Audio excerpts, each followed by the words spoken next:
The story begins with the fact that in the first year of the decline of the human era, many inhabitants were destined for a special fate. Many were destined to be the monster of the world that abounded.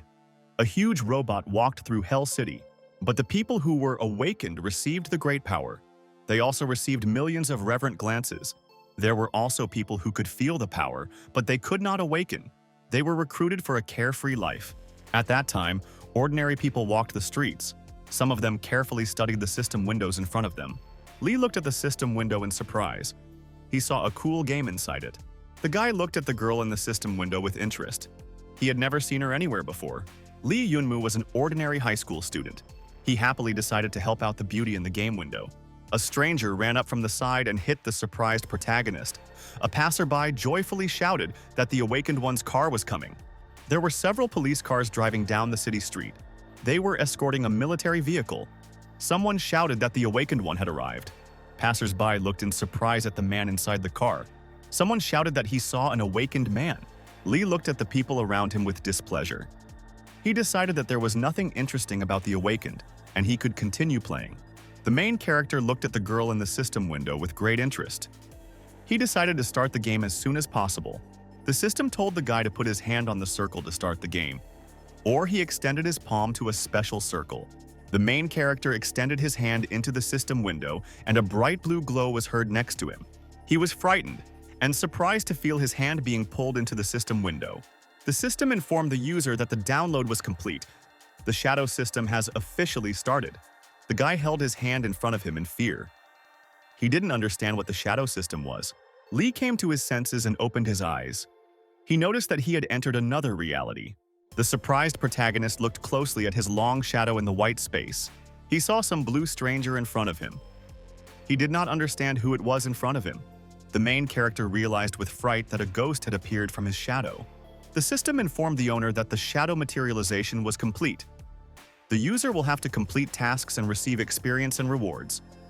Lee looked at the unfamiliar blue ghost with great surprise. The guy realized that he had gotten inside the system from popular novels. The system told the boy that he could only see the shadow when he used it to complete tasks. Lee stood outside and reached out to the system window. He was happy because he could control the shadow. The boy extended his finger to his nose. He happily told himself that he got a reward for saving the cutie from the game. The shadow repeated his movements exactly. The main character remembered the game girls. They all looked attractive to him. The guy looked at the system window. He received a task to kill an ant in the garden with the help of a shadow. The owner commanded the shadow to rush forward. The ghost rushed onto the lawn. The ghost rushed forward at full speed. Suddenly, he began to shrink sharply in size. Lee from the side was very surprised. The shadow saw a small ant on the ground in front of it. It wanted to kill it. The insect glanced at the ghost. The phantom swung to finish it off. Lee sat down on the ground, dissatisfied. He was upset that the shadow was able to fight like that. The system offered the owner to receive a reward. Lee happily jumped up and shouted that he wanted to receive a reward. The guy stood up and spread his arms to the side. A bright blue glow appeared around him.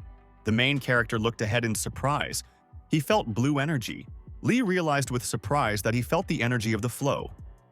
The guy did not dare to dream of awakening, but he had a chance. The main character looked at his hands with joy. There was bright blue energy near them. Lee suddenly ran to the side. He felt the energy of the flow and he had a chance to wake up. Passers-by stood to the side and looked at the main character with surprise. The woman said that the guy didn't know what happened. Otherwise, he wouldn't have come here. Lee ran to his house. He noticed with surprise that there were police and troops standing near the building. The main character happily opened the door to his room. He shouted to his mother that he had succeeded. The woman stood in the center of the room surrounded by soldiers. She shouted at the guy to run. Lee was very scared. He realized that there were awakened people in his apartment. The guy called his mother in fear. The frightened mother in the room shouted for the main character to run away quickly. Scared or suddenly felt like someone grabbed him with a hand from behind. The fighter threw the main character with all his might to the ground and put a weapon to his head. Lee turned around with displeasure and looked at the soldiers. He asked them why they broke into his house. A man with glasses and a cigarette pointed a gun at the guy. He told him that his father had deserted. Because of this, the entire squad was destroyed. They are currently investigating. The main character was very surprised. He couldn't believe that his father was able to escape. The guy shouted that his dad always protected people. The bespectacled fighter explained to the boy in a stern voice that a routine investigation was underway for now. He shouldn't worry about it. The commander told the frightened protagonist that his mother had to go with them. After this, the man wanted to approach the main character. Lee very quickly snatched the gun from him. The commander looked at his hand in surprise and saw that he was no longer armed. Lee grabbed the gun in his hands. He shouted in a very dissatisfied voice that his father was not a traitor. The main character pointed his gun at the commander. He sternly demanded that the soldiers let his mother go. The soldiers warned the boy that the gun could only be used by a person with the energy of the flow. The weapon in the boy's hands lit up. He demanded that the soldiers let his mother go. One of the soldiers shouted in a frightened voice that the transistor was working. Lee stood and held a gun in his hands. There were bright lightning bolts around him. The main character fired the gun. The commander stood with a cigar and calmly watched as a bullet flew from his pistol. A very bright explosion was heard in front of the commander. The impact blew his hat off his head. Lee looked very angrily in front of him. He realized that the man in front of him had very great strength. The main character looked at the commander in surprise and said that it was the power of the awakened one. The man was holding a bullet from a pistol in his hands. The commander approached the guy in surprise. He did not expect that the main character had the energy of the flow. He decided to detain him. Lee angrily shouted at the man that he would not let him take his parents. The woman shouted in a frightened voice at the guy to obey. He called her in fear. Lee listened to his mother in fear. The woman told the boy that he had the energy of flow, but she and his father would not see him grow up. The mother shouted at her son to continue working hard. Then, he would have a good future. The commander headed for the exit. He told the protagonist that his father may be innocent, but there are points that need to be clarified. The man stopped near the exit. He told the protagonist that he could help his parents. The commander stood in the doorway. He shouted to the main character to wake up as soon as possible. Lee took a small book in his hand. He realized that he had only a week left. The main character was holding a book in his hands. The next Friday was supposed to be the test of the awakened. He couldn't fail it. The guy asked the system how much experience is needed to awaken. The system told the guy that he needed 100,000 experience units. He could also conduct a reverse exchange of flow energy for experience.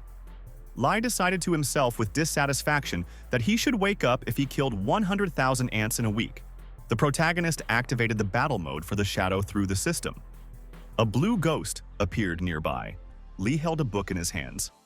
He said to himself in a very dissatisfied voice that he could not rely only on the shadow. The guy decided to spend a whole week on practice. The more energy flow he had, the higher the chance of his awakening. The main character held in his hands a book written by his father. He remembered how the man held him in his arms when he was little. Lee looked closely at the book in his hands. It described methods for feeling energy. The main character felt bitterness in his soul. He told himself that he would protect his father. 7 days later, the protagonist prepared to go to school in the city of Happy Wind. The teacher told the students that they had to greet important guests today. They arrived on the day of the flow check. The teacher explained to the students that if any of them were not awakened, they had to work hard. After graduation, if any of the students felt the energy of the flow, they could join the army to fight monsters. The man pointed his chalk at the blackboard. He told the students that those awakened among them would become revered heroes. Hundreds of thousands of people would rely on them. Lee abruptly opened the door to the office. He asked the teacher for permission to enter. The main character was out of breath. He asked the teacher for forgiveness for being late. There was a huge crowd of people in the hall. Someone shouted that Wang Wangjue lacked flow energy. Lee ran up and tiredly collapsed on a chair near the wall. He barely made it in the last minutes. Another exhausted schoolboy was sitting next to him.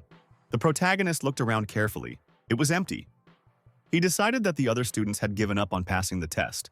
At this time, some stranger approached from the side. He angrily called the main character by name. Qianfei was from the 3rd batch of the 3rd year. His father was the head of a large company in Happy Wind City. Qian displeasedly told the protagonist that he had already decided whether or not to give up on the idea of taking this test.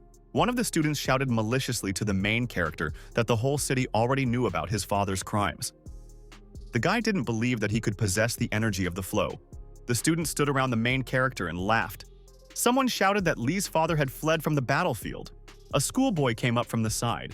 He angrily told Chen to get used to the fact that the girl was dating the main character. The stranger demanded that Fei go home and be jealous there.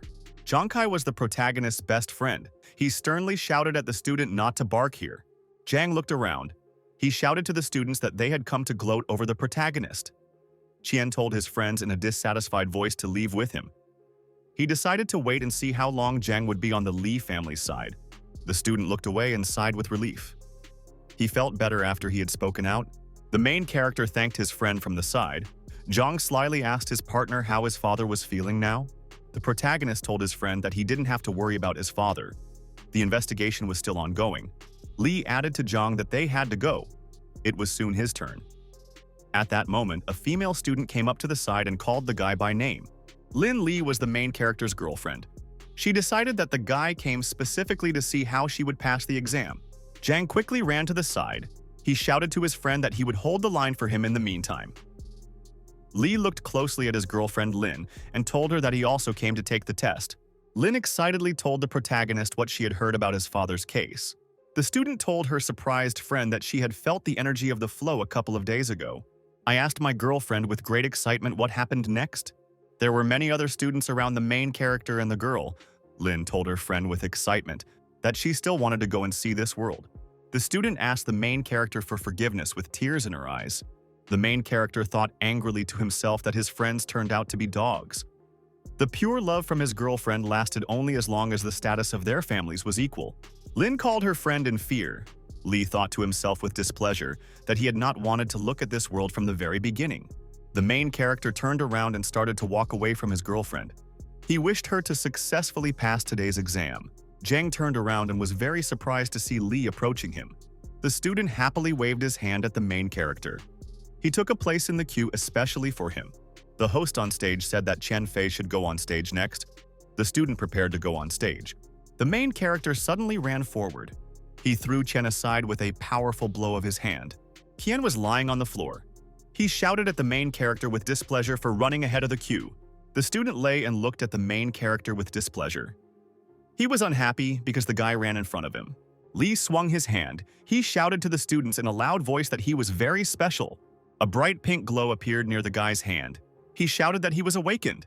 Li stood next to a large monitor. There was a very dark aura around him. Lin looked at her friend with excitement. She realized that he was truly awakened. Qian was very shocked. He realized that the protagonist was awakened. Li stood on the stage, and the dark aura continued to rage around him. Chen sat on the floor frightened. The bright aura continued to shine around the protagonist. His eyes glowed pink. He looked like a real awakened one. Zhang happily ran up and hugged his friend. He was very pleased that Li had achieved awakening. A man came up from the side. He looked at the main character and said that no one would look down on him anymore. The stranger handed the boy a box. Inside it was the sign of the awakened. From that moment on, Li began to have special rights inherent to Fluxers. Zhang grabbed the protagonist and pulled him aside. Within a month, Li was able to arrive in cloud form to register. The representative office of the Flow Energy Masters in the city would be waiting for his arrival. Li couldn't figure out what kind of old man had just approached him. Li shouted angrily at his friend to let him go immediately. At that moment, a girl approached from the side. Lin looked at the main character in fear and called him by name. Li felt a very strong embarrassment inside himself. He did not know what to answer his girlfriend. The main character hesitated. He told his girlfriend to give him some time to think. Lin was excited. She stood next to the guy. Li warned his partner that his words might sound selfish. The main character angrily turned to the side. He shouted to the surprised girl that he wanted to fulfill his old dream and see the world. The main character told his mother over the phone that he had awakened. His father would no longer be held accountable.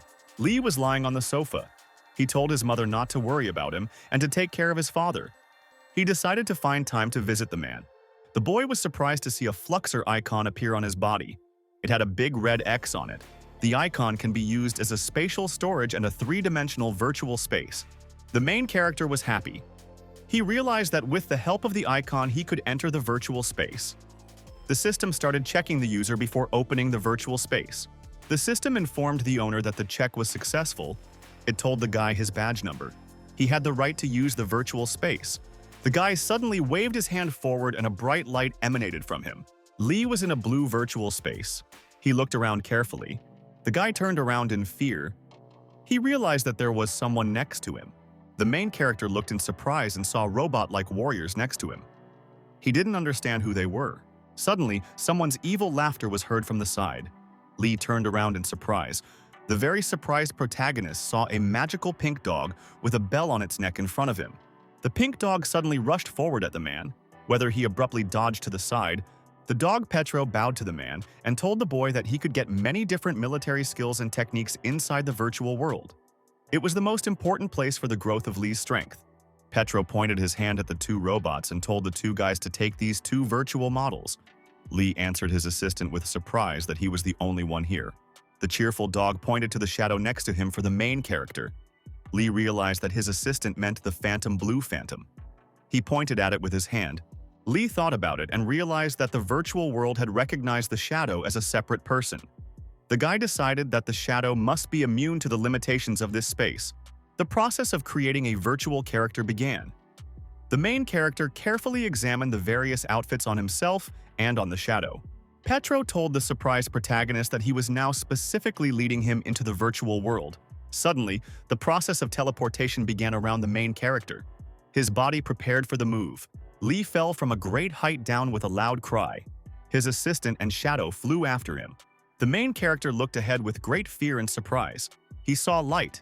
Lee fell from a great height onto a huge evening city. Petro and Phantom flew after him. After a long flight, the main character landed on the ground. A ghost landed next to him. Lee looked around the night city with surprise. He was surprised by this place. The guy was looking around the streets of the night city. The place seemed wonderful to him. The dog warned the owner that time in the virtual world flows 3 times faster. Lee said, in a thoughtful voice, that people are trying to get inside the virtual world. Someone from the passers-by pointed at the monitor. The stranger shouted that a man from a noble family had challenged Master Gugel from the Temple of the God of War.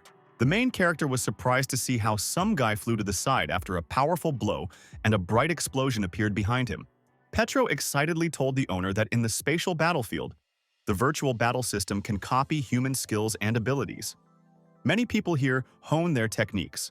The dog looked at his owner very happily and asked him to follow him. Petro launched the spatial battlefield. The selection of an opponent for the main character began. Surprised, Lee saw a bright blue glow in front of him from below. The main character looked to the side in amazement. He didn't really understand what was happening around him. The guy looked at his hands in surprise and noticed how weapons began to appear on them. Lee looked back sharply and noticed the arrow flying towards him at full speed. The main character jumped to the side very sharply and quickly. A dangerous arrow stuck into the ground. Lee turned sharply to the side. He realized that someone was aiming at him. The acquaintance stood on a tree. He shouted to the main character on the ground that he was very lucky. The masked fighter looked at his opponent with very displeased pink eyes. The protagonist fired a pistol at the attacker. The archer said in a displeased voice. He ran into a newbie. The angry archer pulled the bowstring and prepared to shoot at the main character. Lee decided to very sharply dodge the enemy attack. He rushed to the side. The archer looked ahead with great surprise as Lee suddenly dodged his arrow to the side, silently and fearfully hid behind a tree. The stranger sternly asked the guy, had he really decided to leave him? The stranger pulled an arrow on Luke. He told the protagonist to take his shot and end this game. The archer looked back with displeasure and became angry. He was unhappy because the main character was hiding from him. The main character jumped out from the side in front of the stranger and angrily asked, could he really be looking for him? The archer was very scared. He realized that he had relaxed. The main character shot him in the head from the side with a gun. Lee sternly told his shot opponent that he relaxed because his opponent was a newbie. The protagonist told the archer in a didactic voice that the ants near his house were stronger than he was. Suddenly, a bright glow appeared near the body of the wounded soldier. The main character noticed that something fell out of it. Lee looked ahead in surprise and noticed large white balls flying around him. The white balls hit the main character's body at full speed. The guy screamed loudly. Lee felt a new feeling in his body. He fell to his knees on the ground in surprise. The protagonist squeezed the clothes on his body. He felt something enter him. The system informed the owner that he had absorbed the essence. He received the Admiralty Veil rank technique as a reward. The guy couldn't understand what essence had entered him.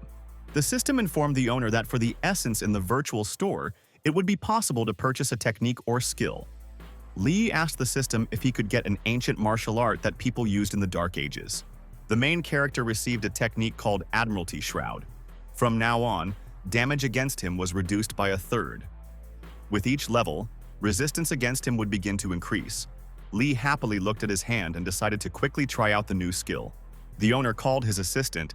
Petro suddenly jumped out from under the bushes and raised his hand. The main character sternly demanded that the dog give him another fight.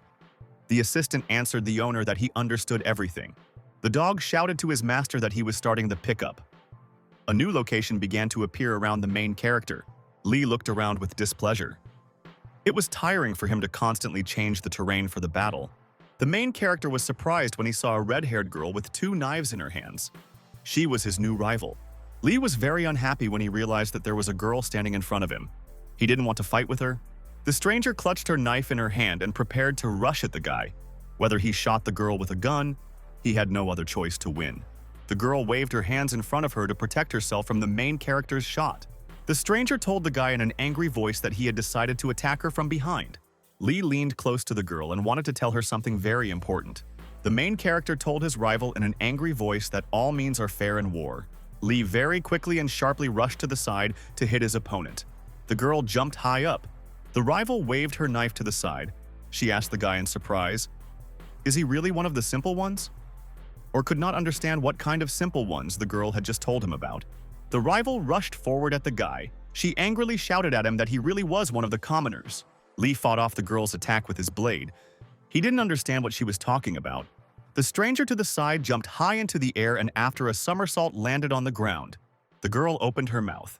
She shouted in an angry voice that it was time to end this fight. The stranger took a very deep breath and a bright red glow appeared next to her. The girl's eyes lit up brightly. She suddenly rushed forward against her opponent. The stranger very abruptly rushed past the main character and managed to wound him. Lee still didn't understand what happened. The main character felt the wound and screamed loudly. The rival stood next to him and calmly looked away. The main character felt a strong blow from his rival. He was wounded and screamed. The girl looked away with an absolutely calm gaze. She didn't even turn around to look at the guy. The wounded protagonist wheezed loudly. His rival with a knife stood calmly behind him. The girl told the protagonist in a stern voice that she had used a top-class attack technique against him. The rival wanted to tell the guy that there was no one who could resist her. She suddenly noticed that Lee began to come to his senses. The main character swung his red blade sharply and cut the surprised girl in half. Lee looked at his rival with displeasure and asked again what she had told him. The girl turned around and looked at the main character with great fear. She thought to herself that all this was impossible. The protagonist said in a thoughtful voice that he had decided to himself that he could lose. He stood and held his burning red blade in his hands, his protective Admiralty shroud taking some of the damage. The system congratulated the owner. He received 70 cosmic elements and an understanding of the basics of the Blade of Violence technique. Lee said to himself in a thoughtful voice that the stronger the defeated enemy, the higher the reward. The main character stretched his hands upwards. He commanded Petro to give him another fight.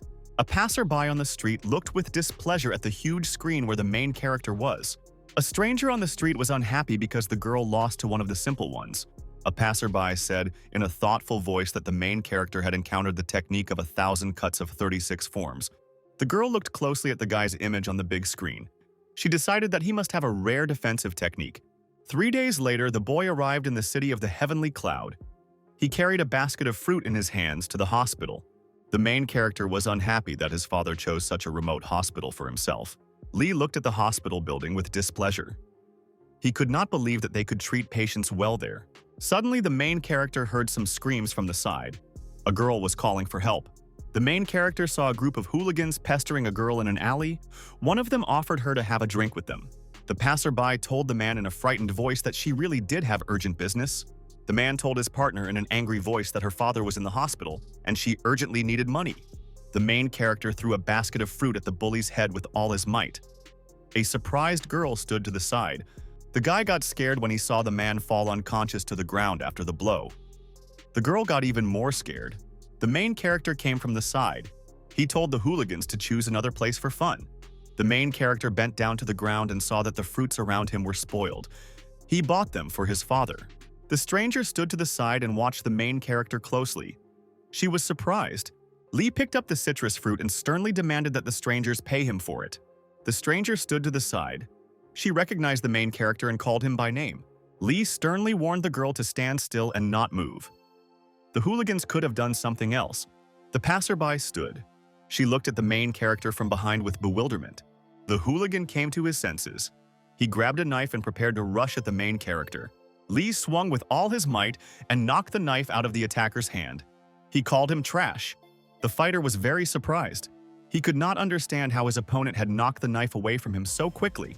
The main character swung his leg and kicked the attacker in the face with all his might. Lee continued to beat up the bully in the alley. He shouted that he would not let him go now. The main character took a wallet out of the pocket of a beaten hooligan. He decided to take the money for himself and buy some fruit with it. The beaten fighter asked the main character to let him go after compensation. Lee decided to explain to the hooligans why he decided to protect the girl. The main character turned around and told the attackers in a stern voice that the girl was his sister. The main character looked at the business card he was holding in his hands with great displeasure. He was angry because the girl was constantly having problems. Lee told his partner that if he hadn't bumped into her, he would never have found the hospital. The beaten hooligan handed the protagonist his business card with a smile. He wanted him to call him if necessary. Lee took the business card from the attacker's hands and immediately threw it into the trash container. The main character asked his sister Liu Ruyan how much money she needed to pay for her father's treatment. Liu excitedly told the protagonist that her father's injuries were very serious. They spent all their savings. Lee confidently told his sister to leave all other expenses to him. He was awakened, and for him, money was not a problem. The main character turned around and walked away. He no longer wanted to communicate with the girl. As he was leaving, the guy shouted to his surprised sister that she had tried hard. The girl went inside the room where her father was. She greeted her parents. The mother offered her daughter a drink of water. The father was lying on a hospital bed. He told his daughter with a smile that they were tiring her out. Liu answered the man in fear, telling him not to talk like that. The daughter told her parents not to worry about money anymore. She sorted everything out. The man very happily answered the girl that it was not for nothing that he asked her to go to his old colleague to borrow money. The main character entered the ward. He told father in a joyful voice that he didn't even remember him serving with him. The people in the ward were surprised. He approached the bed. He happily asked his father if he had started to get better. The man told his surprised son in a sly voice that if he weren't there, he would feel much better. The patient was lying on the bed. He told the protagonist in a tragic voice that he just had no legs. The main character looked at his father in fear. He realized that his father had lost his legs due to the accident. The man told his disgruntled son that he had had his fill. The patient grabbed the covers with his hand. He slyly asked the boy, where did he dig up the money? He asked his father discontentedly not to say stupid things. The main character told his parents that he had become awakened, and that was why he had money. The man was surprised when he realized that the guy was awakened. After a short pause, the patient on the bed suddenly laughed very loudly throughout the entire ward. The main character listened to his father's words with displeasure. The man shouted that he didn't believe that his son had become awakened. He decided that the guy had gone crazy. Lee turned around and headed towards the exit of the ward. He was unhappy because his father did not believe him. The father lay on the bed and cheerfully watched the guy leave. The daughter turned around with displeasure and looked at the man. The father picked up a huge glowing suitcase.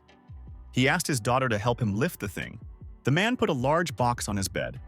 He told his son to take the thing with him. The protagonist took his hand into the box. He told father that he himself treasured this combat weapon. The man answered the guy that this device could greatly increase the combat power of the awakened. The main character looked at his father on the bed and asked why he was giving him such a valuable thing.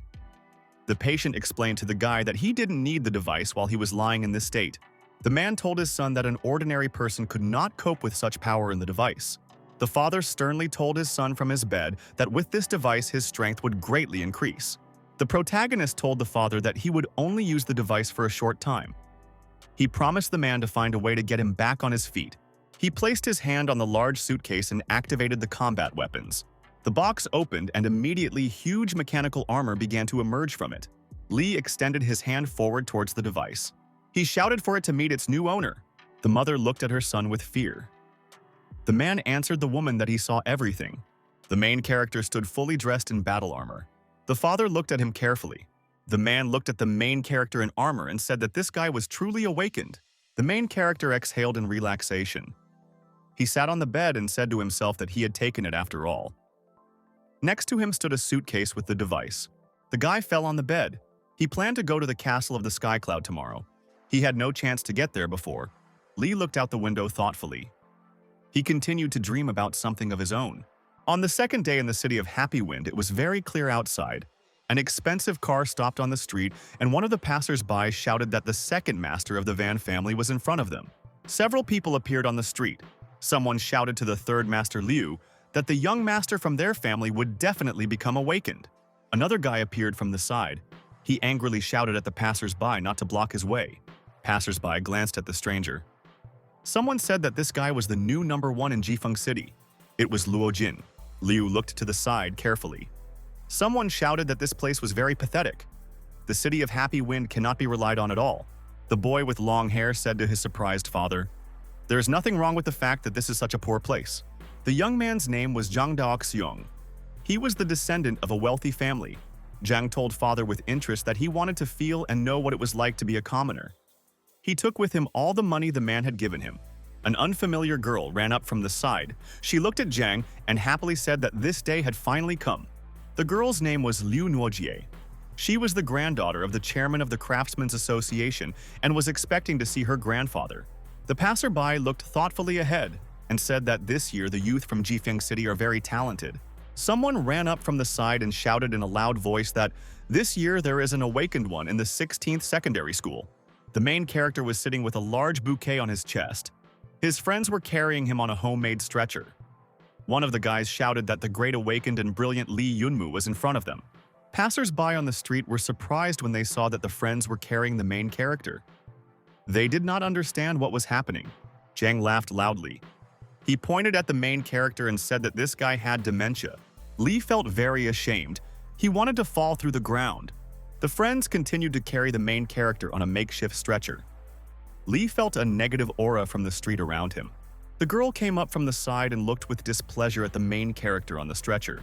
Liu looked piercingly ahead. She said in an admiring voice that Li was a newly awakened this year.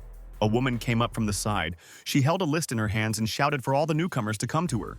The main character stood and held a box with the device behind his back. All participants had to line up in columns and pairs to go to Tianyun. The woman commanded that the distribution begin. Suddenly, a bright blue radiation appeared in space. Several guys got scared. The main character was amazed. He looked ahead with great admiration. The host commanded Li Jin to step forward. The guy replied that he understood everything. The host said that Li's companion would be Zhang. The couple could now move forward. Zhang stood next to his partner and looked into the bright blue glow. He told his companion that all this could not be a coincidence. The main character stood and held his device behind him. The presenter called his name. A girl suddenly ran up from the side and grabbed the main character by the hand. The host shouted that Liu Noje would be the main character's partner. Lai was very surprised when he realized that he would now have to participate together with Liu. The girl grabbed her new companion by the hand and pulled him forward sharply. The girl looked cheerfully at the main character and said that she was very glad to meet him. Li answered his partner in a frightened voice that he was also glad to meet her. He felt that the girl had a beautiful voice. The main character and his companion were near the Tianyun Heavenly Cloud Castle in the city. Li looked around happily on the city street. He said that Tianyun was not comparable to the lower cities. Liu looked at the guy in surprise and realized that he did not know all this. The girl excitedly told the main character that this city was constantly moving across the sky. Li was surprised when he heard from his partner that the city was still moving. Liu said with excitement that only constant movement helps the city to escape from the attacks of monsters. The main character at this time threw aside the bright wreath from his chest. The director of the Jifeng Academy, Tang An, appeared in front of the participants and greeted everyone.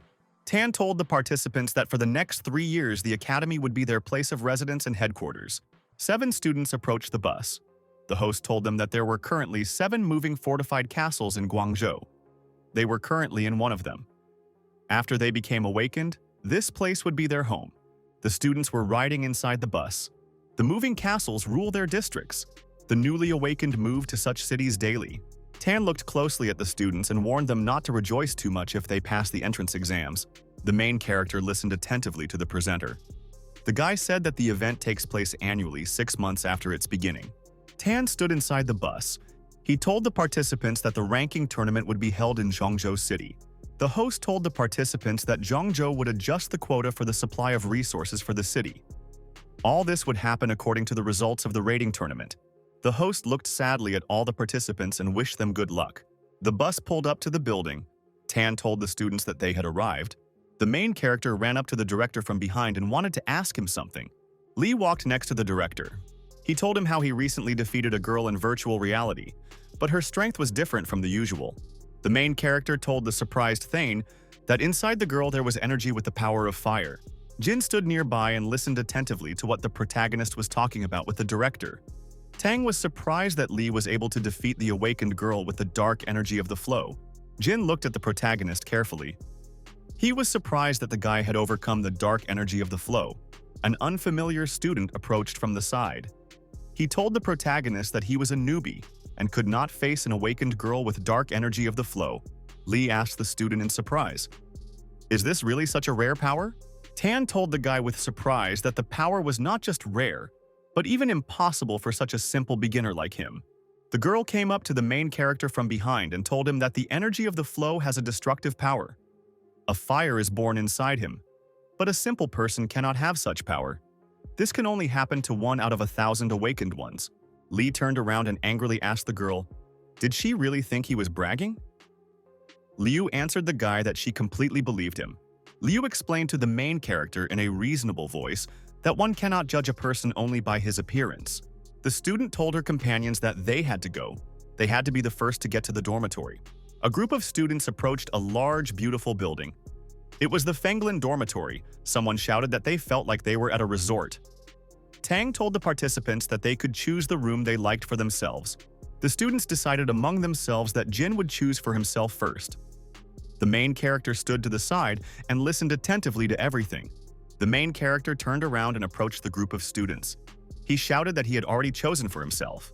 The main character looked to the side thoughtfully. He chose a room on the side to learn how to control shadows. The student approached the main character with displeasure. He was displeased because he had already chosen a room for himself.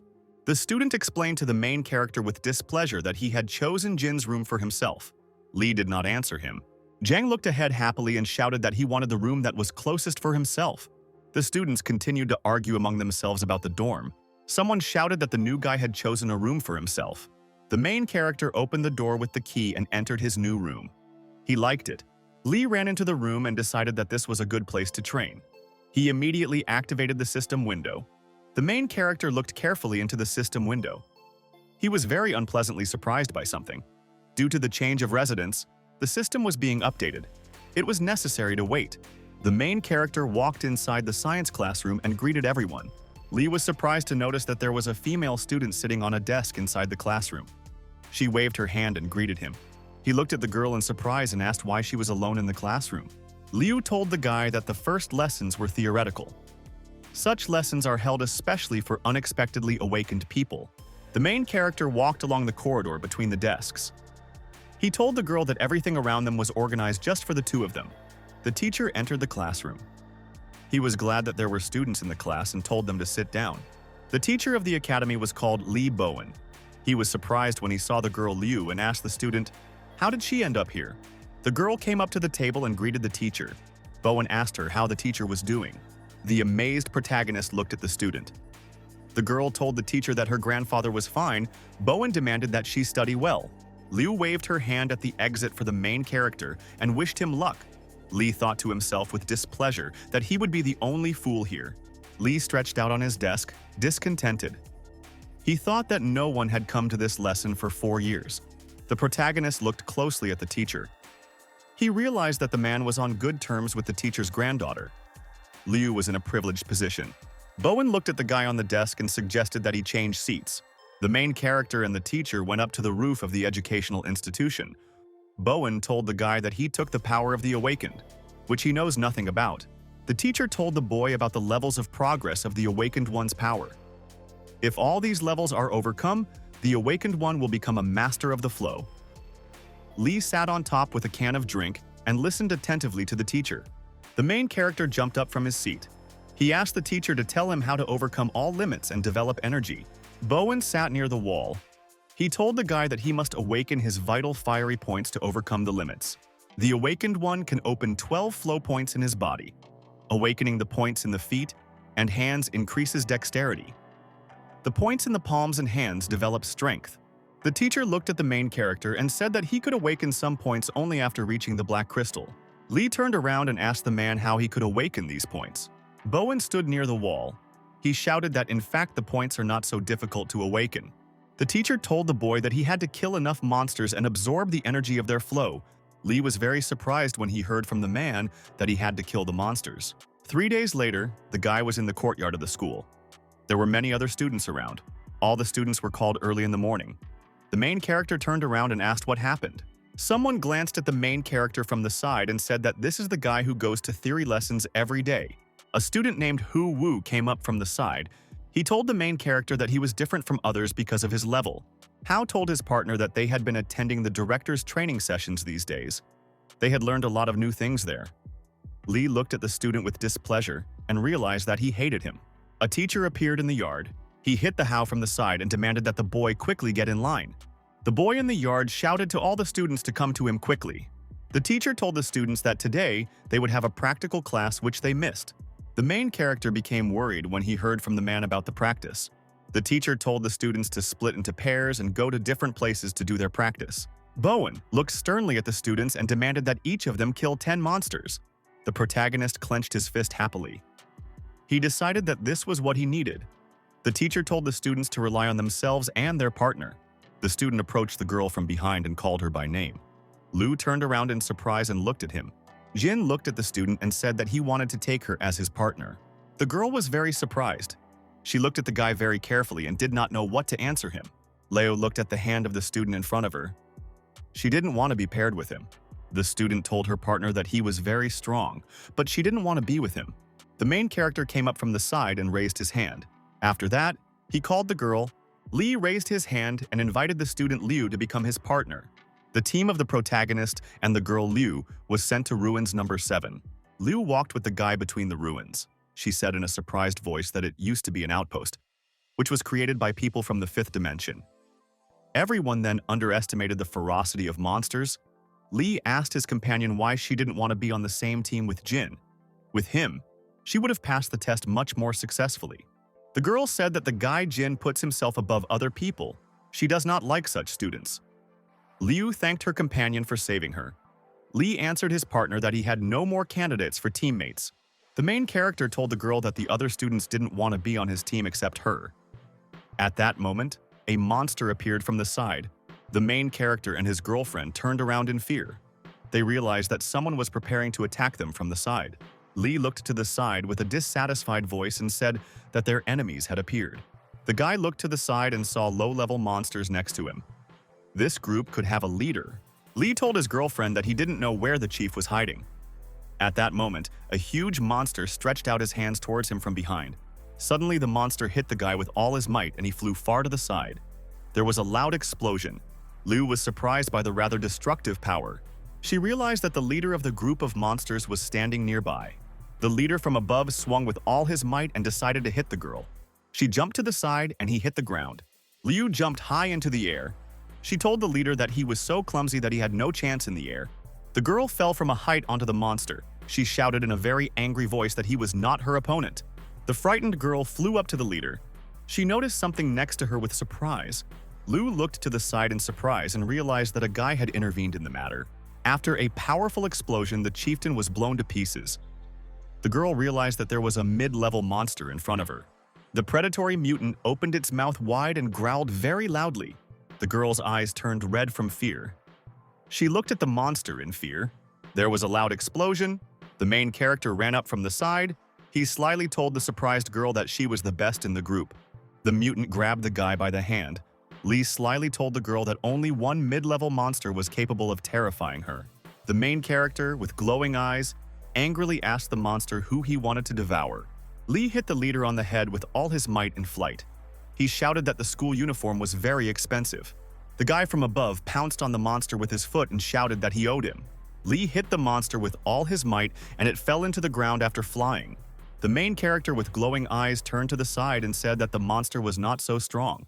She stood next to him, frightened. Lee glanced at the girl with fear. He noticed that she looked at him attentively. The main character looked at his hand and screamed loudly that it hurt a lot. In fact, nothing hurt. Liu told the guy in a displeased voice not to cross paths. Everything was fine with him. The girl sternly pointed her finger at the guy and said that he had high defense skills. The main character asked the girl in a frightened voice, "How did she find out all this?" Liu stood with her companion in the middle of the road.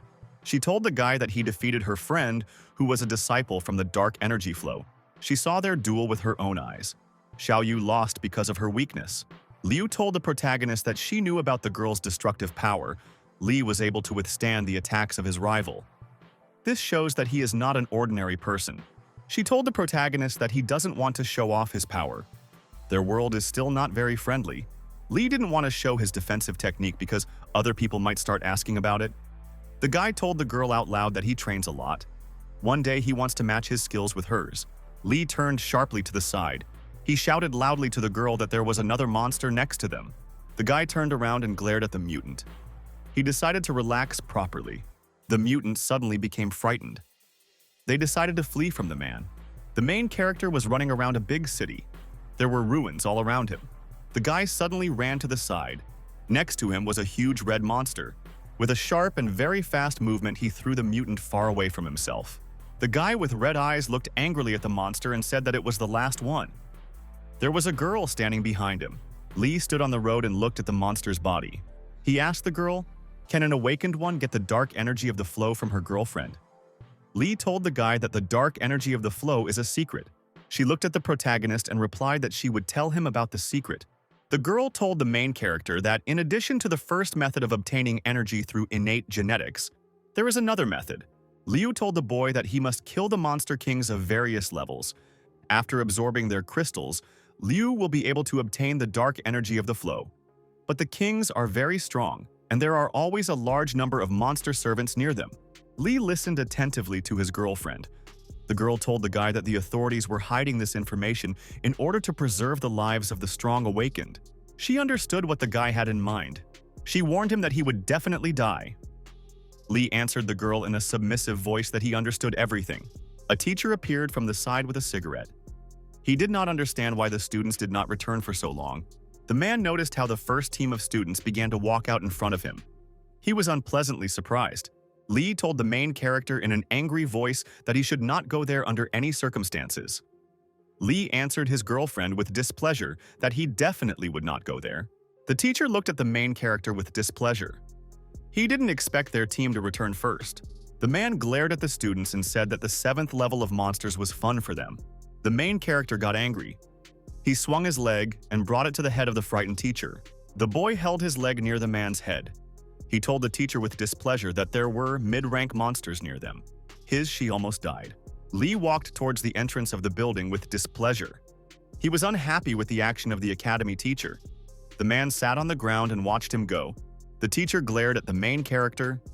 He said that the guy didn't have enough monsters of the middle category. Another group of students appeared, who happily said that together with Jin, they easily dealt with 10 low-level monsters. The student was very surprised when he saw the main character in front of him with his girlfriend. Li turned around. He told the guy how that he came late because he was in Luo Jin's way. The protagonist waved his hand to the student Jin and told him to rub his eyes when he was looking for minions. The student ran up to the guy from the side and asked him to stop. The guy asked the girl with interest how she managed to do it so quickly. At that moment, he calmly turned to the side. At this time, Zhang teleported nearby. He looked ahead in bewilderment. The girl looked at the student in surprise. He couldn't stand her, but for some reason he talked to her. The girl looked around. She realized that Jin had specifically said that he did not believe in the achievements of the main character. Liu explained to her partner with a smile that this time she had identified the monster's attributes, so she dealt with them quickly. Jin looked at the student in surprise. He couldn't believe that she defeated the monsters just because she identified their characteristics. Hao said in a thoughtful voice that the main character was very lucky to be next to a strong partner. Li was able to complete the internship without any particular difficulties. Zhang was very displeased and surprised when he heard from his friends that the main character was lucky. A student came up to the side and looked at the main character. He said that he didn't believe in luck. Zhang looked very carefully in front of him and said that all this was a lie. 6 months later, the main character was in the city near destroyed buildings. At this time, the hand of a huge green monster appeared from the side. There were traces of green blood around. Lee stood, and around him lay the bodies of defeated mutants. He said that he was no longer interested in this. The guy defeated all the monsters of the 17th level in the ruins. He no longer needed help. Lee stood among the ruins of the city. He said that the training was coming to an end. The next competition should be more interesting. The protagonist looked to the side in surprise. He happily said that there would be a Zhongzhou rating competition. The girl glanced happily at the student from the side and shouted that 6 months had passed unnoticed. The guy thought with displeasure that in 6 months he had not used the shadow system.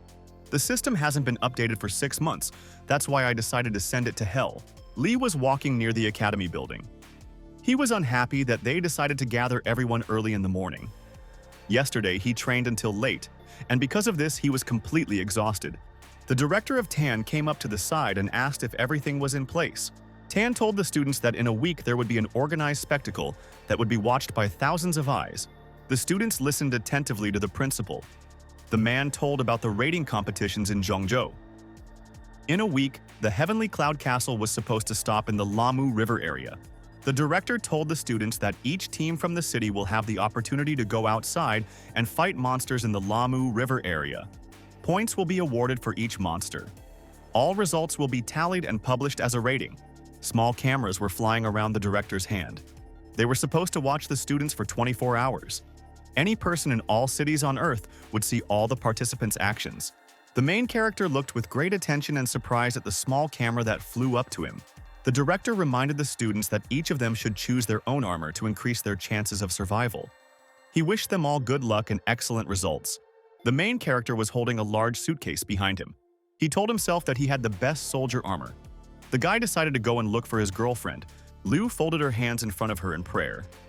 She told the guy that she had already been accepted to another team. The main character was displeased and surprised that she had gotten into another team so quickly.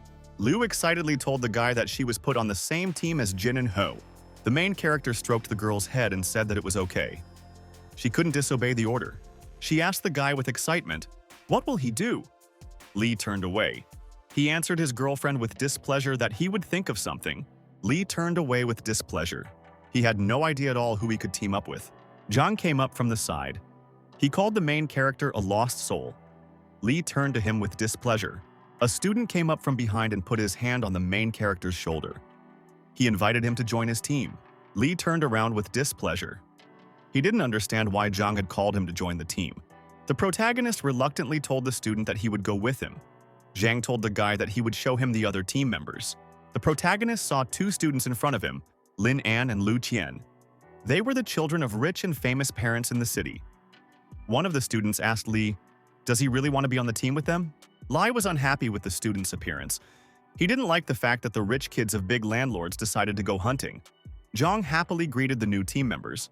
Zhang shouted joyfully to the boys that he was announcing the formation of the Big Zhang detachment. They had to go to the teacher to register. Lin told his new friends that they were missing one person. There should be 5 people in the team. Zhang was very unhappy when he heard this. The main character decided to leave as soon as possible at this time. The next day, the protagonist received a bag behind the counter. It contained an advance payment of 7,500 yuan. Lee looked at the bag in his hands with displeasure. He couldn't buy armor for 7,500. That kind of money wouldn't even be enough for a habit. At this time, another student approached the counter. He asked to be given everything he could use. The main character envied this student. Zhang approached the main character from the side and asked, "Does the guy really want to buy some things for himself?" Lee answered his partner that he was the same as the other students. Zhang looked at the protagonist with displeasure and said that it was very sad that he had no money. He did not understand what Lee would do without a scarf and other things. Lee replied that he would do without other things. He could sleep on Earth. The student excitedly grabbed the main character by the hand. He shouted that the Big Xiong squad would not let him get into trouble. Lee could not understand why the guy in front of him was crying so much. The student grabbed the main character and shouted for the guy to follow him. Lee answered the student with displeasure to let him go. Zhang handed the card to the salesman behind the counter. He demanded that the salesman give the protagonist whatever he asked for. The salesman told the guy that his check would be 1,400,000 yuan. Zhang replied with a smile that he would pay by card. Lee watched all this from the side in surprise. The student told the salesman that he would take 2 cars. They had to be registered in the name of the main character. He also demanded the best fighting vehicle for himself. The salesman told the client that he had spent $12,700,000. The student told the surprised salesman that he would buy the most expensive tent. Lee stood to the side and was even more surprised. The manager counted the student and said that he had to pay an additional 6 million yuan. The main character thought to himself with displeasure that he would be kept. The student stood with his companions near a large building. He asked Jin, "Will the protagonist take part in this competition?" Jin answered his friend with a dissatisfied voice that he had no idea yet, who said with a smile that this time the girl would be in their group. But they could invite Yi to their place. Jin asked his friend, "Why is he so interested in the main character?" Who said in a dissatisfied and irritated voice that it annoyed him that Lee came from a poor family. At this time, an expensive red car drove up to the students from the side. Who shouted to his friend to be careful. Hao got angry. He shouted at the driver who had pulled up that he would be bad at the car. The main character leaned out of the car and greeted the students, who asked the guy with displeasure what he needed in the association. Lee got out of the car. He told the students that he had some business at the association. If he had a couple of assignments, luck would be on his side. Hao laughed evilly.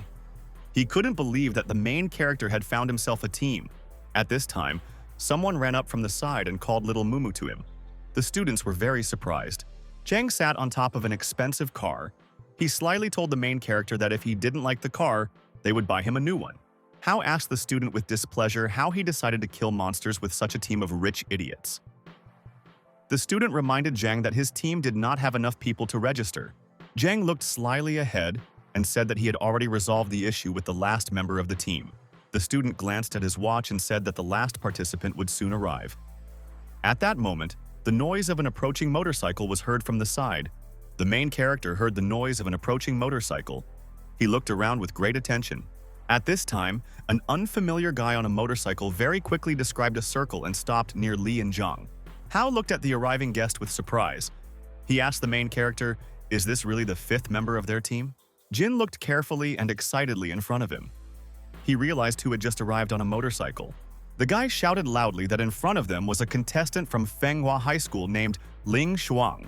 Chang happily greeted the girl Shuang and shouted that they had not seen her for a long time. Li had never heard of the student Shuang before. Lin pointed at the girl with displeasure and called her sister. He didn't understand what she was doing there. The main character pointed at the guy and the girl in surprise. He couldn't believe that they had the same genes. Lin was surprised. He couldn't understand what Li meant. The protagonist turned around and told the girl that if she were to form groups with people from other cities, she was breaking the rules. She would hurt Gu Jifeng's rating. Shuang told her partner that she had already entered Jifeng Academy. Hao whispered to his friend Jin from the side that the girl in front of them was really cool.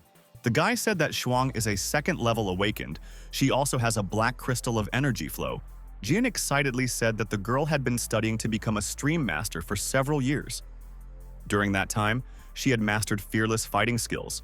She was a first-class master compared to the other students. Zhang shouted to the girl in a joyful voice that with her, they would have enough people on their team. Shuang looked at the guys with a smile and said that she hadn't seen the two of them for a long time. The boy told his sister in a dissatisfied voice to go back to Manhwa. The girl grabbed Ling's face with her hand and shouted that he was the last in the ranking. She came to take care of him. Zhang told his friends that if Shuang had already arrived, they could go to the teacher to register. The girl looked closely at the main character. He was not like the other students. A week later, Tianyun City landed successfully. The participants sat in cars. The floodgates opened and the cars were about to leave. This year's students were about to achieve incredible results. They were all wished good luck. After that, the cars suddenly rushed forward. Spectators in the street watched the competition closely on the big screen. They wished the participants good luck. The patient on the bed asked the girl to help him up. Xiao supported her father and shouted at him to be careful. The man was watching the competition on the big monitor closely. He wished his son good luck. A group of students were riding inside a car. Who was driving, shouted joyfully to his friend Jin that there was no car faster than this one. Jin told his friends that they could stop near the river and take a short rest there. Everyone had to equip themselves and prepare for battle. Lu remembered the main character with excitement. She didn't even know if he had found a team for himself. She was worried about him. An unfamiliar car suddenly appeared behind them. Jin turned around and shouted to his friends that they needed to be careful. Someone was driving behind them. Hu looked back with excitement and said that a monster was driving behind them. The student saw in the mirror how a huge SUV was following them on the road. Hao looked in the rearview mirror in fear and saw an unfamiliar car there. The guy knew his car was the fastest. He couldn't figure out who could catch up with them now. No one in the whole city knew more about cars than he did. Suddenly, the Jeep ran sharply over the big rock, and after that, it suddenly jumped up. The SUV jumped up and flew over the black Jeep. Huo looked closely. The student looked up very carefully. He realized that there were other students in the SUV above them. The main character and his companions jumped over the Jeep in the car where Huo and his friends were. Zhang leaned out of the hatch and joyfully raised his hand up. The main character and his friends were inside a blue SUV in the countryside. There was a waterfall next to them. The guy asked his friends if they had decided or not. Li glanced at the system window. He asked the students where they were going next. They still hadn't decided what their destination would be. Shuang told her companions that she didn't care where they went. The monsters here were no problem for her. Lin excitedly suggested to his sister that they go to a safer place. Zhang sat on top of the car and put his feet in the hatch. He shouted that they have a master like Shuang in a fast car. Li turned around and looked at him. The main character poked his finger at the map. He told his friends that their next stop would be here. An excited Lu ran up from the side. He shouted to the main character that this place is the zone of action of the demons of Ayu. Lin reached forward from the rear wheel and explained to the protagonist that the Afu demons were the most dangerous monsters on the banks of the Lamu River.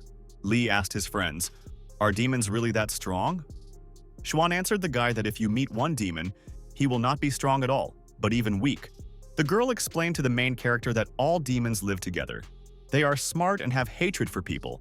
Xuan told her friends that evil demons always attack in groups. The girl warned that it is very dangerous when monsters surround people. The frightened girl said that demons leave no living place on people. Zhang explained to the protagonist from the car's hatch that this is why no one goes to that place. No one will take away their points there. The student shouted from his seat to Zhang that if they went to that place, they would all die at once.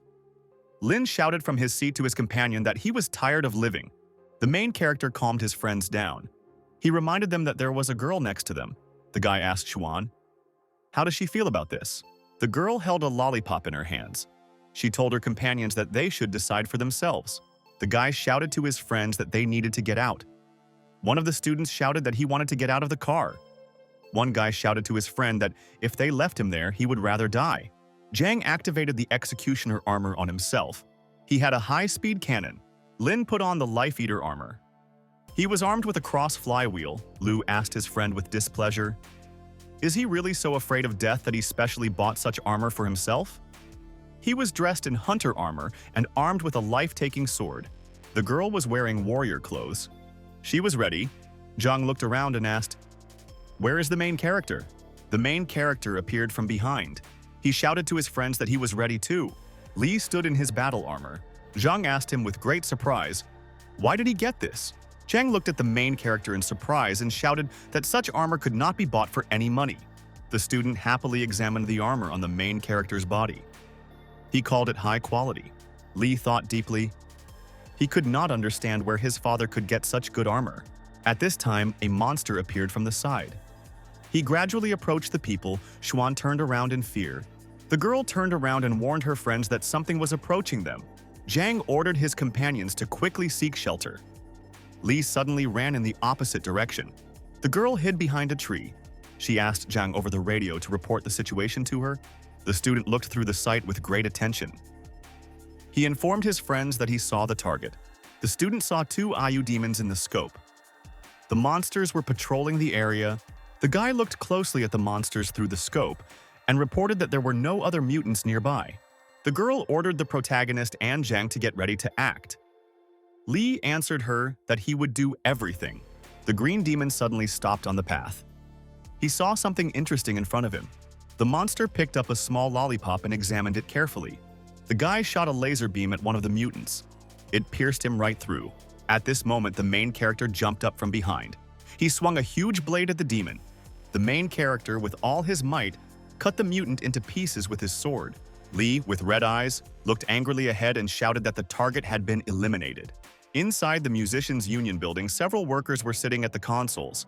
Someone shouted that the city of the Black Emperor this year. Very quickly, he already broke into the top 4 in half a day. People were watching the monitor closely. Someone shouted that they needed to see the city of Happy Wind. This year, they were in the top 70 best participants. An employee shouted to his superior that in the city of Happy Wind this year, a participant named Luo Jin was the reason for the success. The commander told his subordinate not to make fun of him with Luo Jin's name. The leader looked thoughtfully at the monitors. He did not understand how the participant Jin could score so many points. Lin ran away from the herd of predatory monsters at full speed and called for help in fear. The frightened Lin shouted to the main character on the move that now it was his turn. At that moment, Li jumped up with his sword. The main character suddenly somersaulted in mid-flight. He shouted to his frightened friend on the ground that he was here. Green demons with weapons continued to run after the student. Li somersaulted after the jump and began to knock down the demons with powerful kicks to the head. Li jumped to the ground. He shouted to his friends that he had lured the demons to himself. The students had to deal with the rest. Lin continued to run away in fear. The main character looked at the monsters and shouted that they could attack him together. Demons rushed at the guy from all sides. He fought them off with his blade. The main character, with a very powerful and strong movement, cut one mutant with a sword. Li looked angrily at the demons and shouted that he would chop them all up. The guy is very fast, and with powerful movements of his blade, he cut down the monsters. Li breathed a sigh of relief. He decided that he had defeated all the monsters. Evil mutants with clubs and swords attacked the main character from above. The main character, with burning eyes, looked very angrily to the side at the mutants who had run up. He saw how bright rays of light came from the side and hit the monsters next to him. Xuan stood on the tree. She reminded the protagonist to concentrate during the attack. The girl shouted from the tree to the main character that they were behind him. The beaten monster lay on the ground. One of the mutants growled and decided to run away into the forest. The girl ordered the main character not to let the demon escape. The monster must not tell anything to his tribe. A student came up from the side. He asked the main character to give him the demon. The participant launched the life-eater flywheel at the fleeing monster. The flywheel flew up to the mutant from behind and pierced it right through at full speed.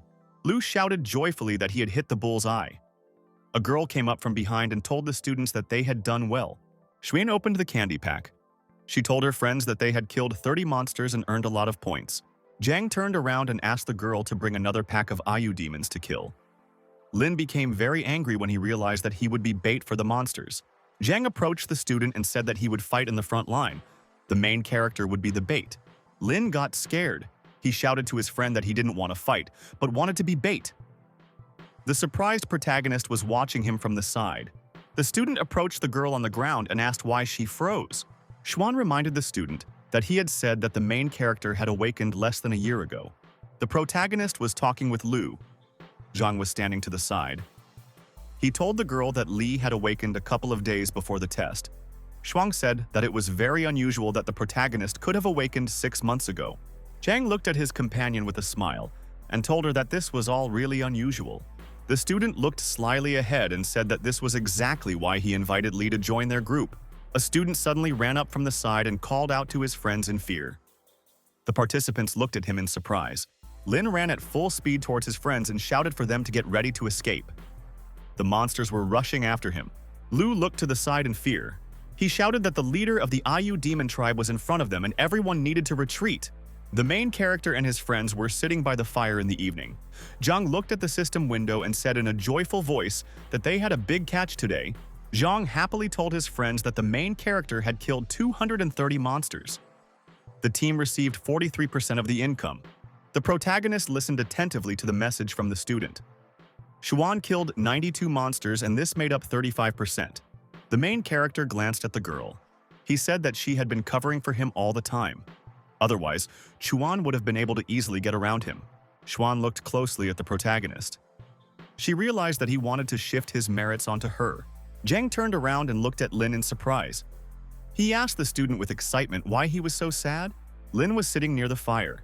He shouted in a tearful voice that he had tried all day but only got 5 points. Lu looked at his friend with displeasure and shouted at him to stop whining. He himself only received a couple of points. The girl looked at the student and promised that she would give him her points. Li was very surprised when he heard that points could be given away. The protagonist shouted to his friends that he would also give 15% of the points to Lin. Lu asked the guy with disbelief. Did he really want to give the points he had worked so hard to earn? The main character smiled and told his friends that people in a team should cooperate. The student happily told the main character that if he were a girl, he would definitely fall in love with him. Lee told his friends that they needed to first divide the spoils and then go to the tent to rest. The main character was inside the tent. He looked at the crystals of the energy flow with surprise. The guy was sitting on a chair. He looked carefully at the stones in his hand. They seemed very beautiful to him. Zhang reminded his friend that the crystals from the monster were only good for 12 hours. They needed to be used quickly. Lee glanced at the gems and realized that he had to use them here to touch the acupuncture point. Lee stood next to a huge system window. He was nervous about choosing a point for the first time. The main character looked at the image of the body in the system window. He did not know which point to touch. The teacher told the main character via video link that he must first touch the point of the saint. With the help of the power of thought, one can develop the flow point in the head faster. Lee held a magic crystal in his hands. He decided to touch the holy point first. The guy squeezed his hand with all his might. The crystal shattered into small blue stones. A bright blue glow appeared near the guy's hands. The main character saw two bright beams hit his head. He screamed in fear. Lee could barely stand on his feet. He exhaled in fear. There were pieces of stone lying on the ground in front of him. The main character looked away angrily and discontentedly. He felt somehow uneasy. Lee glanced at the system window. 5 crystals lit up only 70% of the holy point in him. The guy couldn't believe his data was that bad. The protagonist received a message that the shadow system was successfully updated. Lee was happy that the update was finished. He commanded the shadow system to start. The main character looked ahead in surprise and saw Phantom standing in front of him in a combat suit. Lee looked at the ghost in surprise and asked, "Did he really have a warrior costume too?" The system informed the owner that the shadow's power would be equal to the owner and would not decrease. Whether he used the holy point and therefore the shadow's intelligence level increased, the owner could control the ghost with the power of thought. Lee looked to the side with interest and said that he wanted to try to control the shadow body. The main character suddenly felt that he could not stand on his feet. He was twisted to the side. The protagonist suddenly fell to the floor unconscious. The Phantom stood next to him and looked at him. The ghost with glowing eyes extended his hands towards the lying guy. The main character realized with great surprise that he had moved into the body of a shadow. Lee happily examined his new body. This function was very necessary for him. He had not waited for 6 months in vain. The main character headed towards the door. He decided to take a walk at night. He said to himself in a proud voice that it was time for midnight fun. Lee left the tent and walked quietly through the night forest. He didn't want Zhang to see him. The main character was sitting on his big sofa in the tent. He looked at the stones on the table and said that he had collected everything. Lee remembered that he had fought monsters at night and removed the crystal's energy. His body had barely endured it, but he was still able to comprehend the holy point. The main character looked closely at the thing in his hand. He took it from the IU demons yesterday. Someone called the protagonist from the street and shouted that they needed to move. Lee threw the artifact aside into the system window. He shouted that he was already on his way. Lu stood near the car. He asked his friend, "What are his results since last night?" Lin answered him that the 4 crystals lit 80% of the lake point on the palm. Lu told his friend with displeasure that his 5 crystals had lit only 75% of the sea point on his foot. The protagonist came out of the tent and listened attentively to his friends. The students asked the main character how many dots he had lit last night. He answered his partners that he had lit only 70% of the holy dot. Friends around were surprised when they heard that the main character was able to light only 70%. Lu and Ling laughed when they realized that their stats were much higher than the protagonist's. The students shouted at the participants to get ready and get in the car. Today they were supposed to go and take revenge on the leader of the IU demons. A few days passed very quickly. The students fought continuously. They all made great progress. The group's interaction improved. The boys were able to kill high-level monsters with their combined efforts. Every night, the protagonist would sneak away to train in his shadow's body. Lee has already gained the ability to light 4 acupuncture points. His strength has doubled. The man was in his dark office in a chair. He was sitting near the monitor. A guy came into the office. He approached the table and asked the gentleman if he was looking for him. The man looked at the monitor. He said in a thoughtful voice that there was a dark horse in the city of Happy Wind this year. The guest confirmed to the gentleman that the rating of the city of Happy Wind had already exceeded expectations. The man pointed his finger at the main character's image on the monitor. He wanted to get information about this guy from his subordinate. The guest told the gentleman that he was an ordinary person and there was nothing special about him. But his group had scored a lot of points this year. The gentleman at the monitor said that Lee Yi-jin could learn something, but he didn't like the Happy Wind City team. Talents that he couldn't use in the future could be a big threat. The subordinate asked the master with interest what he meant. The gentleman told his subordinate in a thoughtful voice that death at a gathering in the central region could be a common occurrence. The guest answered the man that he understood everything. The main character asked his friends, "Do they really need to attack this tribe?" There are several shamans in the tribe who know magic. Their elder knows how to tame wild animals. Zhang explained to the protagonist that the elder was not in the tribe. The protagonist carefully looked through the system window. Zhang explained to his partner that they would get more points for the shaman than for the small fry. This is a good chance. The girl at the side said in a confident voice that she supported Big Zhang's proposal. Lin looked at his sister in surprise. Shuwan told her friends that they could now try tougher monsters. The girl told her companions that she needed black crystals. Lee listened to her attentively. The main character remembered that the girl always helped them grow.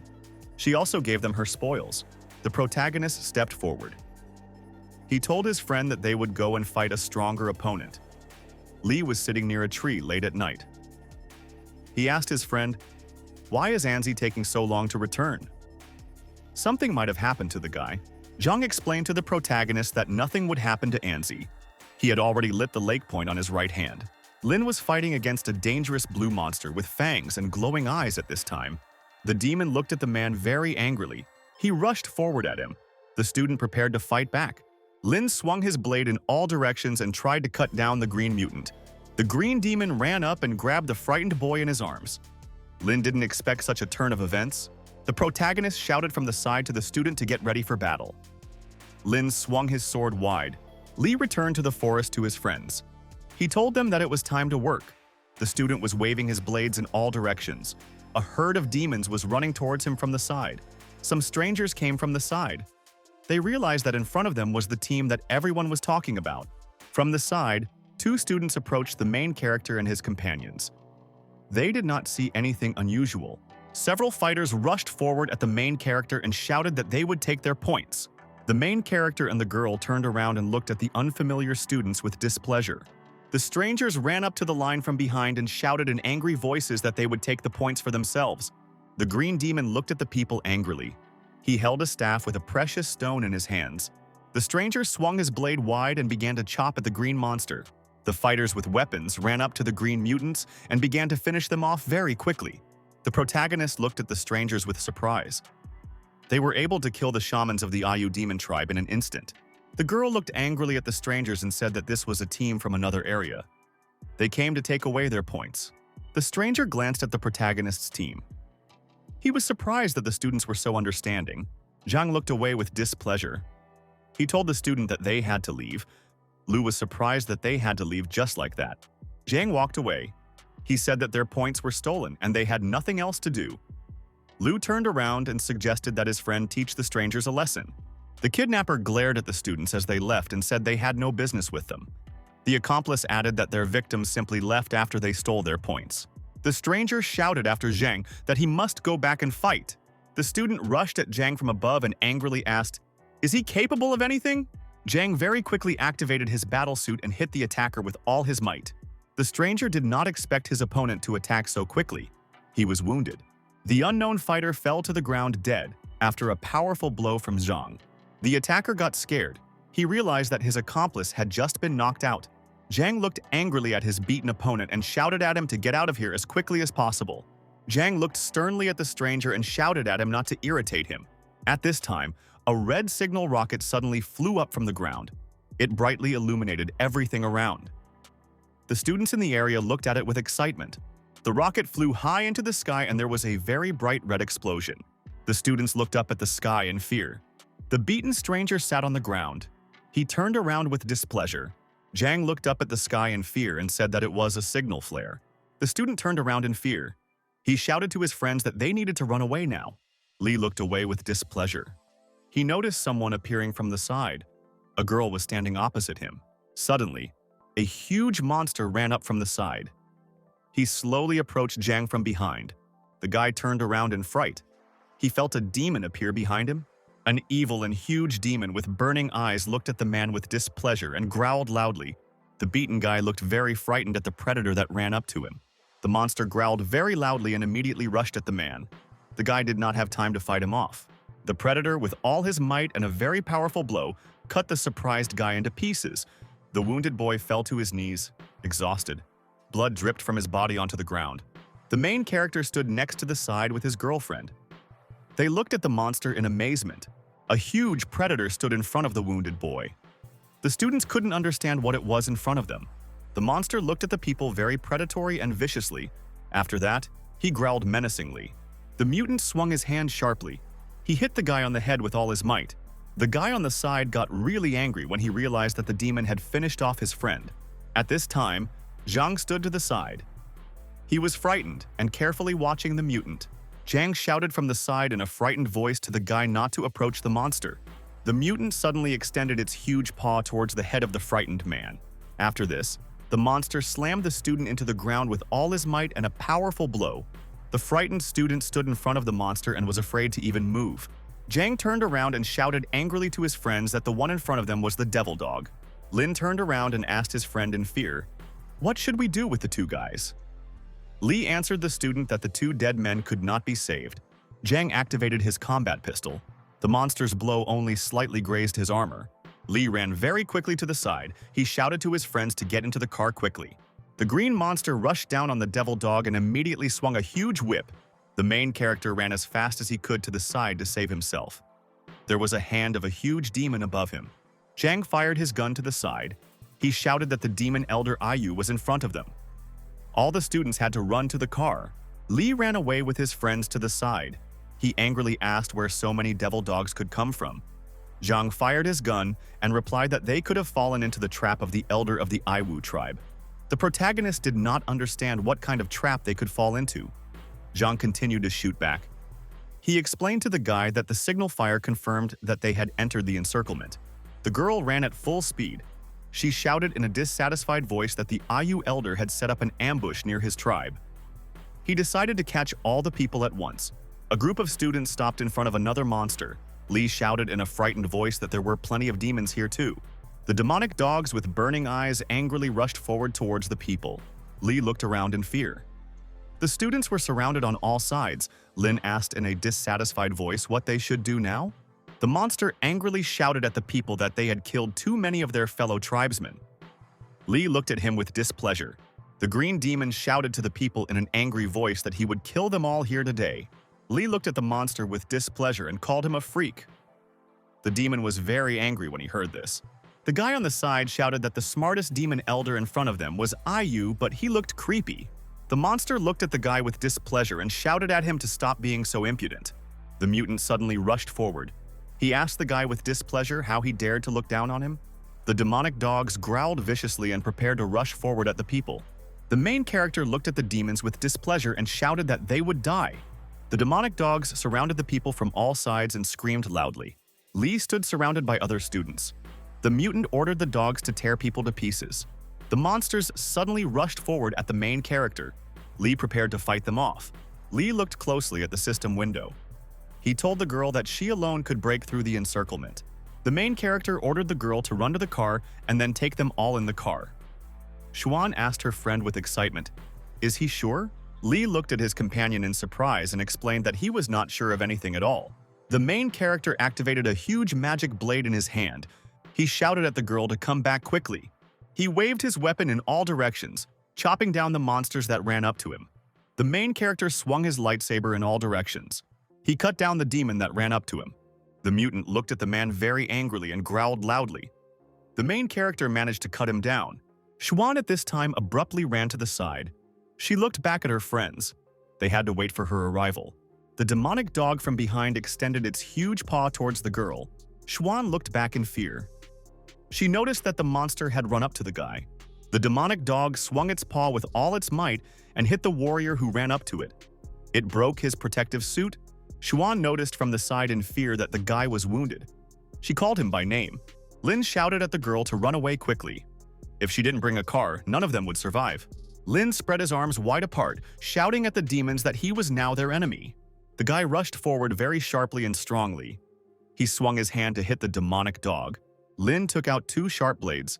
He folded them in order to attack the monster later. The guy swung and threw his weapon with all his might at the demonic dog. Lin turned around and looked to the side in fear. He saw two demons running towards him. Lu stood in a combat suit with a blade in his hand. He prepared to repel the attack of the monsters. Lu used a very powerful attack to pierce through the green monsters running towards him. The guy breathed a sigh of relief. He didn't notice how a green demon flew up to him from behind. The mutant pounced on the guy from a great height and prepared to attack. Lu turned around in fright. He heard someone calling him. Zhang held his weapon out in front of him. He warned the boy that someone was running up behind him. The main character cut down one of the monsters next to him with a powerful blow. He used very powerful and fast blows of his blade to cut down the mutants around him. Lu noted with fear that there were more and more Ayu demons around him. They might not last until the girl returned. The main character heard someone scream from the side. He turned around in fear.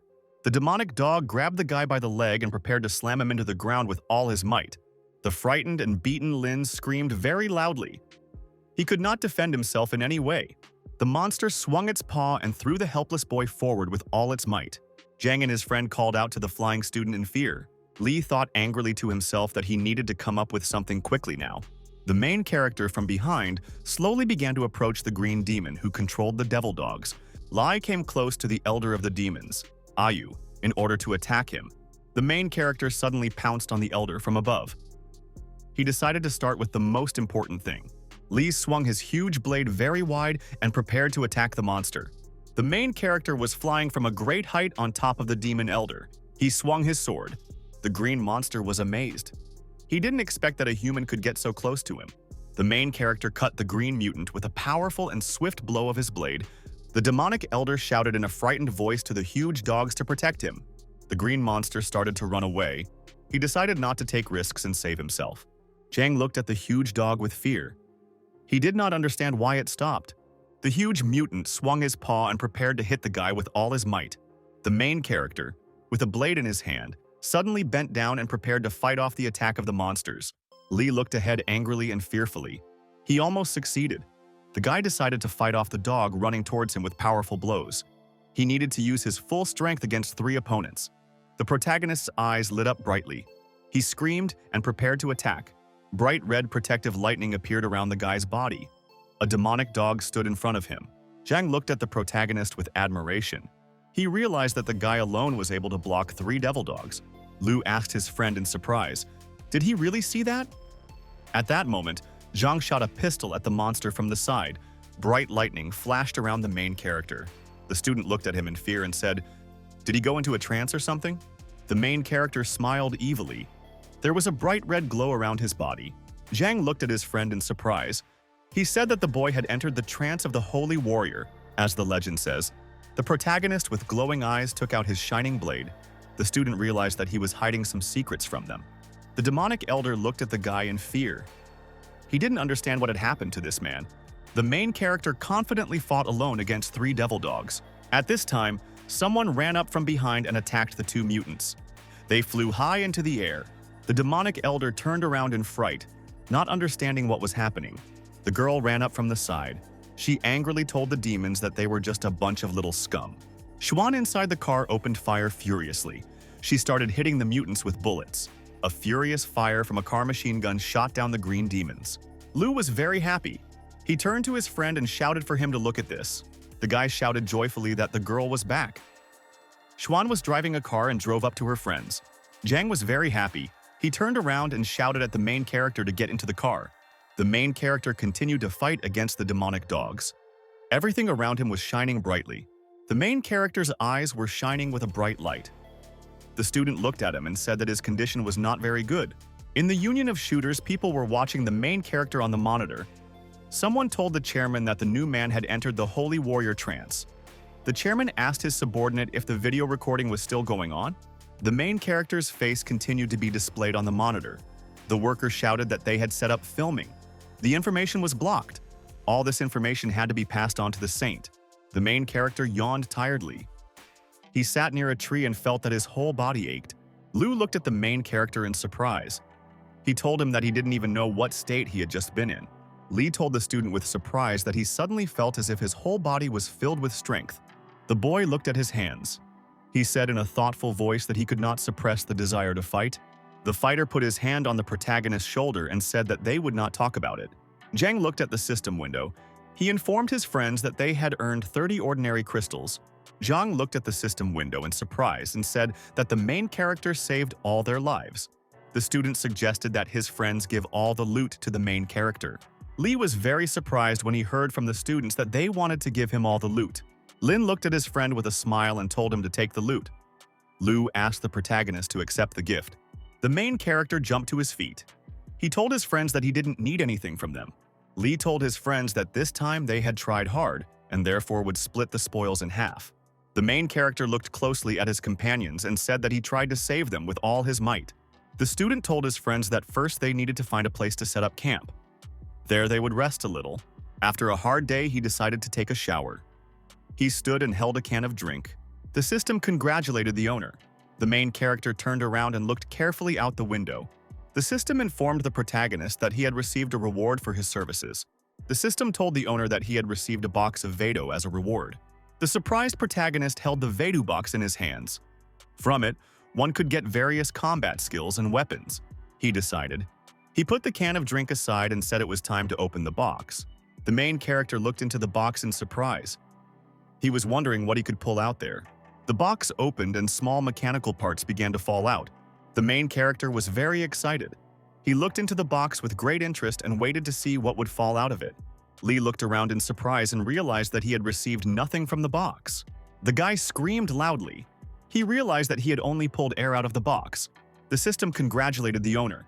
She wanted to tell him what he had pulled out. Lee angrily shouted that he had received nothing. The system informed the owner that he had received a new Class A combat skill for leg rotation. The system congratulated the protagonist for acquiring the combat skill of leg rotation. The guy agreed to learn this skill. The system informed the owner that the study of a combat skill had been launched. There were bright blue lightning bolts near the main character's body. He looked up in front of him in surprise. The system informed the owner that the leg rotation skill had been successfully mastered. The main character glanced angrily to the side. He really wanted to start using the new power as soon as possible. Late in the evening, a small green demon was walking through the forest. He was carrying a burning torch in his hands. The main character suddenly appeared next to the demon in the form of a phantom. He prepared to attack the monster. The green mutant jumped up sharply to dodge his opponent's attack. The blue ghost waved his hand to the side and jumped up. The main character suddenly jumped up and knocked down the flying green monster with a powerful blow. The guy was falling from a great height and stretched out his leg to hit the mutant on the head from above. Lee fell on his opponent from above with an outstretched leg. He wanted to finish him off with a double blow. At the same time, a stranger appeared in the protagonist's room. Lee was lying on the bed at that time. The stranger looked at the photograph in his hand. He realized that the guy on the bed looked very similar to this photo. The fighter looked closely at the photograph in his hand. He asked the sleeping boy for forgiveness. The stranger threw the photograph aside. He angrily told the protagonist that he was very good and was bothering the others. Lee lay motionless on the bed. The fighter next to him told the boy to remember an important phrase for the next life. Phantom stood in the night forest. He shouted that with such a skill, even the enemy will not be able to respond to the blow. The system informed the owner that his body was in danger. The ghost had to return back to the body. The ghost loudly ordered the system to return him to his body as quickly as possible. The stranger swung his hand to hit the protagonist on the bed. Frightened, Lee opened his eyes very sharply in time. He realized that there was someone alien in front of him. Suddenly, a very strong explosion was heard in the tent where the main character was. After the explosion, Lee jumped up sharply, as high as possible to hide. The guy landed on the ground after a high and long flight. He looked carefully ahead. The stranger looked at his shoes with displeasure. He was angry because he had dodged his blow. The fighter glanced slyly at the protagonist and said that his vigilance was at its peak. Lee looked at the stranger with displeasure and asked who he was. The fighter with long hair looked at the protagonist and said that none of this mattered. The stranger told the frightened Lee that the only thing that mattered was what happened tonight. The fighter with burning eyes shouted in an angry voice, "Will he die tonight?" The stranger looked angrily at the main character and threatened that he would die tonight. Lee extended his hand into the system window to quickly get a weapon for himself. Lee managed to grab a weapon for himself, But suddenly, a fighter attacked him from the side. The main character jumped back very sharply and quickly to defend himself from the stranger's attack. The main character looked angrily at the stranger. He realized that he was very fast. A golden fire appeared around the fighter. Lee realized that his opponent had used the energy of golden crystals. He did not understand why a shooter of such a level came after him. There was a bright golden explosion around the stranger. He shouted to the main character that he had a very fast reaction. The stranger suddenly jumped up and ran very quickly to attack the main character. The fighter hit Lee in the stomach with a very powerful blow. Lee was injured internally after being hit by an opponent and developed a bloody cough. The fighter swung his leg with all his might. He hit the main character and he flew high into the air. Lee flew up and crashed through the roof after being attacked by his opponents. He was wounded and realized that he would not be able to resist the unarmed fighter. The main character was flying through the air and realized with fear that his end had come. The stranger looked menacingly at the guy from below and shouted that he would save him from suffering. The fighter swung his leg and prepared to finish off the lying protagonist from above. A girl with a weapon ran up from the side. She was rushing to help the main character. Xuan jumped high up and protected the main character from the attack. The girl in flight shouted at the guy to hold on. She threw him a blade.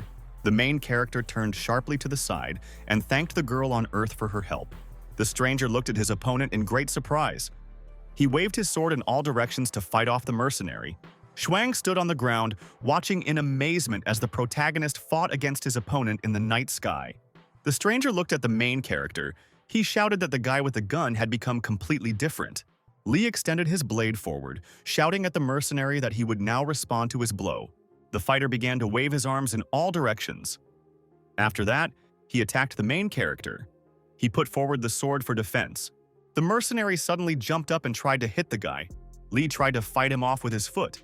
The mercenary shouted to the main character that he was good with the ball and the multi-level attack. Lee waved his blade in front of him in all directions to defend himself from another attack. The stranger was able to stop the sword in the protagonist's hand with his hand. He shouted that Lee lacked explosive power. The fighter swung his arm and a bright explosion appeared in front of him. He shouted that it wouldn't work on him. At that moment, he jumped back far. The main character after the explosion next to him flew far to the side and fell to the ground. The stranger approached him and angrily said that their game had already reached this. The main character was kneeling and holding a sword in his hands. The mercenary approached the guy and said that he felt sorry to kill him. The mercenary extended his hand forward and a bright glow appeared near it. Fire was blazing around. The fighter looked sternly at his opponent and shouted that he was going to die now. The stranger launched a huge burning dragon in front of him at his opponent. The frightened protagonist watched with excitement as a large column of fire flew towards him. Lee found the strength in himself and smiled weakly. The mercenary looked at the guy with displeasure. The main character stood calmly and watched as a burning dragon flew at him. The mercenary couldn't understand why the guy was just laughing. The main character put the blade on his shoulder. At this time, his sword reached the 4th stage. The technique moved to the next level. Lee looked angrily at his opponent and shouted at him that they were level. The protagonist swung his blade in front of him. He was able to repel the fire attack. The mercenary was surprised when his opponent blocked his attack with the fire dragon's claws. The main character jumped up and decided to finish off the fire dragon with a powerful blow of his sword. Lee jumped high up and held his sword in front of him to fight off the attack. The boy swung his sword wide to hit the ground with all his might. The flying fire dragon was struck by a blow from the protagonist's blade. A very bright and strong fiery explosion was heard around. The stranger looked ahead in fear. The astonished mercenary looked down in front of him and saw his severed hand lying there. Lee pointed the sword to the side. He told the mercenary that today he took his hand. Next time, he will take his life. The mercenary grabbed his hand in fear and screamed after the main character's attack. The guy cut off his hand. Lee looked at his defeated opponent with great anger and joy. The angry fighter threatened the main character that he would kill him and would not forgive him. Lee extended his sword towards the fighter and invited him to continue. The main character demanded that his opponent hurry up. Otherwise, he could bleed to death. The stranger suddenly jumped up. From there, he shouted to the main character that he would remember all of this. Whether he was standing on the ground, he calmly watched as the stranger flew away somewhere up from him. A girl came up to the main character from the side. She called him in a frightened voice. Lee felt a very strong blow in your body. He could not stand on his feet and began to fall on his back. Xuan looked at the guy very frightened and angrily called him by name. She ran up to the guy and grabbed him with her hands in fear. She didn't understand what was happening to him. Lee coughed. He told the frightened girl not to worry and that he was okay. The protagonist looked down tiredly in front of him. He was still standing with difficulty on his feet. Lee looked at the blood on his hands. He thanked the girl for saving him. Shuang handed the guy a towel. Zhang looked thoughtfully at the protagonist and said that tonight someone knocked out Anji and Xiaoqian, but did not kill them. The student looked at the protagonist in surprise. He said in a thoughtful voice that the mercenaries' target was not their team. Zhang looked at the protagonist sitting on the ground and said that he was the stranger's target. Shuang said that high-level people sent an assassin to destroy their main force. Lin didn't understand why someone wanted to kill only the main character. He added that the girl was also very strong. Xuan told her friends that their family is very famous. Even the people from the top would not dare to attack them just like that. The girl happily told her friends that her mentor was a saint. Lee was unhappy because everyone else considered him a weakling with no background. The guy looked carefully ahead and realized that he had to take revenge. Zhang told the students that they would not do anything these days but just rest in place. They had to wait for the protagonist's wounds to heal. Lee was unhappy that they had to rest. He reminded his friends that they had barely moved to the top of the rankings. The student put his hand on the protagonist's shoulder. He didn't understand what he had just said. Zhang stepped aside and told the protagonist that his life was more important than the results of the competition. Lee looked away with displeasure. He realized that he had to help his friends now. The main character tore off his towel and jumped to his feet. He told his friends that they could go and rest. He would stay to guard them. The protagonist ran his finger along the ground and took a small drop of blood on them. He commanded the system to perform a scan.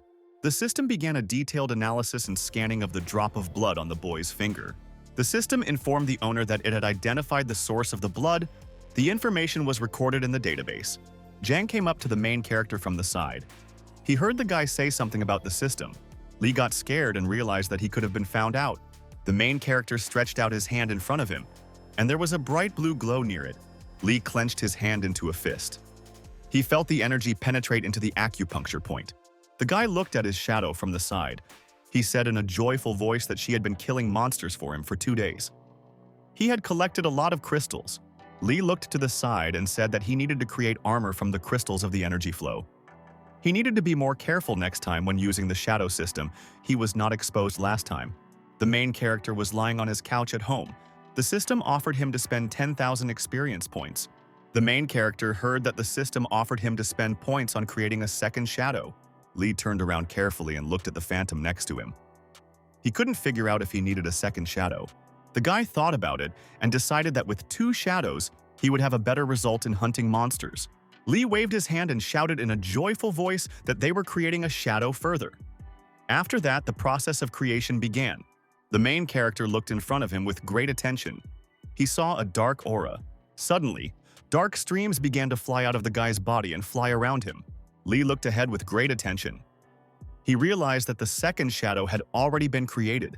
The main character saw a second shadow of purple color in front of him. Its creation was completed.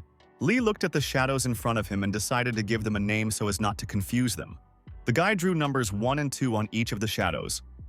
The ghosts were not happy with this decision. Lee looked sternly at the shadows in front of him and shouted at them to come back. He heard someone calling him on the street. He prepared to go out the door.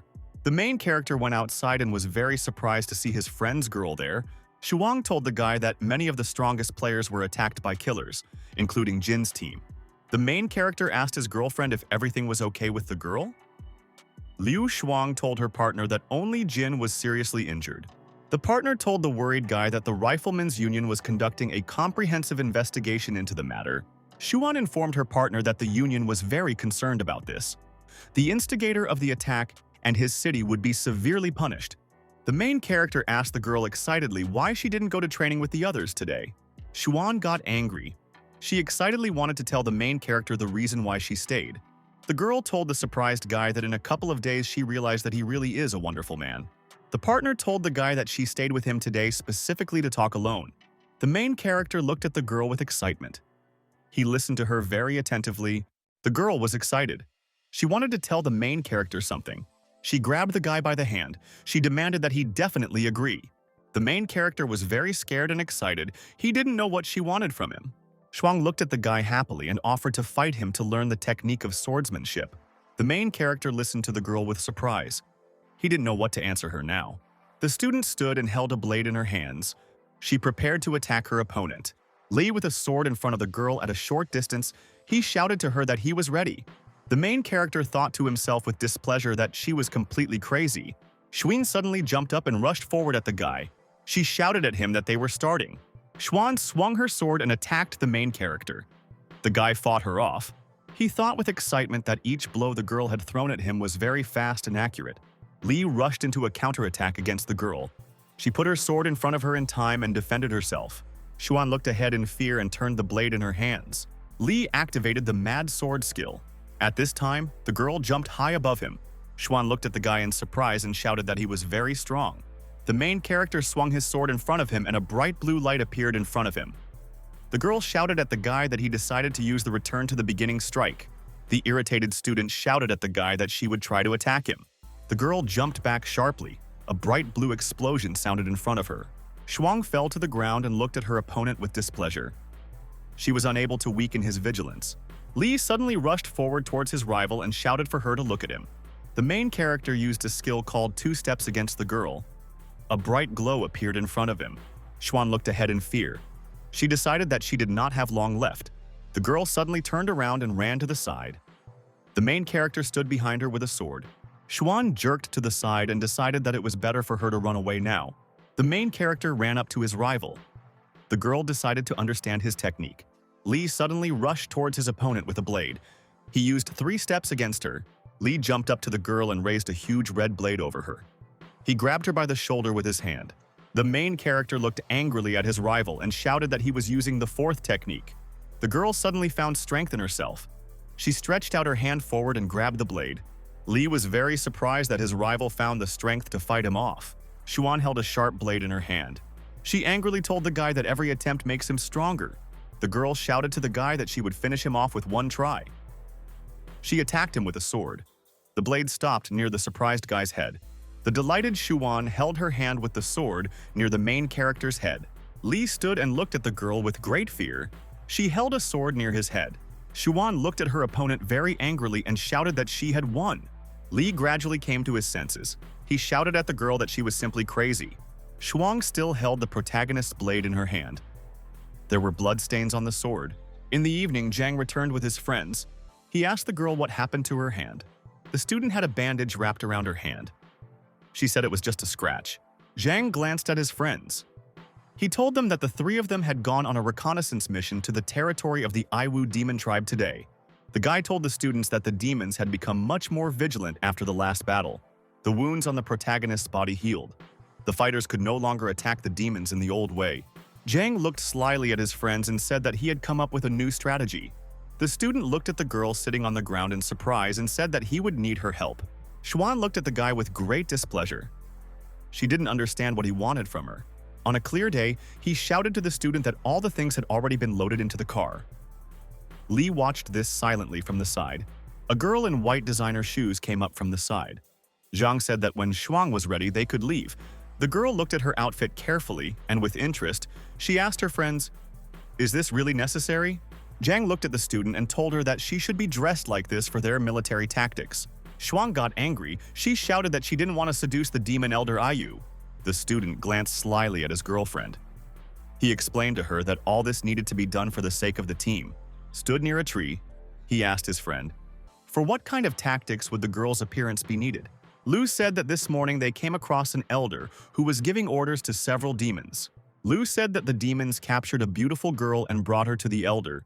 Li listened carefully to the story from his friend. Lu said that they should use Shuang to seduce the elder of the demons, Aiyu. Zhang confidently told his friends that they would take the elder by surprise and then finish him off. 2 monsters stood on the street and looked carefully. They saw people in front of them. Shuang asked her friend with displeasure if they would have any problems. Zhang smiled and reassured his girlfriend. Zhang looked out from behind the trees. He told the girl that the monsters would take her with them and take her to the elder. The fighters would follow her and find out where the mutant's nest was. The main character sat on a tree branch and looked closely at the monsters on the ground. At the end of the plan, people were supposed to find the elder and kill him. Zhang jumped out onto the platform and began to happily spin around in all directions. He wanted to attract the girl to himself. The green monster in the clearing heard some noise behind him. He turned around in surprise. The mutants were surprised to see Shuan run past them to the side. They watched her closely. The girl ran across the clearing at full speed. Zhang ran very quickly after her.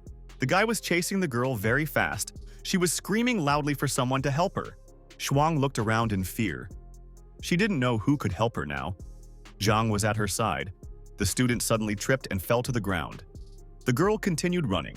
The monsters watched everything from the side with surprise. Zhang rose above the ground. He was unhappy that he fell at such a moment. The green mutant behind him looked at him in bewilderment. The guy turned around after falling and said in an exhausted voice that he was in a lot of pain. The green mutant stood at a short distance from the man and looked at him carefully. After that, the monsters grabbed Zhang and pulled him along. The main character and his friends watched in horror as the monsters dragged away their commander. The terrified girl watched as the monsters carried away her friend. Zhang resisted and screamed to be let go. Xuan said in a dissatisfied voice that the story had taken a simply fantastic turn. Lu was very angry that their plan had failed.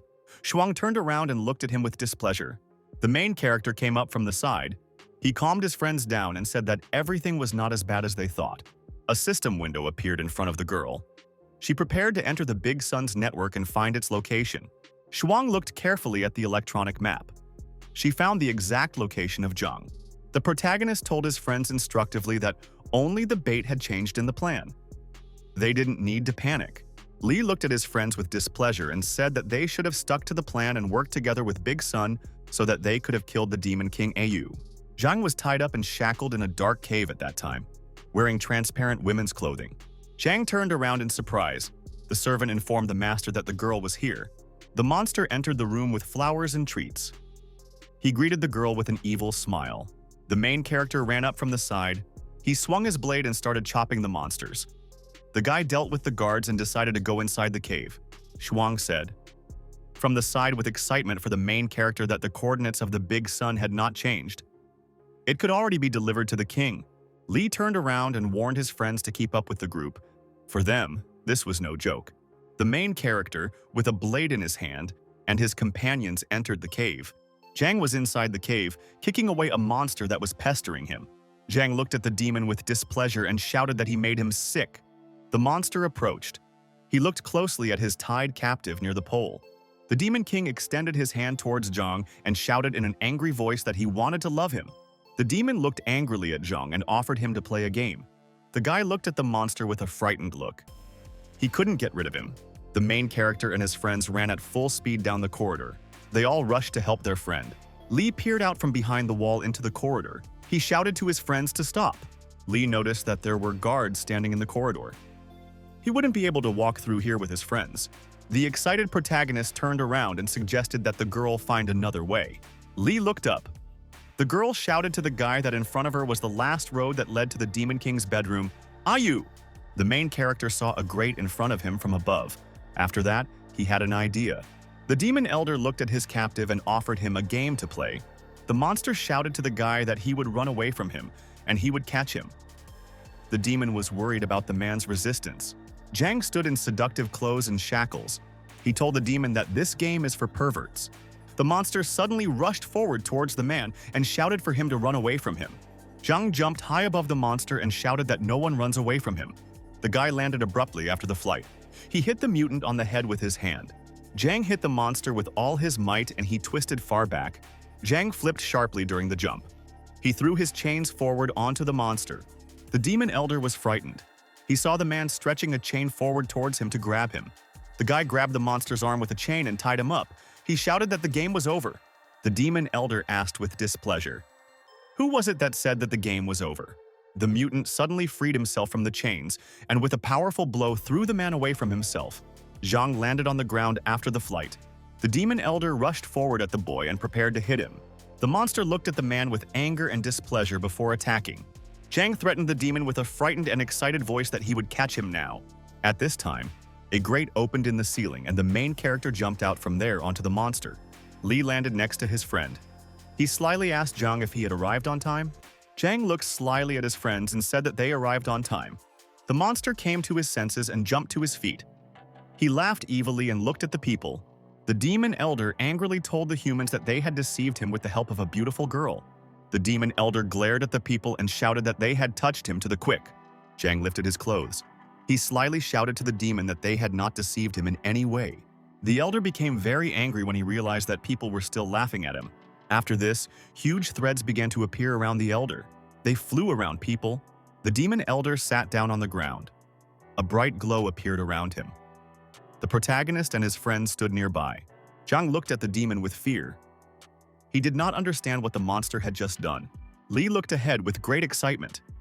He realized that the threads in front of him were very frightening. The demon elder shouted very menacingly and loudly. He looked angrily at the people.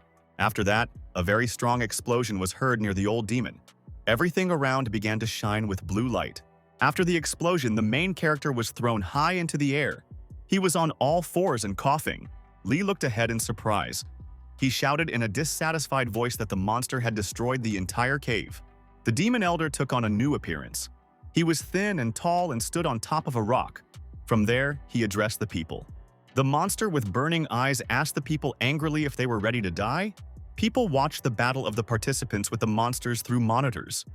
Suddenly, the system issued warnings due to blood-colored energy. The man looked ahead very frightened. He didn't understand what it was. A subordinate on the side shouted to the chairman that Demon King Ayu had activated the ultimate magnitude spell. He had entered the Demon King level. The chairman at the table excitedly told the workers that the extreme magnitude spell was a problem. Such magic could kill all the participants. The chairman grabbed the control panel. He told the workers to stop the competition and call all the teams. The gold crystal shooters had to be sent for evacuation. The demon jumped off the large rock and headed towards the main character.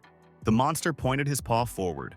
Radiation came out of it, and with its help, he raised the blade near the main character. The demon extended his hand forward and the guy's sword began to fly towards him.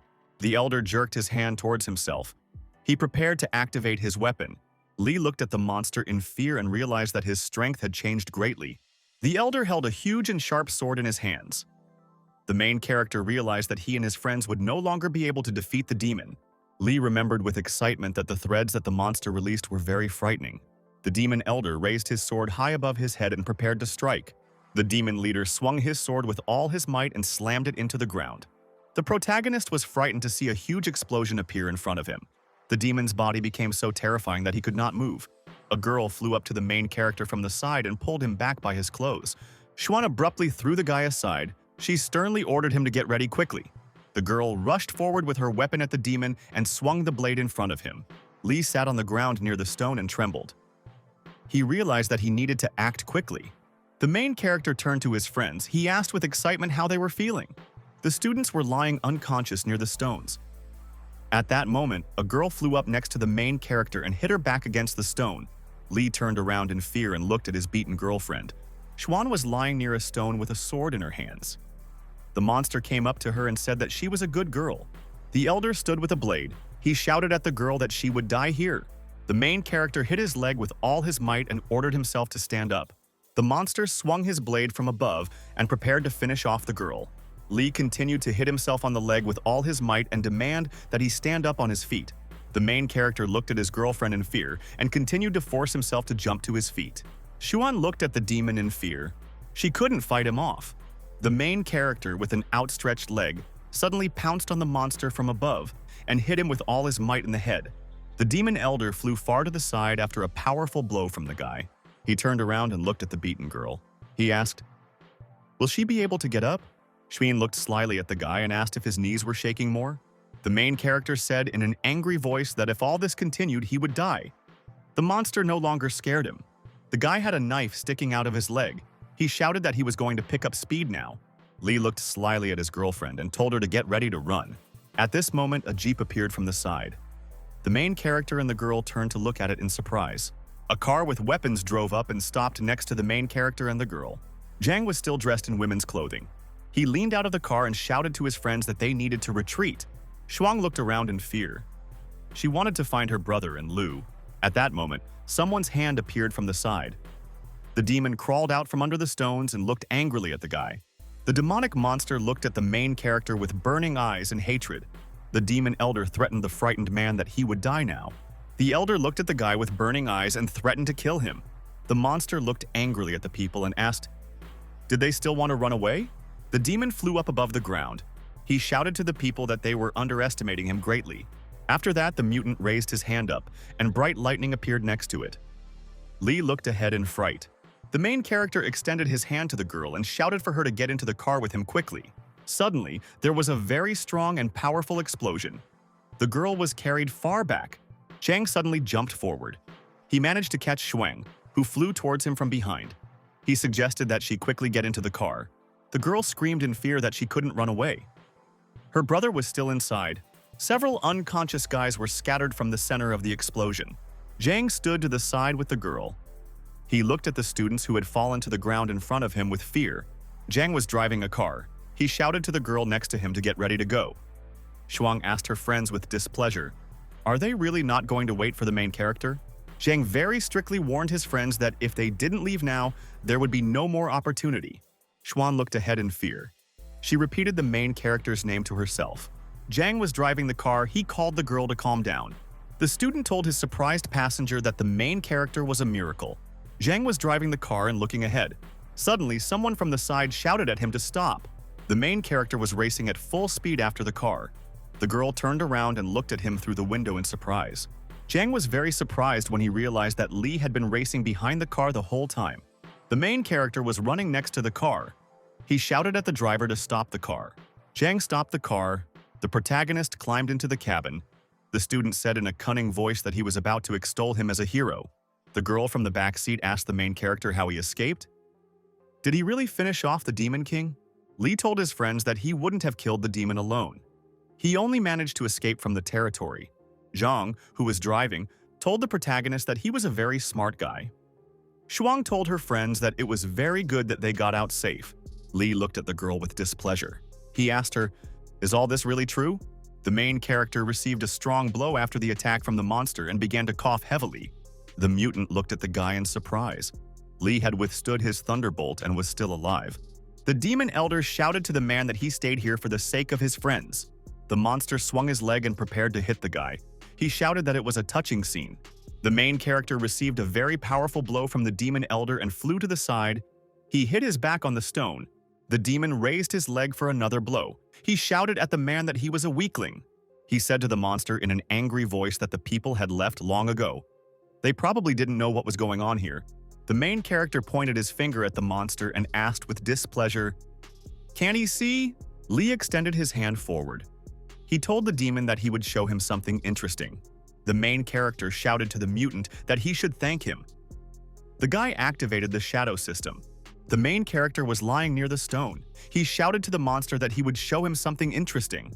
Lee laughed very slyly. He launched 2 of his shadows against the demon elder. The monster was very scared and surprised. He did not understand what kind of glow was next to him. The elder was frightened to see 2 magical shadows appear next to him. The frightened monster looked at the ghosts. He did not understand what it was next to him. The protagonist angrily told the monster that his friends had run away so that no one would see him kill him. Lee explained to the demon that not everything can be shared with friends. There were magical shadows around the elder. The main character ordered his ghosts in a stern voice to kill the elder. The purple ghost suddenly took off and flew towards the demon elder. The monster suddenly jumped high from the ground, leaving a purple shadow on the ground. The monster from above looked at the phantom with bewilderment. He did not understand what kind of monster was on Earth. The main character sat near the stone. He looked with great interest at the demon elder flying in the sky. Lee looked at the demon elder with displeasure and warned that he still had magical assistance.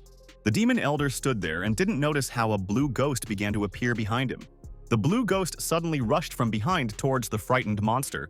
The main character was lying near the stone. He shouted to the demon to watch. Lee jumped to his feet and dusted off his hands. He said that everything was ready and they could go back. The demon looked at the guy with displeasure and asked where he was going to go. Lee replied that he was running away. The demon elder was surprised that the guy wanted to just leave and not kill him. The monster sternly demanded that the man come to him and fight. A purple shadow was flying next to him. The protagonist looked slyly at the demon and said that he was not going to fight him one-on-one. Lee turned around and started to leave. He shouted goodbye to his opponent that there can only be one winner on the battlefield. The guy smiled slyly at the demon and said that it was very stupid to consider the enemy a vile person. Lee began to move away. He shouted to his shadows to deal with the demon. The girl was sitting in the car and felt unwell. She started coughing. Lee turned around and asked his girlfriend with concern what had happened to her. Xuan answered the guy that she had nothing serious. He shouldn't worry. The main character turned around and told his girlfriend that all this happened because of him. Shuang told the boy with a smile that it was a good thing he was able to stay conscious when he saw a king-level monster. Zhang continued driving. He explained to the protagonist that their friends had fainted due to an encounter with a king-level monster. Li had great willpower. The protagonist glanced at his unconscious friends in the car. He was surprised to realize that this was a normal reaction to a king-level monster. The system turned to its master. Li decided to himself that the demon king Ayu was already dead. The system told its master that the battle with the demon was over. The astonished owner learned that the demon had won and his shadows were dead. The frightened protagonist did not expect that his shadows could be killed so quickly. The system offered the guy to revive the shadows directly or with the help of the mind. Reviving with the help of the mind could raise the shadow to the level of the living. They would have improved their fighting technique and pace. The system informed the owner that the level increase would cost 2,000 points. Li thought to himself discontentedly and decided to choose the ad with the help of his mind. The driver glanced in the mirror and saw a battle between people and monsters behind him. All the demons in the area went crazy for some reason. The system informed the owner that the revival and level up had been successfully completed. A message appeared that a royal-level monster had appeared in the competition area. The students received a message telling them to stop the competition immediately and leave the area. Zhang was unhappy that the competition had to be stopped. He didn't want to lose the points his team had earned. The driver turned around and wanted to ask the main character something. Li was dozing in his seat. The protagonist was fast asleep in his seat in the car. Zhang looked at his friend and said that he was very tired. The elder sat on the rock, very pleased. He killed 2 shadows but let the guy escape. The monster thought angrily that next time he would definitely finish off the guy. Suddenly, a very bright beam descended from above to the ground. The elder jumped to the side after the explosion. The body of the killed blue ghost began to recover on its own. The frightened demon lay on the ground and looked at the bright glow. He did not understand what had happened. The frightened elder heard someone from the side call him a freak. The main character moved into the body of the blue phantom. He said in an evil voice to the demon that they would meet soon. The ghost inside asked the elder angrily, "Did he really miss you?" The monster looked at the phantom in fear and realized that there was something inside it. The blue phantom flew up to the mutant from the side and prepared to attack him. The frightened demon realized that his opponent was very fast. The ghost swung his leg with all his might and hit the demon, sending him flying far back. The monster flew back after the guy's attack and landed on his feet. He was getting weaker and his powers were killing him. The demon angrily realized to himself that he needed to read the spell again and gain strength. The monster jumped to his feet and raised his hands up. He threatened the guy that he would kill him. The main character looked carefully ahead. He noticed that the monster had started doing some tricks again. Li looked carefully ahead and saw that the elder had protected himself with a magical array. The demon studied the ghost carefully. He thought that shadows cannot see what is inaccessible to the human eye. The elder suddenly raised his hand up and shouted very loudly. There was a bright fire around him. Li realized that the demon's power had been restored. The magical structure was the source of the elder's power. The ghost glanced at the demon and realized that his magical formation needed to be destroyed.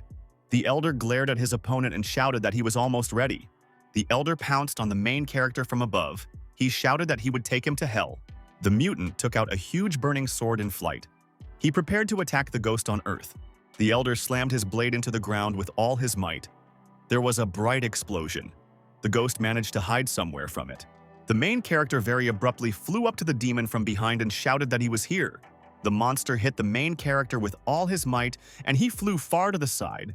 The guy in the blue shadow suit flew back and landed on his hands. The main character, without wasting time, jumped up and swung his leg to get his opponent. The elder managed to grab his opponent by the leg. He shouted at the guy that he was jumping like a flea. The demon swung with all his might and threw the main character far to the side. Suddenly, the elder noticed something important in front of him. His eyes lit up with excitement. The frightened demon saw the ghost falling from above onto the magic pentagram. He realized that the guy wanted to destroy his magic formation. The main character, in the body of a blue ghost, fell from a height onto a protective pentagram on Earth. The demon elder was amazed. He did not understand how the boy could see his magical formation. The ghost, after falling, extended his paw and grabbed the shining pentagram with it. The ghost laughed very happily. He realized that he had found the right place. Lee extended his hands forward and was able to use them to extend the magical protection on Earth. The demon elder became angry. He realized that the guy really did it. A bright blue glow appeared around the demon's body. He shouted at the man that he would not forgive him.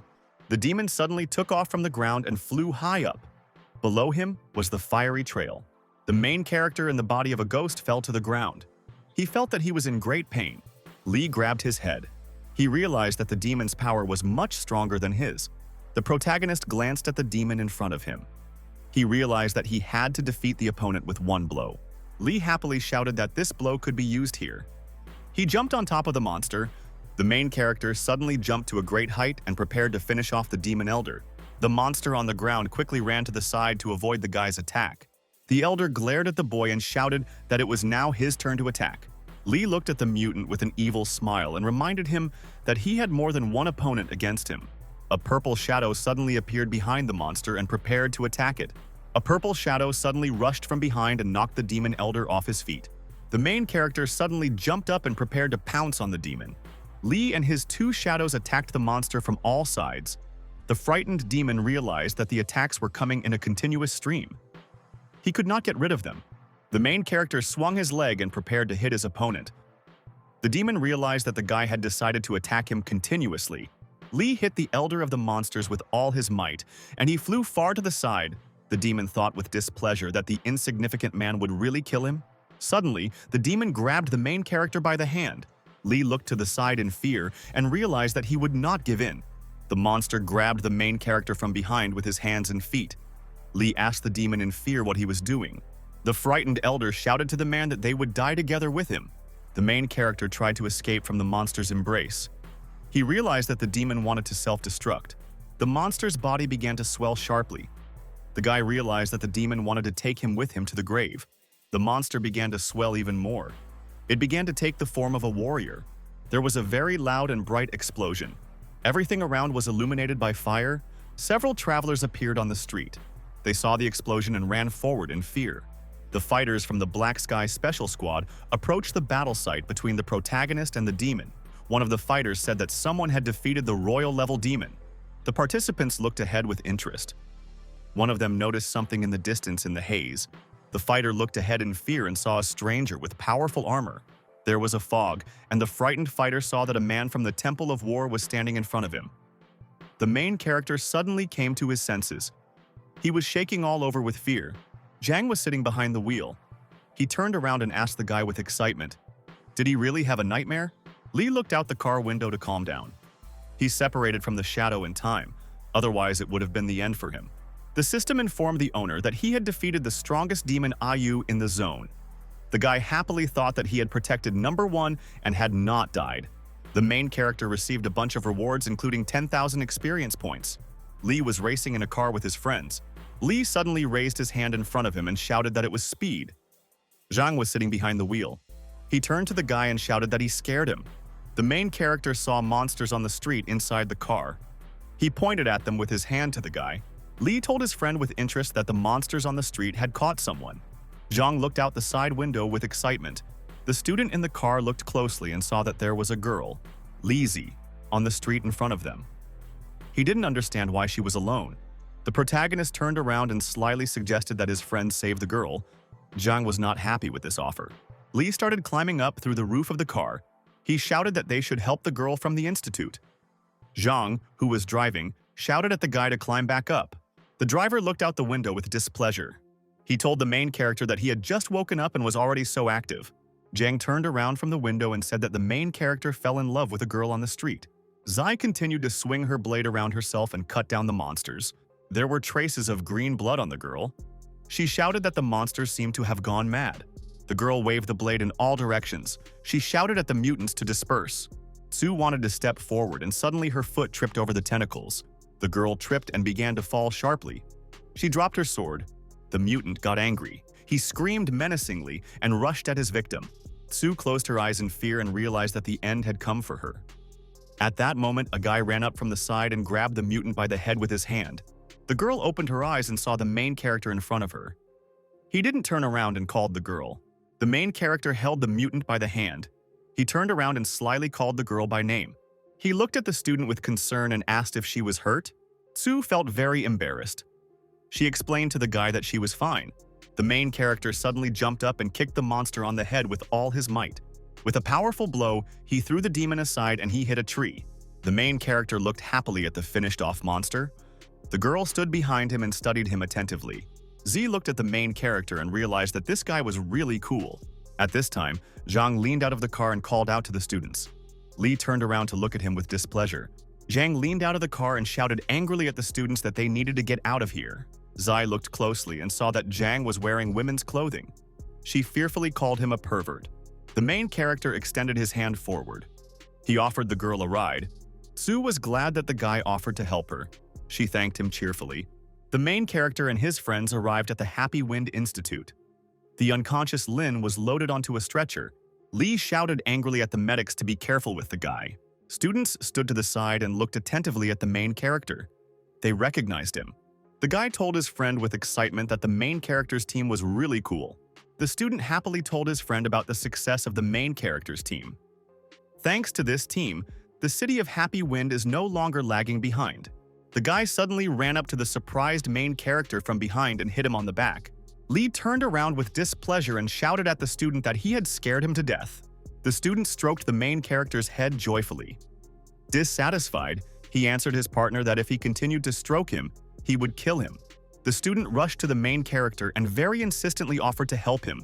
Li, frightened, fought off the guy and shouted for him to get away from him. The main character was walking through the university courtyard. He said to himself with displeasure that the student was behaving like a pervert. Li looked around carefully and wanted to find Liu's girlfriend.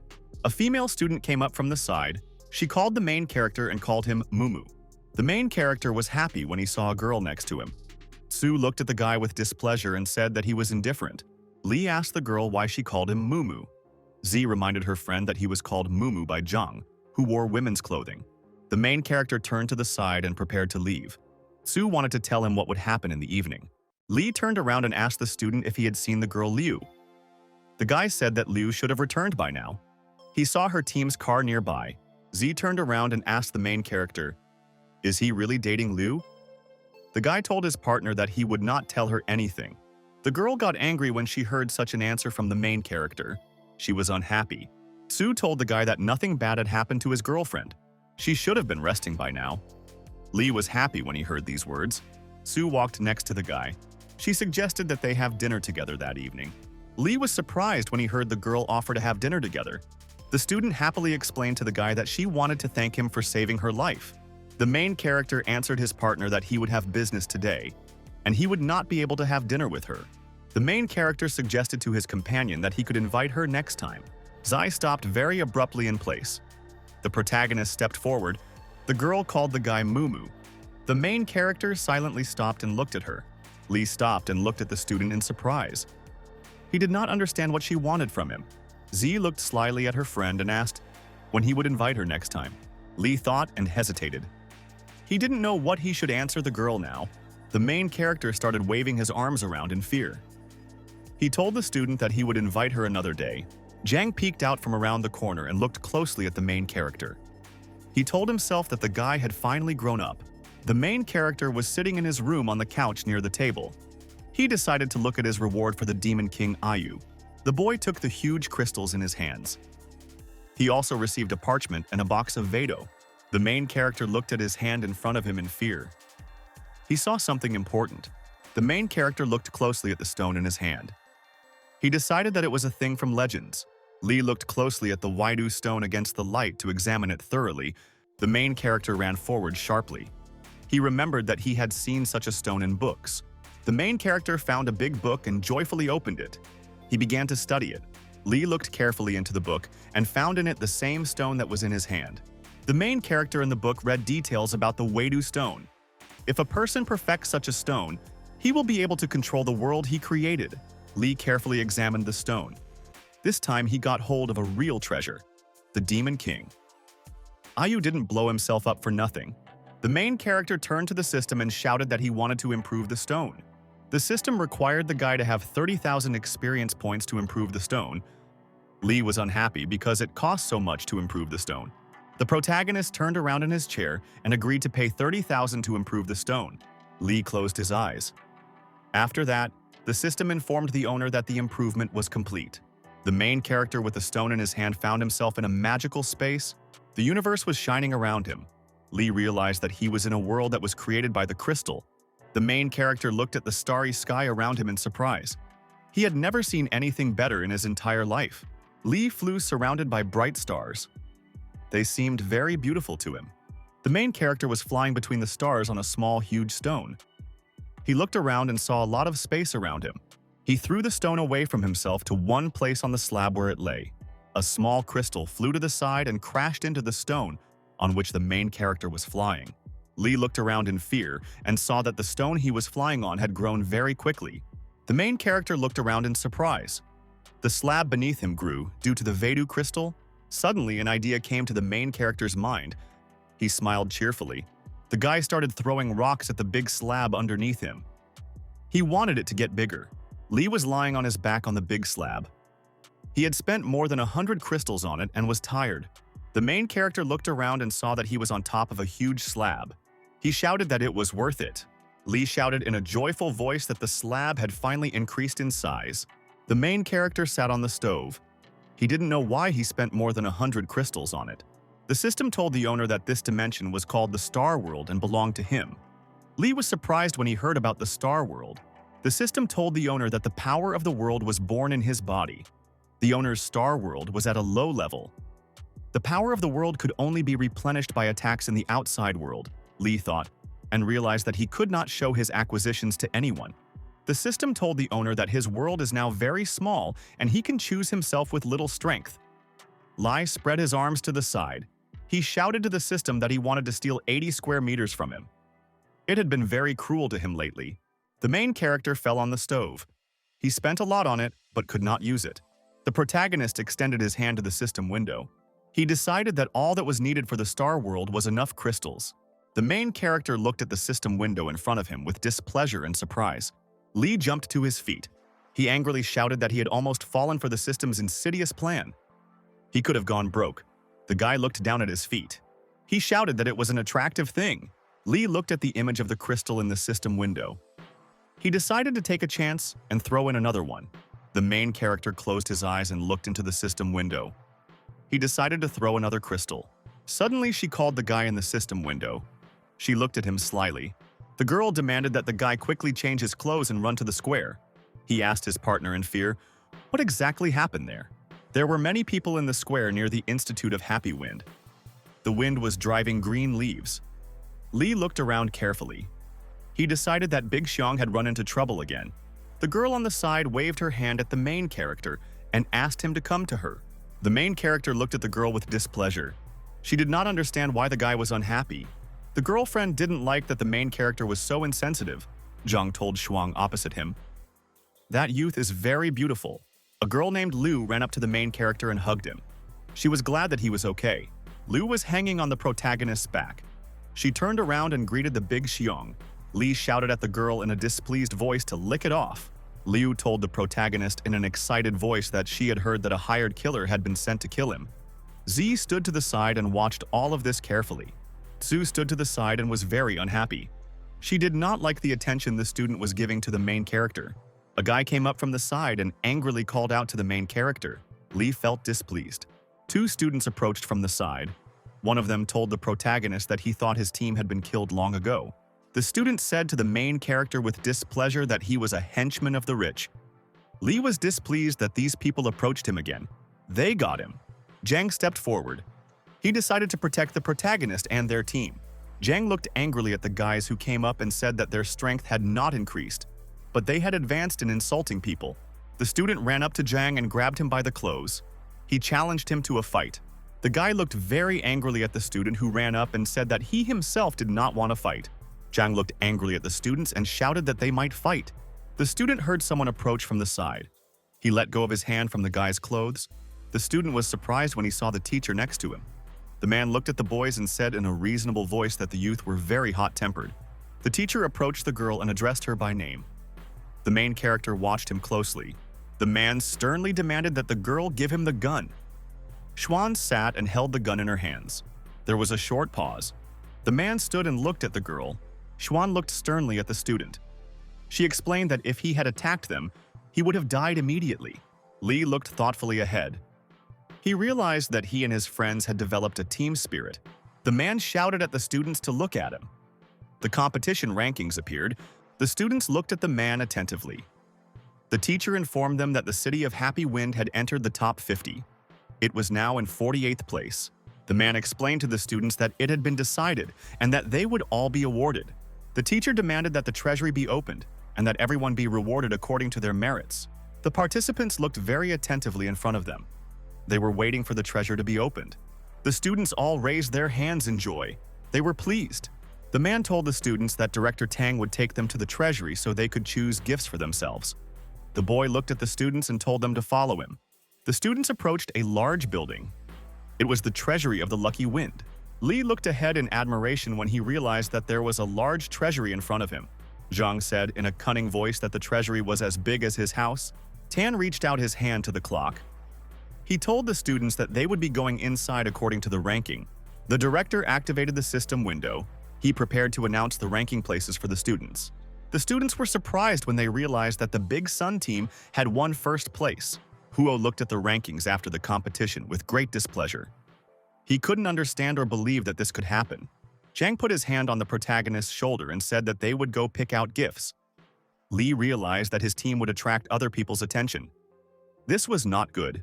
At this time, someone from the side shouted to the main character to wait. Huo walked up to the guy and said loudly that his team couldn't get first place. Li had only woken up a year ago and couldn't score so many points. Zai shouted to the student that she had seen the protagonist's technique. Li is very talented in battle. The student angrily shouted at the main character that he shouldn't hide behind the girl's back. Huo ran up to the main character and shouted that he was challenging him to a fight. Li looked at the guy angrily in response. He didn't answer him. The main character looked at the ground and saw that a girl was sitting there. She was in pain. Huo decided that his opponent had refused the fight. He told the protagonist that he wouldn't have lasted anyway. Li extended his hand forward towards his opponent. He promised that he would fight him. The main character unbuttoned his jacket. He asked the student, "Does he really want to fight?" Shan turned around and told the girl that the student Hawk was very unlucky. Shan explained to Zhang in a dissatisfied voice that Ho could pester anyone. But he approached the main character. The students shouted words of encouragement for Li. Lu shouted at his friend not to give in. The student rushed forward towards the main character with a burning hand. He wanted to hit him with all his might. Li jumped back very quickly and deftly. He defended himself from his opponent's attack. Hao swung his arm wide to knock down the protagonist with all his might. Li very quickly and deftly dodged the opponent's attacks to the sides. The student could not hit him in any way. Hao shouted to his opponent not to jump around, but to start hitting him. Li dodged another blow. He shouted to the student that he would do as he asked. The main character shouted to his surprised opponent that he was going to get it now. He hit his opponent with all his might, and he flew back with a scream. The students in the crowd were talking. The girl said with surprise that the Hao flew off with one blow. The students were very happy. They realized that the main character had won. The beaten Ho found the strength to rise. He was wounded and put his hand on the ground. The student began to rise to his feet. He decided to continue the fight against the main character. Hao jumped up with a burning red hand. He was not ready to give up. Li looked calmly up at his opponent flying towards him. He prepared to hit him again. Hao descended from above onto the main character and prepared to hit him with all his might. The main character swung with all his might. He hit Hao in the face with his hand. Li hit the student with all his might, and he flew far back. After a short flight, Hao fell to the ground. The stranger said that the main character had completely defeated his opponent. The beaten student lay unconscious on the ground. Someone from the crowd said that he thought that Hao was really cool. The director approached the main character. He said that the children had figured out who had won. Now they had to go to the treasury and choose a reward. Lai replied to the director that boredom had taken up a lot of his time. Shuang looked ahead and noticed that the Hu guy had found the strength to jump to his feet. The main character told Big Xiong to follow him into the treasury. At that moment, a student with a knife appeared behind him. The frightened girl shouted at the main character to be careful. Lee turned to the side. He noticed that the student was running towards him from behind. An angry Hao ran at full speed towards the main character with a knife. He shouted at the guy that he would die. Lee very sharply and quickly dodged the knife blow to the side. The student was unable to hit him. The main character suddenly grabbed the student's hand with his own and twisted it to the side with all his might. Hao screamed loudly because of his broken arm. Someone in the crowd said in surprise, "Lee is very cruel, and next time you don't need to piss him off." The main character stood and looked at the student lying on the ground. Hao continued to threaten Lee that he would kill him. Hao was lying on the ground. He couldn't get up because of his broken arm. The student shouted to the director that the main character probably broke his right arm. Tan sternly reminded the guy that he himself had just wanted to kill the main character. Lee had also treated him pretty well. The director threatened the student that he would report that he wanted to kill a person. The main character asked the dean if they could go into the treasury now. Tan waved his hand at the guy and told him to come in quickly. The main character, accompanied by his companions, entered the beautiful treasury. Z from the side told the main character that he shouldn't have broken the student's arm. Lai explained to the girl that if Hu wasn't taught a lesson, he would start bothering them again. The main character sensibly explained to the girl that Hu had tried to kill him today, and he couldn't just leave it like that. Lee instructively told his girlfriend that one should never leave the enemy the opportunity to counterattack. A whole group of students were preparing to break into the treasury. They stood near the doors and prepared to open them. A group of students entered a rich hall. There were various decorations on the shelves. The delighted Lin looked around. He liked everything very much. The student grabbed a huge sword in his hands. He shouted that there were Class A items around them. They couldn't be bought for any amount of money. The happy girl called the main character. She wanted to show him what she had found. Lee from the side. He approached Xuan and asked what she had found there. Xuan answered the guy that this thing was more interesting than knives and swords. The main character approached his girlfriend. He saw a large blue ball of transmission of technology standing there. The girl threw a blue balloon to the guy and shouted for him to look at it. The guy looked at the ball with surprise. He realized that it contained the deadly technique of the Northern Lights. The girl explained to her friend that such a technique quickly strengthens sword skills. It would suit the main character very well. Lee looked at the artifact in his hands. He decided that such a technique seemed to have been created for him. The system informed the owner that a very valuable item had been found. He should not miss this opportunity. The guy turned around and looked carefully at the wall. He saw a very valuable artifact there. The main character looked closely at the wall. He could not take his eyes off the artifact. The main character put the big ball aside. He decided to step away and look at another thing. Xuan looked at him from the side in surprise. The main character walked up to the wall and touched the artifact. The girl on the side shouted to the guy that nothing else would suit him like that. The girl on the side was surprised to see a very old bow in the guy's hands. It was all covered in dust. The main character carefully examined the bow in his hands and decided to take it. Xuan asked the guy in surprise, would he really take a bow instead of the deadly technique of the Northern Lights? The main character answered his partner in a thoughtful voice that this bow was his destiny. The main character headed for the exit. Xuan, as a parting word, suggested that he think again. Lin came in from the side. The student turned around and asked the girl, hasn't she chosen anything for herself yet? Xuan turned around and told the boy that she would give him the sphere. He could do with it whatever he wanted. Lin looked at the sphere in his hands in surprise. He didn't know what he could do with it. The main character was walking down the corridor towards the exit. Another student called him from the side. Zhang asked his friend in a dissatisfied voice, did he really take the prize and decide to run away right away? The protagonist explained to his friend that he wanted to get home as soon as possible and study the new bow. The student handed the protagonist a large ball. It was the killer technique of the Northern Lights. Lin smiled and told his friend that this thing suits him and he can take it for himself. The student told his friend that his sister chose this ball to give to him. She herself would never say anything about it. The main character said that there was a very expensive thing in front of him. Xuan didn't tell him anything personally. Lu shouted at the guy to take it better. Lu told the guy that the Hu family is very large and many will want to take revenge on him, so the main character should be well armed. The girl should be of the same opinion. Zhang shouted to his friend to take the ball. He reminded him that they were partners. The main character looked at the sphere in his hands with great fear and surprise. Li was holding the ball in his hands. He shouted that he agreed to take it for himself. Li looked at his friends and thanked them. He had not felt the warmth of friendship for a long time. Lee was lying on his bed in his room. He asked the system to study the killer technique of the Northern Lights. The system required the guy to spend 4,000 points to study. Whether Sher was holding in his hands, he agreed with the system's request. The guy threw the sphere up in front of him and watched it carefully. The surprised protagonist saw the ball fly over the bed and bright lightning bolts came out of it. The system has learned the Northern Lights killer technique. Lee said in a dissatisfied voice that he felt bad because of the feeling of forced introduction of skills. The protagonist clutched the bow in his hands. He said that it was the call of destiny. The system thanked the owner for receiving the combat bow with the runes of the seventh monster, Vadu. The main character was surprised when he heard from the system about the seven Wada. The main character held a magic bow in his hands. He repeated to himself the words about the raven. The system told the owner that the bow contained the soul of an unlucky warrior. Lee looked at the bow and decided that the warrior was calling him. I asked the system, "Can the soul of a warrior, which is contained in a bow, be useful?" The system told the owner that he could increase its level again. The system told its owner that it was ready and the seal could be removed. The protagonist was sitting on the bed. The system level up was over. The owner commanded her to remove the seal from the raven. Suddenly, a bright glow appeared near the guy's body. His body seemed to be preparing for teleportation. The main character looked ahead in fear. Everything was spinning before his eyes. Lee opened his eyes and looked carefully ahead. He found himself in another space. The guy looked around carefully. He couldn't understand where he had ended up. The main character looked in surprise at the huge high grate standing in front of him. Lee realized with great surprise that he found himself inside a huge cage.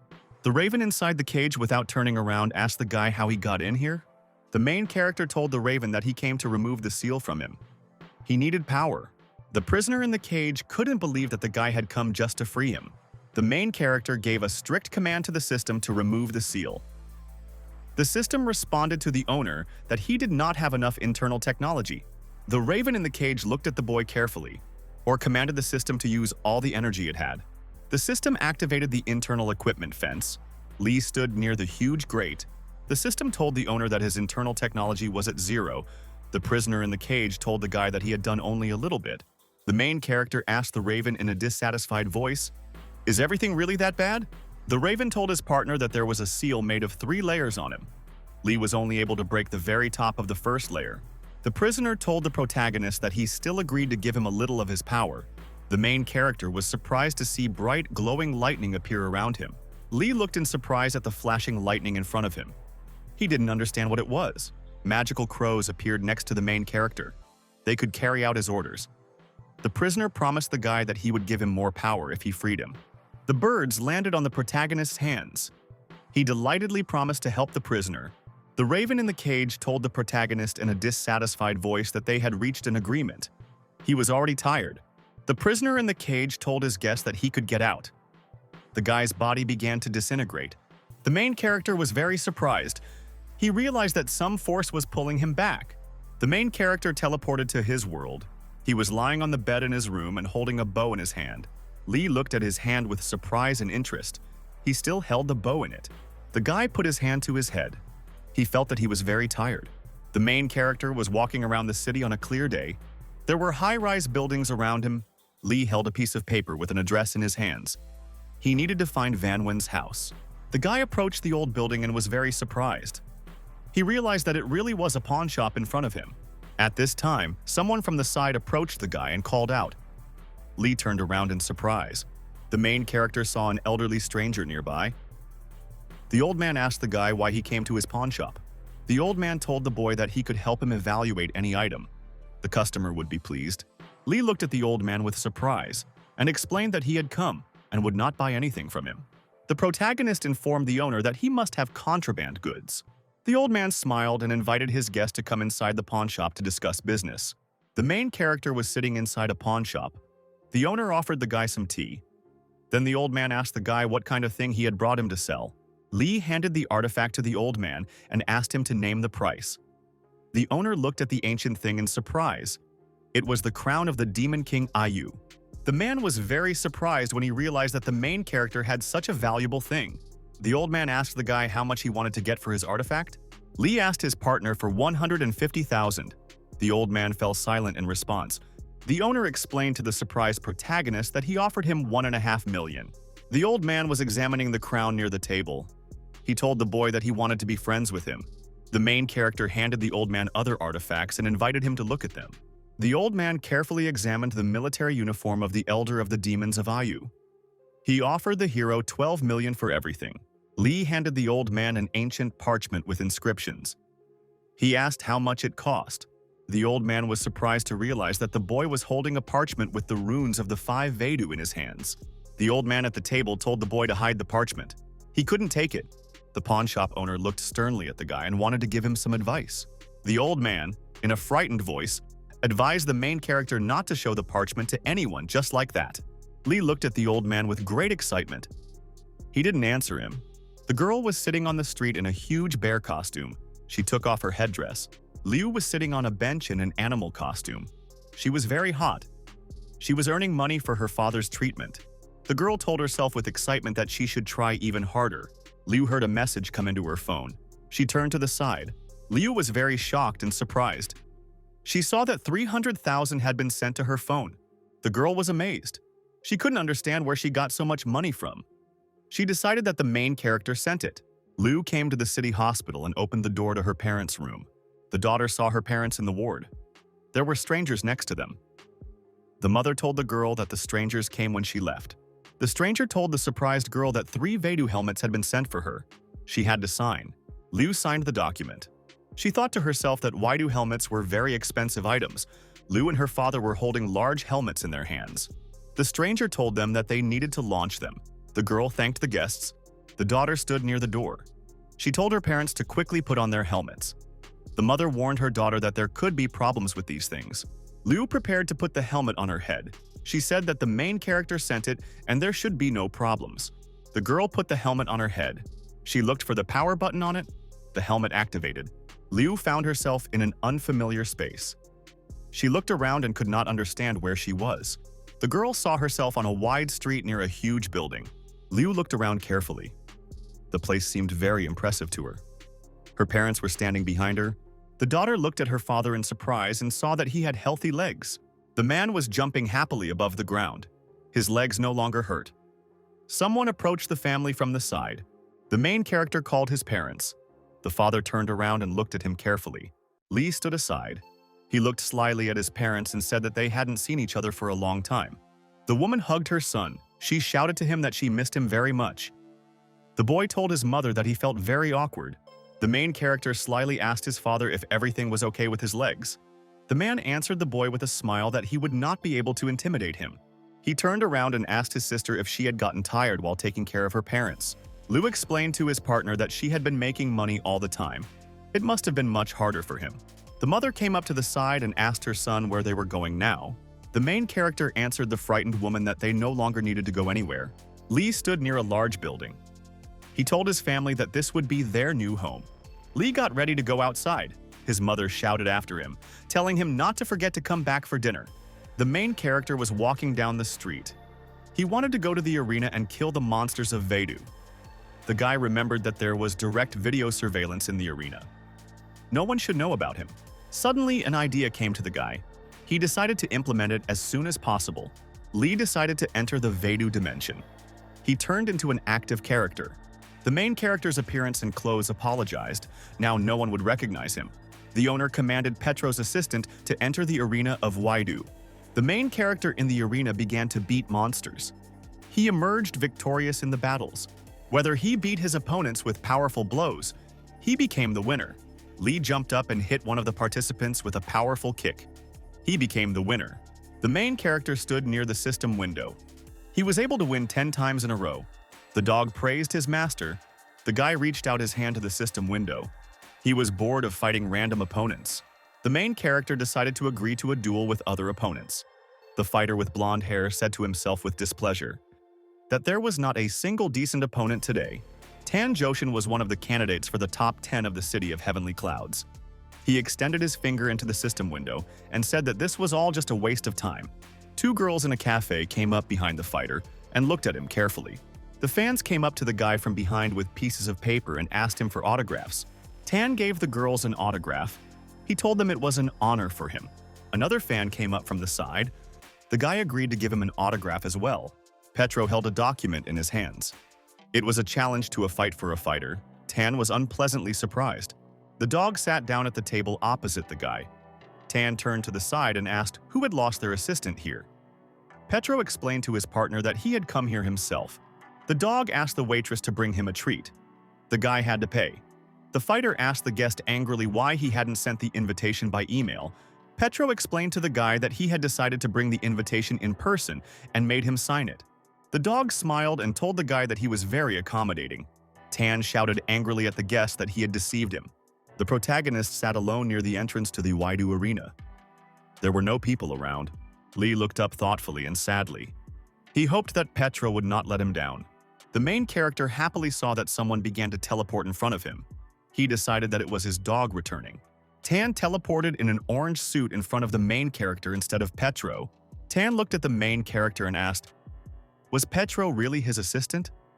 The fighter said in a dissatisfied voice that he should return the money he spent on treats for his dog. The spectators on the street were watching the two guys on the big screen. Someone shouted excitedly that Tanya had been challenged to a duel. The girls on the street screamed joyfully. They realized that now their idol would take part in the fight. The fan looked at the main character on the screen and said that he was much weaker than Tanya. The girls on the street were carefully examining the main character on the big TV screen and talking about him among themselves. Tan told his rival that he was a shooter of ordinary crystals. He himself was a shooter of silver crosses. Lee answered his partner that he knew about it. The fighter swung his arms wide and a glow appeared near them. He shouted at his opponent that he would not give in to him. Tan assumed a fighting stance and prepared to fight against the main character. Lee adjusted his cap on his head and picked up his blade. He told the fighter that he was already afraid that he would not want to fight. The main character was surprised to notice how the opponent in front of him suddenly disappeared somewhere. Tan very quickly and sharply attacked the main character from the side and tried to knock him off his feet. After the attack from his opponent, he suddenly ran away to the side with a blade in his hand. The main character looked at his opponent with excitement and realized that he was very cool. Tan stood in a fighting stance. Lee realized that his opponent was the most talented of the young generation of the City of Heavenly Clouds. The main character jumped back sharply from his opponent. Lee looked at the fighter and said that he was very cool. Tan looked closely at his hand. He realized that his opponent was not so simple. Tan, without turning around, asked the main character, "Is he really at the level of simple crystals?" A bright glow appeared near the protagonist's hand. He told his rival that he should have already known information about him. Lee glanced at the fighter and confirmed that he was at the level of simple crystals. After that, he prepared to attack. Tan stood and prepared to repel the attack from his opponent. He looked closely at the main character. Lee swung his blade very wide and decided to strike his opponent down with a powerful blow. Tan used the 18 steps of the Heavenly Demon during the attack. The fighter looked at his opponent with displeasure and said that he had forced him to use the 18 steps of the Demon of Heaven. Lee ran around very quickly and caught up with his opponent. He said to Tanya in a sly voice that his technique was very strong. Tan thoughtfully explained to his opponent that he could win if the difference between them was of the same degree. Tan swung his arms and decided to attack his opponent with a powerful blow from his furious sword. The main character and his opponent simultaneously hit each other with powerful blows. Tan looked slyly at the main character and said that he could no longer return the money for the treat for his dog. Lee answered his rival that his assistant was a cutie. Spectators on the street closely watched the duel between the main character and the Thane on the big screen. A passerby looked at the screen with admiration and said that the main character was really cool. The girl said with admiration that the main character was able to resist Tanya with the help of the 18 steps of the Demon of Heaven. The dissatisfied stranger could not understand who this Li Yun was. The main character jerked his head to the side. There was a bright explosion in front of him. After that, he jumped back. Tan stood in a fighting stance. He sternly told his opponent that no talents would help him with such a difference in strength. The main character looked angrily at his opponent and said that he could argue with him. Lee jumped up with his sword and prepared to fight back. He decided to use a 6th-level strike against his opponent. The protagonist slammed his sword into the ground with all his might. It was a 4-level strike. Tan was scared. He realized that his opponent's attack had become much stronger. The protagonist looked to the side carefully. He noticed how his opponent jumped high up. Lee swung his blade wide, preparing to hit Tanya with all his might. The main character swung his sword in mid-flight and used a 5-level strike. Tan found his opponent stubborn. He kicked him in the head with all his might. The fighter suddenly turned to the side. He looked at the main character with fear. Lee slammed his sword down on the ground with all his might. It was a 6th-level strike. Tan landed on the ground after the jump. He asked the guy in surprise. Did he really just say 6 levels? The fighter looked closer and saw a frightening blue aura around the main character. Tan was scared. He couldn't believe that his opponent had such strength at such a level. Tan thought about it and realized that the main character was piling up attacks based on his previous blows. Lee used his opponent's past attacks to fuel his own power. Tan looked ahead with excitement and fear, and realized that there was no way out for him. The protagonist swung his blade and launched a huge wave of fire in front of him. The main character stretched out his hand forward and a bright golden glow flew out of it. Tan looked menacingly at his opponent and said that he had really surprised him. The outcome now depended on one blow. The fighter ducked and ran into his final attack. He put all his strength into it. Tan rushed forward. He shouted and activated the Heavenly Dragon Demon Fist skill. The fighter jumped up and raised his hand up. A fiery glow came from him. The frightened guy realized that he couldn't stand it for much longer. A very bright fire explosion was heard. Tan was unable to fully fight off the opponent's attack. The main character's bright attack completely finished off Tanya. Passers-by on the street watched the fight on the screen. They realized that he really had won. Passers-by on the street looked at the monitor with interest. They shouted words of support for the main character. The viewer was surprised. He couldn't believe that Tan lost to a newbie with the level of ordinary crystals. The purple-haired fan shouted that she liked the main character. She wanted to subscribe to him. Zhang was sitting at home. He was watching the monitor of the main character with great attention. Zhang sat on the sofa in the dimly lit room. He was wondering and could not figure out exactly what skill Li Yun had used. The guy looked ahead thoughtfully. Everything was becoming much more interesting for him. The main character stood with his huge blade in his hands. There was a bright swirl around his body. Li looked joyfully ahead and said that he had won the duel. The system informed the owner that he had received 98 energy points after defeating his opponent. Li demanded that Petro look for opponents for him. People on the street were watching the fight attentively. Someone shouted, "Does Li Yun want to fight Baxiong again?" The main character, using the Mad Ball skill, defeated his opponent with a powerful explosion. The spectator on the street was watching the main character's battle. He shouted, "Did he win again?" A stranger on the street said that the main character was able to defeat Tanya, and then Basunya. People on the street were surprised. They couldn't understand where Li Yun came from. The main character sat and looked at the system window. He managed to fight 2 masters in a row. Li was surprised. He couldn't understand where 30,000 of Weidu's money came from in his account. The dog explained to his owner that he received money for watching the battle. The main character asked the assistant, "What kind of views are these?" Petro told the owner that users pay him money for watching his fights. Li happily told himself that he had suddenly become a star. The main character got ready to teleport to his home. His parents were already waiting for him. Li was very surprised to notice that he had received a video call from Liu. She asked the main character in a frightened and loud voice if he had seen the battle of a guy named Li Yun. Li answered his partner via video link that he saw this duel. The girl told the main character that now everyone in the city is discussing Li Yun's fight. She suspiciously told the protagonist that he could be Li Yun. They both had the same sword and similar skills. Li excitedly explained to his partner that he himself could not be that cool. The girl told the main character that everyone was talking about it now. Li waved his hand and explained to his partner that it was all gossip. To himself, he decided that he needed to come up with something now. At the end of the conversation, Liu raised her hand up. She wanted to attract the guy's attention. The girl told her surprised friend that she and Li Yun were brothers. The technique of the Mad Sword belonged to their entire family. The main character decided that he could make everyone think that he was a student of the Secret World section. This way, he could avoid a lot of problems.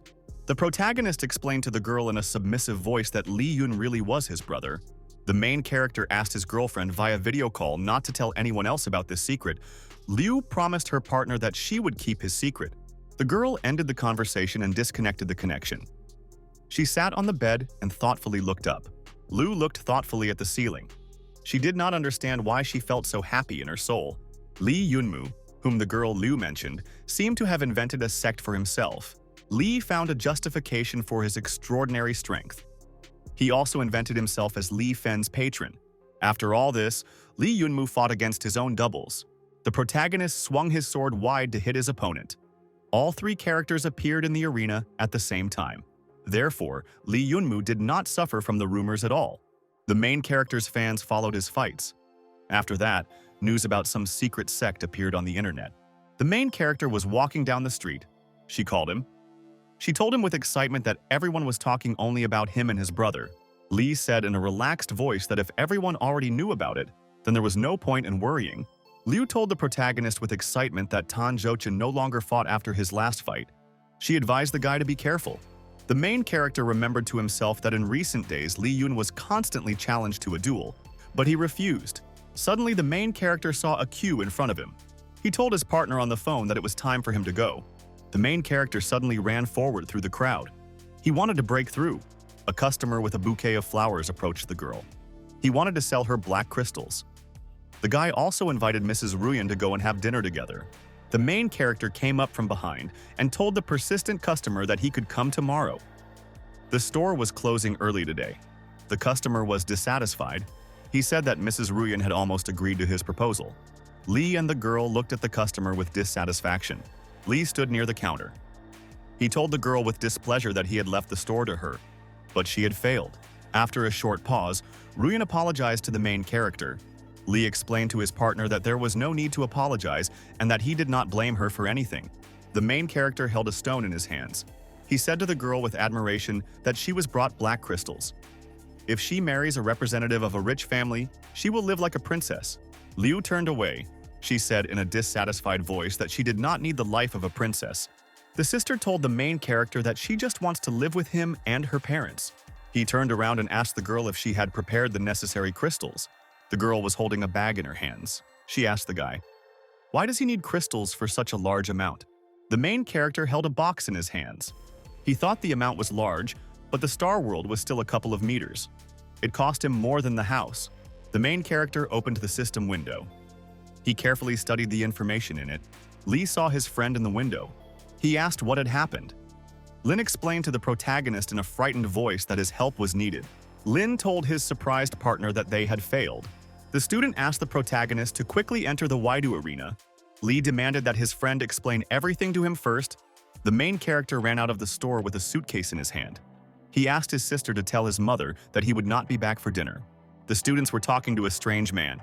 He threatened the guys that he would beat them up. The bespectacled fighter threatened the students that they wouldn't even be able to handle a Class A group. The students continued to argue with the man and make gestures at him. The fighter told them that their team couldn't cope without Xuan.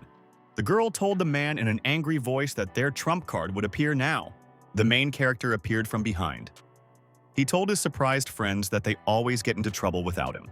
Lai explained to the students that they were no longer giving them any peace.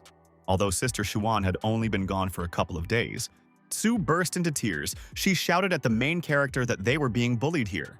The unknown student laughed. He pointed his finger at the main character and asked Zhang, "Is this really their main fighter?"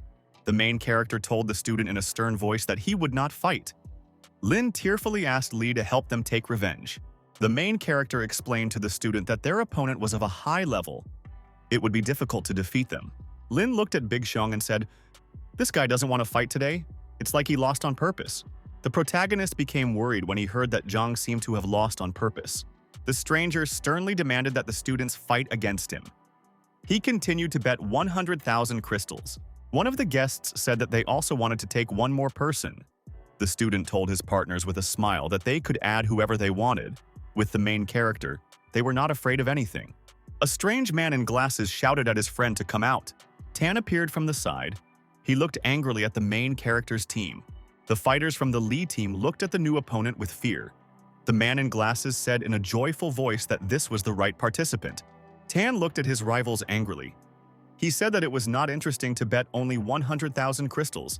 Tan suggested to the excited protagonist to raise the stakes on the duel.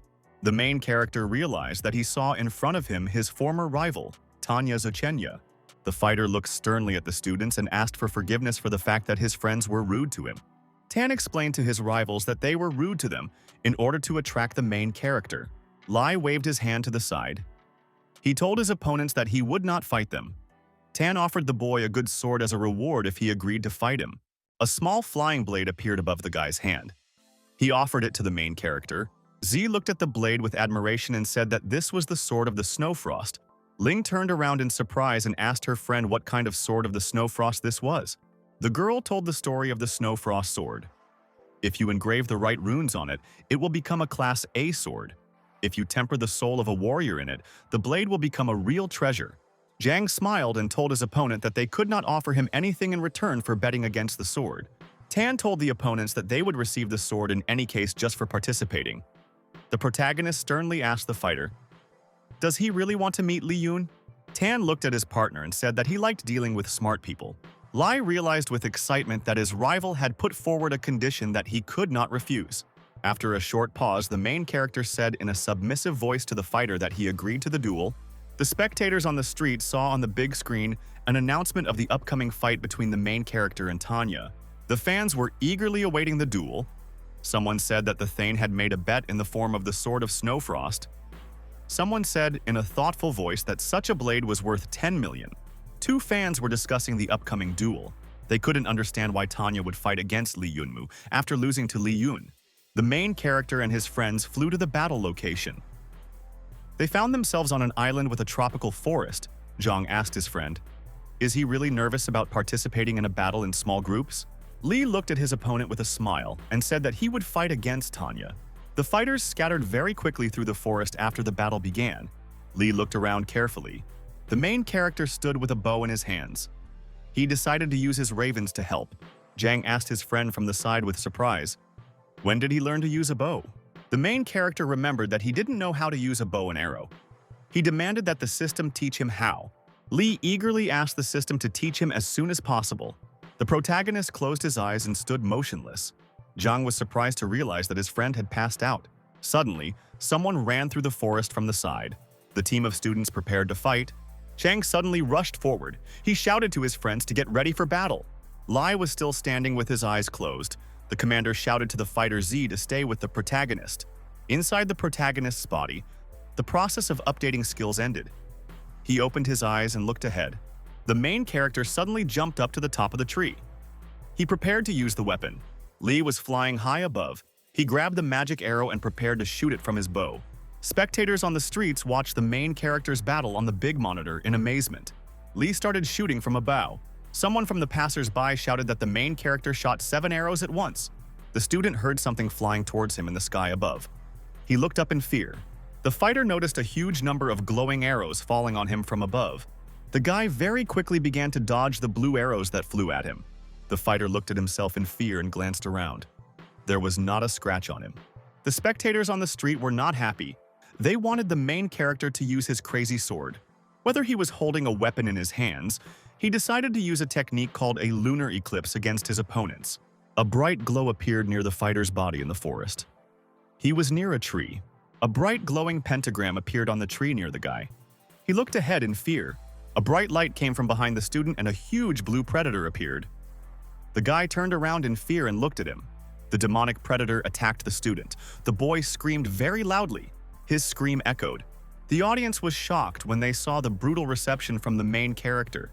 The fighter was simply torn to pieces. The man stood near the tree. He shouted to Tanya in a frightened voice that Shanzi had flown out. The fighter was standing near a tree. Suddenly, lightning flew past him from the side and wounded him in the arm. Tan looked at his friend from the side, frightened, and asked if everything was okay with him. The fighter stood near a tree. He pressed his hand to the wound and said that he only had a scratch. Suddenly, a large magical bird flew up to the guy and lifted him above the ground. Tan, frightened, called his friend a liang.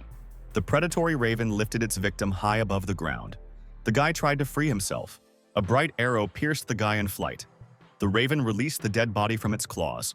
The main character held his bow in his hands. He was very pleased with his shot. Li looked carefully ahead and calculated that he still had 3 rivals left. A predatory demonic raven flew over the ground. He looked down carefully.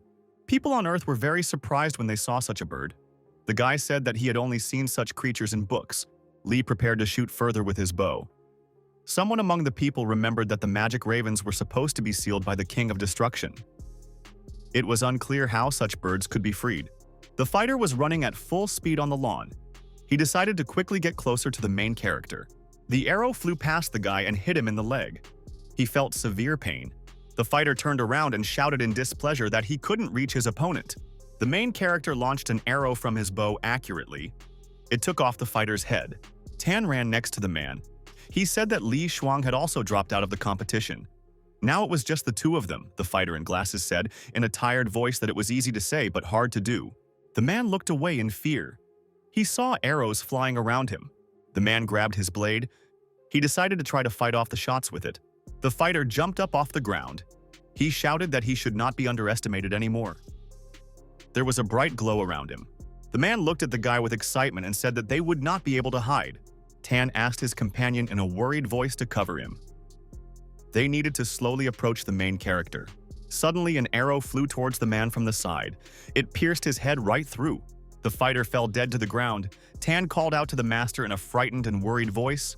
The fighter turned to the side and angrily called out to the protagonist. Li stood on top of a huge tree with a bow in his hand. He finished off another opponent. Li looked ahead joyfully and angrily. He said that there was only one Tan Jochin left for him.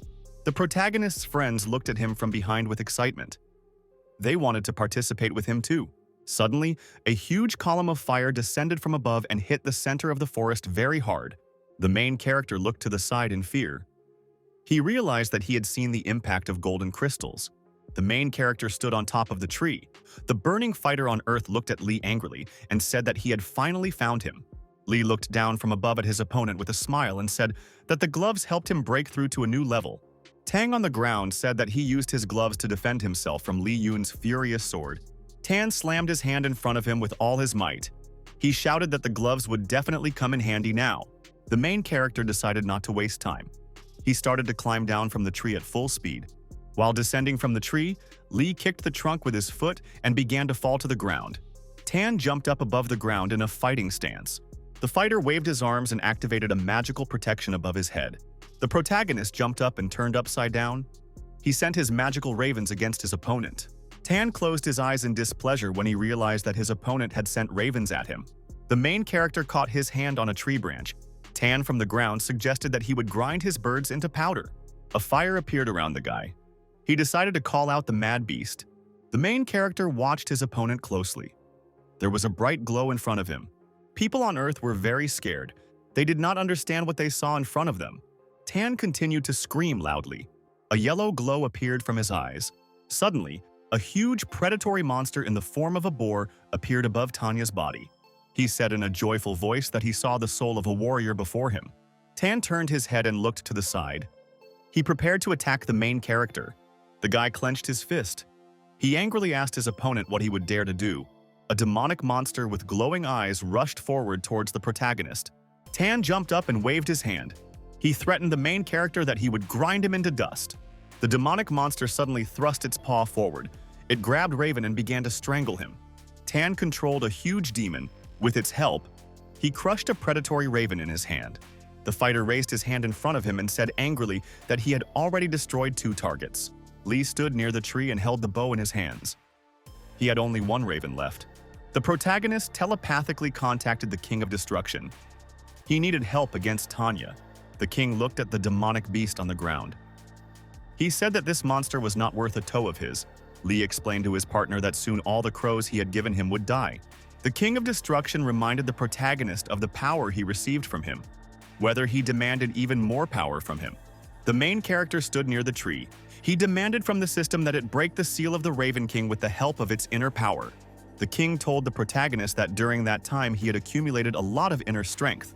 Li realized that the seal against the king had been broken. The partner promised the main character that he could give him even more power. He felt as if a powerful energy blow had struck him from above. The king was transferring his power to him. Tan continued to fight at this time. He controlled the demonic monster and was able to finish off the last raven. Tan spread his arms to the side. He finished off all 3 birds. He told the main character that he finished off all of his creatures. Li spread his arms to the side, and new demonic birds appeared around him.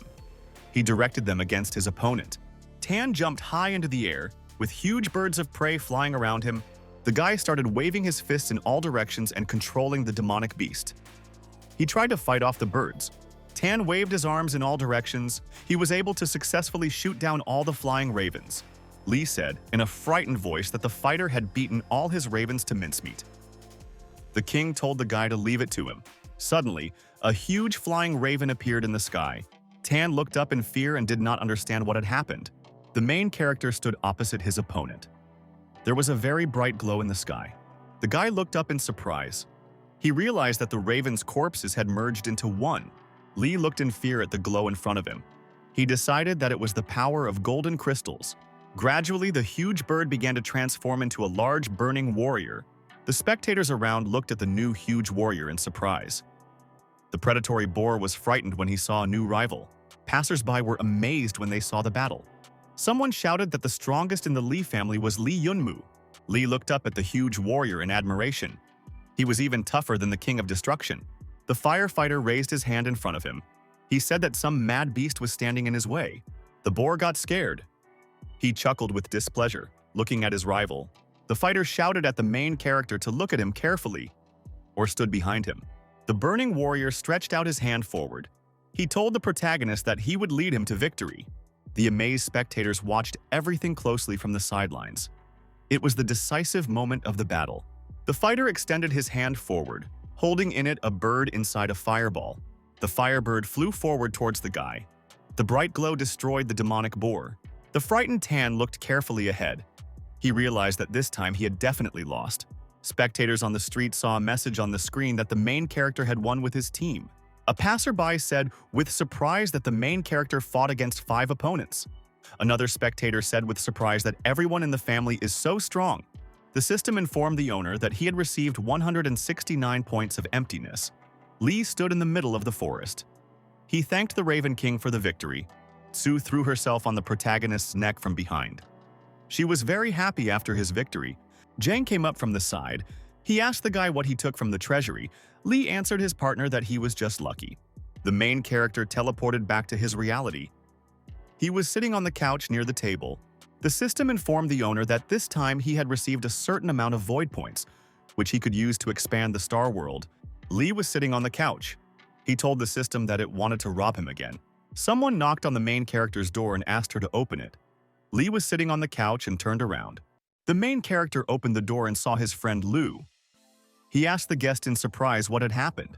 Lu told the main character with excitement that Tan Zhouchen was looking for him. The main character was unhappy. He heard about the annoying Thane for the umpteenth time. The main character was walking down the stairs in the corridor. He called Thane a handsome man in a sly voice. Tan was walking down the stairs.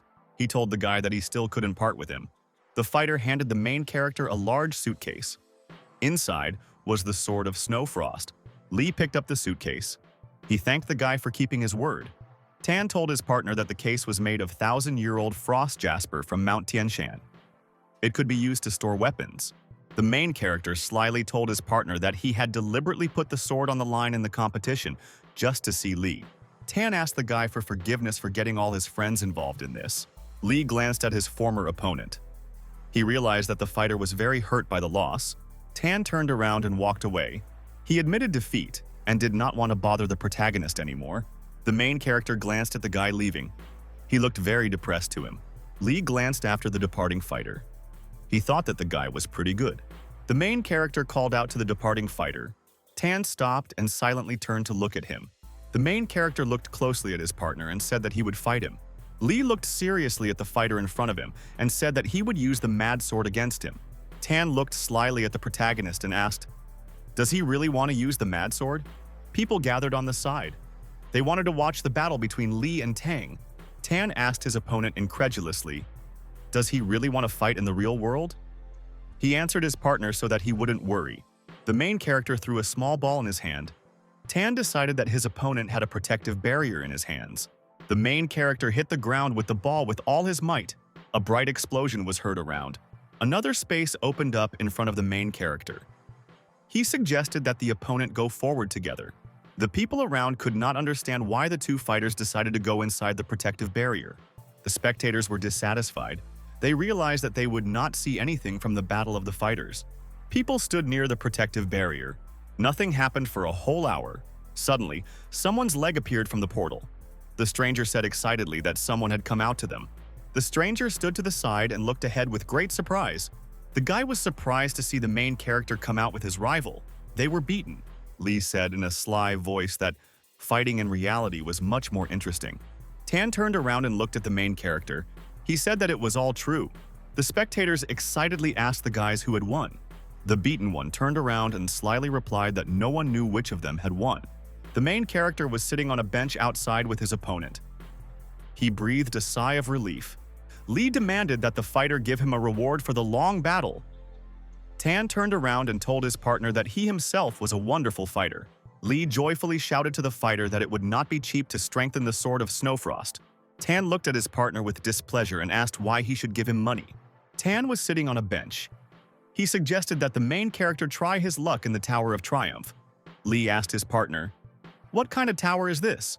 The guy happily told that the Tower of Triumph contains the power of the entire Union of Shooters. It took 9 years to build and has 108 floors. To enter the tower, you need to defeat the monster Veda of each floor. The higher the floor, the stronger the monster. The protagonist said with admiration that it all looked like a game. Tan explained to his partner that he would receive a tower medal for winning. He would exchange it for a prize. The fighter got to his feet. He told the boss how he could get rich. Now it was all up to Lee. The main character looked away with excitement. He decided to try fighting in the Tower of Triumph. The director came up from the side. He asked the main character why he was so beaten up. He greeted the headman on the bench. The man excitedly told the boy that in a couple of days the cross of heavenly clouds would go to fight in the field of the demonic bull for a whole month. Whether during this time he could practice collecting useful data. The director told the guy that it would be a shame if he missed this opportunity. Lee thanked the man. 3 days later, the main character went into the library. There were other students there. Lee sat at the table and carefully studied the book. He looked at the drawings. The main character shouted to himself in displeasure that everything was very complicated and he couldn't understand anything. The main character looked attentively at the book. He remembered about Tanya and decided that he could not give up. Earlier, the fighter Tan handed the main character some document in his hand. Holding a document in his hands, the guy told him that there was a map of secret entrances on it. Tan gave the protagonist a map with secret entrances before he went to the tower. Lee looked at the map carefully. He could not understand what was written on it. Tan explained to the protagonist that he himself would be able to decipher the writing. The protagonist was surprised to see in the document that the distance from the Devil's Mountain to the demonic bull's field was 138,000 kilometers. A girl came up from the side. She told the main character that the Devil's Mountain is a dark area filled with monsters. Liu stood and held a book in her hands. She asked the guy why he was finding out information about this dangerous place. The main character stood up. He told the girl that he had simply heard about this place and was curious. Liu answered her partner with displeasure that she did not believe him. She worriedly warned the guy that he didn't know how dangerous it was in that place. She was very worried about the main character. She reminded him that Lee was a disciple of the Hidden World sect. Liu told the protagonist that this is not a place where you can just go if you want to. The guy put his hand on his girlfriend's head. He explained to her that he understood everything. The main character explained to his girlfriend that he always makes her worry. Lee looked very happily at the girl and asked her for forgiveness. The guy realized that it was very dangerous in that place if the girl was so worried about him. He put his hand on her shoulder. He pointed his hand towards the girl's face. He explained to her that she needed to do things, even if there was danger ahead. The main character promised his girlfriend with a smile that he would definitely come back for her. The girl had tears in her eyes. She extended her hand to her friend and said that she didn't care whether he came back or not. He cheerfully told his partner that she had a very beautiful smile. The girl on the street told the main character to let her know if he had any business. The guy agreed with her. From the side, friends watched the main character from around the corner. Zhang said in a sly voice that Lee was a very popular guy. The main character stood in the library near a large table. There were books on it. Lee found a picture on the map that depicted the Devil's Mountain. He examined it. The main character thought with excitement that it would really be very dangerous for him on the mountain. The main character came inside a large building and filled out a registration form. The woman at the counter demanded that the guy pay for participation. Whether dissatisfied, he stepped aside. He did not want to pay 500,000 for entry into the Tower of Triumph. The protagonist stepped aside. He told himself that he wouldn't have come here at all if he hadn't needed ancient runes to temper his sword. 2 girls entered the room. Chu looked around and told her friend that only the best would dare to come here. She looked around in surprise. Lin pointed out the main character to her friend. She said that this guy is only at the level of ordinary crystals. Chu told her friend that there might be simple crystal-level arrows in this place. They have more power than ordinary people. Chu looked carefully from behind at the main character. He seemed familiar to her. The girl came up from the side and greeted the main character. Lee turned to her in surprise. The main character suddenly got scared. He found out what kind of girl was in front of him. Lee turned around and couldn't understand what Chu was doing here with Lin Lee. The main character sat down on the ground in fear. He realized that there were two girls next to him who hated him. Lee jumped to his feet. He asked with displeasure who had just called him. The guy stretched his hands to his face and changed it very much. He turned to the girls. Lin looked at the main character in surprise and said that he had an unusual appearance. Chu approached the guy and apologized. She said that she was mistaken. Lee changed his face very much. The main character said to the girl in a sly voice that if she talks to strangers, she might be kidnapped. Chu got angry. She angrily asked the guy if he knew who she was. The main character extended his hand to the girl. He told her with an angry face that he would rip her clothes off. The main character danced cheerfully to the side. The girls moved away from him in fear. Lin grabbed her friend by the hand and said that she always communicates with morons. Chu thought about it and realized that the guy in front of her looked like the same person who had made her look like an idiot earlier. The main character tapped his head with his hands to make his face normal again. Lee happily touched his face. It had already become very stiff. There was a girl standing to the side, handing out souvenirs from the union to passers-by. Lee turned around and looked at her with interest. The main character approached the girl and bought a souvenir from her. He went out into the streets of the night city. Lee walked down the night street with a mask on his head. He could hardly see out from it. The main character looked at the street through the mask in surprise. He said that they had created such a huge star world. Chu came up behind the guy and hit him on the back. She was unhappy with him hanging around. She decided that the guy was intoxicated by the star world of the founder of the shooters. The main character turned around and asked the girl again about the founder of the shooters. Chu asked the guy with displeasure, "Why did he dress up as a fish?" The girl excitedly told the guy about the founder of the Riflemen's Union. He was the first person in whom the power of the riflemen awakened. In that dark era, he became the archer of hope for all mankind. Lee asked his partner if the founder was still alive. Chu answered the guy that the founder was doing great. The girl admiringly told the guy not to underestimate the Tower of Triumph. It was built by the Union. Chu excitedly told the guy that the tower has 108 floors above ground and 108 floors underground. Only those who received a pass in the Dark Zone can enter the tower. The main character remembered with excitement that he just needed to go to the Dark Zone. Lee walked inside the tower. It had various staircases and large pipes. The structure seemed strange to him. The girl stepped aside. The main character asked her to give him her phone number. The masked protagonist stood inside the Tower of Triumph.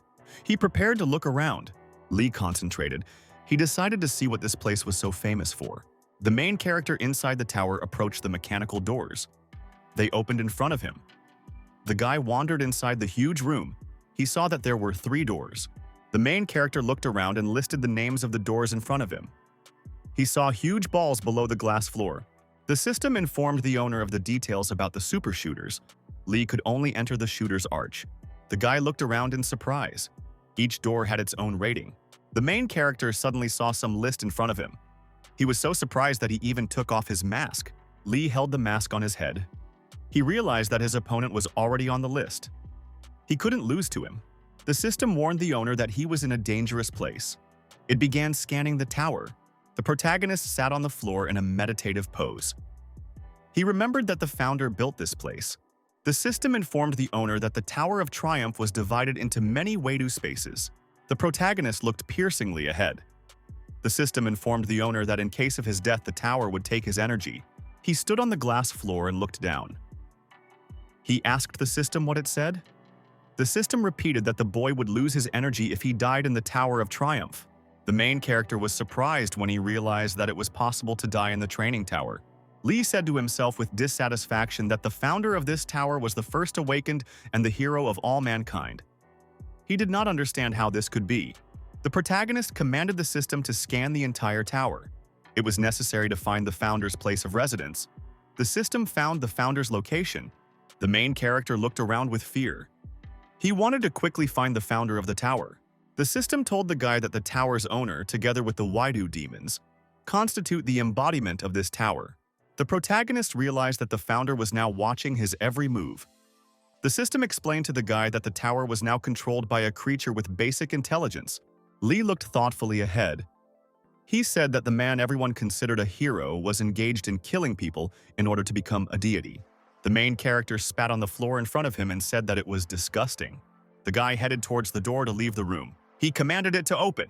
The main character heard some noise from the side. He turned around carefully. The guy stood near the entrance to the room. Behind the doors, huge demonic rats were waiting for him. The guy went inside the room. A rat on the side screamed at him very loudly. The rodent suddenly rushed at the man and hit the guy with his paw with all his might. After the blow, he flew far to the side. The main character landed on his feet on the floor after a long flight. Lee looked at the rodent with displeasure. He realized that he had almost been caught. The protagonist looked closely and saw clawed rats in front of him. These creatures were equal to the shooters of ordinary crystals at the peak of their skill. The main character looked ahead with excitement. He realized that there were 9 predators in front of him. Lee remembered that he was only on the first floor. The guy realized that the creator left many deadly traps in the building. The rat looked angrily at the man and growled. The rodents prepared to pounce on the guy. Lee stood calmly and watched as predatory rats rushed at him from all sides, all together. The guy told himself that he had nothing to do anyway. After that, the floor began to glow under his feet. The protagonist looked ahead and activated the shadow system to protect himself. The protagonist summoned a shadow to fight off the rat. The ghost hit the rodent with all his might. The blue phantom stood with a blade in his hand and looked intently ahead. Gold coins fell on him from above. The main character looked happily ahead and said that he could earn some more points. The blue ghost stood there, and several predatory rats pounced on him from above. The phantom stood motionless, preparing to fight off the predators. A very loud explosion was heard from above the blue ghost. The phantom continued to stand and hold the blade in his hands. Suddenly, a purple shadow appeared from the side. She decided to help the blue ghost. The protagonist looked at the ghost happily and said that he had learned to fight the purple shadow together in the Waidu arena. The main character was walking down the corridor. He commanded the shadows to come back together. Lee was surprised to see a mysterious blue device appear in the corridor in front of him. He didn't understand what it was that had crawled out. The main character looked closely at the device. Inside it was a list of exchanges. The guy carefully studied the prices of things. The main character carefully studied the various artifacts inside the device. Inside it, you could exchange expensive things. The main character suddenly found something interesting in the device. He looked at it carefully. Lee found the blood of a shadow fairy worth 2,500 points inside the device. The guy thought to himself that he needed to open the box and release the seed. The system congratulated the owner. He received the seed of the shadow artifact. The system told the guy that he would need the blood of a shadow fairy to grow it. Lee stretched out on the couch. He said that the fairy only lived in the dark and it would be difficult to find her. He wouldn't be able to get her blood. The main character realized that he could buy such a rare thing in the machine. He had only 10 points on his account. The system warned the guy to act within his capabilities or said that he would be more careful. The main character walked along the corridor on the black and white floor. He prepared to go through several more floors. The protagonist was inside the Tower of Triumph on the 2nd floor. 19 otherworldly rats had already been killed. On the 3rd floor, the guy was able to destroy 29 otherworldly rats. The main character climbed to the 4th floor of the tower. There, he destroyed 39 predators. The main character climbed higher and higher and reached the 5th floor of the tower. The main character saw a huge rat general in front of him. There were also demonic predators around him. Lee rushed forward to attack, with his magical shadows at his side. The blue phantom ran up to the huge rat general. He was supposed to attack the monsters on the left. The ghost swung his huge blade and prepared to strike the rat. The rat general swung his paw with all his might and slammed it into the ground. Lee stepped aside in displeasure. He angrily shouted that it was impossible to even hit the monster. The protagonist told the second phantom to distract the rat with a false attack. Fire appeared on the ground after the blow. The monster extended its hand to the guy. The main character commanded Phantom Number 1 to get up and fight. The guy jumped up. Attacks against monsters from close range did not bring them anything good. The main character attacked the monsters with the help of the King of Destruction. He activated the blackout attack. The main character rushed from above with his bow against the huge monster. He used Eclipse. The main character pulled the bowstring and fired from it. A huge blue predator flew from above onto the monster. The blue monster flew up to the Rat King from the side and sank its teeth into his paw. The main character raised his hand in front of him and shouted that there would be an explosion now. The main character was flying high above the floor. A very strong, bright blue explosion was heard on the ground. Lee landed on the floor after the flight. He said happily to himself that he was finished. The boy was surprised to notice a lot of gold coins around him. He said that the rat was very fat. Lee turned to the side. He saw the ghost cut one of the predators with a powerful blow. The main character stopped and began to count his coins for the killed monsters on the floors. The guy stopped and turned around on the spot. He was too lazy to count any further. The main character looked carefully ahead and decided that he would go further. The viewers on the side watched the main character on the screen attentively. Someone said that Yunmu had not been online for a couple of days. The girl was sitting at the table. The guy next to her shouted, "Lai Yunmu lost to Tanya, and now he's afraid to even stick his head out." The fan angrily screamed that her idol would be able to defeat his opponent even in the real world. A loud announcement was heard in the hall. A special broadcast was announced. People listened to the announcement. The main character was congratulated on his victory. Spectators on the street were watching the monitor. The main character was congratulated for entering the 10th floor of the Tower of Triumph. The man held a glass of wine in his hands. He was surprised that the guy had climbed to the 10th floor of the Tower of Triumph with a level of ordinary crystals. He did not understand how this was possible. The guy came to the office in the capital of Zhengzhou. He told the owner in the office that he brought him the necessary materials. The man looked at the protagonist's pass. This guy was able to break through to the 10th floor of the Tower of Triumph at the level of ordinary crystals. The guy told his partner that Lee Yunmu was one of the temple's test subjects. The man ordered the guy to publish the notice. The main character is now the main star of the city. His family will receive the right to live in the capital and the estate. The subordinate looked at his boss in surprise and confirmed that he would do everything. The city issued a notice. Lee Yunmu received the qualification of a test subject. His family received the right to live in the capital and an estate. People on the street decided that the Temple of the God of War and the Union of Riflemen decided to take the main character to themselves. The husband said to his wife with displeasure that the arrow of ordinary crystals was very highly awarded. The wife told her husband that she had seen something like this for the first time in her life. The guy is very talented. At the same time, the main character was in the Tower of Triumph on the 11th floor. In front of him was a predatory rat. The main character was destroying demonic rats. He was getting ready to finish off one of the leaders of the monsters. Lee took the bow in his hands. He prepared to shoot the monster of the level of golden crosses. The protagonist concentrated. He prepared to use the eclipse strike and explosion. The main character fired, and there was a very bright explosion. Gold coins flew towards him. The surprised guy fell to the ground. He was holding a bow in his hands. Coins were flying around. The guy happily told himself that he had won, but soon he would have been at his limit. Lee sat on the floor in a meditative pose. He was able to find out his true abilities. Together with the two ghosts, he gained the ability to defeat enemies of the gold crystal level. The main character looked at the device. He decided to calculate how many coins he had earned. Lee carefully counted and realized that he had 2,370 coins in total. The main character looked closely at the device. He realized that he could buy himself some magical blood. The main character stood thinking that in front of him was only the 11th floor, and there was no need to collect coins. This tower was not that difficult. The system informed the owner that since he entered such a difficult tower, at the level of ordinary crystals, he is entitled to additional points. A shooter, at the level of ordinary crystals, can get bonus coins on each floor of the tower. It turns out it's good that he didn't go to the level of those black crystals and they need to be exchanged. A bright yellow light lit up around the boy. He put up a defense with both hands and, completely covered in sweat, glanced at the thing that appeared in front of him. It was a bowl in the form of scales, and he looked at it carefully and asked what it was. In front of him, there really were golden scales with two large bowls. Where he was asked to put all his coins on these scales, he was surprised by the voice accompaniment. The protagonist slowly approached these huge scales. He extended his hand towards them.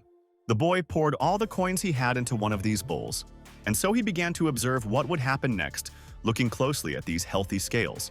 He picked up some vessel that appeared in front of him and decided that it could be used to irrigate the shadow. You can also delve into the star world, and the main character immediately closed his eyes. It was as if he had plunged into another dimension, and when he opened his eyes, he was very surprised. When things got so messy here and he decided not to throw things into the star world anymore, he remembered that he seemed to have put this here. When he got close to the stone, he began to turn it over and finally found what he was looking for. It was necessary to bury it in the ground and count to 10. His own soil, his own land.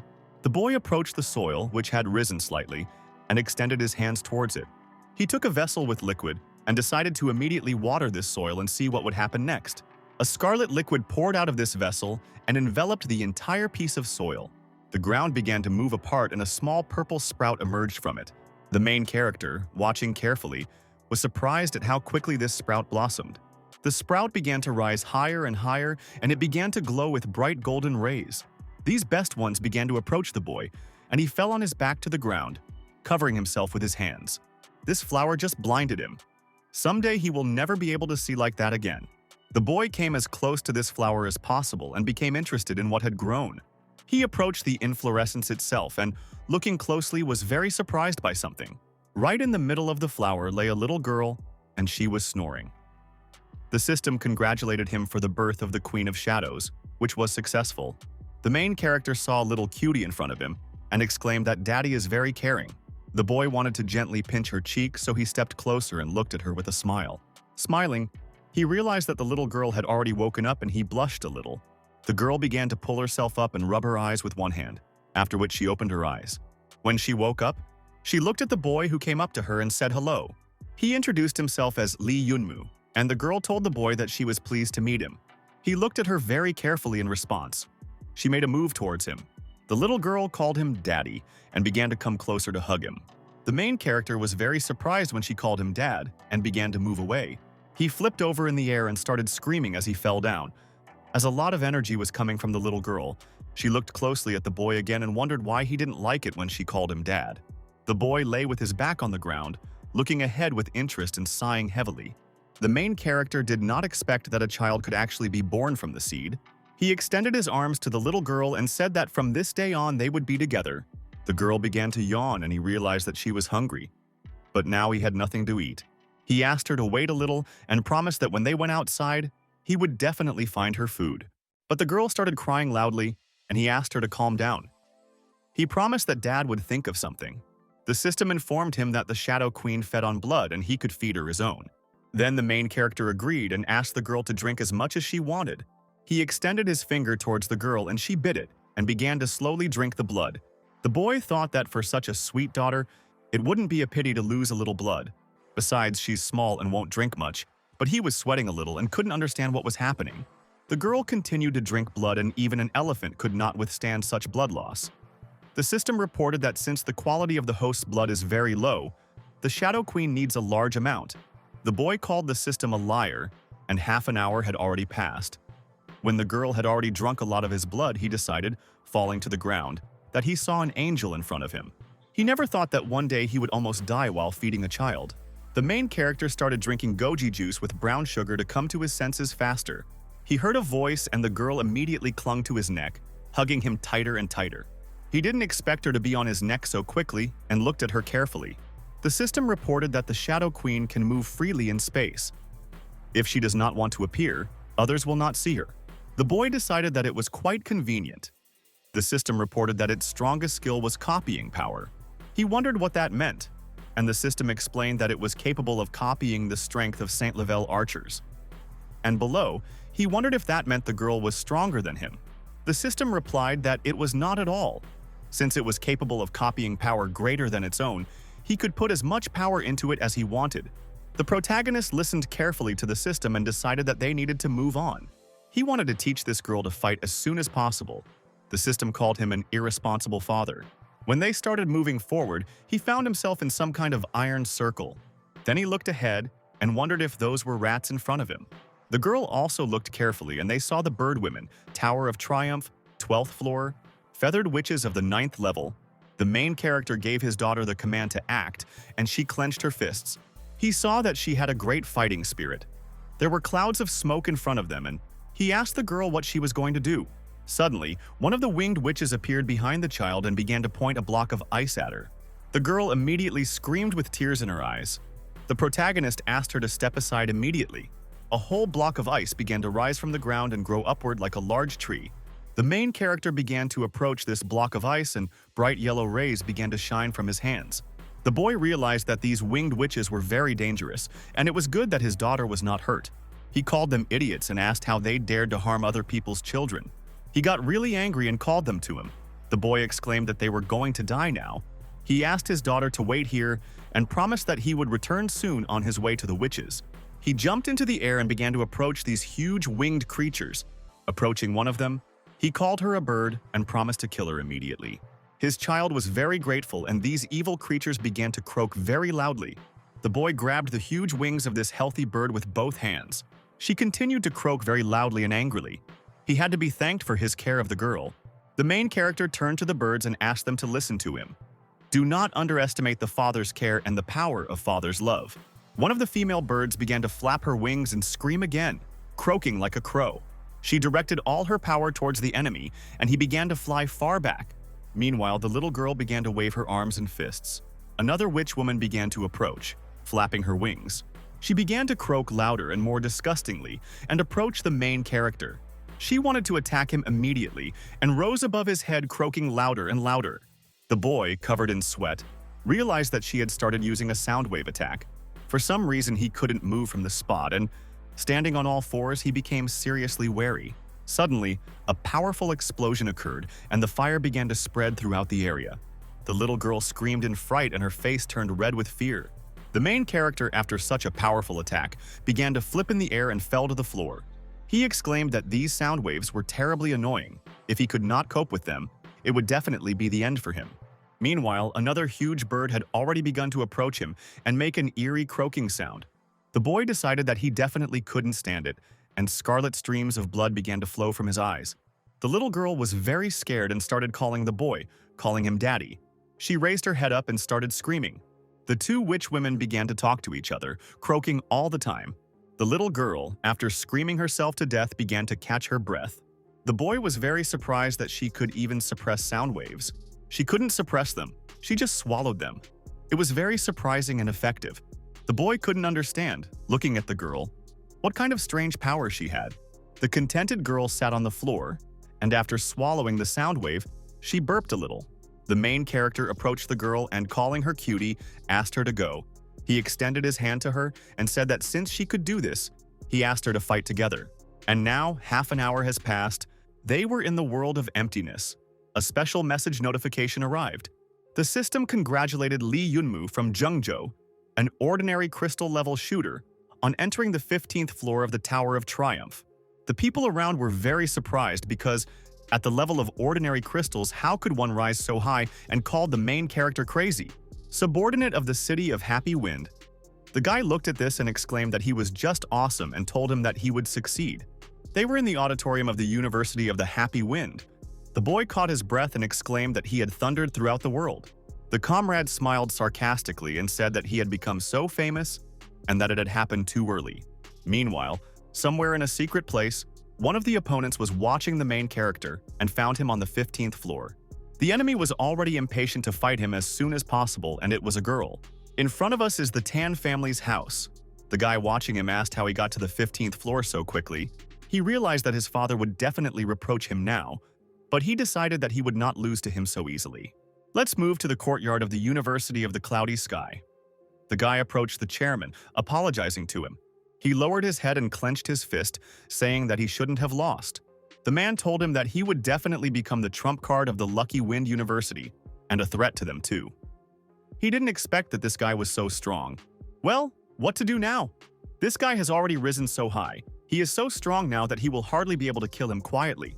The chairman asked if it was comprehensible to the mind that he could reach the 15th, the same Tower of Triumph, at the level of ordinary crystals. But if the blood of a holy warrior flows in him, then that explains everything. The guy standing behind the man asked about the holy warrior's blood. The man replied that it was necessary to spread the word that Lee Yunmu had the blood of a holy warrior. The more people know about it, the better. The guy smiled and said that he understood him, and the chairman was very cunning. His smile was very malicious, and he exclaimed that the chairman would wipe him out. Lee Yunmu sighed heavily and said that he had finally reached the 20th floor. He wondered whether a person who reached the 20th floor would automatically be included in the leaderboard. The system told him he could hide the number of floors he'd climbed so his name wouldn't show up on the leaderboard. But why hadn't it told him that before? The guy rather decided to hide his name from the list because he did not want to stand out. He had already made a splash, so he can continue to fight and not worry about unnecessary attention, and the boy pressed the screen. One of the guys turned his head towards him and asked him to just look. That guy Lee Yunmu actually made it to the 20th floor. He appeared on the ranking list. It was the first time since the tower had been built that someone had managed to squeeze so far onto the leaderboard. The conversations that were heard around them. But the guys were surprised why the name suddenly disappeared, because it was just there. Did he really die? But he couldn't have died so quickly, and most likely he just hit his rating. Strong people always hide something. One of the guys said that he had just received a message that this person was indeed Lee Yunmu. It seemed that he had the blood of a holy warrior in him. The second one replied that it was indeed the blood of a holy warrior. No wonder Lee Yunmu's skill was growing by leaps and bounds. One of the boys looked forward angrily and thought that this guy might actually have the blood of a sage. He needed to return to the clan as soon as possible and tell his family about this. Meanwhile, the main character thought that he had been in the tower for too long. He went outside and exclaimed joyfully that the air outside was very fresh. He laughed inwardly and said that the harvest this time had made him very happy. He was lucky to pull out a whole bunch of amazing things. When he found himself outside, one of the guys recognized him, he himself, and each time he hides his real rating. No one can even guess how many times he has already been in the tower. And judging by the backpack, one can say that he reached the 30th or even 40th floor. One of the boys exclaimed that he heard the blood of a sage flowing through his veins. They thought it was simply unbelievable. Lee Yunmu wondered if he was imagining things, or if everyone was staring and discussing something, but maybe he was hallucinating. In front of us is the Musicians' Union in Yuncheng District. The boy has already told his sister that they need to go back. He said that he thought that Lee Yunmu was already dead and that he had even lost his rating.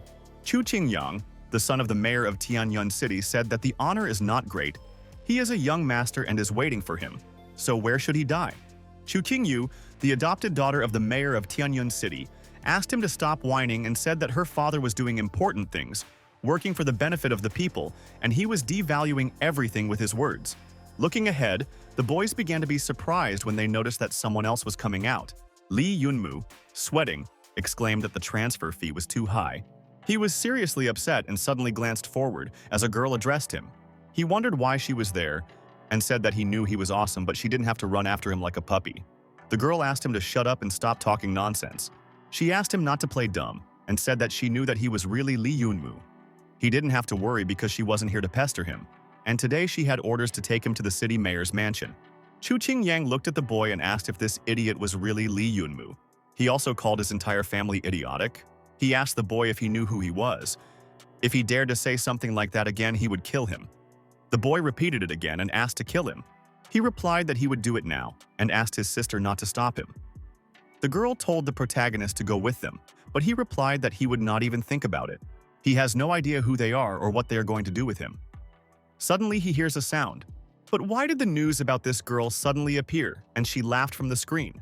The girl exclaimed that she was sure that he had been nailed to the ground somewhere in the tower, but he turned out to be alive and well. Lee Yunmu asked the girl not to cry and asked how she even knew where he was. The girl replied that the whole world already knew about it. Xiao Yu approached the boy and greeted him. She exclaimed that they hadn't seen each other for a long time. She said that Dad asked her to take the main character to the mansion, but apparently he was not thrilled with this offer. The girl told the boy not to worry and just go with them. Xiao Yu was her best friend and she wouldn't hurt him. Lee Yunmu told the girl that he would not go, but she tearfully began to ask him to go with her. The boy agreed but asked her not to cry and promised to go with her friend. He immediately turned to Xiao Yu and said that he agreed to call her a beauty. The girl got angry and exclaimed that she had already told him not to call her a beauty. If her dad were here, he would have killed him on the spot. The boy asked the girl for God's sake to stop clowning around. The brother crossed his arms over his chest, looking at his sister and thinking about it. The main character was really irritated by this whole situation. Lee Yunmu walked towards the tall building and asked if it was here. He called the mansion really magnificent, a decent place to live for the ruler of a heavenly city. Xiao Yu told the boy that if he wanted, he could take some ideas to decorate his mansion in Qinglong. She was very surprised and asked him if he really didn't know what had happened while he was in the tower. The royal capital granted him a title. and in the future, he will have to join the detachment of the Temple of the God of War. The brother, listening to his sister, decided that she was very stupid. Lee Yunmu asked if she really said that he was a celebrity and that he had deliberately hidden his ranking. The girl looked him in the eye and said that she also had bad news.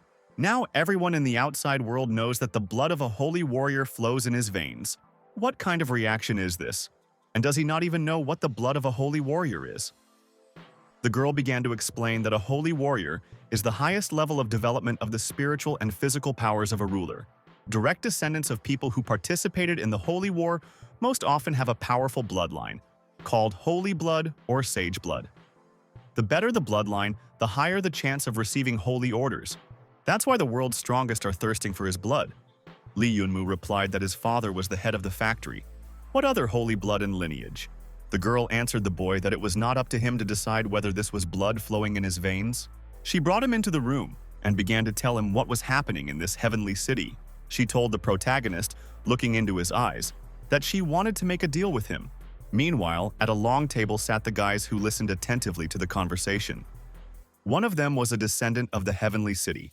The girl who took off her glasses and looked at the boy was the Rain Lady. The boy with lilac hair and earrings in his ears was a heavenly dragon. At the other end of the table was a thoughtful boy who was a heavenly rebel. One of them asked if Lee Yunmu was really standing in front of them. It was the Western commander who exclaimed that he had been waiting for him for a long time and asked him to sit down quickly. Lee Yunmu looked at the commander and asked him if he had anything to say it directly. He didn't want to waste time on interpersonal conversations, and he had a lot of other things to do besides this meeting. The boy laughed and told the boy that he was very smart and he liked it. This is very good and means he is a man who deserves his title.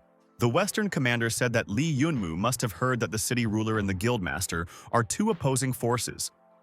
They are equal in strength and capabilities, so there are always various frictions between them, but both maintain a delicate balance within the city. The main character said that no matter how many eras have changed, the object of humanity's struggle at all times remains man, and this is very ironic. But recently the situation has been getting out of control, and the already fragile balance will be broken. The Western commander explained that this was why they had invited him, and he hoped that the Lee sect that was patronizing him would agree to join the city faction. As long as the Lee sect cooperates with them, they promise him their support and protection. The main character thought that he had gone too far towards his goal and, having apologized, refused the commander, but does he even understand where he is now? The boy apologized and said that they probably forgot that he was a member of the Lee family. If he needed someone's protection, his family would be able to take good care of him without outside help. He thought to himself that if the sect joined their faction, it would probably mean that they were incapable of doing anything on their own. He told Lee Yunmu that he could offer 10 more cheats then. Lee Yunmu replied ironically that the most important thing their family lacked was cheats. The Western commander said that they could send the Acropolis to the Lee sect. The boy was very surprised that they were going to make concessions.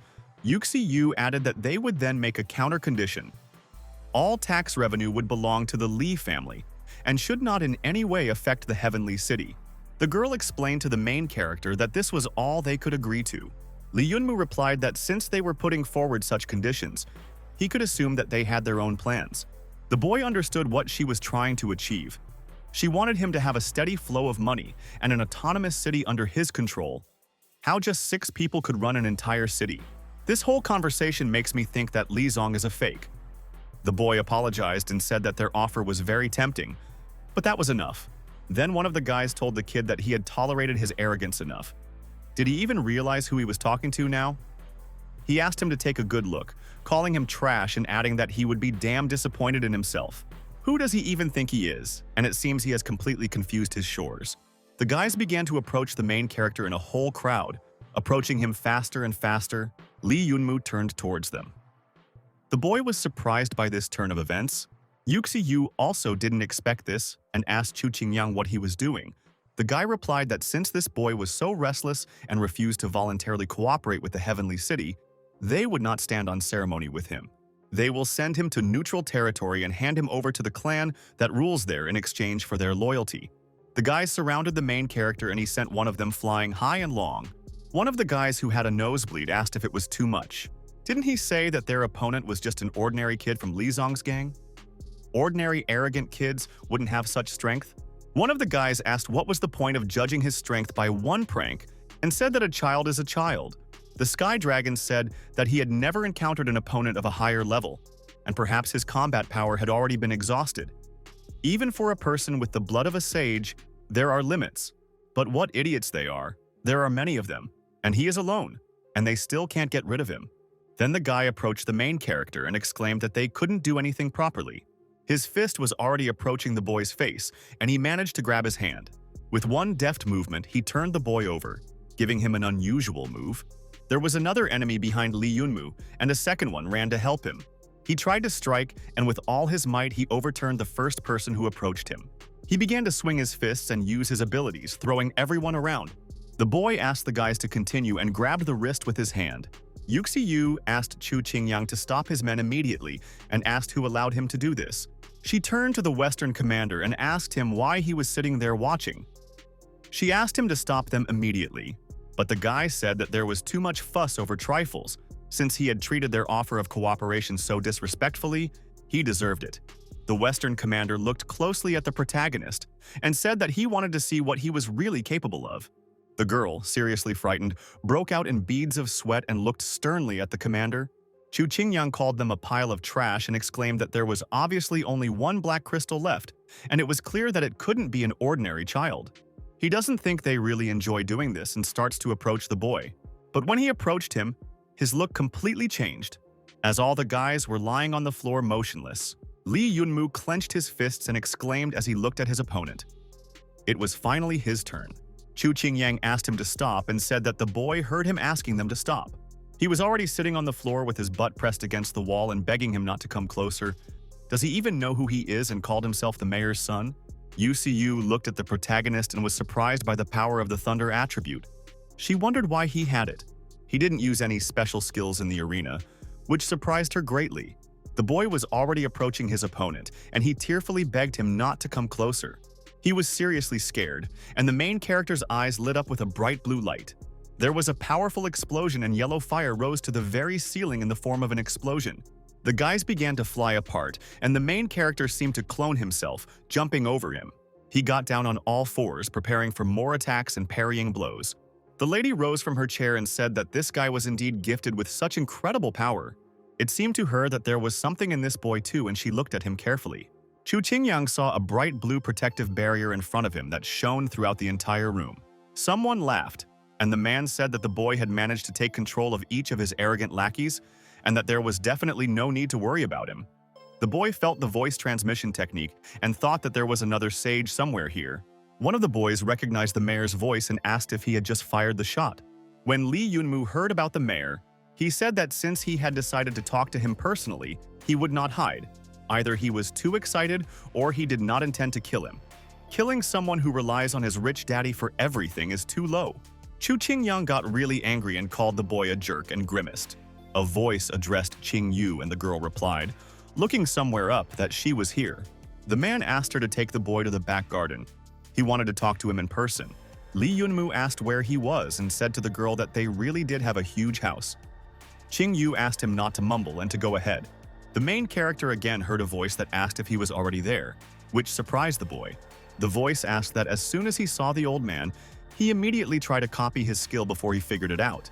He asked to be calm and not to worry. The girl's hand began to push the door. They went into the backyard, and the girl told her father that she had brought him. The man replied to his daughter that he really did not look like an ordinary boy. The main character's face suddenly changed and he looked intently ahead. The man sat in front of him with his eyes closed and said he was glad to see him. The boy couldn't understand what was wrong with his body, and whether it was even possible to live with such a body. He began to slowly approach the man who was sitting near the high fountain. He noticed that Lee Yunmu was quite surprised and said that he probably didn't expect to see the legendary saint, but he continued to say that he looked very pathetic and took off his robe. Qing Yu said that father used secret techniques to forcefully influence the saints and gain a place for himself, but they eventually fought back. Since then, he has looked like this. The man asked his daughter to take a closer look at the boy because she was not getting any younger with age. Qing Yu got angry and asked her father not to talk nonsense. Her father replied that he was worried that she still had no one. Lee Yunmu asked the old man if he had asked him to come here to see their beautiful family ties. The man laughed and said that he was joking and actually wanted to talk about the Li sect.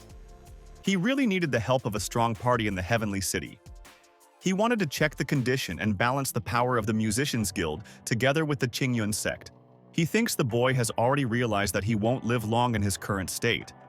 When he dies, the Heavenly City will change dramatically. As the city's ruler who guards this land, he doesn't want Tianyun to be captured by outside forces. Li Yunmu apologized and said that Lizong was just a small sect, and he didn't think they could help them. He thought that he didn't want to get involved in their problems or get involved with them. Besides, he is the only one in the Lizong sect, and how can he be useful to them? But the man laughed in response and asked the boy to come to him. He came close to his ear and asked him to turn his ears because he had something to tell him. When he approached the boy, he said that he had heard that the Li sect actually did not exist. The main character, frightened, stepped back and asked how he found out about this. How could he know this? Maybe he knows some other secrets of his which made him very scared. He wondered what he was going to do. He was probably going to try to threaten him into doing something for him. The father told Qing Yu that she should not hear their conversation, and he asked to leave them for a while coughing. The daughter told her father that he needed to rest. The man said that it didn't matter, and that he didn't have much time left anyway. He asked the boy not to be nervous and said that he wouldn't hurt him. He asked the protagonist to come to him and sit down next to him. Li Yunmu listened to him, came over and sat down. He decided that in this situation, come what may, the man asked what was wrong with him and said that he would not eat him. The boy looked at the man sadly and asked how he knew that the Lizong sect did not exist. The man laughed in response and said that he had simply assumed, and the boy had given himself away. His men searched for any information about the sect but found nothing. Then he wondered if it really existed. Li Yunmu called him an old fox. The man continued to say that it would naturally be impossible to persuade him to cooperate with them and make him sign a contract with other sects. Besides, he knew that he did not have the blood of a sage.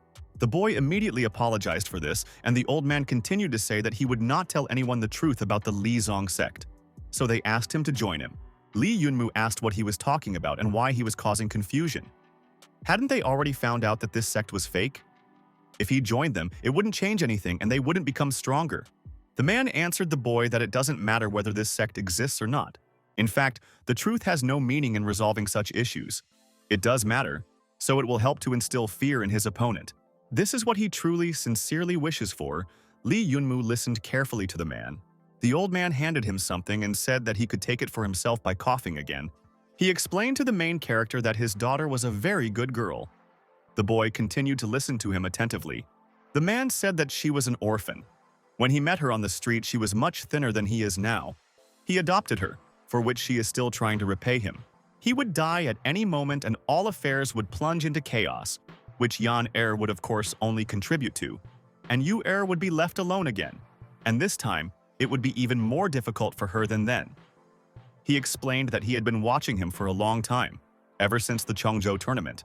He is a very capable young man, and he wants to entrust his daughter to someone like him, and only then will he be at peace about her.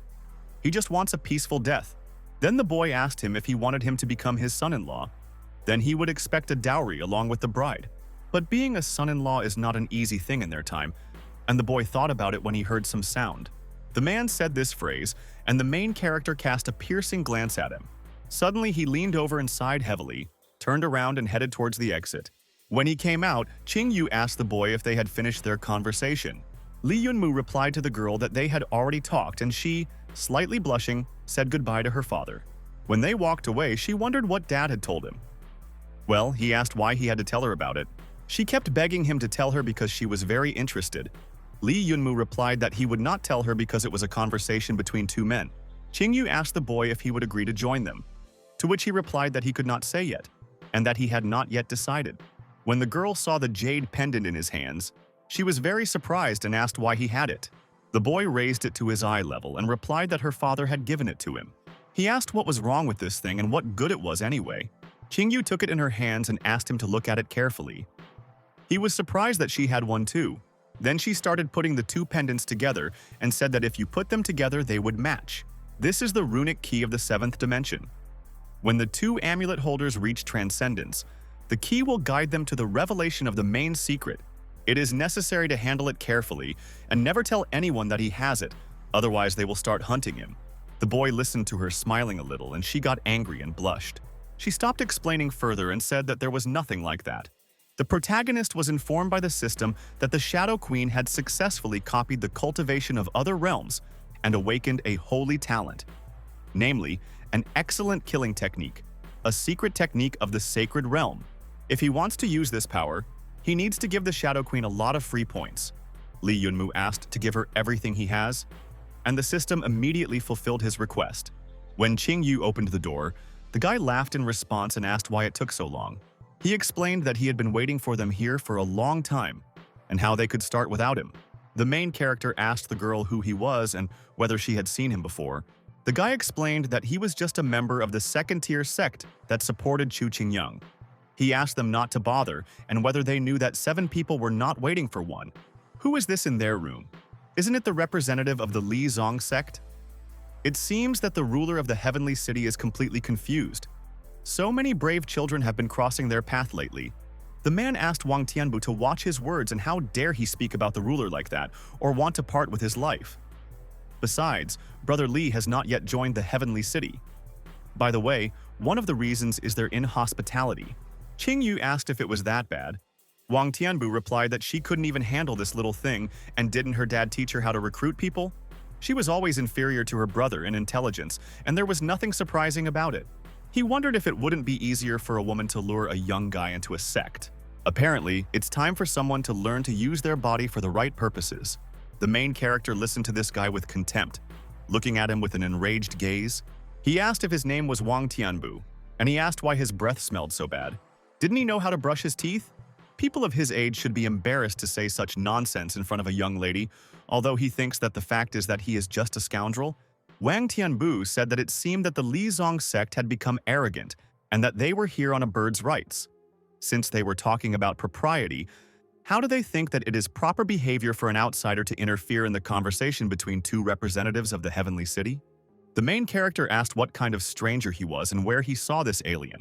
The boy explained that he was Li Yunmu, and from today on, as a representative of the Li sect, he was here with them. Therefore, he officially joins the Heavenly City by making this decision. Qing Yu was very surprised by this turn of events and at the same time happy about it. Wang Tianbu asked him if he would like to join, to which the boy replied that he would. He had just spoken with the ruler of the Heavenly City and he seemed like a good guy.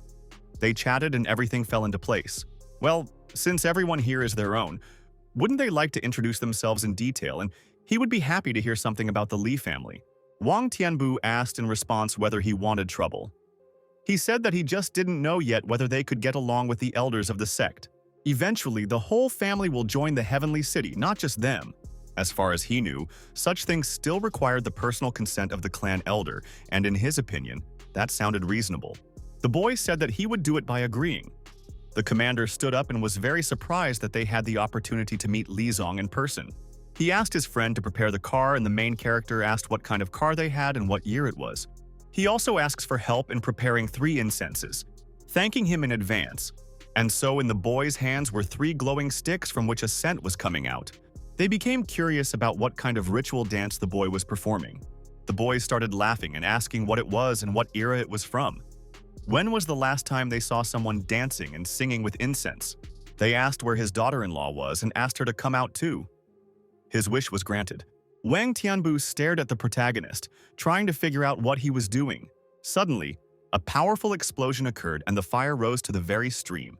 Li Yunmu said, looking at the surrounding guys, that he was asking for mercy.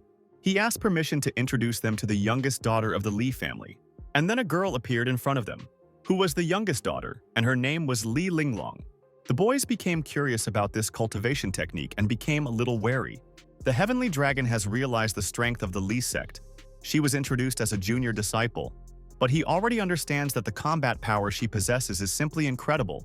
The boy realized how strong Li Linglong was in front of them, and he began to cough up blood.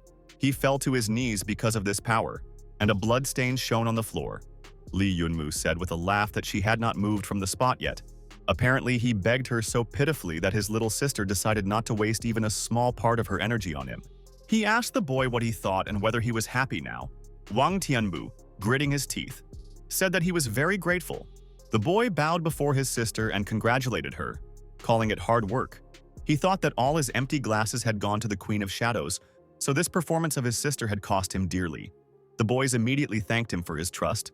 The Heavenly Commander said that now that the Lee family had agreed to join them, they would be able to easily knock out any attacks and continue the game of the Lost Musicians Guild. Lee Yunmu replied that since his sect had agreed to side with the Heavenly City, they could return to their previous conversation. Wang Tianbu asked his brother not to worry. Breaking a promise was not their style. Qing Yu agreed with him and said that she remembered everything, including the 10 incredible cheats. The guys laughed and promised to provide it in the best possible way, asking him not to worry. Meanwhile, it was already quite late outside, and the guys asked the main character if he would stay the night. They asked him to go ahead and said that there were guest rooms, and he could have a good rest. The boy explained to the gentleman that the lady had ordered this room to be prepared for him. Lee Yunmu thought the name Scarlet Rain Pavilion was too strange for a villa built in the best traditions of Western style. The ruler of the Heavenly City is indeed a peculiar man. The guy said that in that case he would go, and Lee Yunmu could settle in, and he wished him a good rest. When the main character entered the room, he was met by two girls. They asked him why he was hiding in the dark and why he was scaring them. They introduced themselves as the maids and the best servants in this estate. The boy asked if they were portraying a deer. One of the girls said that she was the older twin. The second one also introduced herself and explained that the lady had sent them here to help their uncle get settled. Lee Yunmu was very surprised that they just called him uncle and became really angry. He asked them to take his words back and exclaimed that he was not their uncle and who gave them permission to call him that. The twins immediately asked the uncle not to pretend, and if the lady arranged for him to spend the night in her boudoir, then who else could she call him? The main character exclaimed that there was nothing like that and why were they pulling his clothes off? The girls explained that it was to help their uncle take a warm bath. Lee Yunmu couldn't understand what was going on and blushed a little as he sweated. He realized that they were the very definition of calm, and the girls continued to pour water on his back. They started helping him bathe and scrub his back. The boy decided that he couldn't stand it. He explained that he could take care of himself and didn't need them to wash him.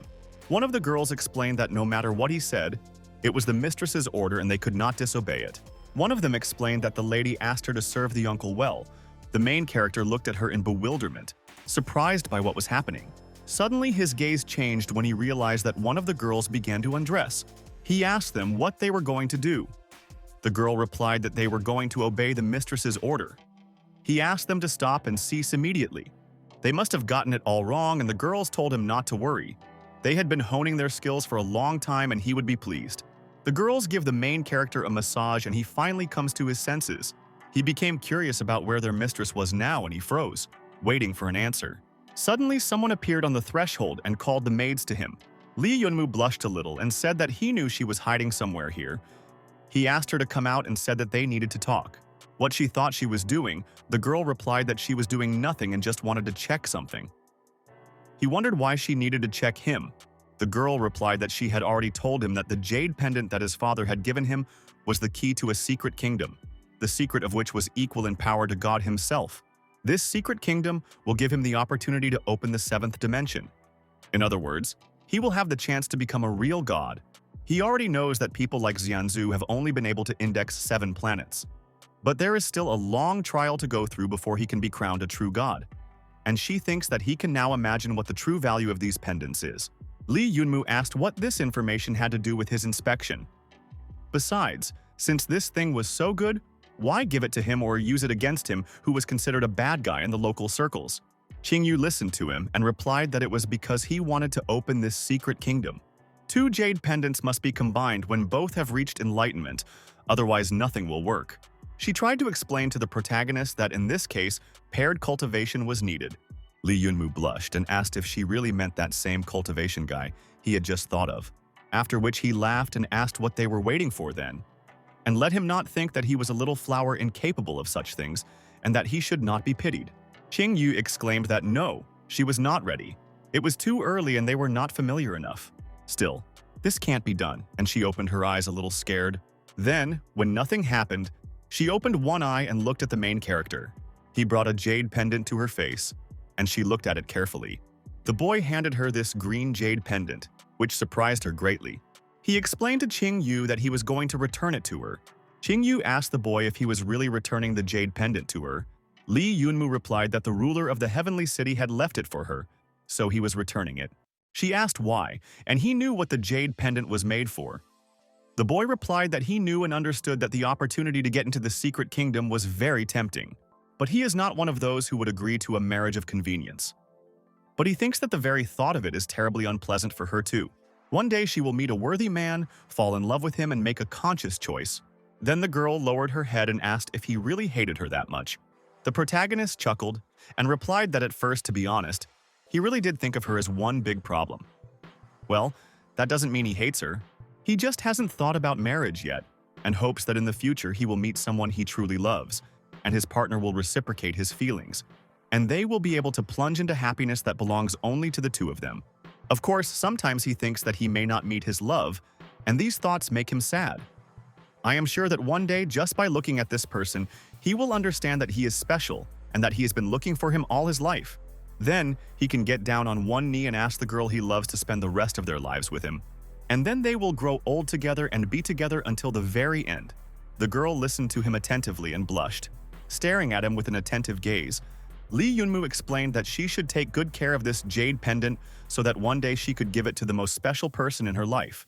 She must choose the best husband for herself, and he will definitely come to try the most delicious wine that will be served at her wedding. She said that she would wait for news and that he knew how to contact her. The boy responded by saying that he would go first, and suddenly she grabbed him by the shirt, asking where he was going. But the main character smiled and replied that he was going to the wilderness camp in Sunset Town. They have their own teleportation system at home, and it will take him to it. The boy said in surprise that this would save him a whole bunch of problems with movement, and he thanked her for it. And then the movement began, after which a bright glow occurred in the room. The girl sat on the floor as he moved and clenched her fist with tears in her eyes. She called him a fool, sadly watching him disappear into the darkness. And here in front of us is the Sunset Town Wilderness Camp. There were many tents in this camp. Someone called out to Captain Wu. The man was holding a gun in his hands and handing it to the man. Movement was noticed in the teleportation array, and the captain wondered who it was that had brought it so late. He asked to go and see who was outside, and the man immediately began to fulfill his order. They had already pointed guns at the main character and asked him not to move. They asked him to raise his hands immediately and said that he was surrounded. Lee Yunmu asked why. The man explained that it was a military teleportation system. There had been no notification of the system being used. One of the men with a gun asked the boy to give him a reason not to shoot him and began to approach him. There was a sign on the door that said, "Squad Captain." And his name, Lee Yunmu, thought that he had seen something similar when he worked with his father. He introduced himself as Lee Yunmu, a young star general of Tianyu City, and showed his battle badge. He asked to prepare for him a month's supply of food and no less. The man immediately gave the order to his people to go and collect provisions. He told the young star general that it was already late and he thought it would be safer to continue on after dawn. Lee Yunmu replied that no. He was in a hurry as he had a very urgent task and asked her to simply call her Lee Yunmu. He is younger than him and does not need excessive respectful treatment. Then the man asked how things were in the camp lately, and the boy answered that nothing had changed. The man explained that armed soldiers patrol the area around the clock and are always ready to fight in case of potential danger. After all, if you relax even for a little while, you can lose your life. The boy realized what kind of life his father lived. The boys turned to their captain and said that everything he asked for was already ready. He asked the main character if he was leaving after all, and said that this pill was for maintaining vitality. He asked him to take it because it might come in handy. The boy thanked him and asked him to be careful when guarding the border fortress. He handed the man a very valuable material and explained that it was even good for paying for something.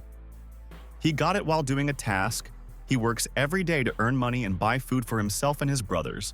So he asked him to take and eat something, and he will go further. When the man saw 10,000, he was very surprised, and they said goodbye. He was surprised how the boy at such a young age could become a star general and praised him. Meanwhile, a small green dragon appeared in front of Lee Yunmu and began to roar. The boy said that if he had known what was waiting for him here, he would have listened to the old man and stayed in the camp until the morning. And why exactly on this night did all the animals decide to come out here at the same time? He had an idea that he had passed the Tower of Glory and bought something useful there. He had wind wings in his hands, wings of a real six-dimensional creature of the wind zones. The boy laughed and exclaimed that it would be more convenient to move around now, but they need to be installed somewhere. and he thought about it because he needs to understand how they should work. Suddenly, wings in the form of water waves appeared behind his back. They were huge and immediately began to lift him up. Lee Yunmu was glad that he actually had wings. The main character was very surprised by such an incredible feeling that happened inside him. He realized that in reality everything looked better than he imagined, but he didn't understand how to use them. Whether he needed to say some spell to fly, maybe he needed to say forward wind wings and they would fly. Before he could say this, he screamed. Looking up with an incredible scream, he rose up like a bullet, not expecting it, because the adrenaline rushed through him. He was already high above the ground and, flying over the tall green trees, joyfully looked at everything around him. He exclaimed that everything had finally worked out, and he took off, smiling and looking into the distance. He had just an incredible feeling that gave him a sense of freedom and lightness. The boy grinned and said that although he had not yet fully mastered the skill of flying, it turned out that it was not so difficult. The path is long, so this pair of wings is his salvation, which came unexpectedly. At some point, the boy flew up to a huge stone or object and hit it. He didn't even notice that there was something there and couldn't understand what had happened at all. Small dragons appeared in front of him and began to fly towards him. It turns out he crashed into one of them.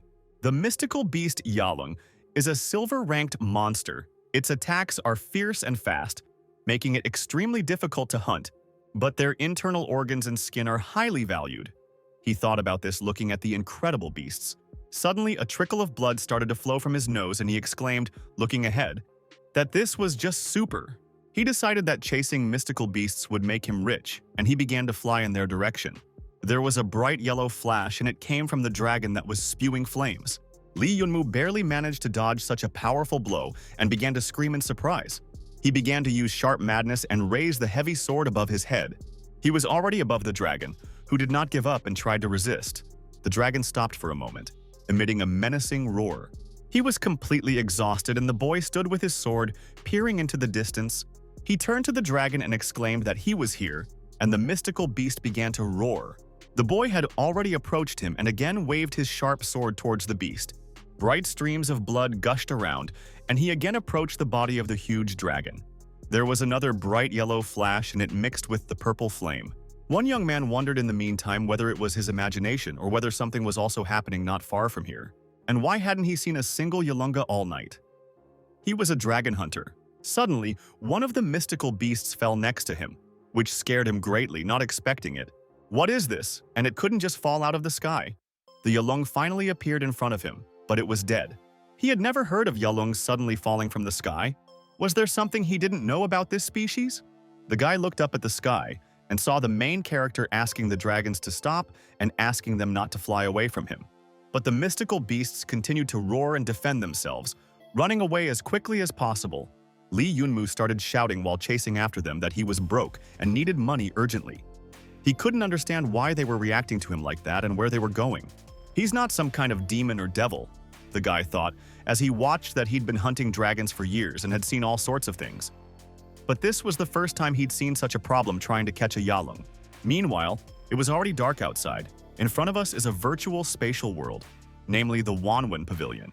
The boy entered the room and greeted his uncle. He exclaimed, waving his arms, that he was already back. The uncle asked to just look at his youngest and asked if everything was okay with him and if he had brought anything new. The boy replied that this time it was the opposite. The goods were so old that it was hard to believe.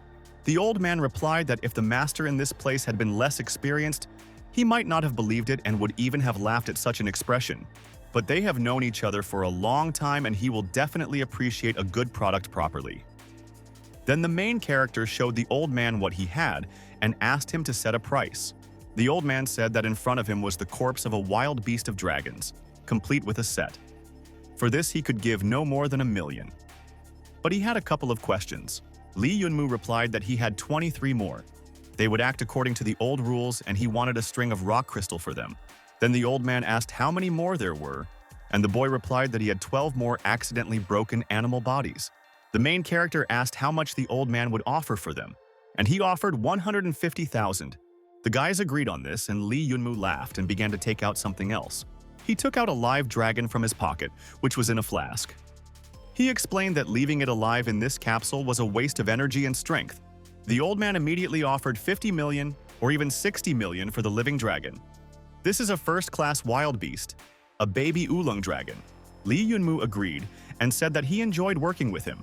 He expected his appreciation for this little one as soon as he received the rest of the goods. The boy asked me not to forget to send him the money, and he better not delay it. He only said this because he was going to visit him again soon. And so the main character was in his astral body, glowing with blue light. Lee Yunmu thought about how all the money he had earned with blood and sweat would go here, and it made him feel very sick. He felt like a worthless worker in this kingdom of the cool and popular. This time, he personally brought 100 million mountain crystals. So he wouldn't believe that even that wasn't enough for a full-fledged enhancement. The main character continued chasing animals and decided to catch his breath. He had already chased them a lot, and said that this was not enough, and he could see that they had completely tired him out. The boy sat down on the ground and wondered if there was a mistake somewhere, and if the price had increased. Why even 100 million was not enough for them? It is no wonder that Jianzhu wanted to found a pagoda of glory. If you want to reach the very top and become a real god, relying only on yourself is unrealistic. He asked the system what astral power he could use right now. The system said that he could use the power of the astral world at the moment. It can absorb the damage from a full-scale strike of a rock crystal string. Lee Yunmu thought that this was not the time to relax and needed to continue. And here before us rises the Cup of the Sun, the Heavenly City, the mansion of the City Lord. The boy ran to the master and apologized, explaining that entering the young lady's boudoir was forbidden. He asked him to leave and exclaimed that he was the young lord. Did they really mean to say that he couldn't even stick his nose in where Lee Yunmu was? The girl replied that not really. The young lady simply asked not to let anyone in, and now she does not want to meet anyone. But the main character appeared in front of them and asked the twins to let him in. They looked at him in surprise and let him in. He asked his sister why she had left this country bumpkin overnight at their estate the night before, and whether she had really lost her mind. She herself didn't trust this boy just a few days ago. Her father is confused, and now she is too.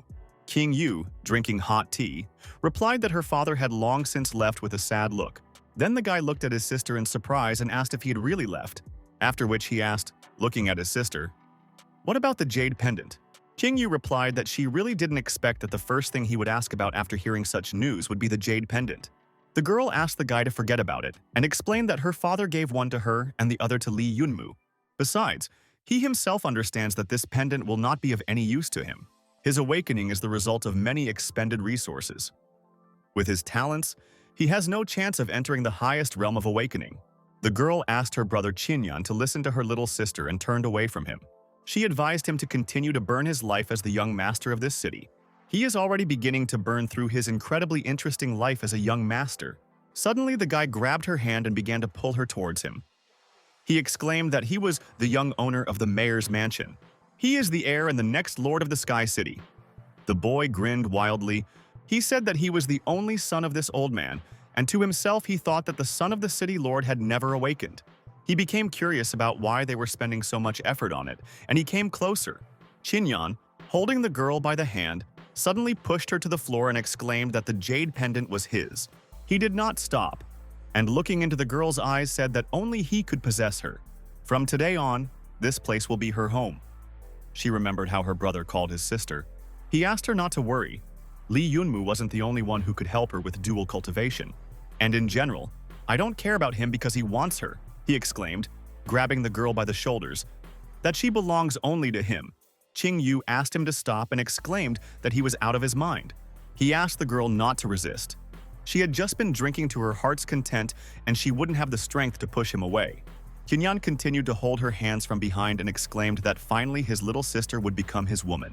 Before he could grab her and do what he wanted, one of the twins was already nearby. With a deft movement of her leg, she knocked over this scoundrel and he fell, hitting his back. The girl exclaimed, turning to the young gentleman, that he must watch his behavior. Qinyan immediately called her names and asked what kind of bald dog dared to hit him. He is the future lord and they will die first. One of the twins approached the young lady and, covering her with a blanket, said that she was too scared. King Yu asked the twins to take the young master to the secret room. He did not expect such a turn of events and beads of sweat began to run down his face. He sat on his knees on the floor and tearfully begged his sister not to do this under any circumstances, but she couldn't do this to him. Meanwhile, the main character was holding a large blue crystal in his hands. He was in his star kingdom Li Yunmu. The last crystal was left and all the money he had earned from the Yalang beasts was almost spent. The boy decided to keep one crystal just in case, but it started flying out of his hands. Lee Yunmu slipped and the crystal flew out and fell right in front of his feet. He noticed that the crystal had been absorbed. Now he was completely penniless. Suddenly the boy became alert because he felt a strong earthquake. He didn't expect this and wondered what was happening and why everything around was shaking so much. The boy raised his head up and saw a bright golden glow that was above his head. Lee Yunmu was very surprised and noticed that something had clearly appeared in the sky. Could it be that there was a beautiful golden round planet in front of him? The main character stepped onto the planet and noticed many green sprouts. Has grass really grown here and it feels as if someone's life energy has spilled out in this place? The system congratulated the master on the fact that his astral kingdom had given birth to a planet and was now becoming a stellar kingdom. Lee Yunmu inquired how much power he could mobilize now. The system reported that given the current data, his power would probably be able to completely absorb the attacks of the Musicians Guild. Lee Yunmu said that it turned out that now he was able to withstand any attacks from the Militant Guild without anyone's help or amulets. But he wondered why there was a red dot there. Could it really be the Big Dipper? He laughed and asked what had happened. Or maybe they hadn't seen each other for so long that she already missed him. The girl asked the boy where he was now and explained that their affairs were bad. She asked where Liu Nuojie was now and whether they were together now. The guy who was driving asked the main character, wherever he was now, to stand still and listen to him carefully, as this was very important. It is necessary to find a safe place and hide there, and he urgently needs to lie low. There is no need to go out and open the door for anyone, not a single person. Lee Yunmu listened to him attentively, not understanding what the matter was. Qinyan wondered if they really didn't expect him to sit here with his hands folded for so long, and he laughed sarcastically. Chu Qingyu was truly an idiot if she thought he would let her look down on him. This reminded him of something. He promised, looking at the monitor, that they would all die because of their stupidity and arrogance. Suddenly, all his thoughts were interrupted by a powerful blow to the face. Some guy was in the room and asked him if he was in his right mind. Chu Qingyang squatted down and smiled, asking if he really thought he was crazy. He exclaimed that it was very funny and continued to smile and laugh very sarcastically. He called himself crazy again because his sister was standing next to him. After all, it was Lee Yunmu and the jade pendants that drove him crazy. Qingyu said that it was too late to try to reason with her. Qinyan exclaimed that he had already told the whole world about the old geezer's death and the jade pendants that he had inherited, and he hoped that they understood him. Besides, she herself told him where they were. She had one pendant and Lee Yunmu had the other. All he needed from them was their death. The guy said it was very rude and mean, and his eyes lit up with an eerie purple light. The girl looked at him sadly with a surprised look, and beads of sweat ran down her face. The boy told his brothers that they were incredibly boring. Then they advised him to go to the dimensional battlefield and play to make it more fun. He decided to see what was going on there and found a new message. The news of the death of the Lord of the Sky City spread across the globe in an instant. The key to the ancient secret, just a few words, excited every person living on the central continent who was striving for great power. After this, the fall of the heavenly city no longer had any meaning for any of them. Everyone stood up as one and went to look for Lee Yunmu, for their treasure, for the jade pendant, which, in their opinion, would go to the most worthy. Everyone has a clue about the location of their target that can lead them there. A few hours ago, a video of a carefree Lee Yunmu against the backdrop of a sunset appeared on the internet and immediately went viral. One of the guys exclaimed that he met such a cool guy today. Thus, the geolocation where Lee Yunmu is now located has become no secret to anyone who wants to find him.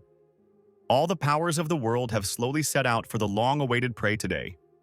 In front of us is the mansion of the city lord. Qingyu explained that she had already said everything, that all this was Chu Qingyan's tricks. But one of them asked who she was lying to, and said that she just wanted to get the secret of the ancient art of self-knowledge in one mug. Treasures like jade pendants should be kept in public places, not with some girl. The guy asked to give it to him quickly. Qingyu rudely looked at them, saying that they were crazy scumbags and asked them to stay away from her house. Meanwhile, the twins were already running up to the girl trying to help her. They began to wave their legs and ask to take their dirty hands away from the young mistress. They asked the lady if she was okay, helping her, protecting her from these scoundrels. One of the guys clenched his fists and exclaimed that they weren't the ones who started this. There were only 3 of them, and they were all women. They would deal with them in no time and decided to split up. They wanted to catch her without fail. Suddenly, the front door opened noisily, and someone took a deep breath. The man wondered if a bunch of brave adults had decided that making fun of three young ladies would be a good idea. When the guy found himself in front of these scoundrels, he said that he was addressing them and telling them this.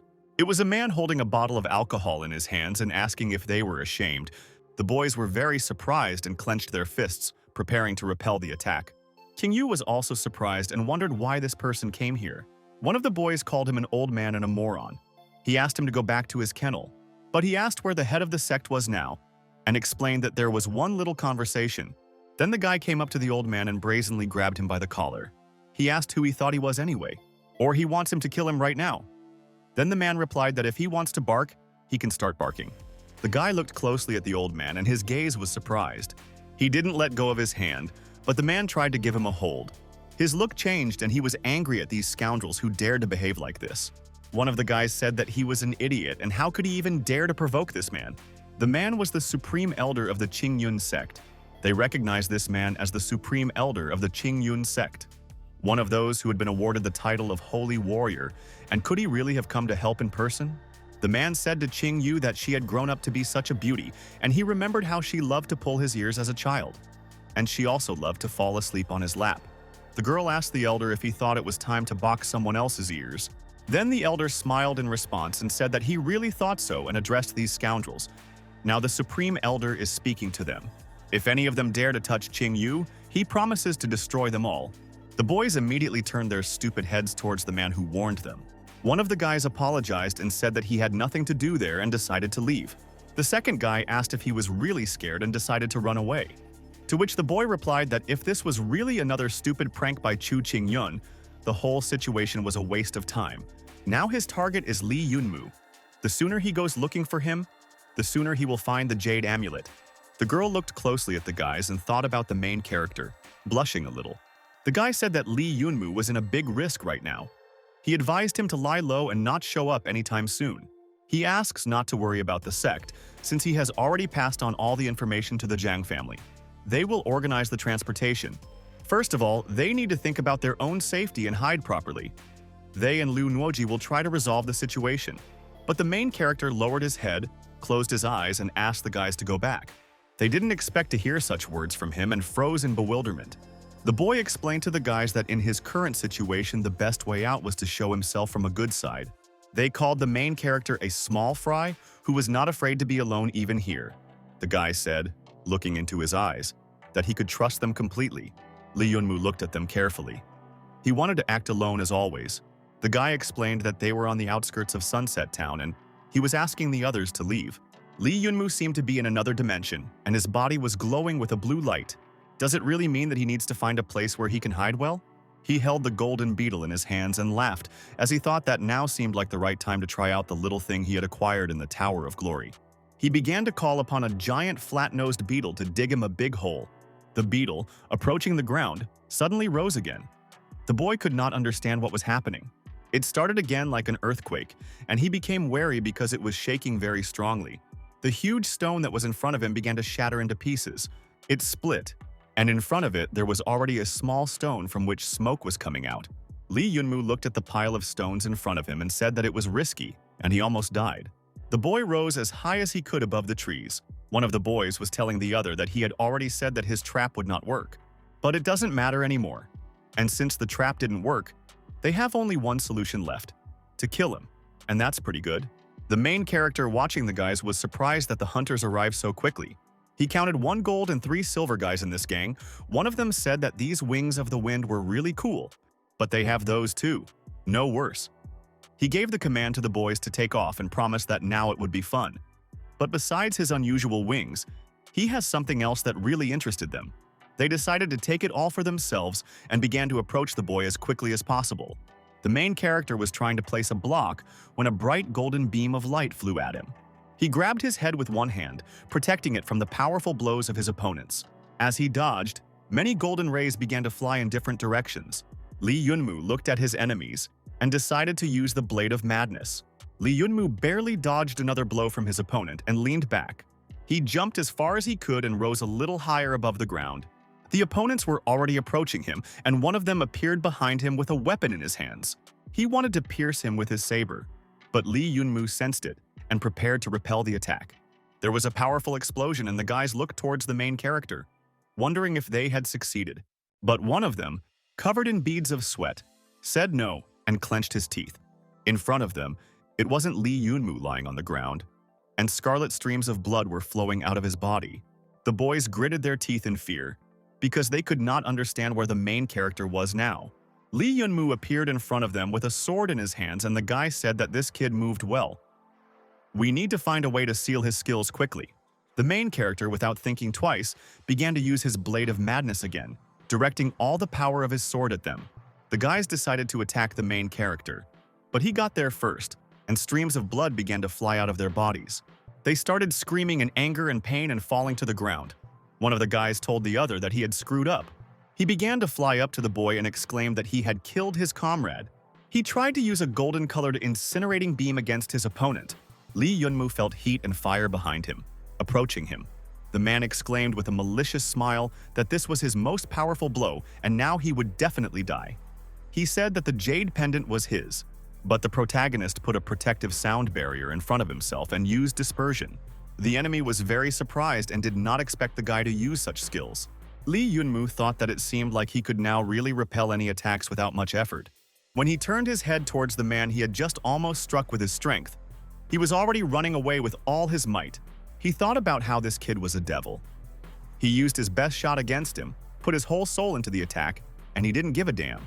He considered this a complete disaster, and the main character began using the Blade of Madness again. He activated his new blade slicing abilities and aimed them towards the enemy. The man turned to him and streams of salty, bitter tears began to flow from his eyes. He found himself in bright golden rays and his whole body was pierced by this light and rays. The guy cut him into many pieces and he began to fall down from the sky in horror. Lee Yunmu took a deep breath and decided that he could probably take a break now. The system reported that he had a new achievement, the first kill of a guild member and musicians, and he received a surprise box. Lee Yunmu was curious about this surprise box, but now he needs to find a place where he can hide safely, and then he'll see what kind of box this is. He began to summon a giant flat-mouthed beetle and gave it the job of digging a hole. When the bug had done a good job, he thanked him for his hard work. When he found himself underground, sitting in the lotus position, he decided that no one would find him here. In front of him was a small box with a surprise which he asked to open. Suddenly his gaze changed, and he looked carefully in front of him, trying to understand what was in front of him. It was like some kind of organism or bone that was glowing with a bright blue light. The system congratulated him on obtaining a precious artifact, namely the spine of the Imperial Demonic Dragon. Implanting this item into his body would allow him to form an additional protective skeletal shell that would protect his internal organs. Lee Yunmu thought that another item was unsuitable for attacking, and it seemed that he was truly becoming a shadow of himself. Meanwhile, in the camp, at sunset that same day, the old man was told that there was news. Had he met this man? The old man replied that they had not met him, and he advised them to look elsewhere. Another group of bounty hunters and what he managed to do. What trouble he got himself into again? The guy asked his uncle if he had seen a boy with red hair here. Uncle looked closely at these guys and, looking at them, chuckled without looking away. The system informed the protagonist that the Imperial Demon Dragon's spine was about to be installed. Lee Yunmu was extremely tense and beads of cold sweat were running down his face. Suddenly, he screamed in pain while meditating. The system asked him to be patient for a while because the spinal implantation would be quite painful. It was really very painful because the boy could barely stand the pain and asked to hurry up.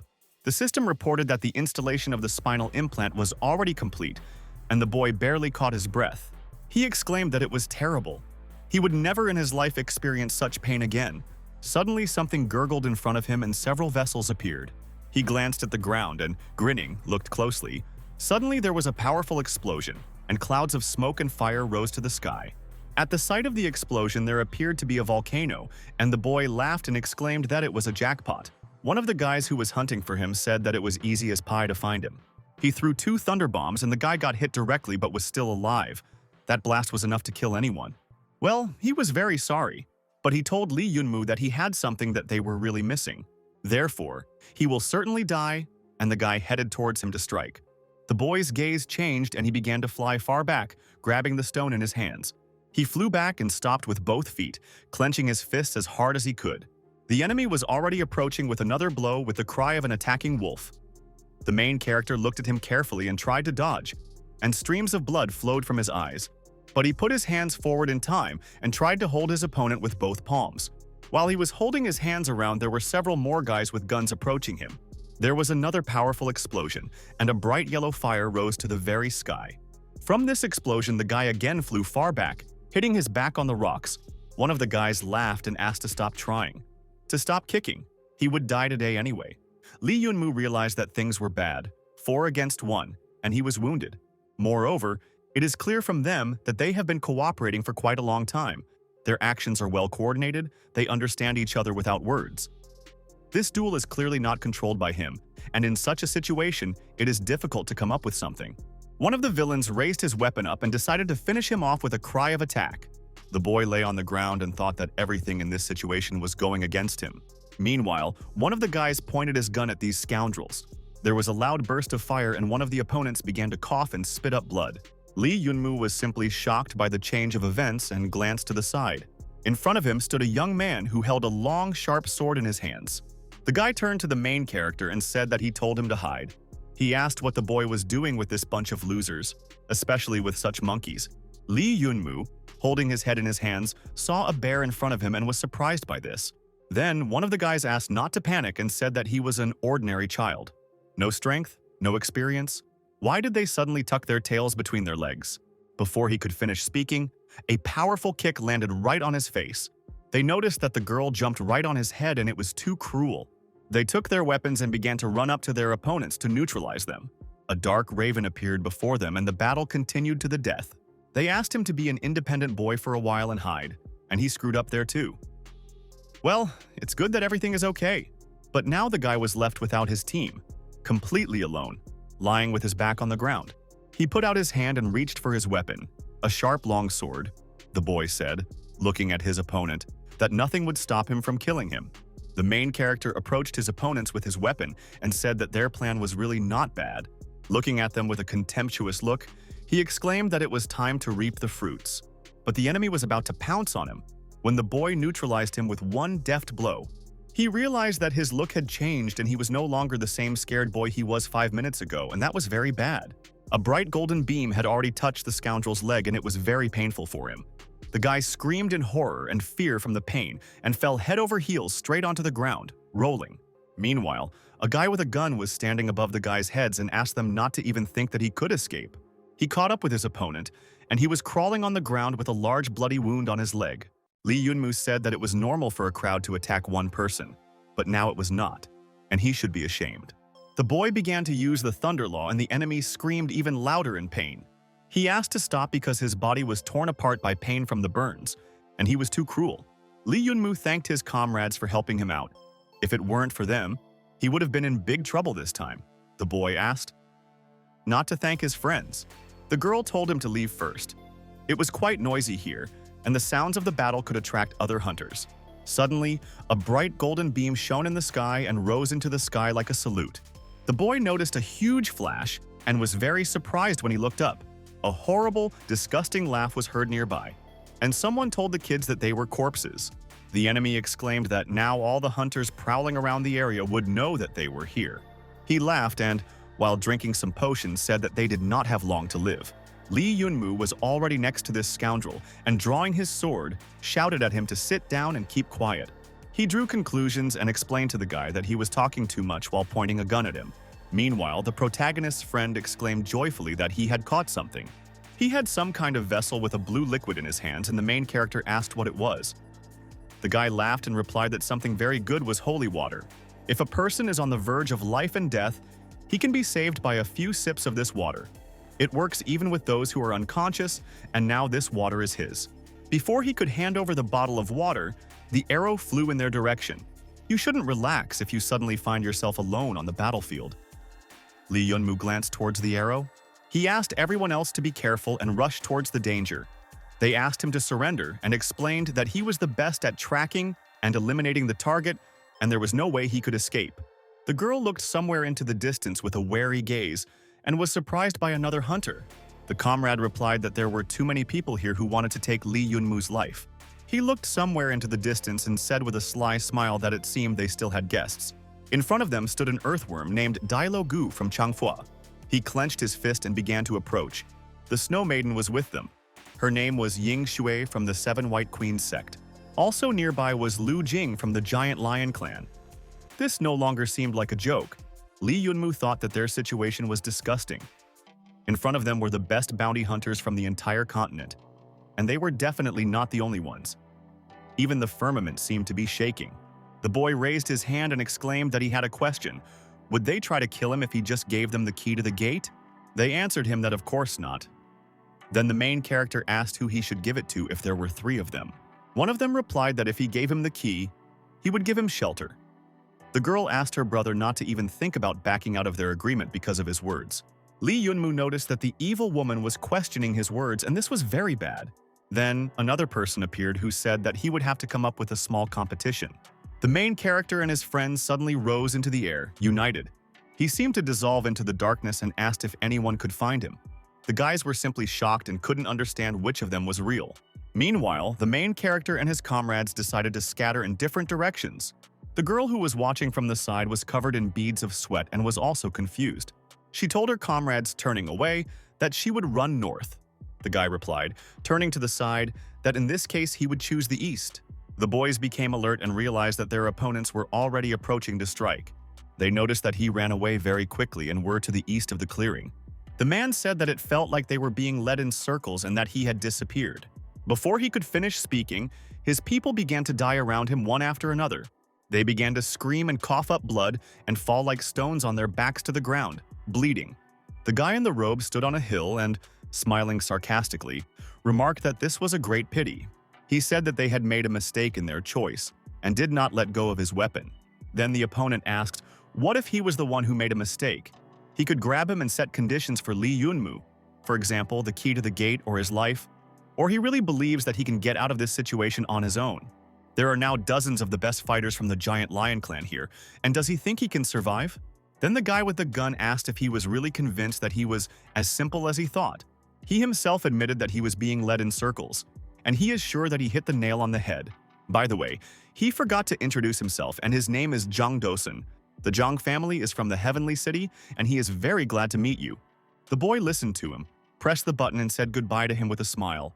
Meanwhile, to the north of the clearing, the guy asked to stop and said that he couldn't run away forever.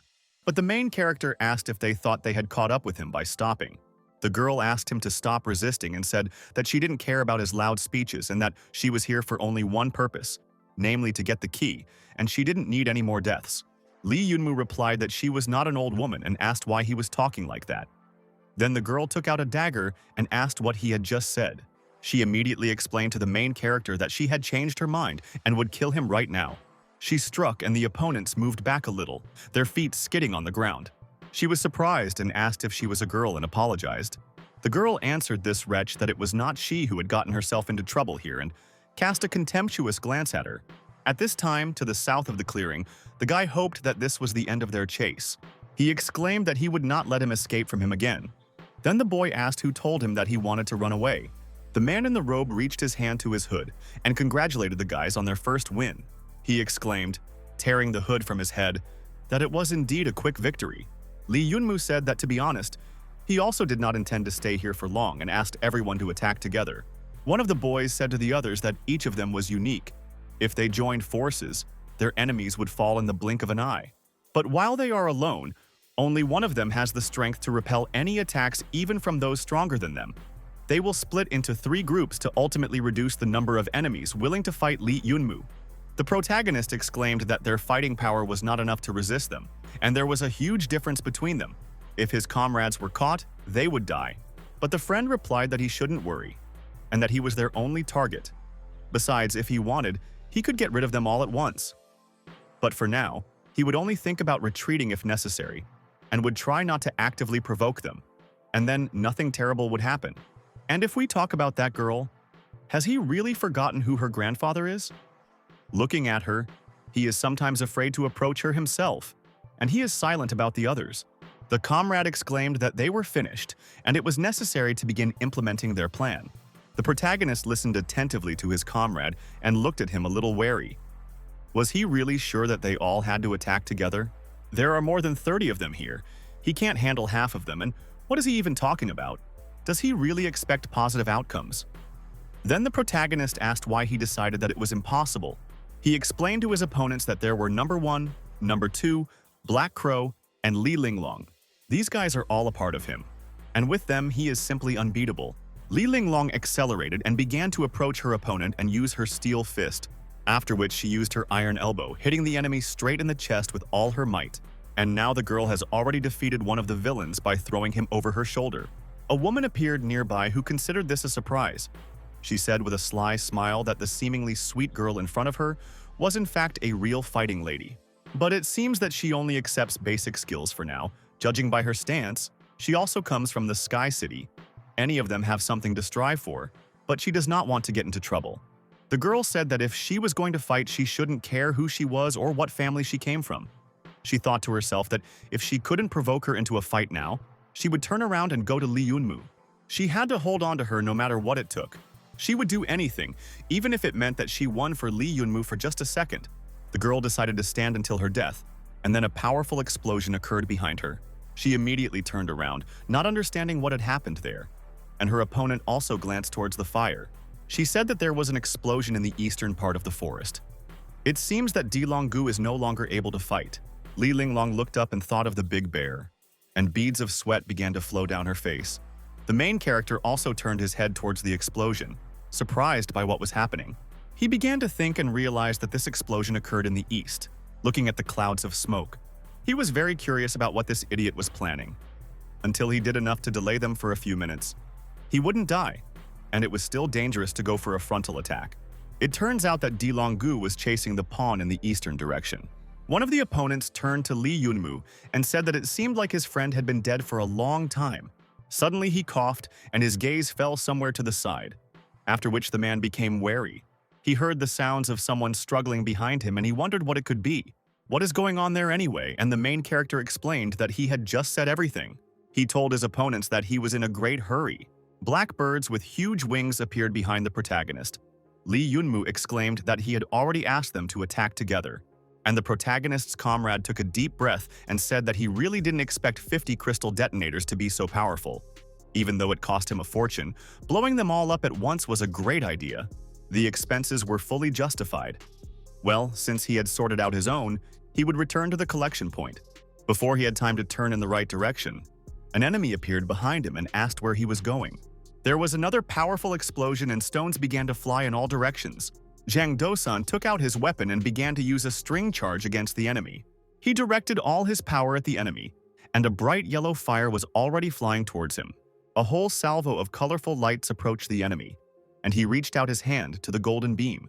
He grinned maliciously and laughed, exclaiming that it was simply a wonderful trick. He began to stop the huge volley of fire with one hand, and it really did stop. Zhang was very surprised because this man actually managed to block his cannon's string charge with his bare hands. Then he decided to show him another one. The man replied that he shouldn't even think that his huge gun would help him even a little in this battle, and that he wouldn't be knocked down by such a big guy. The fire was already approaching the enemy and a powerful explosion thundered throughout the area. Zhang Dosan and his opponent began to flip in the air, flying far back. The man knocked the boy over, turned around and wished him a pleasant journey to hell. But again there was a powerful volley, and the fire began to spread around the man. He decided to use the formation breakdown and the many lights were catching up with him. Zhang Dosan thought it was very incredible because he was so fast that he was able to block all of his shots with his hands. Moreover, he didn't have a single scratch on him. Using his own speed and manual dexterity as a block is an incredible skill, and he began to use absolute defense. The boy did not expect such a turn of events and such a powerful force from his enemy. There was a breach of formation again and he tried to somehow resist the scoundrel. It was really close and the possibility of breaking through his defense now seems like an impossible task. The boy silently asked himself to calm down. No matter what else he decided to do, any technique has its drawbacks. Absolute protection cannot exist. You just need to find his weak spot and everything is fine. It seems like it's time to use that trick. The boy, after opening his eyes, began to use Alessi's pupil, a counterattack. Alessia's cultivated is a unique technique of the Zhang family, which is under the strictest veil of secrecy. Its task is to allow them to fully analyze the situation during the battle, remain calm and find the enemy's shortcomings, and then kill him with one deft blow. Meanwhile, the enemy was already approaching and advised the guy to chatter less. Or is he going to look for flaws? Does he even understand what absolute protection means? He decided to explain for those who are in the tank. Any attacks against him are ineffective and he may not even try. Jang Do-san decided to calm himself down and immediately concentrate without panicking. He thought that now he was simply attacking intensively, nothing more. As long as these were normal blows, and no matter how frequent they were, there would definitely be unprotected places. He must carefully, without being distracted by anything, watch his every movement in order to notice a gap in the defense. Suddenly, the boy slipped and began to fall backwards onto the ground. This was indeed a big miss for him, and he began to fall back sadly. The opponent immediately laughed in his face as he approached and called him an idiot who had a lot of pride. He approached his opponent as quickly as possible and wanted to strike. Jang Do-san waited for this moment and looked at his enemy in anticipation. He began to use a formation break, and the man found himself in the very center of the fire. But the boy screamed in horror because the fire from the man's side had already reached him. The enemy started laughing and asked if he was a smart boy. He asked him to show him his trick and find his weak spot. But Jang Do-san stood up and laughed and started to tell him to go to hell. He grabbed his weapon and pointed it at the enemy, which he didn't expect. A shot was fired and the man was hit with a powerful blow. Streams of blood flew out of his mouth. Jang Do-san was also a little beaten and exclaimed that he had found it, and now it was his turn to rest. The man did not expect this and said that this could not be true and how could the boy defeat him? Jang Do-san wondered if it was tiring to continuously attack his opponent. And when he made the 107th strike, his speed slowed down for a few seconds. Meanwhile, events were happening north of the clearing. Li Linglong was desperately fighting her opponent.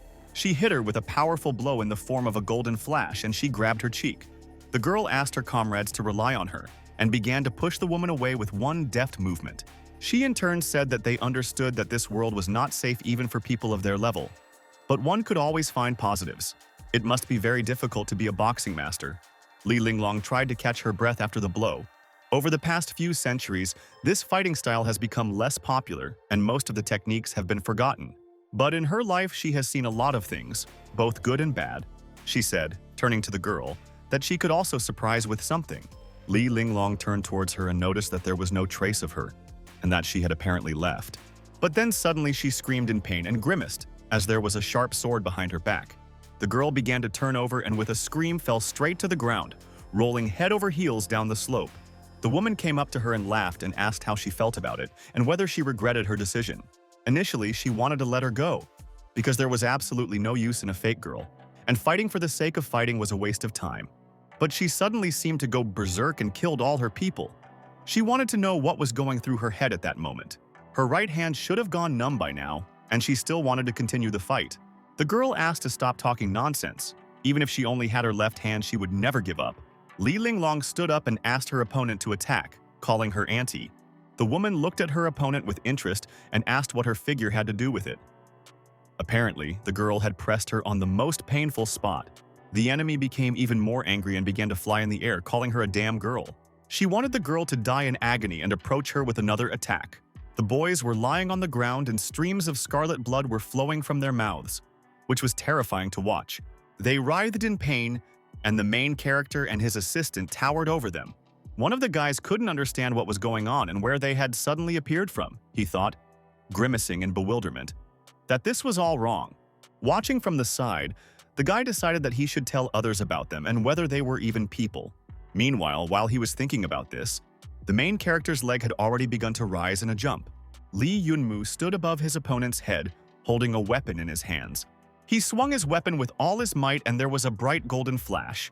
The enemy did not expect that he would be near him so quickly and strike. Lee Yunmu decided that there was no time for games and he had to finish him off right now. The big bear, Luo Nuoji, they simply had to wait for him at all costs. Meanwhile, Li Linglong continued to fight his opponent while standing firmly on his feet. There was a powerful explosion and clouds of fire rose into the air along with the girl. She did a few flips as if she were cloning and jumping in the air. Li Linglong decided that this was quite difficult and turned her gaze towards her opponent. This woman can attack from a distance, but she will not cause any damage to her if she dodges and keeps her distance. She tried to figure out what to do in this situation and prepared for an attack. The woman, watching from the side, also thought about how to attack her opponent and chuckled with displeasure. Then the girl began to use a swift lunge and approached her. She moved back far after the girl hit her with all her might. The opponent broke out in cold sweat and noticed that the girl's movements were incredibly fast. Li Linglong was also a little tired, but she realized that she had really done a great job. The girl jumped into the air again and decided to use a swift lunge. She had already approached her opponent and used a powerful high blow. The woman called her quite noisy and exclaimed that it irritated her very much. But she didn't have time to defend herself, as the girl had already used another tiger dash. She asked her opponent to try something else and held out her palm, spreading her claws. She began to use the claw of the furious beast, and her hand touched the woman's chest.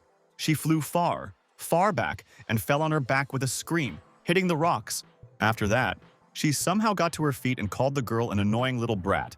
Li Linglong also felt a little bruised after being hit. Very soon her left leg will be paralyzed, and then we'll see how she will jump. The woman decided to use her cunning, insidious plan to paralyze the girl's arm. But she noticed that Li Linglong was still fighting even while crawling. Was she still not going to give up, or had she hit her head? Why does she continue to fight even in this state for that guy? And what good did he do for her? Is she really not going to stop? The girl replied that she had to detain her at any cost, and no matter what happened to her, she had to continue for Li Yunmu's sake. He needed to escape from here quickly. The girl exclaimed, looking at her opponent, that she was doing this because Li Yunmu was her drug. The woman did not expect such an answer and, grimacing, looked closely at her opponent and grinned. Li Linglong couldn't figure out if what she said about this was even normal, and it probably sounded quite strange. The woman became curious about the reason and called her a naive girl. Since she likes Li Yunmu so much, she thinks she wouldn't mind doing one more thing for him. Li Linglong thought that she hadn't said anything to him yet, and she wouldn't have another chance.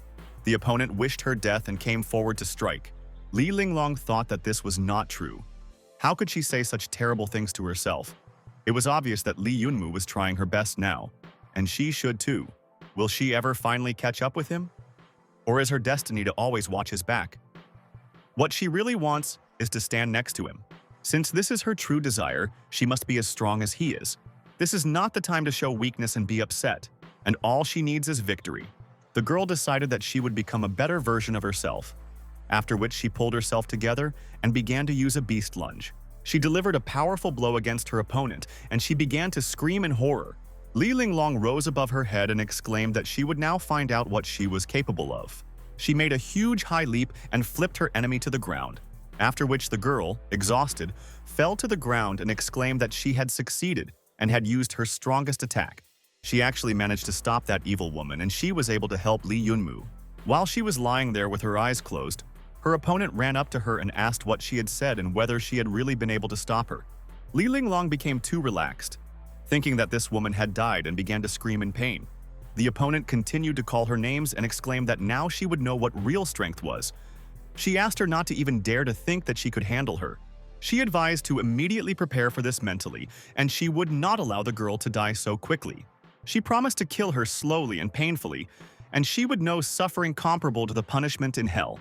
She decided to destroy her and asked to prepare for very cruel torture. But before she could finish her speech, some kind of blow landed on her hand. She immediately turned in the direction from which the blow came and asked who dared to do this. It was a guy who asked a woman about the beauty lying at her feet. Leaning against a tree, he looked at her closely and said that if he was not mistaken, then it seemed that this was their girl. Li Linglong heard the big bear's voice and was delighted to see him. Meanwhile, the main character was already fighting his opponent to the death. The boy could not understand who this child was, who was so strong against him and so brave. The astral monsters he summoned are so powerful that it's simply unbelievable. Moreover, he is worried that Ying Shui and Dilonggu have not returned yet, and are they still dealing with the others? The boy asked them to come back quickly and help him. He continued to fight against his opponent. He began to use the snake step and approach him faster and faster. The boy was already behind him and began to use the thunderous law of karma. Thunder and lightning approached the enemy and paralyzed his entire body so that he could not move. After this, the main character began to use the crazy blade as a form of punishment. The enemy decided that he would not succeed and that he would not be able to kill him, so he had to run. He gave the order to his comrades to return to the city of the giant lion and retreat immediately. Then one of his men asked the boss if he was just going to run away. These monsters killed many of them, and did their lives mean nothing to them? They can't win this battle. Leaving the battlefield in time is also a kind of victory, and you need to act wisely. He asks, not to worry.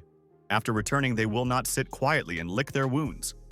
They will gather a group of the best bounty hunters and return to take revenge and take back what they came for.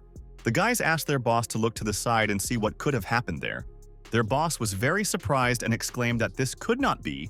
Being very scared, Lee Yunmu began to use the power of the thunderous heavens, and his eyes glowed with golden light. The whole sky seemed to be in bright yellow rays, illuminating the entire space.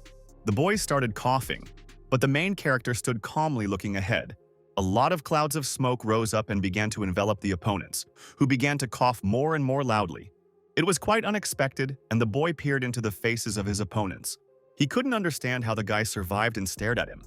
Not understanding how he was still holding on, Lee Yunmu said that it was understandable that in a normal situation he would let him go, but this time he saw his shadow spirits, so the conclusion was obvious.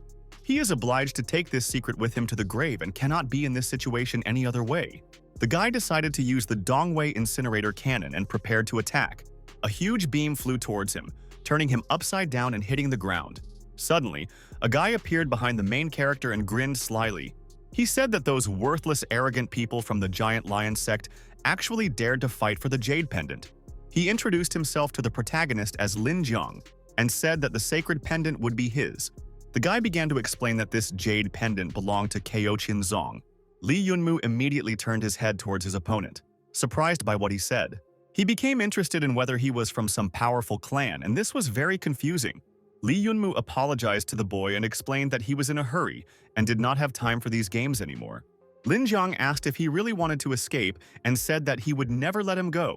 The main character froze in place, looking at his opponent and not letting go of his sword. He didn't expect anyone else to show up, and these guys were in the air, floating in the clouds. Then the boy asked the little boy if he would change his mind. Lee Yunmu asked if that was aerial ballet in his hands. Ling Jiang smiled and replied that he would see it now. This is the sacred artifact of the Kaoshin Zong school. After he said this, he rose as high as he could in the air and began to apply the theory of emptiness. But suddenly he canceled this theory and, completely sweating, he put his two palms together. When the guy put his two palms together, a very strong bright flash occurred. The main character continued to look closely, not understanding what was happening and what it was. There was a powerful explosion, and in front of him appeared what looked like a huge, gigantic, golden-colored planet. Ling Yang laughed and said that he would definitely not run away now. He asked the boy to hurry up and give him the Jade Pendant. Lee Yunmu realized that this entire circus was just to lure him into a trap. The boy began to use the power of the Mad Blade and swung his sword, releasing bright golden rays of light. The guy stood at the very top of the planet, which was glowing with fiery lightning. Lee Yunmu couldn't understand how this was possible, and sweat dropped when he noticed that his opponent didn't have a single scratch on him. Lin Jiang smiled and advised him to save his strength, explaining that this was an unusual spell. This barrier is a closed space created by the sacred artifact of the Chaoti school, the realm of emptiness. It is simply impossible to destroy it, and the protagonist realized that he was indeed trapped. Meanwhile, the guy who was his comrade carried Li Linglong on his back. He asked how she managed to get her mad. She had completely lost her mind and almost cut her into pieces.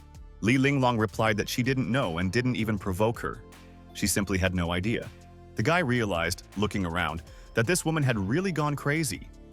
In general, she had crossed all the boundaries just a little more and she would have gotten into trouble. They are both badly wounded and can't fight anymore, but they have to find a way out of this situation. This means that Elysia's pupil won't be of any help here, and all that's left to do is run away. The woman continued to chase them and asked the guy to give her this idiot.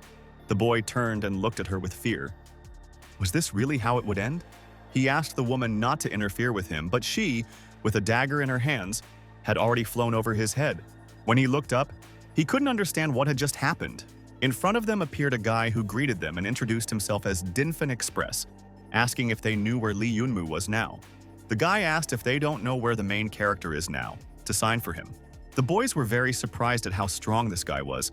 He dealt with this woman in the blink of an eye, and even after that he remained so cold-blooded. He asked the boy if he was Lee Yunmu's friend. He asked him to sign here and receive the parcel for him. The comrade immediately agreed and thought that luck seemed to be on their side. But what if this man suddenly turned out to be their enemy? He said that the documents were signed and the goods were received so he could go. The guy asked not to forget to put 5 stars for the delivery service. Then the guys asked if he really hadn't come to help them. The boy replied that he was just a courier. Besides, he wasn't interested in overtime. Then the boy asked who these couriers came to and where the package had come from. He wondered who had sent it. The address on the parcel was the Temple of War. Meanwhile, the main character continued to fight his opponent. The enemy was also very strong and pointed his weapon at him, trying to attack. The main character found himself in front of a blue transparent enemy, which he did not expect. There was another violent outburst and Lee Yunmu suddenly started coughing. The guy couldn't understand. Looking to the side, what had happened there, and he was very surprised. Lin Jiang wondered how this boy was able to summon multiple monsters at once. Where did that woman come from? And just a minute ago, he was alone inside the dome. He called him a mysterious child, and how many more secrets does he hide? Luckily, for such an occasion, he had prudently taken with him several sacred artifacts of their sect. Lin Jiang said that it was impossible to escape from the dome. This was a great opportunity to deal with him once and for all. I even feel a little sorry for him because he looks quite energetic and it's quite interesting. He asked to stop for a minute. He wonders if the monsters he summoned will stay here if they kill him now. Although they were running out of time, he wanted to use something while looking at the boy. He asked to show him how strong their sector was, and Lee Yunmu was already approaching with his comrades. They stood back to back, and he wondered what these guys were going to do to them. They stood opposite with some kind of heavy weapon in their hands, and it was a sharp spear. They directed it towards the boy and his comrades, using emission. The boys were seriously scared and looked towards the spear that was flying towards them. There was another huge explosion and Lee Yunmu grabbed his friend and asked her to be careful. He pushed her to the floor to protect her. And the girl, with tears in her eyes, asked what was going on. Then the boy asked in response why she was crying, and a trickle of blood flowed from his eyes. He told the girl, smiling at her, that everything was fine and everything was good, so that she wouldn't worry. Lin Jiang, watching from the side, exclaimed that everything happened like clockwork and this thing worked as it should. Meanwhile, the wounded girl began to scream in pain and despair with tears in her eyes. Her scream was very loud and her eyes lit up with a white, transparent light. The guy, watching from the side, looked at what was happening with his eyebrows drawn towards his nose. Meanwhile, the girl who was next to the main character got into a fighting stance. She prepared to repel the attack and began to wave her arms, hitting the enemy. The guys noticed when she knocked over one of them, and that this girl was too strong. Lee Yunmu lay on the floor and called those scoundrels brats as he tried to get up on his feet. His eyes were foggy and he couldn't see properly. Was he dying? Ling Jiang laughed and exclaimed that this was the curse of the rune spear. The poison would enter the blood and spread throughout the body in the blink of an eye. And now he would not survive. There is no escape from this curse.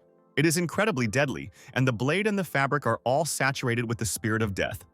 He advised to let go of his soul and die peacefully, having stopped resisting.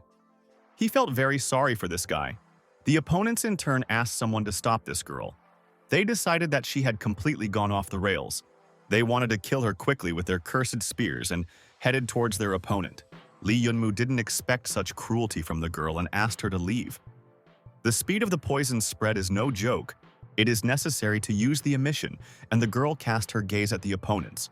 When she turned around, sharp spears were already flying behind her, which were very poisonous. There were tons of them. The spears were very sharp and there were a huge number of them.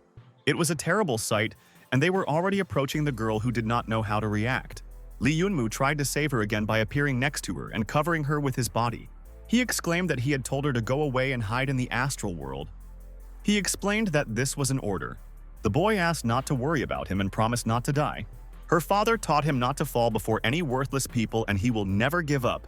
There was another powerful explosion and plumes of fire rose to the sky and stones flew in all directions. Lin Jiang continued to observe and noticed that the boy could move, which was truly a great surprise. This is truly amazing and he should have died after the first spear strike, but he survived several more. As he said this, Lee Yunmu sighed heavily, catching his breath. The enemy's face suddenly changed and he looked ahead in surprise. The main character received a hint from the system, and he was simply shocked when he found out what happened. The system informed Lee Yunmu that all of his shadow spirits had fallen in battle, and he was obliged to kill them all. The protagonist looked closely at the transparent blue man in front of him. This man was already approaching and also looked at him with his empty, bright gaze. The boy closed the bottle with these shadows and, apologizing, promised to definitely bring them back to life when he sorted out all this. In front of him was the holy water he remembered. If a person is on the verge of life and death, he can be saved with a few sips of this life-giving water. It works even with those who are unconscious. He doesn't know if this thing will really help him, but he has no other options and all his hope is on this bottle.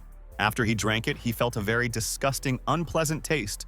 It was as if he began to come to his senses, and this sacred water began to flow through his veins. Lin Jiang couldn't understand what had happened, and how he was able to heal his broken bones so quickly. Did he really have holy water with him and just now he drank it? Li Yunmu was pleased and didn't think that this thing would be so useful.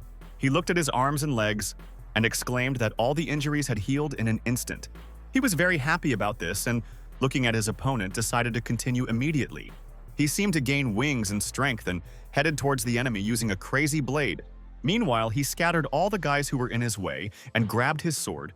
He couldn't understand whether it was true or an illusion, but for some reason, after healing with the miracle water, his hand seemed more flexible to him than before. The boy prepared to strike against the enemy and asked him to come closer. Lin Jiang threw a weapon towards him that glowed with a golden light. He managed to dodge and grab the sword with one of his hands in a very deft movement. He headed towards the enemy and pierced him, pushing him far back. When Ling Jiang saw that he had dealt with his comrade, he could not understand how he had actually managed to catch the cursed spear in midair. He decided that it was simply impossible. Not only has he healed, but he has also become stronger, and now Li Yunmu is at the peak of his strength.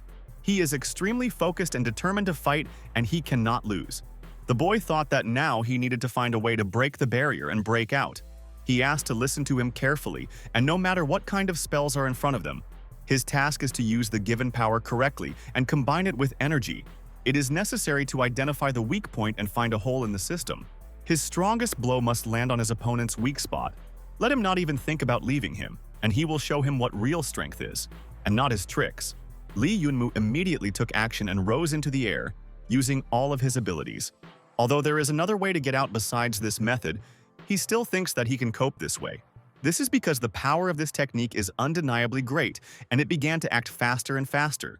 Everything around was illuminated by bright golden rays, and the flashes blinded the opponents. Lin Kong wondered why the boy was always running around. The main character laughed in response and seemed to draw a circle with his sharp long sword. He was already out of breath and exclaimed that it was easy to say find a weak spot. But where to actually look for it? The boy turned towards where the flash occurred and grinned in surprise. A certain thought entered his head and he drew his eyebrows closer to his nose and began to peer. He saw a bright yellow glowing planet in front of him and realized that he had hit the bullseye. The guy approached him and said that he could only help him at this stage, and then he had to figure it out himself. When Li Yunmu saw his comrade, he laughed and exclaimed that it meant he was okay. He was worried about him and called his comrade a bastard with an exclamation that now they could act. The boy headed towards his opponent more confidently. He was no longer alone and decided to use the crazy blade against the enemy as soon as possible. The guy decided that things were bad, and he aimed at the weak spot of the containment barrier. He wanted to quickly strengthen all the walls around before this barrier was destroyed. The boy decided that this would be his last lesson, and decided to use a thunderstrike. Lin Jiang didn't expect this turn of events and his gaze changed dramatically. He didn't think that this kid had suddenly become so much stronger than before. The boy turned to Mr. Lin and explained that he suddenly felt like a ticking bomb. The energy coming out of him is very strong and they feel simply incredible strength. The main character was serious and used all his power against the enemies. The boys immediately stepped back and one of them laughed from horror and fear. So they met again, and he called him the respected gentleman from the Kaochin Zong sect. The guy squatted and caught his breath, after which he said that now he could go. He called the little bear, and looking at her saw that she was unconscious. The girl was completely out of it. He came as close to her as possible and started saying something in her ear. It seems she was saying that she liked Li Yunmu. He exclaimed that he heard everything. She was so scared that she woke up despite the incredible pain and started screaming, asking what he said. She asked him not to tell anyone. The girl started crying and saying that she wanted to die and asked to bury her right there. The comrade asked her not to worry and promised not to tell anyone anything because he just wanted to wake her up. She thought that it might be easier to just kill him so that he wouldn't tell anyone for sure. The guy said that he felt some strange coldness behind his back, and so they decided to move only forward, and the main character was already above the golden planet. He jumped as high as he could and found himself next to his comrades. When they saw the boy, they said that it was great that he was able to get out, and the bear indicated that something was wrong here and glanced towards the boy. He noticed that Li Yunmu was bewitched and his eyes were glowing with a bright red fire. Li Linglong was very surprised that he was bewitched and said that he looked more like a demon now. Tavorish replied that Lee Yunmu could not yet fully control this incredible power. Trying to become the incarnation of the devil or the deity will make you lose your mind in the blink of an eye. The guys couldn't understand what happened to this guy who started falling down. Kill a person affected by a rainbow crystal with one blow. He simply has incredible strength, and it was not worth turning his back to the enemy. That was his mistake. The boy was already approaching his opponent. He grimaced in surprise that he had appeared so close so quickly, and he was expecting his death.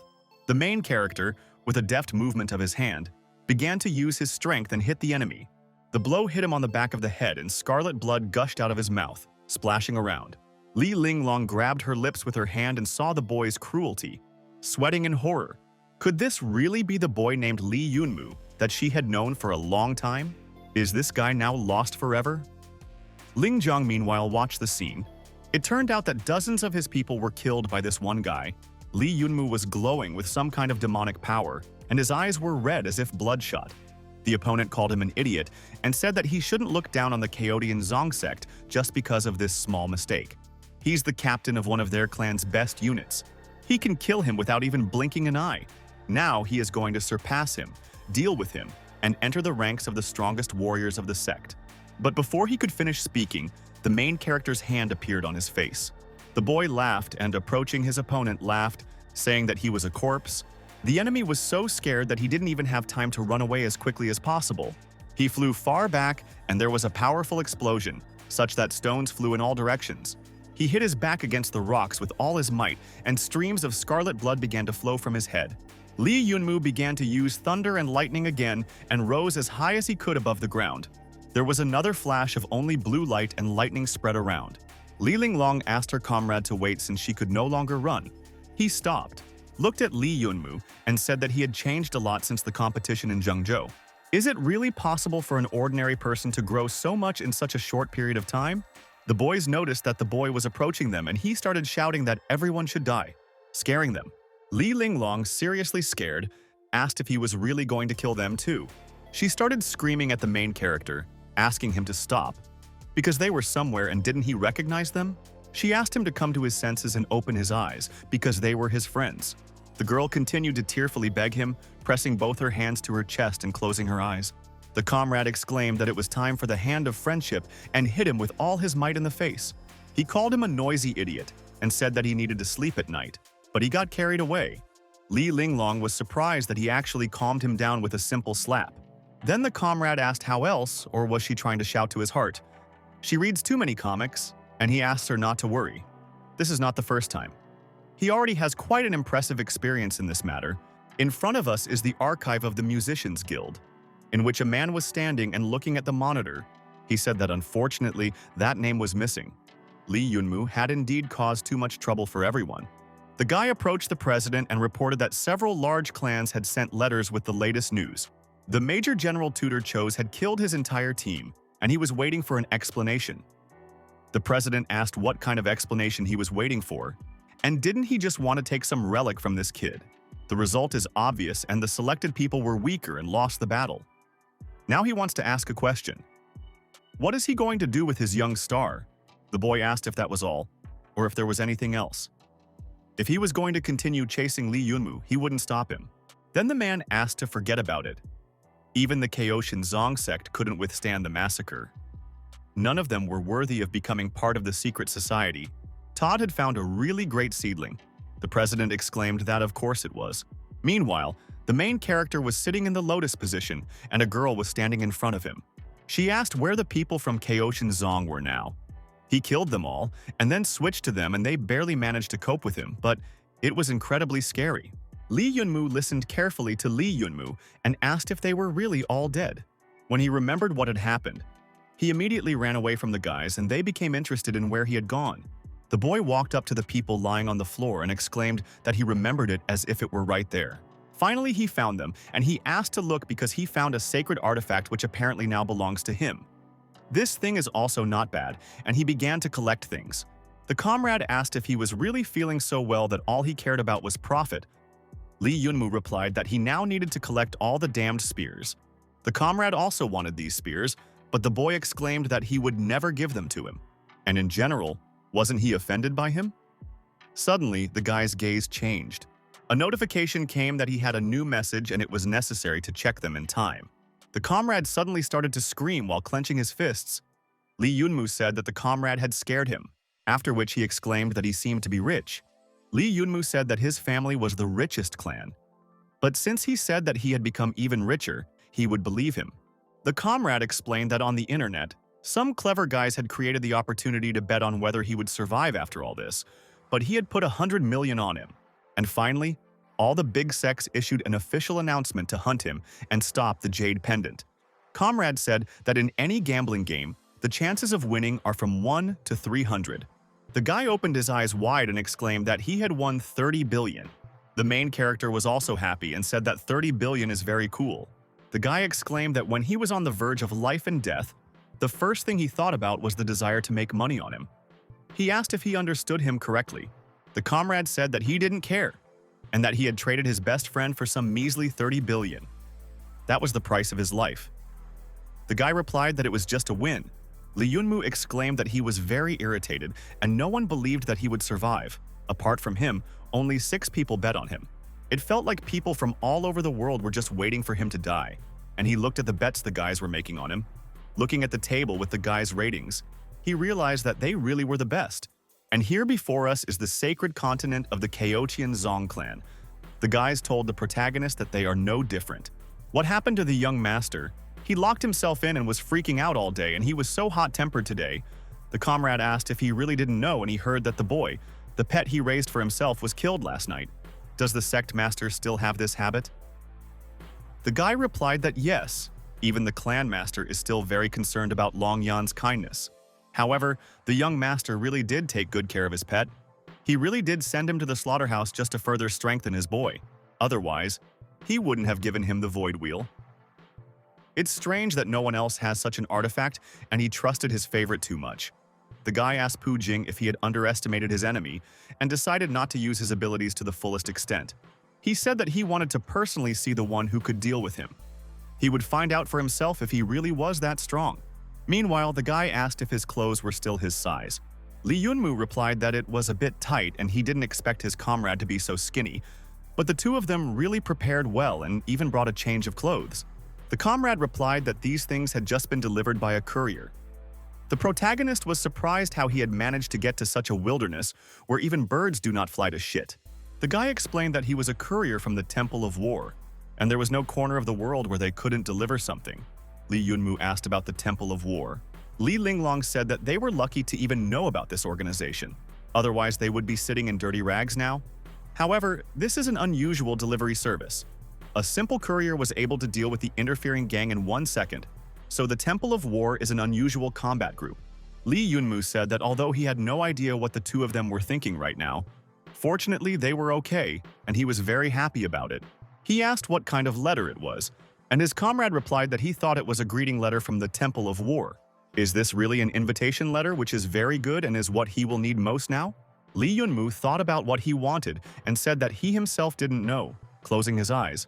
Then the comrade began to explain that it meant that behind him stood the most powerful shadow organization in the world. The main character, having listened carefully to his comrade, thought about it. In front of us stands the Zhangjia country house near Tianyun. The boy saw people on the stairs and asked who they were. Then one of the boys grabbed him and exclaimed that he couldn't just walk around here. They asked him not to interfere and took a gun out of his pocket, pointing it towards the guy. Then one of them looked at his boss and the other one glanced at him too. He raised his weapon and asked who was there and what he owed for their visit to his modest estate. One of the boys explained that they were ordered to take Lee Yunmu's family to the Temple of War. The boss was very surprised by this answer and asked about the Temple of War. Lee Yunmu asked his friend what the most powerful shadow organization in the world meant.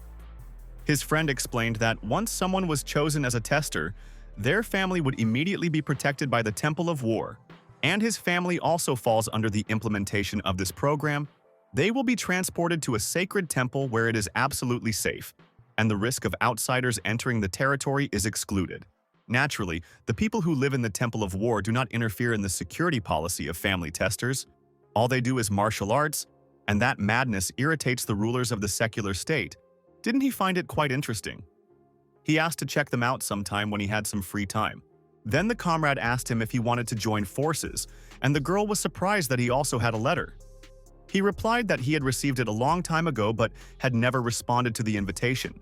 Li Linglong asked if he was stupid, and who would dare to let him into the Temple of War?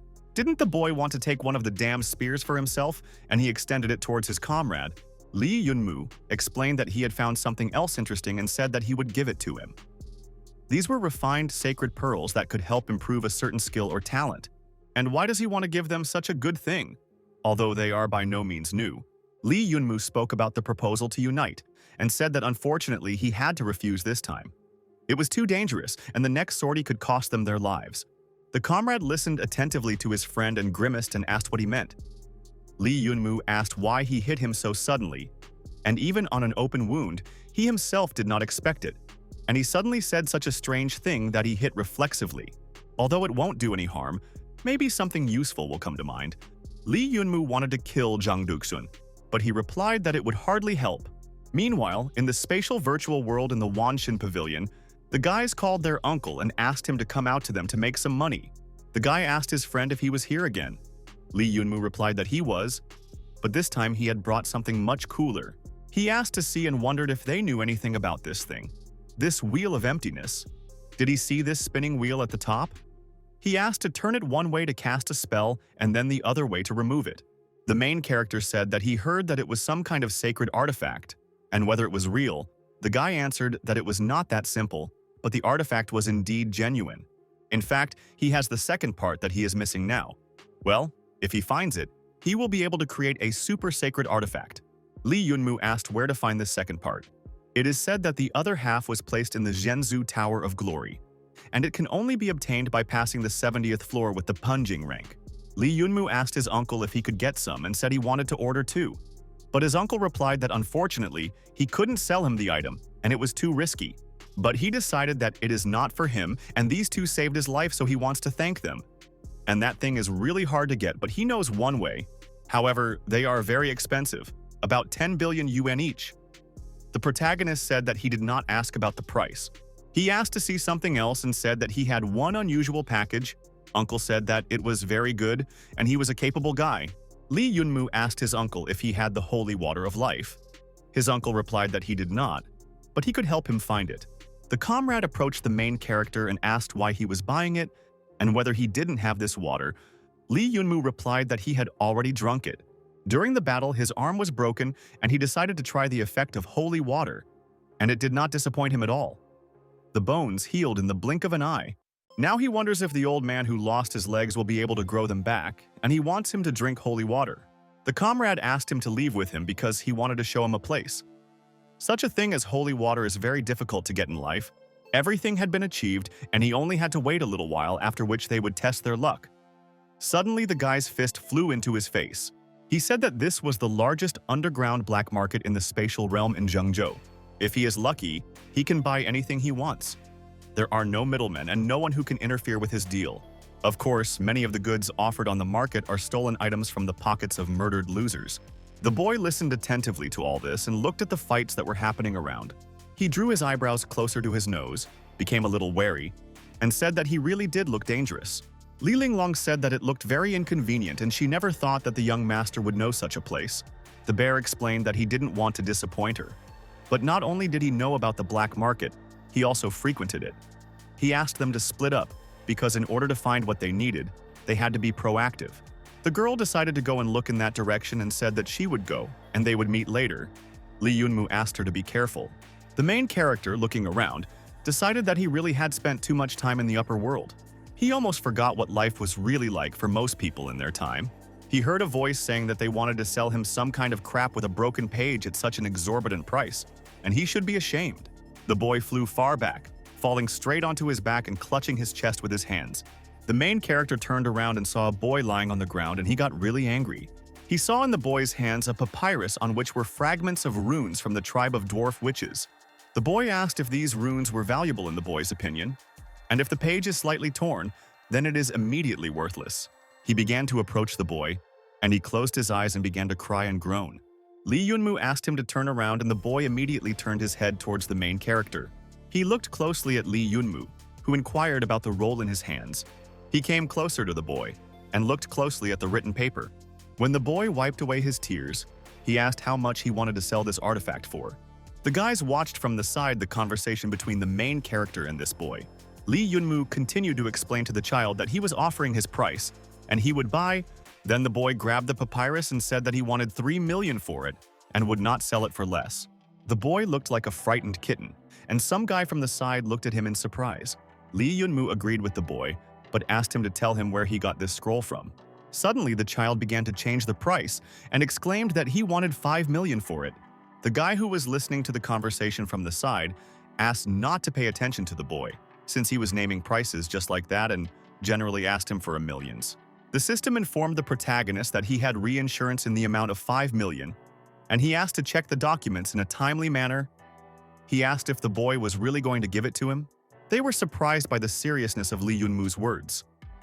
Where did he get so much money, and the boy doesn't even understand what money is? Meanwhile, one of the guys recognized Lee Yunmu. Lately, everyone is talking about him. He said that he had heard that he had recently become a major general. The boy listened attentively to the speeches of those guys. The main character told the boy that he had already given him the money and now he could give him the scroll and tell him how he got it. The boy said that he would give him the scroll, but he knew nothing about the origin of this scroll. The truth is that he stole it in order to make some money, and that is true. His brother is dying, so he really needs money to cure him, and he asks for forgiveness. He can return the money only by asking not to arrest him. The guys felt sorry for the boy, and one of them said that he was even touched by his story. The second said that if he had known, he would never have done that to him. Lee Yunmu began to lift the boy up by his legs, head down, and asked him how he dared to lie to him. The guys from the side asked to leave the boy alone.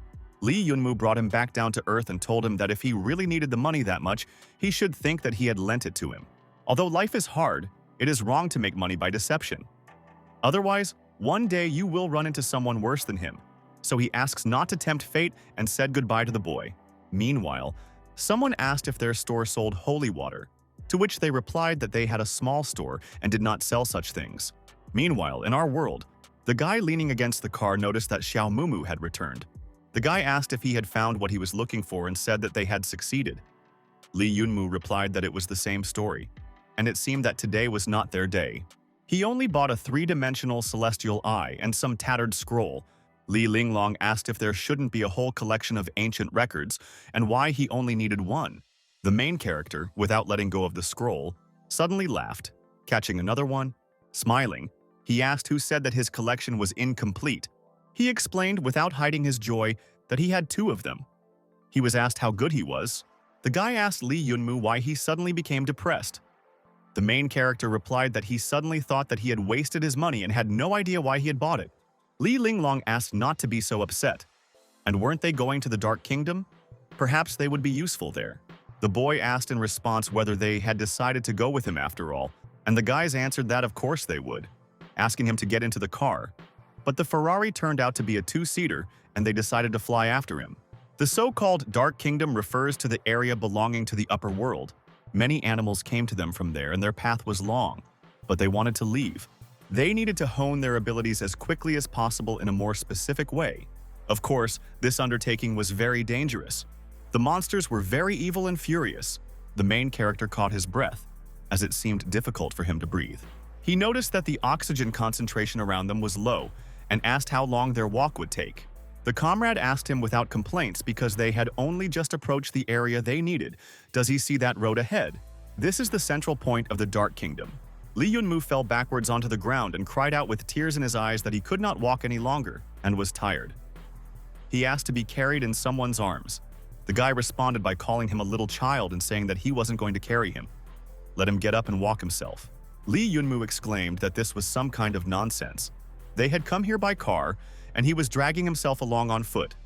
Suddenly, his comrade pulled out a gun and asked who was here. An enemy appeared in front of them and, smiling, asked them not to be so nervous. The main character stood up and recognized his friend Tan Ru Chen in this guy. The guys immediately approached this guy and asked what he was doing here. Tang Ru Chen asked him not to forget that he was the one who gave him the map. They were strong, so they would definitely not have any problems and would break through the siege in no time. So he decided to come early and just wait for them here. By the way, The Chao Tianzong sect has issued an official statement, and they are giving them 3 days to return the Wheel of Emptiness. Li Yunmu closed his eyes and said that he does not have it. Tang Ruchen explained that it was said that Chao Tianzong wanted to collect all the sacred artifacts to form a special task force. Their sect master Ye Qing, quite young, had achieved the same success as him in the Glory Tower and fished out a sacred artifact from there. The boy asked him not to worry and promised not to remain in debt.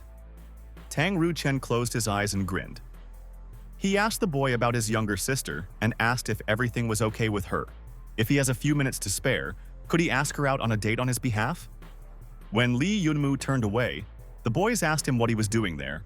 The boy asked not to disturb him and said that his mood had suddenly deteriorated and he wanted to stab someone. He didn't even know why. He accepted him as a brother, but the boy decided to set his sights on his sister and he called him an animal. Li Yunmu cut the tree in half with one swing of his hand. His comrades were already behind him. Tang Ruchen asked why he had to act so rashly. He was acting like a child and even raging like a child. The main character asked to leave him alone and suddenly looked off to the side into the thicket of trees.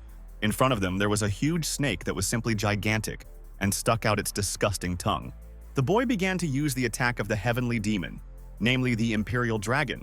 Tan Ruchen asked to be careful because this forest is full of such monsters, and he asks not to relax. He has not seen him for only a few days, but it seems he has leveled up quite well. Li Yunmu thought that there were several groups of high-level large beasts that were considered companion shadow spirits. The main character asked the system to resurrect Shadow Number 1 and Number 2 and activate them. The system agreed and reported that he had spent 2,000 points to successfully resurrect his shadow spirits. The boy immediately unrolled the papyrus. The ghosts will only appear when they can decipher this bunch of incomprehensible symbols. He hopes he spent 5 million on something useful. Tang Ruchen asked him to stop staring at this piece of paper and come here and eat some hot meat. Li Yunmu listened to his comrade and replied, looking into the distance, that he was already on his way. Suddenly his gaze fell to the side, and he drew his eyebrows closer to his nose and chuckled. Near him there was a monkey that glowed with a golden light and held a papyrus in its hands. The main character approached the monkey and asked the baby to return this thing to him. The monkey suddenly turned around and hit him in the face with its tail as hard as it could. Li Yunmu promised to beat her and called her a stinking monkey. Does she really think that because she is from Mount Emi, she can do anything? And she steals other people's property and beats up the owners and he will get to her immediately. Tang Ruchen said that they are not going to wait for him for 100 years and asked to hurry. And how old is he anyway if he decided to play with a monkey? Do they really have nothing better to do? The guy asked to let him go already. The monkey was in front of a high waterfall from which a huge stone was falling. The monkey ran as fast as he could, and after the stone fell, he jumped into the air. The main character had almost caught up with the monkey, and, calling it Stinky, asked it to stop immediately. He continued to run after her and decided to use his abilities, constantly asking her to give him his papyrus. The monkey continued to struggle and not give up the paper. A sharp sword was stuck in the monkey's legs. The boy asked why he had to run so far and so quickly if he was going to return the scroll to him anyway. Suddenly, the monkey began to climb, as if up a waterfall, higher and higher. He was very surprised when he noticed that the monkey walked inside this waterfall right in the middle. He became curious and began to follow the monkey, and noticed that there was a cave behind the waterfall. He slowly started to walk inside, and he became curious if there was anyone there. He had already gone quite deep, and it didn't look like a naturally formed cave. He continued to peer into the cave and wondered if monkeys could have dug it. He decided that it was clearly not them who did it, and noticed a man in front of him. Was there really someone there? And he headed towards the person he saw. Li Yunmu began to approach the man and asked if he could find out what he was doing here. But before he could finish speaking, his gaze changed. It was as if he was afraid of something. In front of him was not a man, but a skull that looked at him with empty eye sockets. It was like some kind of ghost, and the boy, frightened, flew backwards. He fell on his back and wondered who it was that was sitting by the wall. Was it really a person, and did it look like he had been dead for quite some time? Then the boy glanced at the glowing ball that was next to him. He laughed and decided that there might be something good there. He thinks there might be something good there. He crawled as close as he could and said that he thought he would definitely not need it anymore. Li Yunmu looked up as he heard the monkey scream. The protagonist noticed, turning his head to the side, that someone was coming here. He became wary and hairy, and huge legs appeared above him. It was a monkey that ran straight to him and pushed his head. The main character lay with his back hit on the rocks and said that it hurt a lot. When he opened his eyes, he saw some kind of incomprehensible creature in front of him. Whether it was a monkey or a man, he could not yet understand since he was wearing a mask. When this creature took off the mask, he saw a huge baboon in front of him. Lee Yunmu pressed himself against the wall, grimacing and calling the baboon too fast. He asked if he had been taught any manners at all and why he had appeared so suddenly. The boy realized that it was probably useless to ask him about anything and he wouldn't answer anyway. But the baboon began to approach again and wave its huge long paws. He made loud noises and hit the main character from all sides. Lee Yunmu barely managed to dodge and the baboon hit him with all its might. The boy flew far back and fell on both knees, leaning on the ground with both hands. Suddenly, he looked at the huge monkey and realized that this baboon was dead. He noticed an unusual fighting stance and realized that he had an unusual technique. He used the same fighting skills that the people from the string used. The baboon started attacking the main character again, and he asked him not to dare look down on people. The boy began to use his abilities and used the Thunderblade. In his hands was a long, sharp sword that glowed with a bright yellow fire. The boy couldn't understand how she appeared there and exclaimed that this monkey was annoying him. She came closer again with an incredible blow and the boy flew back. Turning over, he fell over and hit his back on the rocks. Lee Yunmu felt that this baboon was strong enough and knew how to fight. Apparently, he deliberately lured him into the cave, and for some reason his sword doesn't work here. A new system notification has arrived. His shadow spirits have been summoned for the first time since his resurrection. It will take longer to use them, and the estimated wait time is 2 hours. He asked the system what he should do now, whether it would really leave him to die. The baboon approached the main character again, and a powerful explosion occurred. The monkey jumped, making high leaps like a jumping jack, and landed again on its paw. Lee Yunmu said that this was a risky business. He was very sorry that he only realized this now, but looking at the monkey, he remembered that he had one more trick up his sleeve. The baboon began to approach him again, and he began to glow with bright white rays. But the main character, when he approached him, exclaimed that now it was his turn. He hit the baboon with all his might in the chest and it flew back, breaking stones with its back. He was lying on the rocks making some noise. Lee Yunmu told the baboon that he was not finished yet. Doing a somersault in the air, he approached the monkey with another blow, but she had already blocked his blow. Lee Yunmu realized that this baboon's physical characteristics were something else. The monkey continued to make strange sounds and wave its fists. The boy began to ask her where he learned this incredible technique. He noticed that the baboon's defense was so good that he had not yet inflicted a single scratch on it. He decided to try a trick and did a forward somersault, turning over. At this moment, he swung his leg, hitting the baboon right in the face. He turned over and his mask split into several pieces, and he coughed. Falling on his back, Lee Yunmu exclaimed that he had managed to break his mask, and would anything change now? He wondered if the baboon could still move. He had hit it so hard that he couldn't feel his leg, but the baboon was still alive. He fell down sitting on 2 knees and lowered his head. The baboon said that this was a punishment. He spread his arms out to the sides and glowed with purple rays that were as bright as the sun. Lee Yunmu didn't expect that he was able to release such a frantic amount of fighting energy. It was powerful and it was time to retreat. The cave could not withstand it, and it was about to collapse. The main character began to turn around in different directions and, looking at the ceiling, exclaimed that this was not good and that it was about to collapse. He told the smelly baboon that if they continued fighting here, no one would win, and they would simply be crushed under the boulders, so it was time to stop. Suddenly, the baboon began to approach the wall near which a long dead man lay. When Lee Yunmu turned around, he realized that this baboon was simply trying to protect the skeleton that was lying pressed against the wall. The boy was very surprised by this turn of events and called the baboon a fool. When he approached him, he did not have time to react and it was too slow. The main character asked the monkey not to even try to save the dead man because he had already died a long time ago. Lee Yunmu took the skeleton on his shoulders and asked the baboon to go out first, trailing behind him. He began to fall out of the entrance to the cave through the waterfall, escaping from the rocks, and the main character tried to get out as quickly as possible, but he couldn't keep up with the monkey. The baboon looked in horror at the entrance of the cave from where Lee Yunmu had not appeared and began to make some sounds again. When the entrance to the cave was blocked, the baboon immediately rushed towards these stones. He was scared, and his face was covered with beads of cold sweat. Suddenly, the main character's hand broke through the stones and the baboon quickly approached him. He pulled out one stone and the boy's hand reached out towards him, trying to get out. The main character, when the exit was cleared of stones, began to leave from there and greeted the baboon. He began to hand him the skeleton he was holding on his shoulders and said that he was returning it. After this, the boy began to watch the baboon, who was screaming joyfully.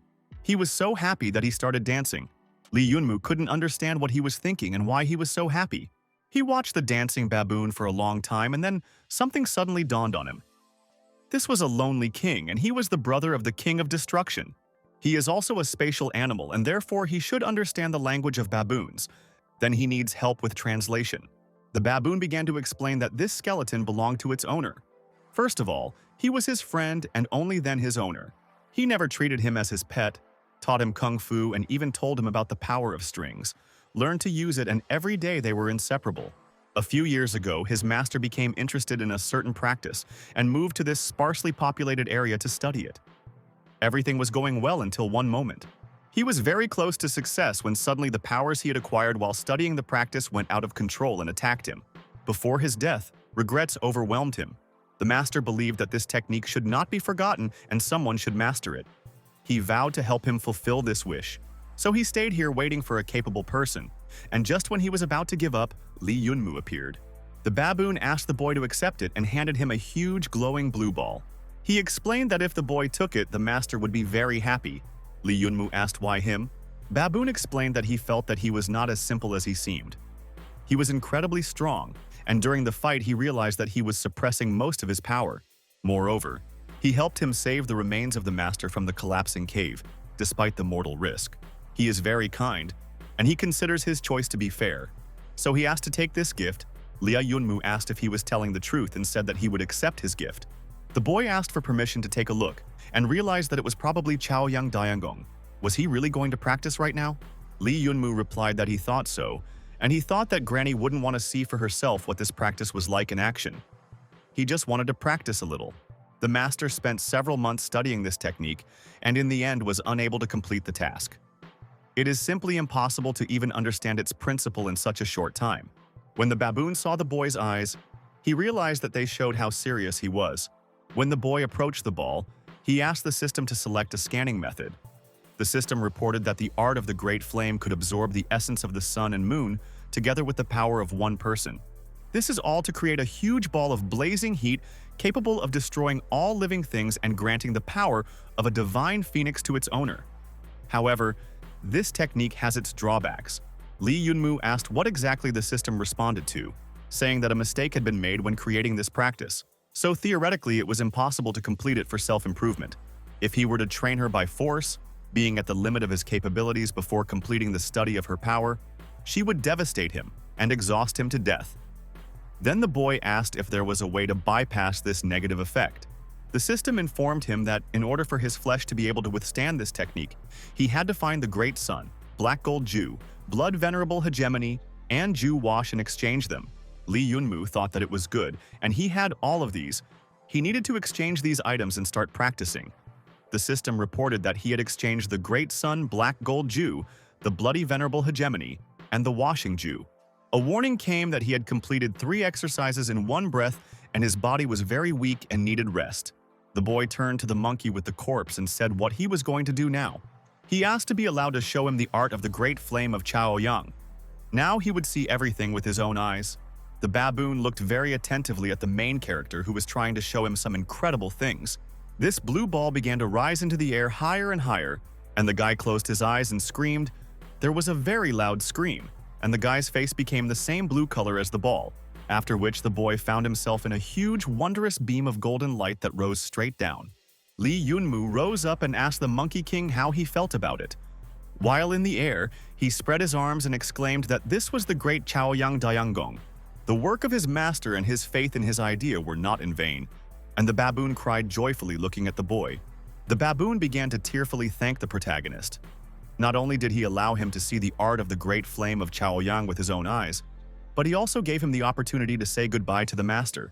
Lee Yunmu replied that everything was fine, and that he also had respect for those who raised and trained them. He thought that he risked his life and trained so hard in order to leave something important for future generations. In this way, they helped him to leave without regret, and now they are both freed from this burden. He is a great guy, and from today he thinks he has a friend. The baboon said that he wanted to give him something else. The boy took the bottle that the baboon gave him and asked what it was. Then the baboon explained that he did not know what kind of liquid was in this small bottle, but the master treated it very carefully. And this sign is something like a token, certifying the identity of its owner, so it should be taken too. The baboon said that he was leaving here and asked him to be careful because many trials awaited him in the future. Lee Yunmu also wished him good luck in return and asked himself, looking at the bottle of liquid, what just happened? When he picked up the bottle, he looked at it carefully and noticed that there was blood in it. What happened after he knocked over the bottle, and why did it suddenly catch fire? The main character found himself completely in a bright golden flame that swirled around him. It rose higher and higher above the boy's head, and he watched carefully to see what would happen next. This fire turned into a beautiful bird with long wings. A golden phoenix appeared in front of him, and the boy smiled and admired it. Lee Yunmu had never seen such a beautiful sight before and exclaimed while stretching his hand towards the phoenix that this was simply unbelievable. Suddenly, his friend appeared behind him and asked him what he was doing here alone. He said that he had already searched for him. Lee Yunmu turned towards the boy and saw a large bear in front of him. Then the main character asked his friend to look here, but when he turned around, there was no one nearby. The boy decided that he might be hallucinating. The big bear asked him to stop talking nonsense and get out of here, as it was not safe to walk around here alone. Over the next month, the entire team continued to battle various spatial beasts and monsters, training and gradually becoming stronger. Liu Nuojie and Li Linglong joined the ranks of Jin Jingxian's fighters. Even Zhang Kai, who was from the lower city, had the least combat experience. Even he, in these battles under the leadership of Li Yunmu, was able to level up quite well. Also, the main character helped him get a job at the Qinglong mansion as a housekeeper. Only Li Yunmu himself was still unwilling to advance in rank and remain in the position of an ordinary crystal fighter. And despite this, he managed to successfully create and summon the third shadow spirit, which he traditionally called number 3. He was very surprised when he saw a woman in front of him in the form of this shadow spirit. The boy asked if everyone was ready and exclaimed, looking at his team, that this was just great. He asked his guys to be careful on the road and asked them not to worry about him. He promised to return to the tower for the sacred artifact and wished them to simply continue training and wait for news of his next triumph. And here we are at the border of Sunset Town. Li Yunmu was surprised that there was a maintenance teleportation array there. Uncle replied that it was so, and it was clearly written here that teleportation over long distances between the tower tiers was prohibited. Li Yunmu responded that he should understand that sooner or later this would have to be ended, and it would be better to do it right now. Uncle explained that they actually had problems with the equipment, and that maintenance was just an excuse. He explained to the protagonist, pointing to the ghost, that he had seen it with his own eyes the other day. One traveler who wanted to teleport was literally torn apart inside the pipe, and it was just a terrible sight. Immediately after this, an order came from above to ban teleportation. By the way, he should not spread about this either. In fact, he is not delighted either and does not want something so big to happen to such a small person as he. Otherwise, he will have to quit this job and return to his hometown. Li Yunmu told his uncle that he had something for him. If he wanted, he could take this token to find the manager named Zhang Kai in the Qinglong family's main manor. It will give him a well-paid and relatively safe job, and he will also be able to finally reunite with his family. The uncle thanked the boy, calling him the general of the young star, and exclaimed that it was simply wonderful. Uncle advised to go to one portal first, because there is another independent teleportation array there. Maybe it will be possible to try your luck there. The main character, finding himself in front of a huge statue of a girl who had no pupils, thought about it. He chuckled and said that the owner of this city clearly liked to exaggerate everything. The boy began to approach this monument and said that it was powerful to put his statue at the city gates. He was standing near this statue, looking at it, when suddenly someone addressed him, calling him sir. A girl appeared in front of him and said that a gentleman wanted to invite him to have dinner together. The main character turned towards this girl and looked at her in surprise and grinned. The protagonist thought that the city lord was looking for him again and thought about it. He remembered how his uncle said that the lord of this city was a real legend. Initially, she was an ordinary weaver, earning money from her craft. But one day, a strange power awakened inside her, thanks to which she was able to become a holy warrior of the city. Despite such drastic changes in her life, the girl did not forget about the time when she regularly suffered hardships. Therefore, she named herself the Holy Warrior Weaver. And with her, the city was renamed after the Weaver Girl. The city of the Weaver Girl is the friendliest among the 7 major cities of Zhongzhou. and the city lord is naturally dearly loved by his people. Lee Yunmu asked the girl why the city lord needed to look for him, a little-known boy from a foreign land. She replied that the city owner had his own thoughts on this, and he would naturally find out about them during a personal meeting. Lee Yunmu exhaled and asked to forget about it, since he was already in the car anyway. When they arrived, the girl told her mistress that she had brought Mr. Lee Yunmu. The lady replied that she had done a great job and that she could return. Lee Yunmu looked ahead in surprise. Could this really be the lord of the city of the Weaver Girl, and this is the same holy warrior? This is the strongest man he has ever seen with his own eyes. The lady said that she can feel his strength even with her back. But his lineage has nothing to do with the holy lineage. She stood up and began to leave the pool. Lee Yunmu thought that she was able to accurately determine that the information about him being a holy clan was fake, without even looking at him. She really was a holy warrior, but the title of Young Star General is not given for pretty eyes. And this is impressive. The girl said that this is really amazing.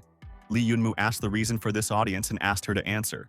The lady said that there was really no point in dragging it out, and whether he knew about the Kuan Yu War, Lee Yunmu replied that of course he did. It was the most famous competition between young talents from all 6 continents. Every 3 years, the leaders of the continents select 2 or 3 of the best fighters and send them to this tournament. The winners take the front line and can receive more resources than before. Candidates for this battle are recommended by the guild, and traditionally the selected fighters are usually gifted children from aristocratic families.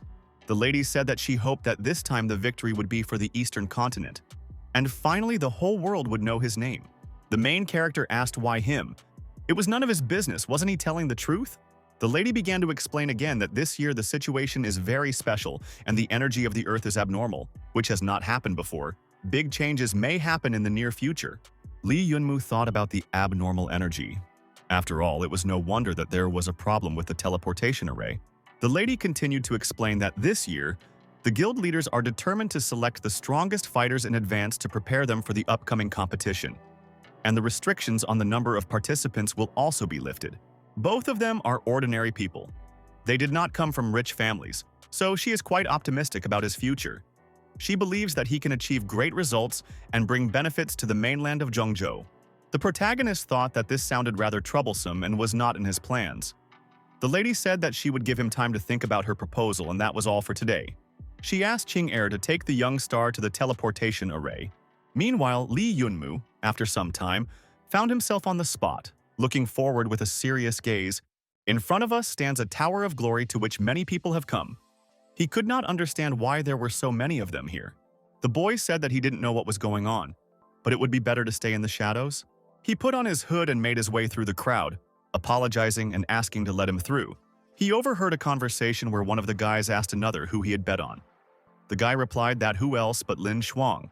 She is the only disciple of the holy warrior known as a living weapon, so her successor must be very strong. Then the boy asked who does not call themselves a disciple of the holy warrior now. There have been many people here recently, including Ye Qing from the Kaoshin sect, people from the Ice Palace, and even a third-rank demon from an independent city. Lee Yunmu listened attentively to this conversation. The man said that he was betting on the holy maiden Xuanqin Yue. She would definitely give everyone a hard time and it would not be easy. The boy asked what was going on here and why so many people had gathered in the square. The man then asked if he didn't know about this event. Recently, Ye Qing of the Kaoshin sect decided to challenge Lee Yunmu. He declared that he would conquer the 70th floor of the Glory Tower before him and take all the rewards. No one could sit still for even a minute after hearing such a statement. So the smart ones decided to split up and pass the 70th floor faster than Ye Qing. Lee Yunmu realized that he had challenged him, but for some reason he knew nothing about it. But when he looked at his phone, he noticed that he had been informed after all. Those who wanted to take part in the test had entered the tower yesterday, but Lee Yunmu had still not shown up. One of the guys told the main character that he looked a little familiar and asked if they had met before. Lee Yunmu replied that no, but he must have made a mistake. He just had an average appearance and he confused him with someone else. He thought to himself that some group of people had already been rustling around the tower since yesterday. The boy decided that he needed to hurry and quickly headed away from the crowd. When he passed through the crowd of people, he caught his breath and exclaimed that he was here again. Looking ahead, he wondered how many of them were over 20. He had to keep up the good work or he wouldn't be able to catch up. The boy decided to just do everything he could, and there he was, standing among the participants. The protagonist gathered his comrades around him, namely the great army of Lee Yunmu, the Golden Army that strikes. One of the guys lit a cigarette and said that several days had passed since he arrived here. But why was there still no movement? The second one answered that he himself knows the system, and the higher the floor, the more difficult it is to pass it. Besides, spending several hours on one floor is normal. Suddenly, the guy exclaimed that Ye Qing had managed to enter the 45th floor. He thinks that Ye Qing will definitely have no problem with the 70th floor. Not necessarily. Even the devil only got to the 43rd floor, and he definitely shouldn't be underestimated. The guys decided that there was nothing else to do but wait. And now 3 days have passed. Someone shouted and asked what was going on and how he could have stopped on the 66th floor. His 20,000 hard-earned money was gone. They shouted and supported Ye Qing, but one of the guys asked him to shut up and look the other way. Several hundred people from the Chao Tianzong sect came here. Therefore, even if Ye Qing fails to pass the 70th floor, they will have an equally interesting continuation, and the guys will not let him go so easily. But it seems that this time he desperately needs the magic artifact from the 70th floor, so he will definitely win. It's been a while since several players have risen, and soon the pioneer of the 70th floor will be determined. They became interested in who would pass the final test first. And now the battles have already begun. One of the participants rose into the air and landed from a powerful blow, almost falling off his feet. He had a goal of reaching the 70th floor, and he was already completely covered in sweat and exhausted. The guy exclaimed that it was just some kind of nightmare and too difficult to do, but he couldn't give up and he couldn't retreat under any circumstances. He went through a long and arduous training of Pujing to get to where he is now. But there are also those here who were demoted for failing missions. They are different, but he will not lose to them and will do everything to remain the winner. The guy continued to attack the evil creatures, huge dragons and giant snakes. He asked the monster if he thought he could win by blinding him. There was no way he could be defeated with such random attacks. Ye Qing approached the next dragon and, smiling sarcastically, exclaimed that he would be the winner. A notification came unexpectedly. The protagonist was congratulated from the Chongzhou continent. The boy was congratulated on successfully climbing the 70th floor of the Tower of Fame. When Ye Qing heard this news, he immediately turned his head to the side and became angry and surprised. It would have been better if he hadn't done this, because the dragon took advantage of this and hit him with its tail with all its might. The guy turned over and fell onto huge stones, breaking them with his back. He couldn't understand how this could be. After all, this inferior artifact should become only his. Li Yunmu was once again congratulated by Chongzhou mainland for successfully climbing the 70th floor of the Glory Tower. The girl who held the sword in her hands was surprised that he actually did it. Could he really grow to such a level in just a few months? And is he a real monster? The guys couldn't understand when he entered the tower at all and were very surprised by this. Could he really be the first one who could pass it? And now the long-awaited hero has already come out to the people? It really is he who was mentioned in the notice just now. The first person to obtain the sacred artifact from the 70th floor of the Glory Tower? Li Yunmu thought about it. Didn't hide his name from the table and what happened. This is certainly a situation. The people noticed that the main character was leaving and they asked to quickly follow him. Li Yunmu exclaimed that he wanted to leave and that there must be some mistake. Even the hood could not hide him from the onlookers. Suddenly, a guy appeared in front of him and asked to solve everything quickly. He explained that they needed 2 sacred artifacts from the Tower of Glory that he had received. Of course, they will not remain in debt. And as an equivalent exchange, he will give him the corresponding Langeron. The northern elder of the sect came here, and he sees him for the first time. He does not come personally for trifles. Moreover, he was Ye Qing's teacher. And since his best student had lost, he now had to try not to lose face. Li Yunmu replied that he would not give it to him, and he could try his luck on the black market if he needed it so much. He has no idea who in their right mind would buy into such a deal. The man said that it seemed that the attempt at peace negotiations had failed. Well, in this case, he has no other choice, and he decided to use the Great Flame to launch an attack. Li Yunmu did not expect such a sharp move from the man, and a huge ball was launched towards him. The boy was burned by the fire, and he felt very hot. One of the guys exclaimed that this was the formation of the Great Flame of the Kaoshan Zong sect. Of course, in such a small, limited space, it was only a matter of time before Li Yunmu was hit, and there was no way to avoid it.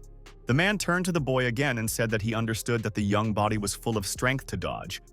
But did he really expect to run away from his attacks forever? He asked to give him the sacred artifact. Is everyone in the Chao Tianzong sect enjoying traps? The protagonist wrapped himself in his hood. He said, closing his eyes, that it irritated him very much if only he knew how. He asked if his mother had taught him not to play with fire as a child, and exclaimed that he was unlucky. Lee Yunmu noticed that he liked to play with fire, and told his grandfather that they could have some fun with it. He decided to use the highest realm of fire mastery, and screamed with a loud cry. It was something, and the whole dome was on fire. The energy pressure suddenly changed so much, the boy called the old man a monkey, and asked him to watch how he would destroy his magical barrier. The protagonist began to use karmic flame against his opponent.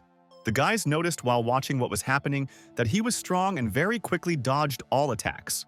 The fire was absorbed, and the bright flames began to be gradually absorbed. Lee Yunmu couldn't understand what was going on, and his opponent suddenly grabbed his head and laughed, and the other guys did too.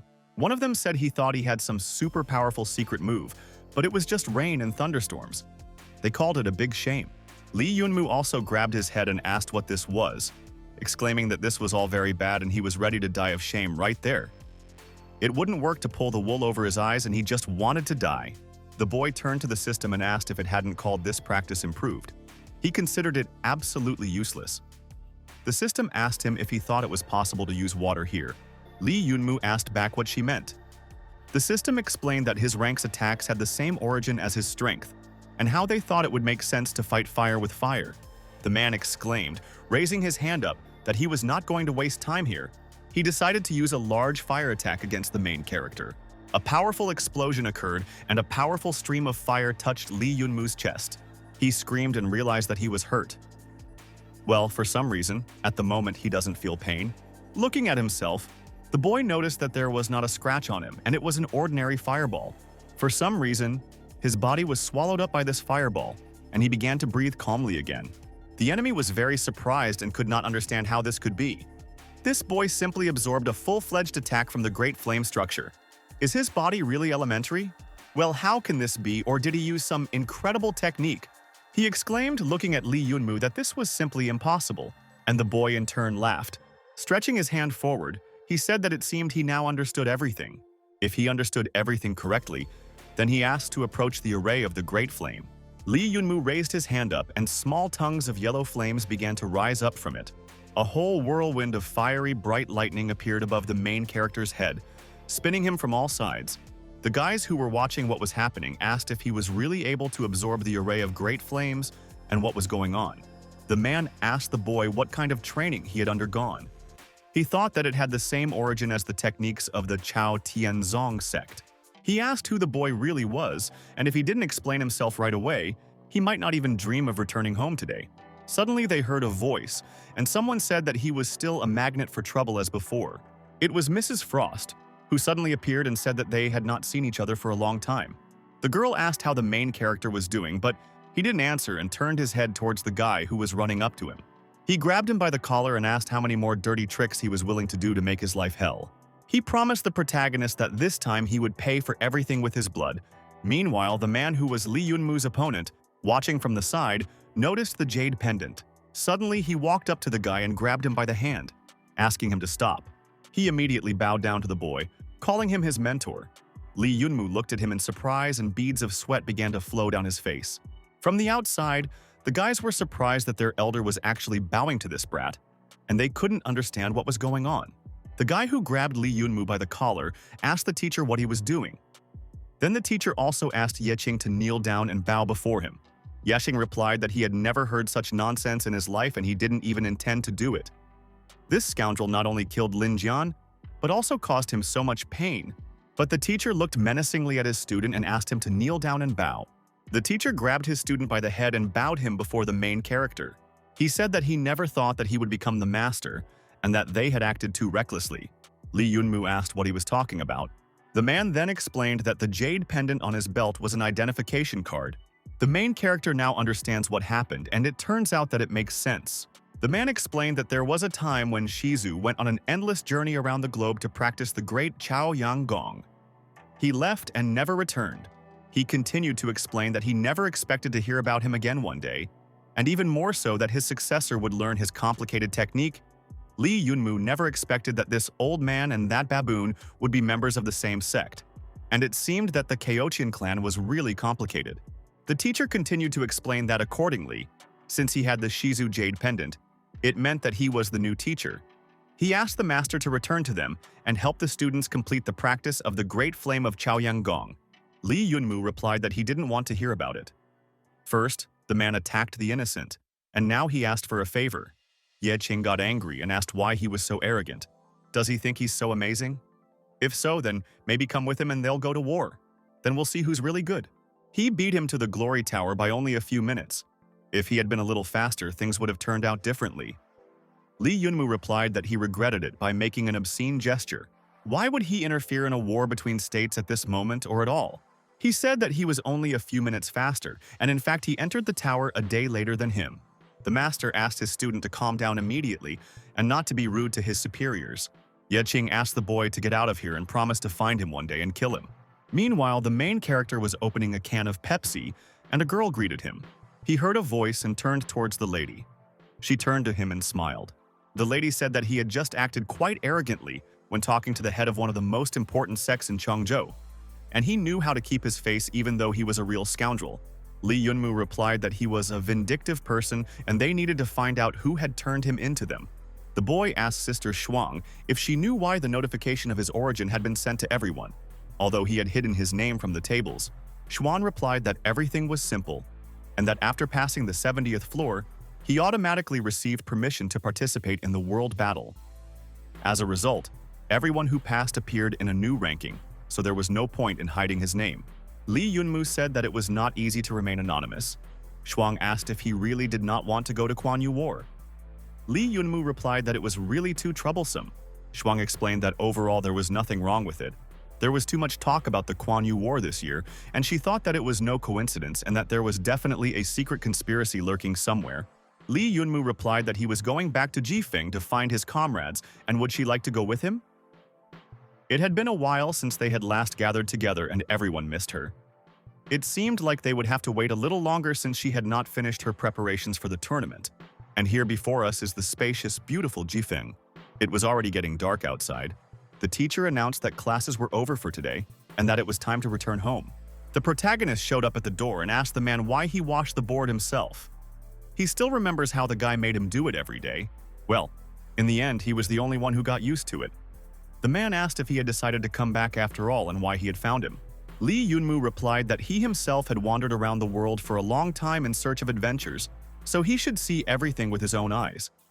He had finally returned home. Then the man asked if this is not what all first-class fathers expect. He called the boy a brat and exclaimed that he seemed to have grown.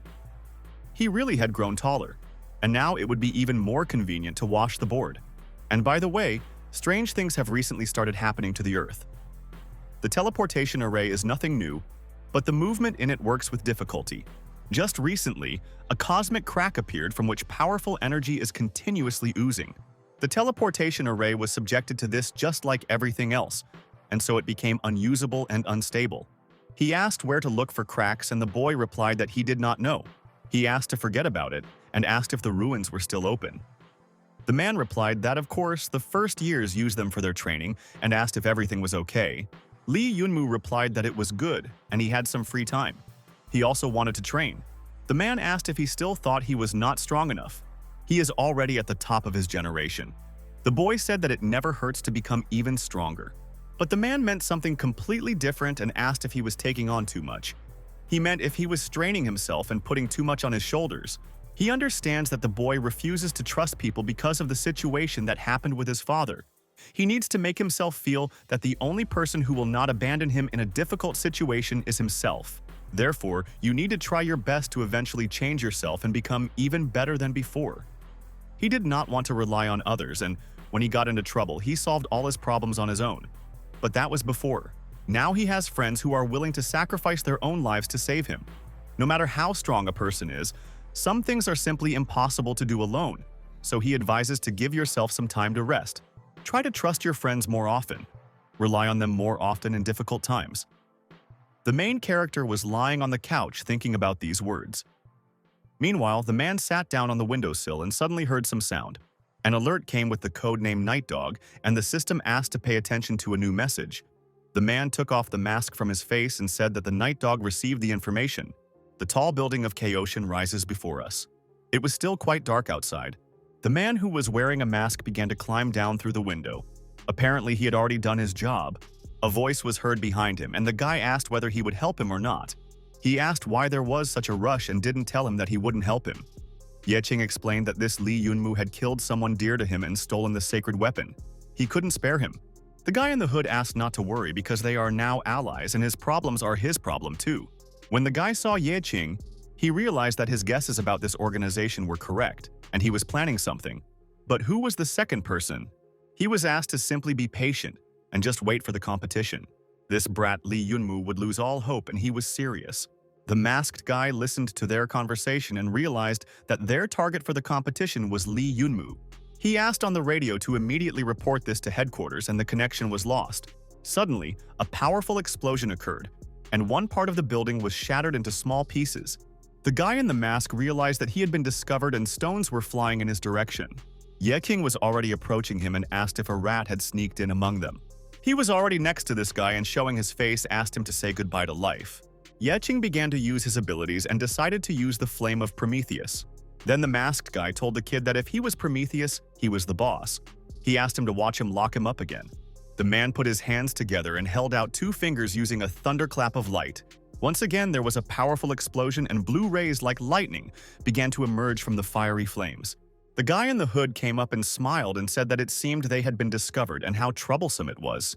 They even sent a night watchman and we can't let him leave alive, otherwise things will be bad. Meanwhile, Yeqing was already flying towards his opponent to try to confront him again. But he was a little weak because he felt the strength of that man and realized that he would not be able to cope with him. A sudden clap of thunder sounded above the masked guy's head, and it was very loud. This thunder caused a powerful explosion and bright blue rays rose up into the sky. The guy continued waving his arms and the lightning spread higher and higher. He clenched his fist, which contained some kind of amulet, and purple rays scattered in all directions. He began to rise upward when his opponent began to use the red lotus fire. Then the masked guy didn't stop and started using the lightning chain. This chain caught up with its target and enveloped the enemy from different sides, and he flew back with a scream. The masked guy decided to use the thunder karma, and Yeqing rose up in blue lightning. There was a powerful explosion and Yeqing, rising higher in the peals of thunder, began to scream in pain. Behind the masked man was a hooded guy who said that he was truly one of the strongest night guards. No wonder the fame of this puppy spread so quickly. The man was very surprised and could not understand when this guy appeared without expecting it.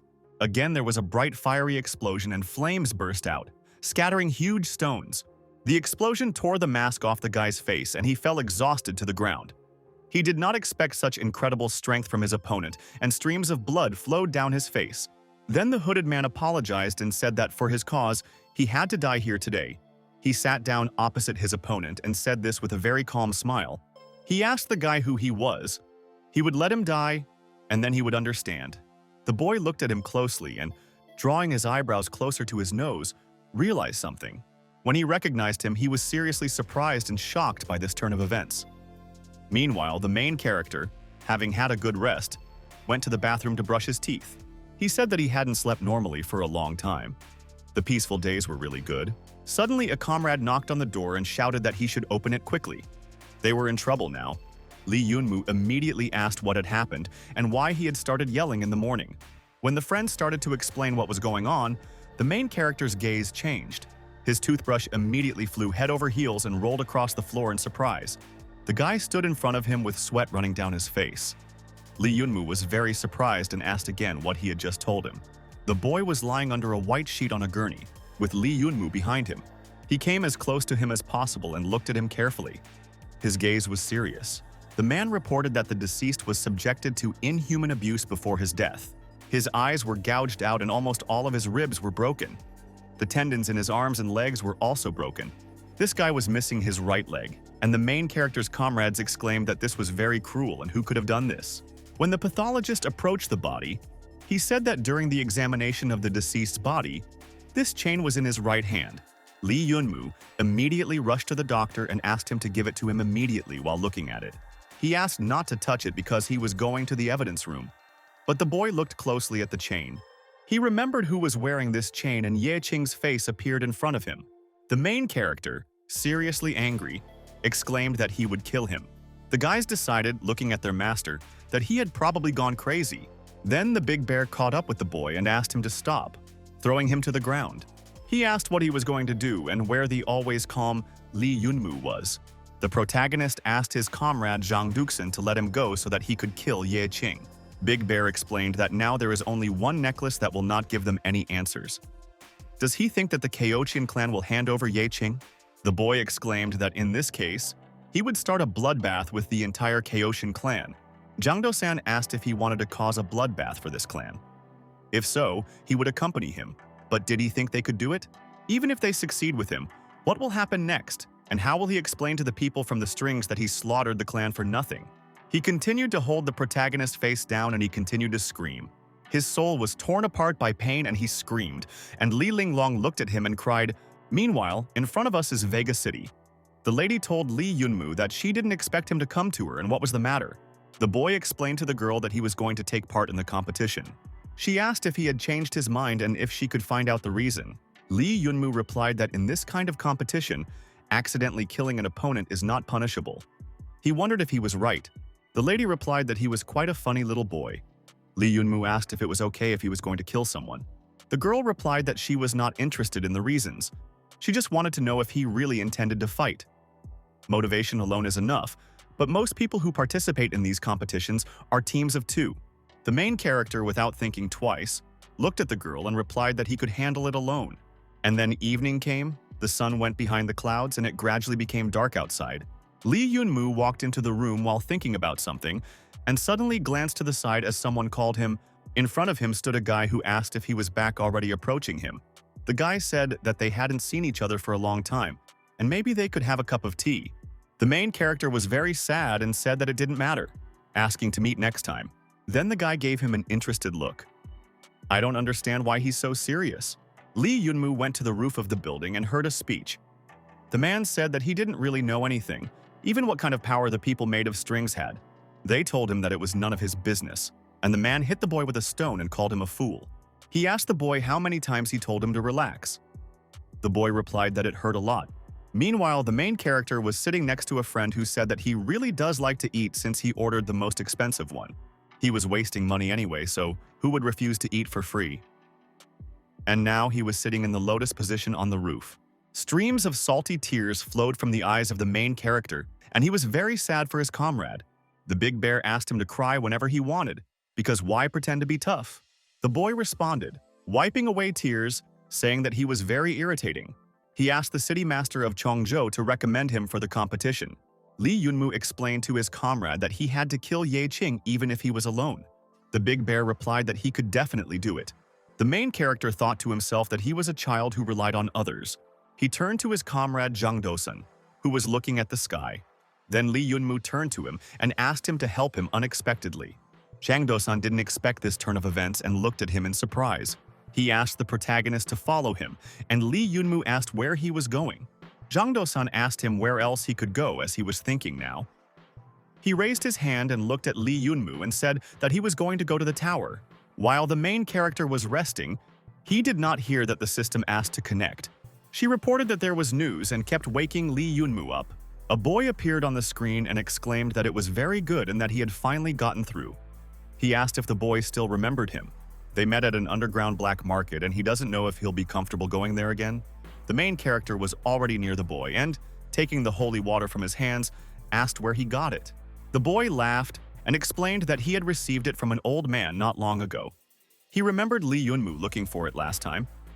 The boy replied that he had helped him a lot and asked how much he owed.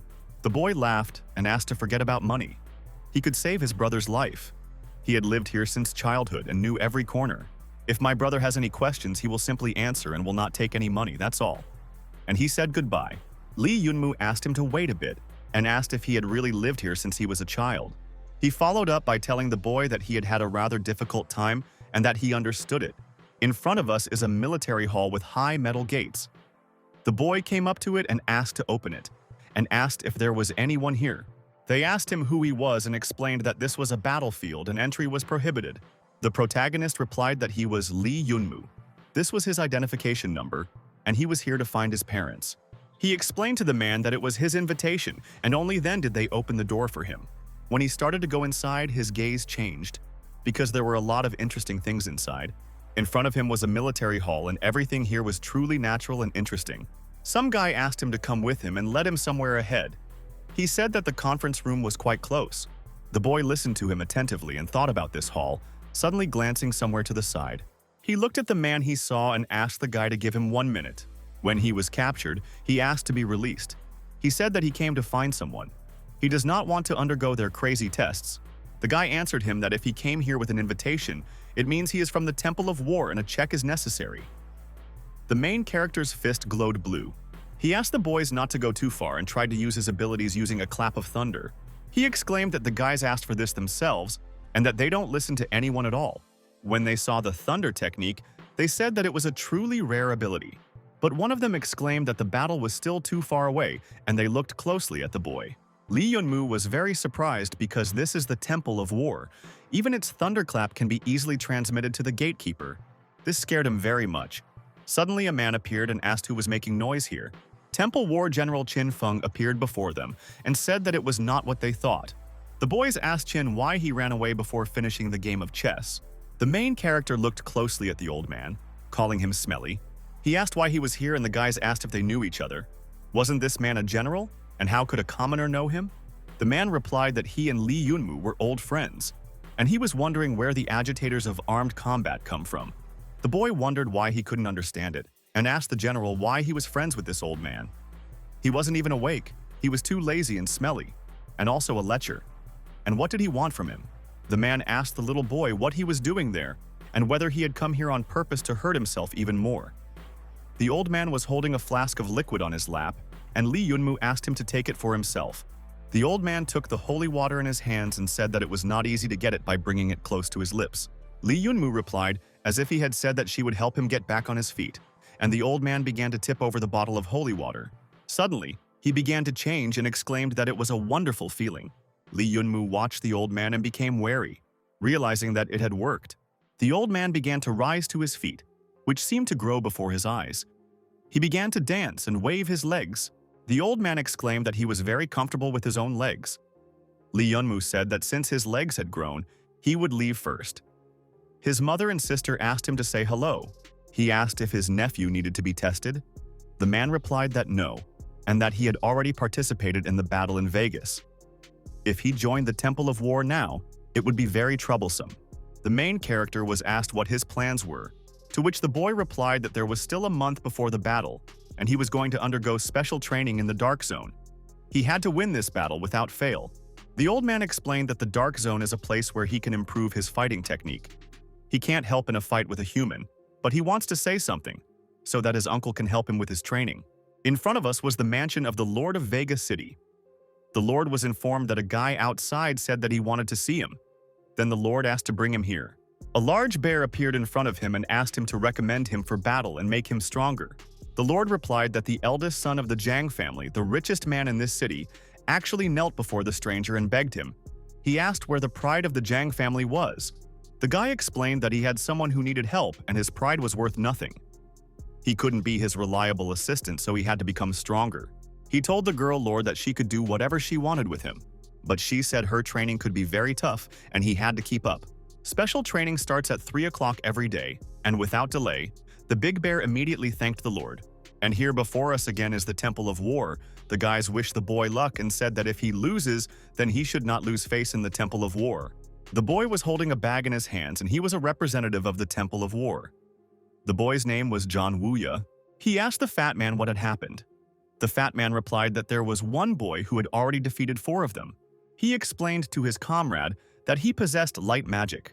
The representative of the Temple of War listened to him attentively out of the corner of his ear and was very surprised. Meanwhile, the main character was climbing over stones that were flying in different directions. His gaze was unyielding and very serious. He was like a great warrior and was not going to give in at any cost. His opponent had the ice trait, and this guy really has a hidden talent, given his non-standard configuration. Lee Yunmu looked at it closely and exclaimed that it was ice and he had nothing to fear. The protagonist began to use solar flame and directed the flame of the underworld towards the enemy. After a powerful explosion, a fire broke out and it flew far back. The man, watching from the side, said that controlling thunder and fire together is very difficult, and where could he learn this? Then the enemy clenched his fists and noticed that the ice in his hands had already melted. Lee Yunmu approached him and began to use the flames of the underworld and extended his hand in front of the enemy. After that, he threw another volley of fire towards the enemy and used the devil's flame. The guys watching exclaimed that their friend had lost again, and where did this guy come from? The man told Old Man Lee that this boy of his was not simple and that he had innate talent. Then the old man replied that his features were at a low level. But is it possible to resist the will of heaven? And so the main character defeated another one, grinned, and looked at his uncle. He asked his uncle if this was all that the representatives of the Temple of War were capable of, and asked who was next.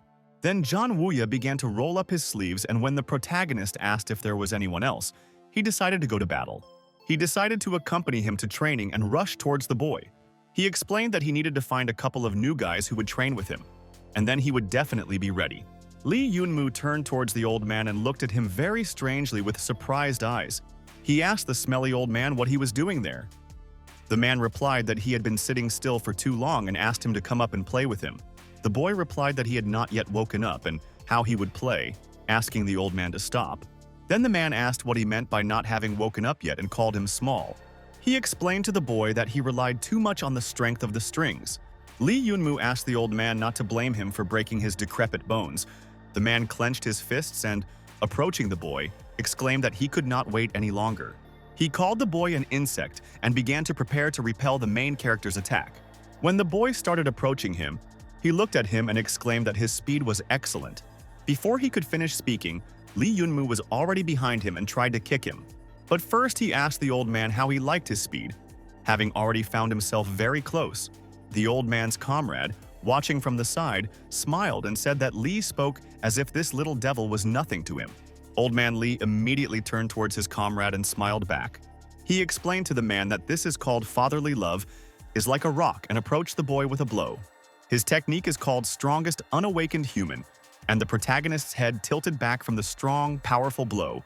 The boy cried out, lying on the ground, that it was so hard, and he admitted defeat. Lee Yunmu told the old man that he was his nephew, and that he was beating him half to death, and that he would tell everything to Grandma. One of the guys asked who this guy was, and he didn't feel his string power at all. But he beat this guy without any effort.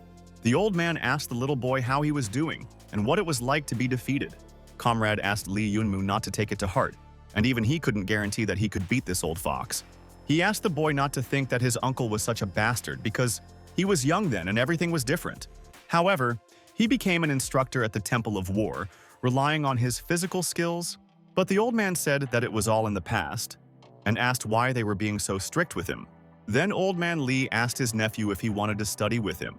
The main character looked at him with slightly offended looks, and a trickle of blood flowed from his nose. He said that it would be hard, that you could even die. In front of us is the border of Vega City, the Dark Zone. The man in the mask screamed heavily. He exclaimed that he was giving up because he was about to die and began to cough more and more. The girl lord told him to tell his boss that she needed him now. The boy replied that he gave up and asked to let him go. The big bear noticed that she easily defeated a high-level devil and that this was probably the essence of the power of a holy warrior. The lady handed the guy some kind of huge glowing ball and asked him to take it and study. The big bear asked what kind of substitution technique this was, looking at the ball in his hands. The lady explained that if he wanted to become stronger, he needed to do as he said and not ask unnecessary questions. The guy listened to the girl and, looking at her, answered that he understood everything without asking any more unnecessary questions. A month has already passed, and before us lies a beautiful, spacious island of the Black Dragon. The guys asked if they hadn't started yet, to which they replied that the main guests hadn't arrived yet and what was the rush for. One of the guys grinned and exclaimed that there were quite a lot of participants this year. The boys suddenly broke out in beads of sweat when they saw many participants in front of them. In front of them were representatives of the 6 major forces who inspired incredible strength. The representative of the Sky Castle is a guy in a cap. I wonder if there will be someone who will shine this year. The representative of the Temple of War asked not to worry, because this year there will definitely be good participants and he promises it. A representative of the heavenly religion said that there would be a wonderful show worth watching. Another representative of Dao Yin. He said that Brother Chin insisted as if he knew something. The representative of the Sea Temple who said that of course he dared to insist, and in the end in the Temple of War this year they executed people. Also the representative of the Temple of Barbarians who exclaimed, having learned that in the Temple of War they killed, that this year will definitely not be boring. All the representatives looked away attentively after hearing such a conversation. Then the representative of the Temple of War said that he did not say that this boy belonged to their temple. They reported that the master of the Holy Sword had arrived, and he was already approaching everyone else. The boys were very surprised that the master of the Holy Sword came here in person. The boy cast a surprised glance at him, because he was a man at the level of a holy warrior. The huge man asked not to block his way. Hong Manju, the giant man, had arrived. The boys were seriously scared when they first looked at him. But then they glanced at the sky and asked to look up quickly, carefully examining the huge bird. It was simply a beautiful ice bird of enormous size on which a man stood. Before them stood the celestial goddess of snow and ice, Yegan Seiyu. One of the representatives, a guy in a cap, smiled when he realized what kind of people had arrived here. He exclaimed, looking at the bird, that it was very lively here and heard some gurgling sounds. There was some animal in the water that was blowing these bubbles very loudly. Some huge fish appeared in front of him, and the boys couldn't understand what kind of monster it was. The sea moon. Celestial. Hai Yue has arrived. She has already transformed and entered the shore. Someone exclaimed, looking at the fish on the shore, that it should return to the sea and why it was so noisy here. Chao Tianzong appeared in front of the others. He looked at everyone carefully. Now everyone who was supposed to come has arrived, and it's time to start the competition. Suddenly, one of the guys asked to wait a little. He looked into the distance and explained that if they don't wait for one child, it won't be so much fun. The main character was sitting in the lotus position on the shore, and he was wondering where this fish actually came from. And then they introduced him, Lee Yunmu, from Vega City. The boy thought that the Almighty had not arrived yet. At the entrance stood a man who was registering the participants. He was just registering Zhang Yuan from the Bamboo Grove clan. The protagonist noticed that everyone had already started registering before the game, and he became curious why that guy Jiang Dosen hadn't come. Is he really that irresponsible? He saw Ye Qing from the Heavenly Sect, but didn't this guy have normal light a month ago? It's just incredible, and how many levels he went through before that. Li Yunmu was serious and decided that Ye Qing would repay him with his blood. The next participant was asked to come through. It was the celestial goddess of snow and ice, Egan Siu. The boys began to approach the huge glowing ball and put their hands there. Next was the main character, and he approached the glowing ball and also touched it. But when he touched it, nothing happened, which surprised the boy, not understanding why. The host announced that Lee Yunmu from Vegas City did not qualify to participate in the competition. The boys were very surprised and started laughing because, after touching the ball, only ordinary light flashed. They asked why he came here and asked him to go home. They say that recently a favorite was walking around, and he was thinking how strong he could be. Ye Qing smiled contentedly. In the end, it turned out to be a normal light, and the guys continued to laugh. It would have been better not to stick your head out and not put yourself in an awkward position. Suddenly, a lady approached him and asked if this was ordinary magic. Lee Yunmu's actions had long proven that he could participate in this competition. Perhaps he was only excluded because he was not a golden light level player. Ye Qing smiled and said, "Rules are rules. It is said that they must pass the 70th floor of the Glory Tower and reach the gold level or higher before they can participate. Could it be that just because he is a holy warrior he can break the rules?" Then the lady extended her hand and looked at this guy. She asked who said that they were going to break the rules and asked them to demonstrate their level. Lee Yunmu looked closely and saw a rainbow light, and everyone around him saw it too. Ye Qing was very surprised and asked how this could be. Then the main character, having answered this question, grinned and said that now he would show them. There was a powerful flash, and the stones flew to the side and fell nearby with a roar. Ye Qing was simply furious at such changes and exclaimed that this couldn't be happening. After the main character touched the ball, a silver light appeared and he broke it. Lee Yunmu had come this far, and how was this even possible? He was very surprised by this. He used to suppress his power, but now he wants to become stronger. He needs to find a place where no one will be, so he can gradually pass all the levels. But wait, he wasn't finished yet, and he started to shine with golden light. He even broke the golden string. Ye Qing was even more surprised when he realized that he had raised his level to gold. He passed several levels in a row and began to shine with a rainbow light. And when the stones began to rise upward again, Lee Yunmu opened this portal. The man turned his head towards the boy and was surprised to notice that he had reached the rainbow light in one breath. Such an act is simply a legend that can be written down in a textbook. The boy in the cap also laughed and said that this little one is quite interesting. The protagonist approached his opponent Ye Qing and asked how this could be. He asked his enemy, looking at him with disdain, if he had anything else to say, or he wants him to continue to show off his power. However, killing him like this is too boring. He knows what he did, and he will definitely pay for it with his life. Ye Qing understood what the protagonist was talking about now.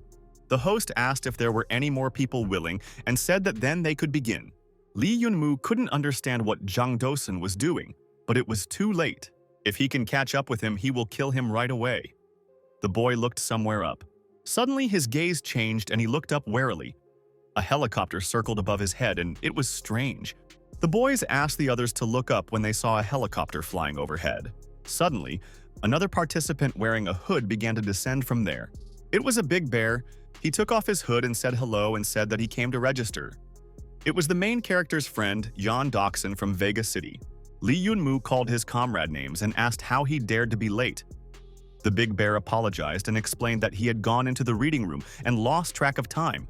And yet he was still here. Lee Yunmu noticed that they hadn't seen each other for only a month. But Zhang Dosun had changed so much. Not only did he rise to the level of rainbow light, he also cut his hair short. The boy laughed in response and said that it was inconvenient to have long hair abroad. Li Zi ran up to Lee Yunmu and called him an asshole, hugging him from behind. The protagonist asked why he was there. Li Zi explained that Li Linglong had asked him to team up with her to represent Tianyunbao. Li Yunmu smiled and said that he didn't expect to see them here, but in the end there was no choice. Chu Qingyu noticed that he was indeed surrounded by beautiful ladies. He stood to the side with his arms crossed over his chest. The boy turned to him. He said that they hadn't seen each other for a long time and asked how he was doing. Chu Qingyu replied that he was doing well, and that thanks to his father's recommendations, he was in his father's position as city lord. But the stinking old men said they didn't need help and went to the Acropolis. Li Yunmu said that of course the Acropolis brings in quite a lot of income. The girls smirked at him. Another man who was listening to them also appeared nearby and grinned. They felt this youthful energy everywhere and smiled sweetly as they looked at the participants. The guys started looking at the man who was standing on the rock and they became interested in who he was. One of them asked if this was the head of the string guild. Lord Thon was standing in front of them. The big man laughed, exclaiming that at such an advanced age he still loved being the center of attention. The Lord said that all players are invited to take part in a full-scale battle. As the organizer of this competition, he wishes everyone good luck and they are all lucky. In short, they rarely get together. So he advises them to have a good time. The 54th large-scale battle is about to begin and it is declared open. The guys started clapping and shouting as they couldn't wait, and finally it started. Lord Tone climbed into the stands and declared the first test open. The first test was called the World of Savages, and so he waved his hand towards the participants. The competitors seemed to become black and white and completely transparent. One of the participants was very surprised and could not understand where her string power had disappeared and what was going on. Lee Yunmu explained that the old man had just activated a special technique, and their string powers had been suppressed. Then the old man began to announce the first test, which would begin this very minute. The man began to open the gates of the barbarian demons, and a blue portal lit up in front of them. It was outer space, and the protagonist decided that the guild leader's abilities were simply incredible. Lord Tone said that behind this door is a demon with sharp claws. It is the most ferocious wild beast of their level. The first test is to enter and kill the fierce beast inside. Of course, they will not have any string power. Their body and skills are all they need in this fight. The man continued to explain that once they entered, it would be up to them to decide whether to live or die. So he would give them just 1 minute to think about it. He asked the boys to think about whether or not to continue participating in a full-scale battle. The first participant is Gu Tiancheng. He asked the guy if he would continue to participate and he agreed. But isn't this the strongest newcomer of the 3 whale cities from Haichen? A strong person like him will easily pass this test. Gu Tiancheng grinned and asked if this was a devil with claws. He saw in front of him a huge giant monster that towered over him, and he asked him not to make fun of him. Then Lord Tone asked the rest of the boys to look at the situation from the inside. One of the guys smiled and exclaimed that there was nothing to see there at all. The second one answered that it was true, and Gu Tiancheng would easily pass this test. But suddenly the guy's gaze changed. The main character turned to the side and became curious about what was wrong with this situation. Meanwhile, the monster had already pierced his chest with one of its sharp fingers and killed him. The guys couldn't understand why, since he was the master of rainbow light. The devil killed him so quickly. Gu Tiancheng failed the test and the next participant is Gao Weizhou. But they must be joking and this guy can't die. The next participant immediately refused to participate and asked what kind of battle it was. Many of the guys ran away. Lord Tone smiled and said that these fools only know how to rely on the strength of the strings. The guys really started running away. There were much fewer of them. Only the main character remained there and looked up somewhere. Lord Tone wondered if this was their star while looking at Li Yunmu, and decided to finally see what he was capable of. Before the next participant, Zhang Shuai, could enter the testing hall, he failed. The guy failed this test, not lasting even one round. One of the guys exclaimed that there were already 6 people and none of them survived. They decided that they should leave too. Lord Tone said he was very bored and asked this year's contestants if they were capable of anything. He decided to choose the one he liked and asked Li Yunmu if he would go for the test. The main character listened to the Lord, looked him in the eye and answered that he would go. The boy began to enter the portal, taking off his hat with a confident and quick step. He was very surprised to see this with his own eyes and it was really cool. He found himself in front of a huge, evil monster and didn't know what speed it was. He needed to know this because he wanted to defeat him as soon as possible. When the monster tried to strike the first blow, the main character immediately jumped aside. The guys were simply shocked when they saw how the boy deftly dodged the blow. The guy in the cap exclaimed that this was more like a competition. Finally, something to see. Li Yunmu said that he was so huge and his speed was quite impressive. But compared to the stinky old man, he was still quite far behind him. He approached the healthy demon very quickly and he screamed in pain. Li Yunmu fired a powerful strike in the form of a bright golden beam towards the enemy. This beam touched the huge, creepy leg of the evil monster, and he felt the force of this blow. Li Yunmu was able to defeat the giant beast using only his own strength. The huge monster began to fall on its back, hitting the huge rocks with all its might. These stones began to fly in different directions, and he tried to hit but missed again. The main character began to use other abilities, and his eyes glowed with a blue light. He rose as high as he could above the evil demon's head and kicked him with one foot. After that, he flew up and grabbed the monster's powerful horn. The main character very deftly tore off one of the demon's horns and he screamed in pain. The guys were simply shocked when they saw how Li Yunmu dealt with the monster. They engaged in a fierce battle, and the boy flew up to the monster trying to attack him again. The guys didn't have time to watch their battle and a lot of blood was spilled around. They started pointing at the monitor and were simply shocked that the boy had really killed the beast with claws. It was just incredible and very good that Li Yunmu from Vega City won. The boy completed this task and walked out of the portal covered in drops of demon blood. The guys started praising him because he passed this test so easily and he did it first. There were joyful cries because he really did pass and they too should try. They all had good skills and believed that they could handle tough challenges too. Ye Qing from the Heavenly Sect also passed the test and defeated the huge demon. Zhang Dosan from Vegas City also passed the test, and his preparation was not in vain. Liza from the Heavenly Settlement passed the test by killing the evil, creepy monster. Liu Nuoji from the Heavenly Settlement also passed this test, and there were still plenty of participants. Ling Shuang of the Holy Sword Clan deftly dealt with the huge giant. Zhan Wuya of the War Temple also passed the test, which made the Lord happy. Chu Qingyu from the Qingyu clan passed the test, and the guys watching from the side were amazed at the lucky guy. Xiao Yu also passed, and they all passed the first level. Li Yunmu watched the events closely. He said that there was nothing more to look at then, and suggested that they step back and wait for the results. Zhao Yanfan of the Heaven clan successfully passed the test, and unexpectedly the protagonist sat down. The guys asked what happened to him because the boy became wary. Li Yunmu thought that since Chu Qingyu had gone through so many hardships, something had changed. When he left the Heaven clan, no one seemed to have seen him, which was surprising, the boy noticed, sweating, that he had changed a lot. And so Lord Tone informed all participants that the first round was already over. He said that more than half would be listed as missing. They have proven that they still have the ability to fight in extremely adverse conditions. In the second test, they also have the right to choose, as they had in the first one before. This illusion is the location of the second round. In front of them was a black portal. The man explained to the participants that if they were too careless, they would certainly die. But they had 1 minute to think. and those who did not want to participate still had a chance. Well, if they decide to participate, then he asks them to be ready to risk their lives. Lord Tone asked whoever wants to go into the portal first to go there. The corridor is very long. From the outside, it looks like a small, neat house. Lee Yunmu said that it seemed like this guild leader was from the space system, and he thought they were currently in the space he created. Finally, they reached the end, and in front of them was a huge metal door. When the guys came to this door, they decided to open it and take a look. It's good that there is a barbarian here. When they started to go inside, they felt that it was quite cool inside.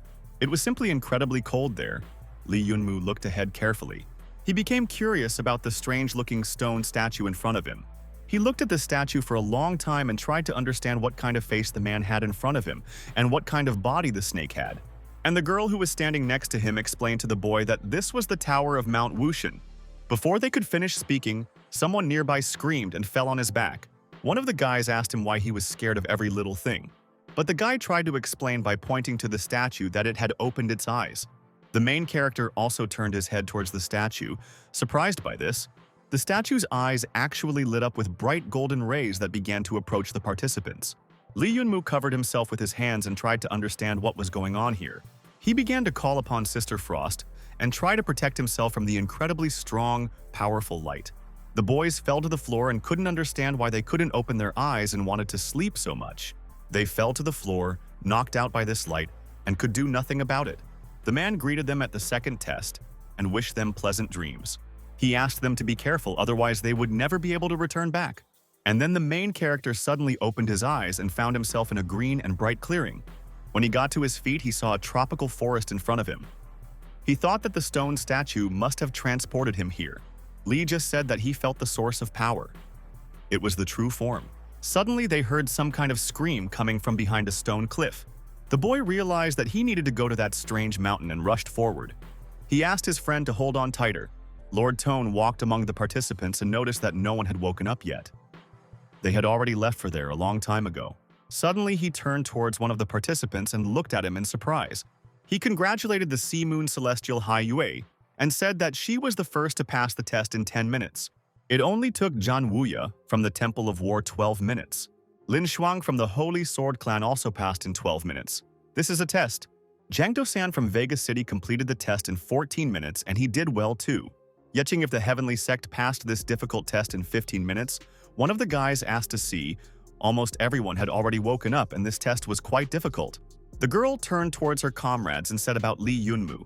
The main character was still lying on the floor in a deep sleep and still had not come to his senses. The boys were surprised why Lee Yunmu hadn't woken up yet, since he was supposed to be among the first to pass this test. They couldn't understand what to do because he hadn't woken up yet. The comrades approached the guy. Half an hour had passed and he should wake up. They tried to wake him up. Jiang Dosan asked not to touch him, otherwise the boy would go to hell and never return. He explained that they couldn't help him in any way now and that he could only rely on himself. Meanwhile, the main character first walked across the clearing and then ran forward very quickly, screaming. He couldn't understand what kind of forest it was and ran forward without stopping. He became interested in why they couldn't get out of here and kept running and running. They also can't reach the mountain because it's right in front of them. It was very strange and he kept going round and round all the time along one perimeter.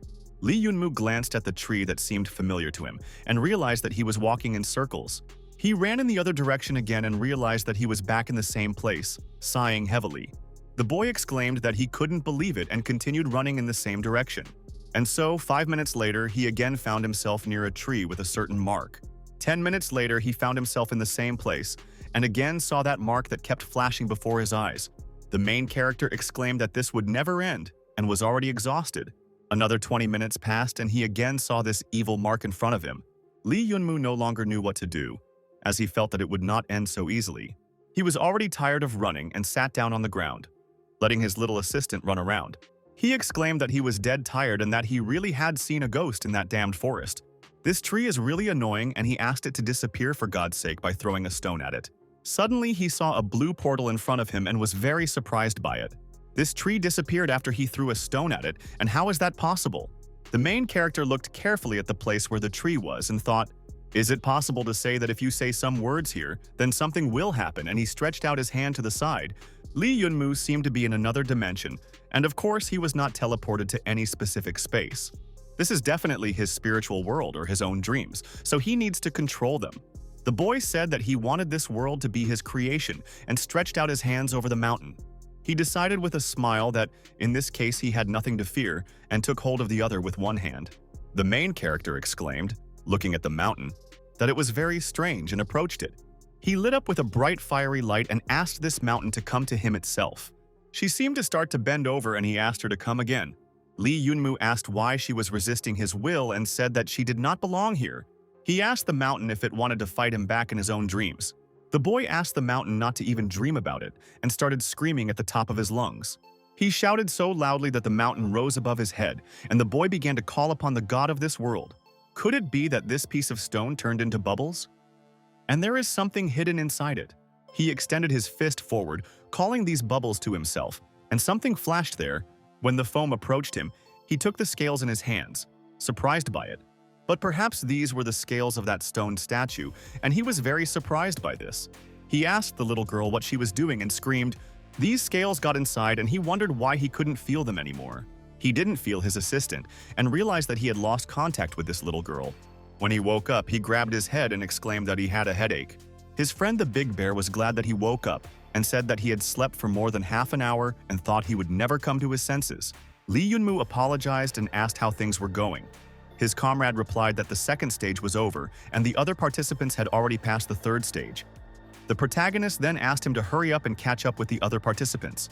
Suddenly his comrade stopped him and turned to him, and the boy asked what he wanted. Zhang Dosun came up behind him and asked him to die by inserting the sword into his body. Lee Yunmu did not expect this turn of events and blood gushed out from his mouth. He asked his friend as he died why he did this. The main character began to cough, bleeding, and saw a knife sticking out in front of him. With a knife in his chest, he wanted to confront this guy who attacked him. He was very surprised why his comrade did this while bleeding and began to approach him. He asked the big bear what he had done wrong and why he had stabbed him. Zhang Dosun replied that it was because he was too disgusting and vile. As soon as he entered the courtyard, he immediately noticed that he was upset. It's obvious that everyone hates him. He looks so innocent, and it really makes people angry.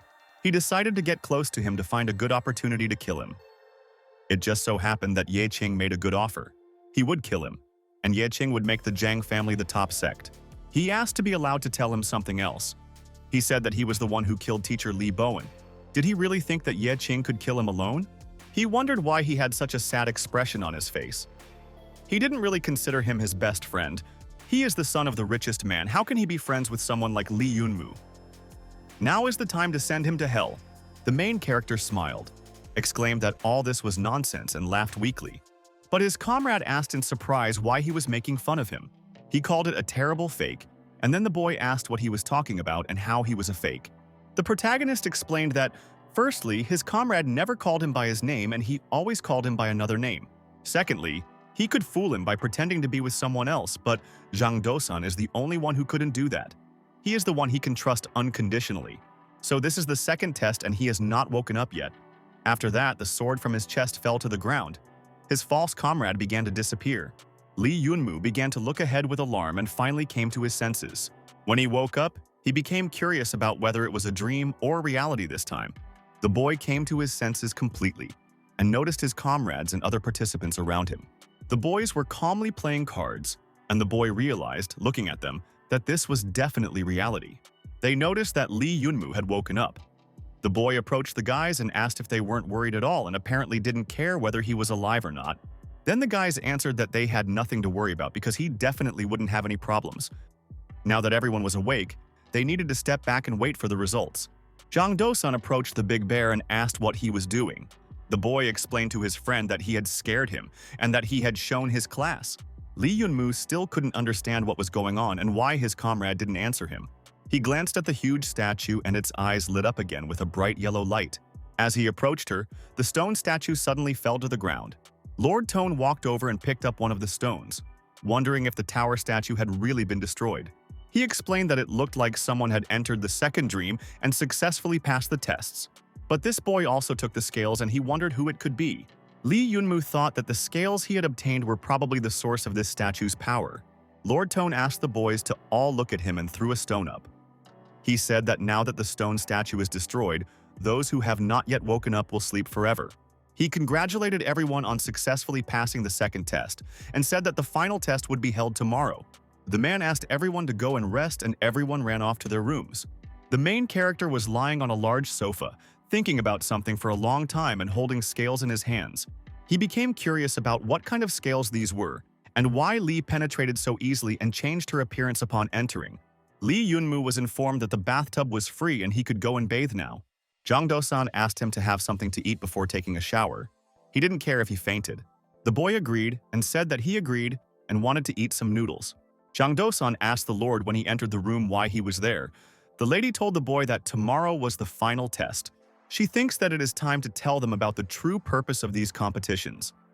The main character even stopped eating noodles and decided to listen to the essence of these dangerous tests. The perplexed Doksan asked the holy warrior what she was talking about and what she meant.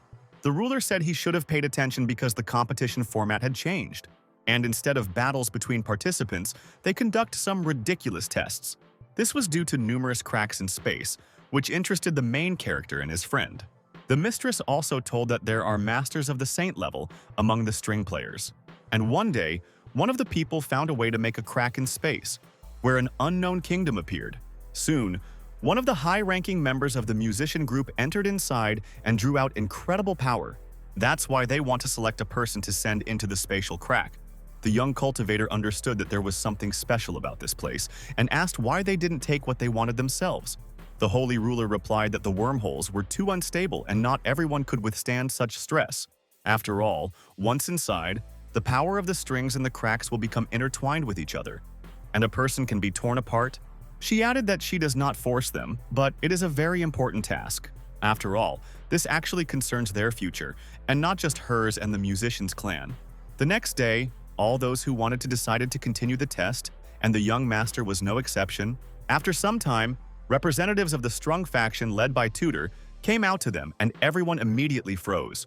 The guild leader, in turn, broke into a sly smile and asked if the participants had slept well, after which Toad continued to be sarcastic and finally announced the final test for the participants, adding that they had to go through a cave. At that moment, Tudor stood opposite its entrance, stating that there were no rules or restrictions in this exam and they just needed to get out alive. Toad emphasized that they can also kill challengers along the way. This clearly outraged the participants of the competition, since such cruel tests had never been held before. They also had to split into teams to overcome the difficult path through the cave together. The leader of the musician clan gave them 3 minutes to think, so people were divided into 2 camps. Some wanted to try their luck and pass the test. Others flatly refused to take part in such an inhumane exam. Yunmu, in turn, confidently said that they were obliged to win the competition. At the same time, the teenager understood perfectly well that the road would not be easy, and he would have to try hard. Yong suddenly asked Lee when it would be better for them to go to the cave, to let the newcomers go, or to hurry first. Mu looked into the cave and said that he felt an incredible power coming from the gorge. In connection with this, Yon ordered the 3 of them to go on reconnaissance, and then act according to the situation. The guy ordered Z and Qing with Nuoji to wait a little, so that they could kill as many enemies as possible, and only then enter the cave. However, he assured that spatial monsters were not the most dangerous thing, because it was precisely the vile people who were capable of doing a lot that were worth fearing. After all, for the sake of victory, they could commit the most terrible and inadequate acts. Doc caught himself thinking that the young man had really grown up and become a good leader. Lee also said that they must survive at any cost, as the final test would soon come, after which they finally followed inside the sinister cave, where wild animals were waiting for them. Having entered the gorge, the main character immediately began to look around, once again, calling on the team to be on guard because the monsters are really extremely strong. Suddenly, Shuang stopped in place and said that she felt someone's breath in front of her. A moment later, human screams were heard from the pitch darkness of the gorge. The young master immediately rushed forward, followed by Xiong and Ling, where they unexpectedly ran into a huge dragon, who was clearly unhappy with their presence. At that moment, the snake growled, demonstrating its greatness and malevolence. At the same time, they discovered the body of one of the participants under his powerful paws. Zhang, in turn, noted that even 10 of them would not be able to defeat this dragon. Meanwhile, Qing, Nuojie, and Z went into the cave to look for their team. At this time, a participant in the test from another team ran out to meet them, who naively believed that he would deal with the girls himself. But Lee decided to convince him otherwise. The girl instantly pulled out her blade and cut it into two parts. Everything happened as quickly as possible. Yu and Liu did not expect such agility from her.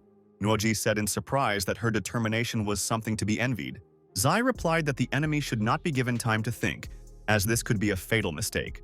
She then added that it was actually the young cultivator Li who taught her this. Naturally, such a flattering review of her beloved made Liu jealous. Soon they even began to argue among themselves, figuring out which of them was worthy of being with Yunmu. Meanwhile, the huge dragon literally crushed its recent victim. Mu began to understand that it would not be so easy for them to deal with this tailed snake. Suddenly, in one of the corpses, they recognized that same Ye Qing, which was quite unexpected. Xiong concentrated on finding an exit from the cave and began scanning the gorge. He soon managed to find out that the path was behind the dragon. The task became more difficult. After all, they needed to find a way to get around the enraged monster and proceed into the tunnel. However, Li said that this would be much easier to do than he initially thought. Approaching the snake, Mu said that it would take him a lot of effort to kill it. Then the dragon began to emit waves of fire, intending to burn everything to the ground. But Yun thought it was just another game, and he continued to stand in place. Meanwhile, the flames literally filled the entire cave, but the guy was completely unharmed, which simply shocked his teammates who couldn't understand what was happening. Li continued to confront the fire-breathing demon and still be confident in himself, saying that the snake had missed his only chance for success and now his efforts were in vain. The teenager, in turn, walked towards the exit absolutely calmly and naturally. The dragon belched out another fiery blast, but Yunmu merely laughed at it. This clearly puzzled and even shocked the demon, who seemed to realize his helplessness. Walking behind the dragon, the protagonist called on the team not to be afraid and to follow him. Doxon noted that things were not that simple, but Lin insisted that they hurry to Mu. Then Xiong used his magical ability to calculate everything. Thus, Zhang figured out the beast's attack speed and roughly calculated its movements. Doc then immediately rushed forward, dodging the attacks of the ferocious demon. The snake did not expect to meet another craftsman, who also eluded him. Continuing to avoid the huge monster's advances, Xiong finally approached the young master. Thinking that he had succeeded and the way was clear, Zhang rejoiced prematurely, as the snake once again unleashed a barrage of fire attacks, which differed from Doc's calculations, who, in turn, again began to dodge the sharp movements of the beast.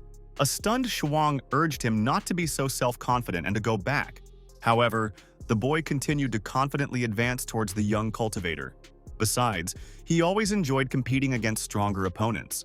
After all, this was the only way he could develop. After a couple of seconds, Doxon climbed onto the snake's head. He then jumped off and appeared right in front of Yunmu, thus demonstrating his cold-bloodedness.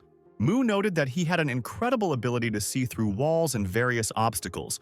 Zhang smiled and declared that he really did see absolutely everything. Li thought about it, after which Zhang called for Lin to follow them. The girl collected her thoughts.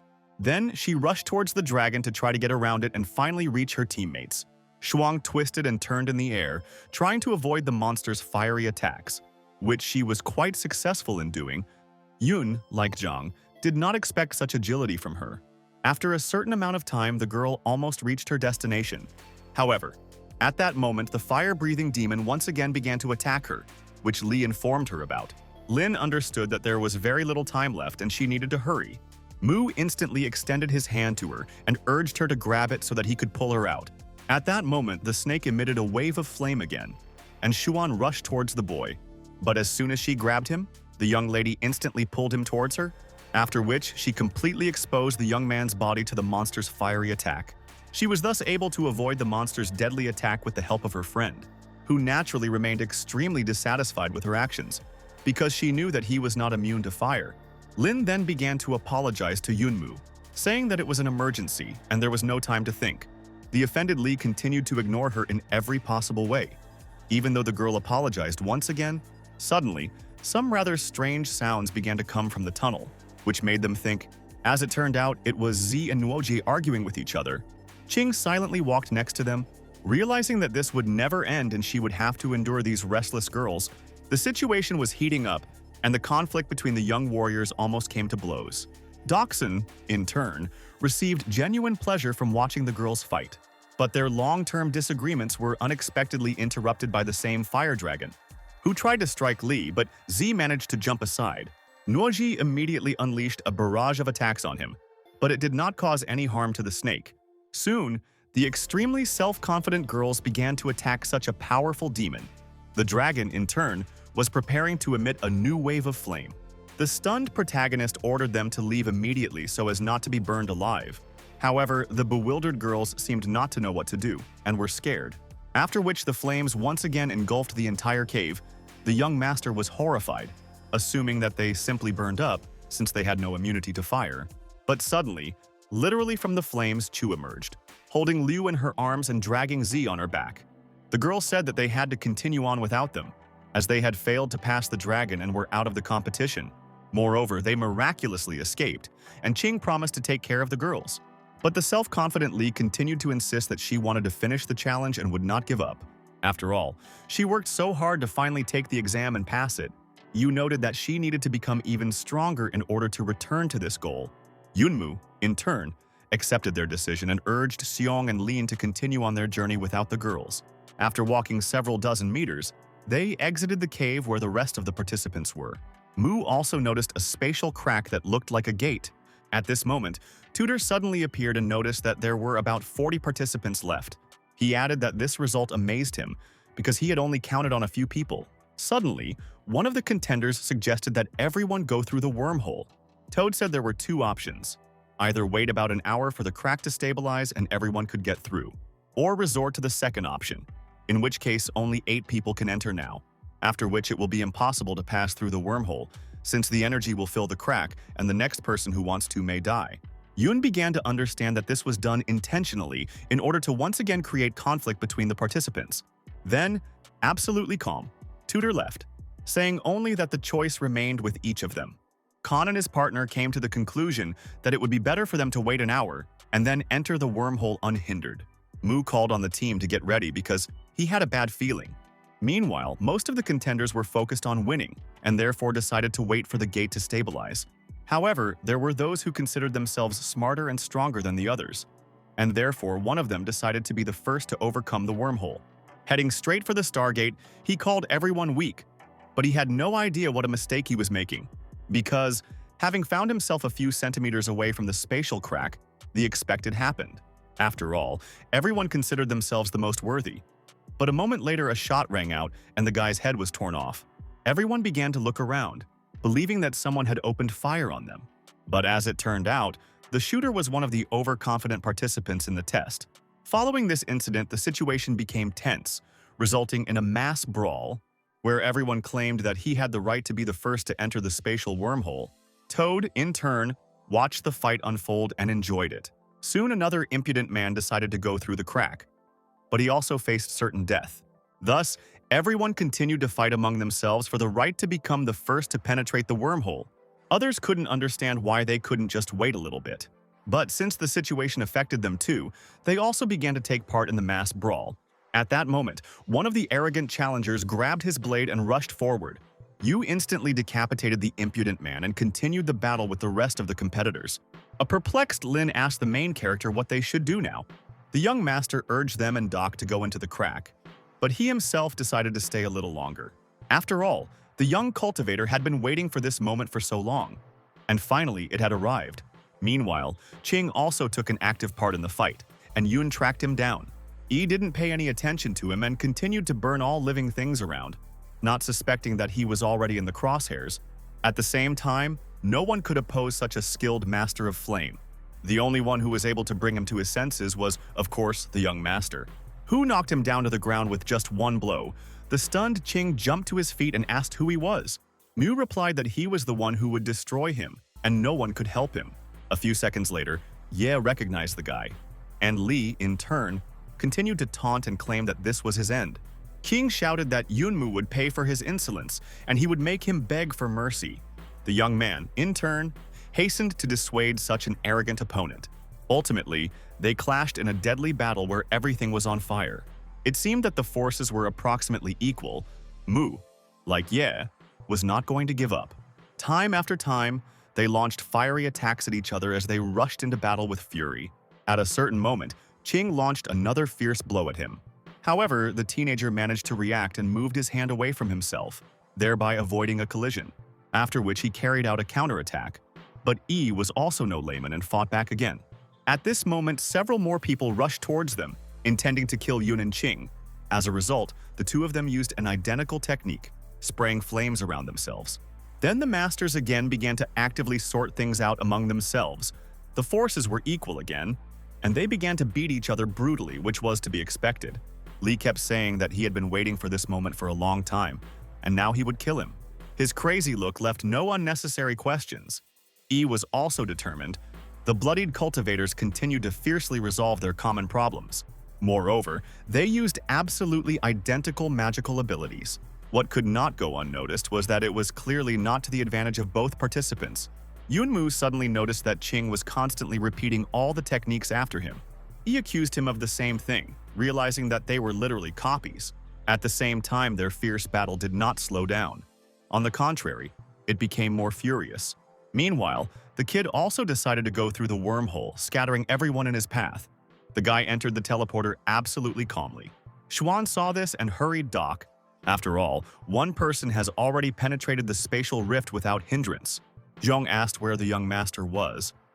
Lin stated that he would join them later, after which they finally passed through the wormhole, so there were about 5 places left. Meanwhile, the protagonist continued to fight with the overconfident Qin. The young cultivator literally didn't give him a chance to catch his breath and constantly dealt him furious blows. Yi, in turn, decided to come to an agreement with him, declaring that he wanted to avenge his friend, and he for the teacher, but in fact they are similar and should be one and the same. Yunmu denied this similarity. However, Qing said he used other people to block the attacks, which made Mu think about his actions, but even after that, his opinion did not change. At this time, Khan and his friend were also actively dealing with the rest of the participants. Suddenly, another thug with a knife ran behind him and hurried to attack him. The demon did not have time to react, and it seemed that his death was inevitable. But a miracle happened. A moment later, the killer was frozen by the frost magic of Qian, who suddenly appeared. He never expected to see Xu, who so bravely rushed into battle every time. The sea moon goddess, in turn, urged the monster to move before it was too late. In addition, 3 more people entered the spatial crack, and their chances of success were extremely small. At this time, Yunmu continued to prove to Qin that they were completely different people, and having come here, he made friends whom he will protect. And Yi acts only based on personal interests. He added that he is not at all interested in wealth, since family is the most important thing. And it doesn't matter to him at all who exactly offends them, since that person will definitely be punished. An enraged Qing called for an end to his nonsense and used the same skill as his opponent. Thus, they once again found themselves at the epicenter of fiery waves, which were spreading throughout the area. However, Mu's fire attacks suddenly increased. What puzzled Ye greatly was that the young man began to understand that he really could not defeat Li. At that moment, his friend came to his aid, which Qing did not expect at all. He instantly stood in front of Yun, thereby covering his bloody accomplice. Li couldn't understand why he had appeared so unexpectedly and decided to help him. The Heavenly Clan's adherent urged Yi to leave immediately, saying that he would personally deal with Mu. Moreover, he promised him that Qing would go to the spatial rift first. Yunmu immediately declared that his efforts were in vain, as he would never become a member of the Heavenly Guild. After all, you can't always rely on connections alone. The guy just smiled in response, saying that he had finally met a worthy opponent and would be happy to deal with him. Soon the young man took off his outerwear, which clearly surprised the main character. The young master was literally stunned, because he had simply changed, after which he introduced himself as a certain Cape von Esmeralda, which was rather strange, adding that he was actually a Catholic priest, something Yun had never expected. Unexpectedly, Cape unleashed a sacred attack that sparkled with bright light towards the young cultivator. A dumbfounded Li couldn't understand why such a strong master would appear here. Vaughn also told about what he intended, lowered his level in order to implement an incredible plan, and that's why he started cooperating with the Heavenly Clan. At that moment, Esmeralda attacked him again. However, Mu managed to jump aside and asked what his genius was. Cape, in turn, uttered the old saying that a goose is no friend to a pig, adding that someone like Yunmu would never be able to understand his actions and motives, after which Fawn attacked him once again with his abilities. This time, Li didn't have time to dodge the blow. Esmeralda noticed that he was talking too much, so he will die right here and now. Then another attack followed. As a result, Mu received enormous damage and could not do anything about it. But Cape didn't stop there and continued to beat the guy. And besides, the advantage was on his side. Meanwhile, several more participants ran up to them. They were shocked by what they saw, after which, Fawn once again directed a beam of fire towards Yunmu, dealing even more damage to him. It seemed that the teenager would not survive such injuries, and Esmeralda understood this perfectly well. Stating that his heart would stop in about a couple of minutes and that would be the end, Lee lay bleeding on the ground, realizing that he really couldn't defeat him. Suddenly, Cape said that he should find out the truth, and that in fact it was not Ching who killed his teacher. Adding that it was he who did this, Yunmu did not expect such a turn of events. Fawn also said that Ye wouldn't be able to kill him with his worthless skills. Then he followed into the spatial rift, followed by another participant, whose head was suddenly torn off. Everyone began to understand that the passage was apparently closed, because the last participant had already gone to the other side and was the 8th in a row. However, the probability of survival after passing through the portal was 20%. Naturally, the majority abstained and began to wait for the crack to stabilize. However, Yun still saw no obstacles because he was already on the verge of death. Everyone tried to dissuade him, but the self-confident young man, barely moving his legs, followed into the rift. He was considered a real madman because relying on 20% was extremely stupid. But Mu still passed through the magical gate, which completely shocked those around him. Thus, the main character found himself in a spatial location where he literally fell from heaven to earth.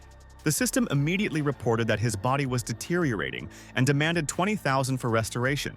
But since the force of the rift was too great, restoration alone would not be enough. So he asked her to change his body. A moment later, his body was pierced by unimaginable pain. The young master held on with all his might. Finally, the program transformed him to earth, while restoring his body. As soon as the young cultivator landed, he began to look around. He was embarrassed by the fact that he was absolutely alone, and there was no one around except him. At this moment, a bag was suddenly thrown over him. Yunmu didn't have time to understand anything. An unknown girl grabbed him and dragged him along. The guy started to kick. The warrior only said that some records were true, and men really do fall from heaven to earth. The shocked teenager demanded that she release him immediately. However, no one answered him, so Lee decided to resort to the only way out of the situation, his skills. A few seconds later, a furious flame burst out of the bag, thereby burning it. Mu instantly jumped down to the ground, and the unknown person followed him, after which a fight broke out between them. Yun began to avoid her quick blows. Then he himself carried out a series of fire attacks, but the warrior also turned out to be quite strong and agile. Stating that the records indicated the magical abilities of men from another world, she was also interested in whether there were ordinary people who did not have the ability to cast spells. Suddenly, Lee was distracted for a second and missed an extremely painful blow. Thus, he realized that it would be quite difficult for him to cope with a stranger, who in turn continued to beat the young man, unleashing the strongest attacks on him. Mew realized that she had inhuman strength, and he would not last long because her rank was higher than even that of the string masters. Suddenly, the unknown warrior stopped and said that all men are weak. This infuriated Yun, and the teenager immediately released his shadow to deal with her. As a result, the entity began to attack the girl, who, for some unknown reason, did not see her. She began to look around to understand what had suddenly attacked her. The guy finally realized that she really couldn't see his shadow, which meant the advantage was on his side. Leaving them to sort things out, Lee hurried to run away to catch up with the other participants. But as soon as he rushed to the side, a huge shadow loomed over him. A few seconds later, a woman of incredible size landed a meter away from Yunmu. The stunned teenager couldn't believe his eyes and didn't understand why she was so big. The woman, in turn, stared at the boy with a huge sword in his hands. The main character began to think about how he should act further in order to avoid a collision with another stranger. At the same time, the young master immediately called for help from the same number one. A moment later, the shadow of a young cultivator appeared and rushed towards the brute. However, with just one move, the giant woman destroyed number one. What the system told Yun about, stunned Lee realized that she could see his shadow. Meanwhile, the same stranger ran up to him with a bag and called her friend Queen Pampushka. Verzila addressed her by the name Chili Pepper, which was rather strange. Besides, they were clearly stronger than him. So the young man decided to run away. But when he turned around, he came across 3 girls. One of them asked if this was a man. At the same time, they called her Onion.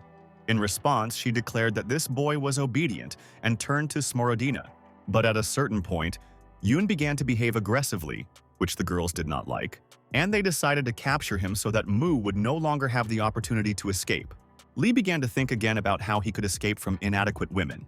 But at that moment, he was surrounded from all sides, and the situation became much more complicated. The huge princess began to swing her blade. It seemed as if she could even cut the sky. Naturally, Yoonmoo rushed in the opposite direction to escape, not understanding how they could achieve such power without having string magic. Therefore, he had only one chance for salvation, his fiery friend. Lee released his friend by piercing the ground with a beam of fire, who in turn asked why he had disturbed his midday nap. But when he saw a woman of considerable size in front of him, he realized that she was quite strong. Onion asked her sisters if this was really a male technique. The husband asked his older brother for help and stated that these girls were insane.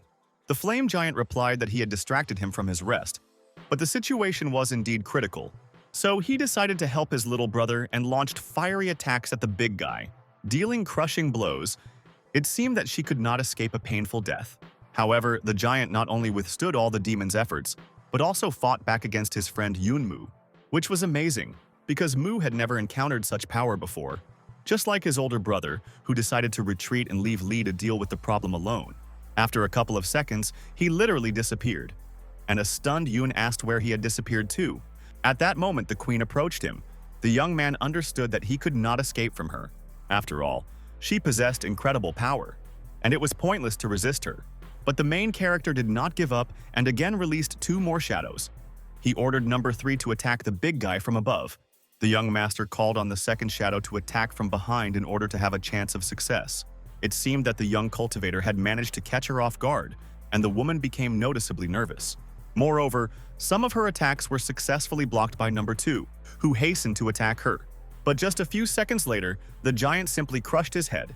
The system informed the owner that his shadow was destroyed. The guy was horrified, after which the enraged woman went into the sky for another shadow. Unfortunately, the same fate befell him. Lee could not help number 3 in any way. Soon the program again informed him about the death of the shadow. The teenager did not know what to do. Yoonmoo was furious at this result, because he simply had no shadows left. However, despite this, he still tried to defeat the large lady using fire techniques, which he didn't do very well.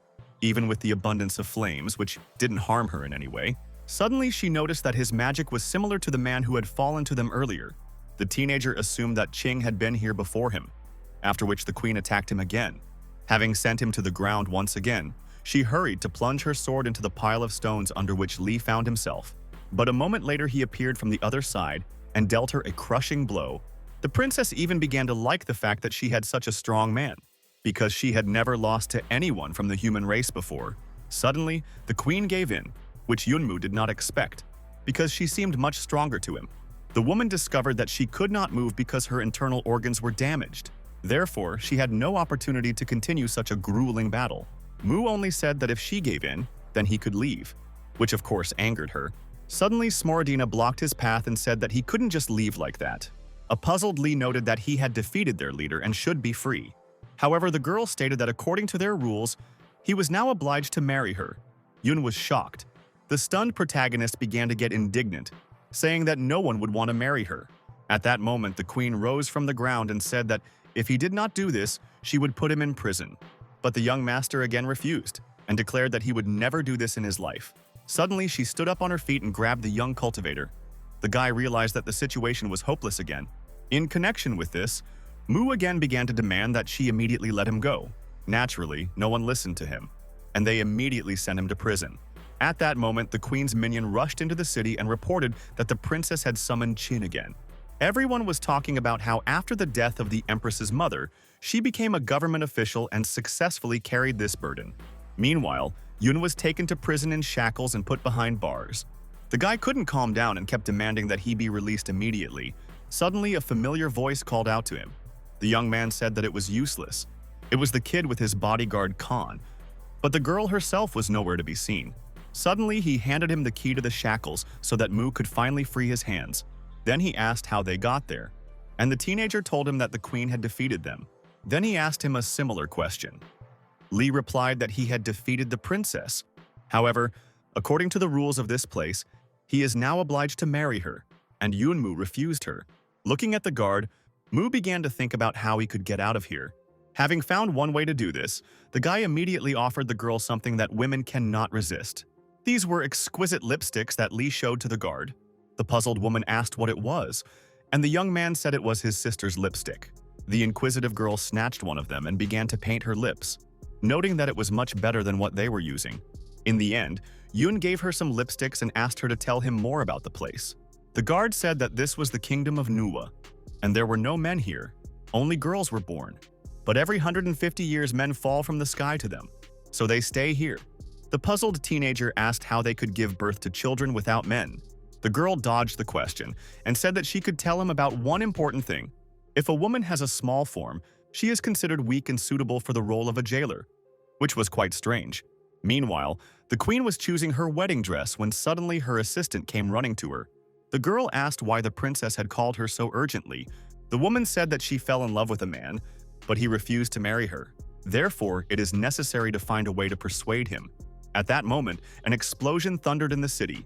The stunned ruler could not understand what had happened and who was involved. Naturally, the queen decided to find out what had happened and immediately ran to the window, where she discovered a broken wall behind which was the Fu Shi tree. The enraged princess ordered Xiao to stay here, and she herself went to find out who was behind this. Qing just watched her go, at a loss to guess who might need their tree. By that time, an unknown person had managed to break through to the sacred tree. He easily defeated several guards who were unable to resist. However, despite their injuries, they tried their best to get up and continue the fight. It turned out to be Cape, smiling broadly as he declared that they were strong enough. But now the tree is destroyed and no one can help them. At this time, Chili appeared behind him. The warrior hurried to carry out a sneak attack, which Esmeralda did not expect at all. The defeated Luck called out to her, saying that this man possessed incredible strength. Fawn, in turn, jumped to the side to see who dared to attack him. Looking at the girl, he remembered what the writing said about such a powerful lady. But since she had not awakened her power, Nuwa's minion was on a completely different level. Cape naively believed that she was much weaker than him and therefore boldly rushed into battle. At the same time, he did not hesitate to use all his magical abilities. But the extremely nimble Chili Pepper managed to avoid his devastating attacks, stating that she never loses and he would be no exception, which Esmeralda strongly doubted. As a result, they once again set out to find out who was stronger. Fawn had to work hard to overcome her, and he had an assistant. Qing attacked Chili from behind and dealt her a powerful blow, which she did not expect at all. Using his best technique, Ye continued to unleash a ferocious series of attacks, which was extremely painful. It seemed like the warrior wouldn't survive against two cultivators, who simply did not give her a chance to catch her breath and unceremoniously beat her. Suddenly, Esmeralda noticed that she was very strong and worthy of being called the Queen of Nuwa, but the girl hastened to declare that she was only a captain, and not the strongest one at that. At that moment, the enraged princess appeared behind the self-confident Cape. Meanwhile, Yunmu continued to offer the guard various cosmetics. Even Wuya and Han's bodyguard couldn't understand how she was falling for his tricks. Finally, it worked and the young lady released the boy, which was surprising. But Zhao suddenly came running to them and said that they were in big trouble. As soon as the boy heard about Qin, Mu immediately remembered his worst enemy. Suddenly, the girl knelt down and introduced herself to the main character. What greatly surprised the young master was that it was strange that she had a human name, unlike her sisters.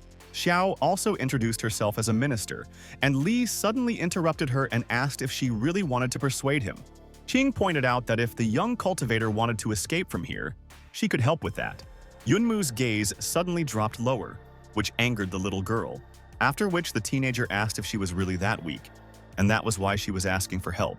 Showing the key to the cell, Xiao said that she would let them out, but on one condition. Suddenly, Qing asked them to help overthrow the queen. Li did not expect such a turn of events. A puzzled Mu asked why she needed this and how it could be done. Then the girl told about the atrocities of the princess, who always mocked beautiful women, and absolutely everyone becomes her slave, so their life is simply unbearable. Xiao also added that because of this, only men are in prison. However, the teenager refused to help her, saying that she was too strong.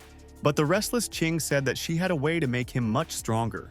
At this time, the queen dealt with E and Cape with absolute ease and nonchalance, delivering a series of crushing blows that left them in a difficult situation.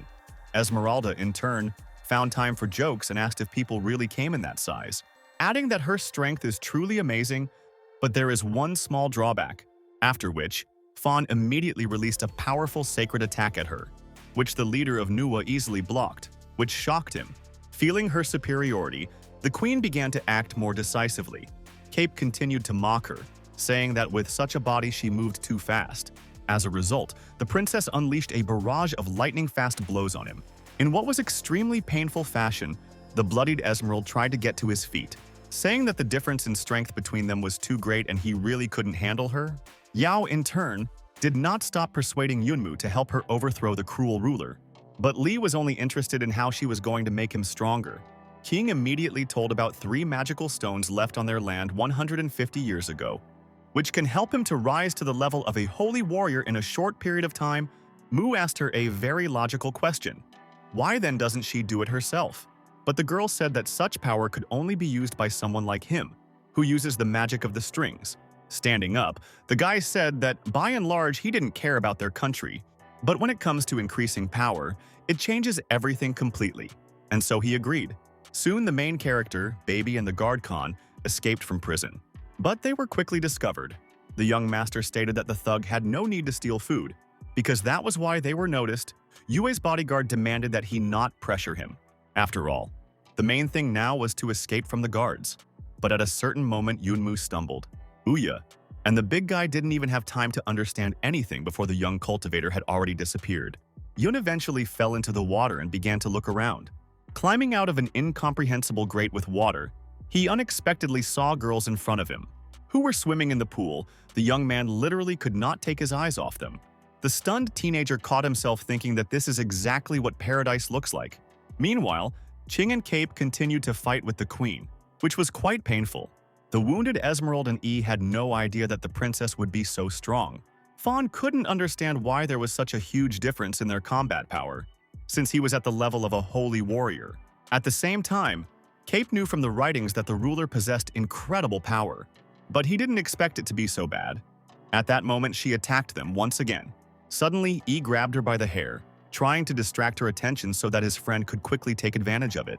However, the ruler of Nuwa once again thwarted their brilliant plan, and with just one movement, she brushed him off her back, and Qing landed on the ground extremely painfully. Esmeralda in turn tried to attack her, and in doing so, deprived her of visibility. A moment later, the sacred rain blinded the queen and she turned away abruptly. Thus, for some time she was unable to see where the enemies were. When it was all over, she looked around, but didn't see anyone. Thus, Qing and Cape were still able to escape, realizing that the people of this world were much stronger than them. Fawn asked his friend where the meeting place was. The guy replied that according to the map, it was a few meters away. After a couple of minutes, they finally arrived at their destination, where Xiao was waiting for them. The girl immediately noticed that they were too slow and made the girl wait. The bewildered young man asked if this child could really help them, and Qing was indignant, stating that she was older than them. Esmeralda, in turn, asked if she was an agent of the E family in this dimension. The minister answered positively, asking in return whether Yunmu was with them. Fawn was shocked that he managed to break through the spatial crack and survive. Shio reported that not only did he survive, but he was also approved by the queen. And now the teenager has become much stronger, unlike them. But if they help her finally destroy the tree and take all its fruits, everything will change. A stunned E asked if she had really come up with this brilliant plan in advance. The girl said that this is just the beginning and they still have a lot of work to do. But she won't be able to help them since she is not a warrior. But that wasn't a problem. Xiao also told the story of how people first arrived in their country hundreds of years ago. They discovered that the women here possessed unimaginable strength, even though they did not use the power of the strings. But the most incredible thing is that they were able to reproduce without men.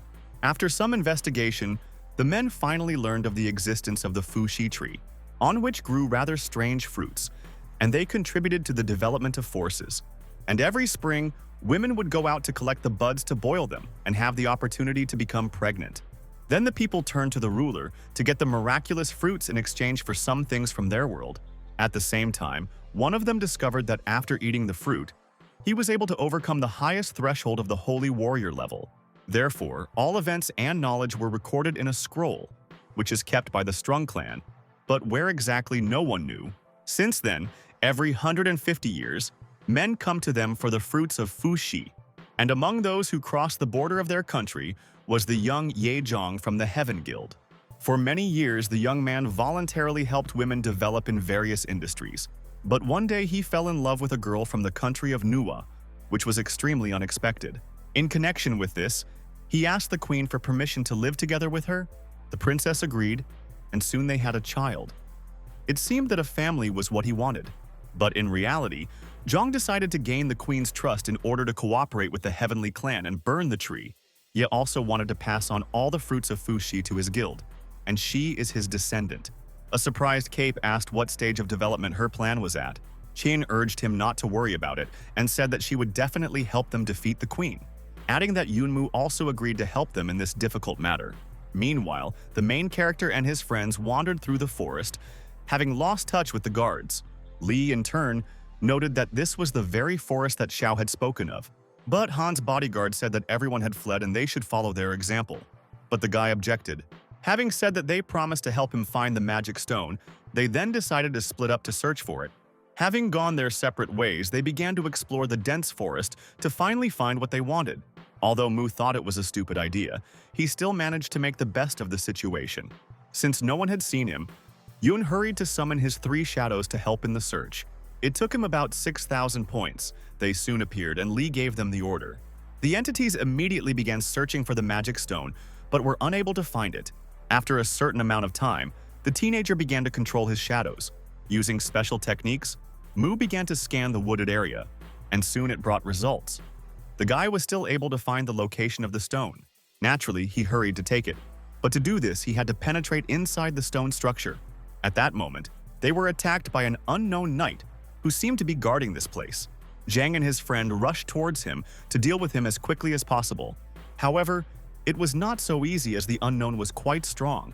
But with their combined efforts, they still managed to repel the high-ranking warrior, who continued to attack them again and again with his huge blade.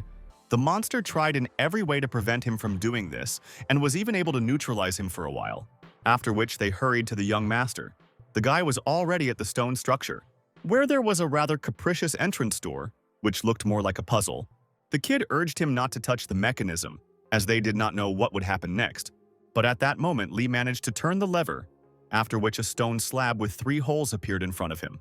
The young cultivator suggested that various objects needed to be inserted into them, and also defeat the guard, who again decided to attack them from behind. A moment later, the knight came as close as possible to the main character and grabbed the sword.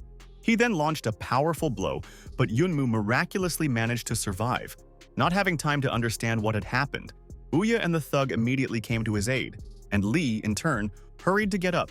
Meanwhile, the young master began to block the guard's crushing blows. Concerned, Mu asked if he was okay, and the guy answered positively. Verzila, in turn, said that the strength of the newcomer from the Temple of War is truly frightening, after which he himself decided to help his partner, bravely rushing into the attack. So the warrior began to fight him, completely forgetting about the kid. During the battle, the bodyguard Khan decided to find out who was under the armor, assuming that this time it was definitely not a woman from the Nuwa kingdom. However, when he finally managed to remove the helmet from the unknown knight, he was horrified. The guard took advantage of the moment and attacked him, causing the monster to fly off to the side. A moment later, he literally flew into a stone structure, which was extremely painful. Curious, Yunmu wondered who was actually under the helmet. The brute confidently said that he would not like it when he found out about this. After all, there was no one under the armor, as if some phantom was guiding his body. In place of the warrior's head, there was only an unquenchable flame, which was also quite strange.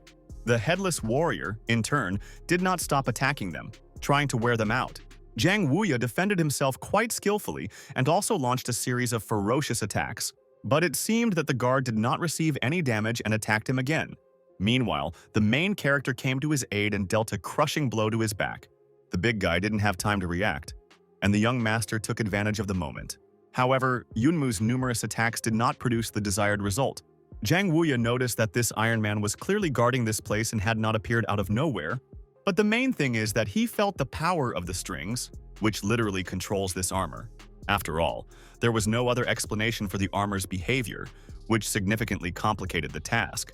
The young cultivator, in turn, called on his partner to knock him down, and the boy agreed. Li himself began to divert attention to himself in order to buy time for Zhang. The knight instantly grabbed his sword and rushed towards Mu. The youth was ready for a clash. Soon the warrior delivered a powerful blow with his blade, which was quite fast. But the teenager managed to jump back at the last moment and thus avoided the guard's attack. Realizing that it was pretty close and the big guy could kill him with just one blow, at this, Yun used a thunder spell and rushed to attack the armored entity. By placing him in an electrical sphere, Li literally immobilized his movements. Ouya, in turn, hastened to break the shield in order to significantly weaken his defense. He had enough power to do this, as after receiving Dan he became much stronger. Thus, after carrying out an unimaginable series of blows, the guy was able to tear off his arm. Mu praised his partner, saying that he had really done a good job. However, even with this, the guard could continue the fight, because he did not feel pain. In connection with this, they decided to completely disassemble it into pieces so that it would not be able to stand up. But at that moment, the king of the giants came to their aid and immediately rushed towards the knight. Approaching him from behind, bodyguard Han took action. Yunmu and little boy just watched what was happening. The brute knocked the unknown warrior to the ground, and with just one movement he managed to overcome him. Li didn't expect this turn of events because they spent so much time and effort on this. The monster also decided to dress in the warrior's armor, which suited him. Having found a certain emblem, he decided to give it to Mu and asked what it was. The young man began to wonder if this was the key to solving the puzzle. As soon as the teenager approached the stone door, the thing immediately rushed into one of the cells, after which, a beam of light suddenly appeared. Li stepped back, not understanding what was happening. But he knew one thing for sure. They were getting much closer to their goal, and they needed to continue in the same spirit. The protagonist once again plunged into the thought process, trying to understand what other things were missing to open the doors. The king of the giants had no intellectual capacity and was eliminated from the game. However, Ouya had an idea, and he hurried to share it with the young master. By showing the self-improvement crystal and the currency at the same time, he suggested that it would help. The young cultivator was almost certain that it would work and took the stone from him, adding that although the kid seems stupid, the guy is quite smart. A moment later, Yunmu placed the crystal into the second cell, and a sparkling beam of light appeared again. This showed that they had made the right choice, but there was one last thing that needed to be placed in the section. But that was where their guesses ended. For a long time, Li could not figure out how to solve the riddle. Suddenly, the teenager remembered Minister Xiao's words, and it was as if a revelation had struck him. In connection with this, he confidently stated that he knew the key to the solution and that they would soon open this door. After all, the writing said that only those who cross the border would receive it. And this is something that does not exist in this world, and there is only one thing that fits the description. Approaching the stone door, Yun directed his magical abilities at it, and the mechanism worked. The giant king was just as shocked as Zhang that Li was able to solve the riddle so quickly. A couple of seconds later, the door opened and a pedestal appeared in front of them. They instantly rushed inside the small room and began to look around. Suddenly, Yun saw words engraved on the wall and began to read them, where it was said about a unique thing of the descendants, which will lead its owner to the divine realm, but can also sow chaos. Mu could not understand what descendants were being discussed and who actually wrote this. The kid, in turn, demanded that Li promise them that when he found the necessary thing, they would leave. The young man replied that they had fulfilled his request and therefore he would also keep his word. Adding that the next test was extremely dangerous, the thug asked if he wouldn't take them with him. After all, this is not accepted in their clan, and if a brother is in danger, they will always help him. Ouya said that they still had nowhere to run from this strange female world. Li noted that they could not decide whether to live or die, so they chose life and decided to return to their homeland together. Meanwhile, in the kingdom of Nuwa, rumors of an attack on the Fu Shi tree were actively spreading. People couldn't understand who was behind this and why they suddenly decided to destroy him. Most came to the conclusion that these were people on the border, and therefore they should be executed. Besides, the queen is already there and will definitely sort out what happened. Mu and his friends overheard their conversation and assumed that it was Qin's doing. Zhang asked the boy what he was thinking about. Yun said that he didn't understand many things in this world. The princess, in turn, came to the aid of Chili Pepper and the others who were wounded during the battle. Naturally, the queen was furious about what happened and could not find a place for herself. Stating that her subordinates would be fine as medical help had already arrived, the tree was also saved, and she vowed that those responsible would be punished accordingly. and she will personally do everything possible to make them pay in blood for what they did.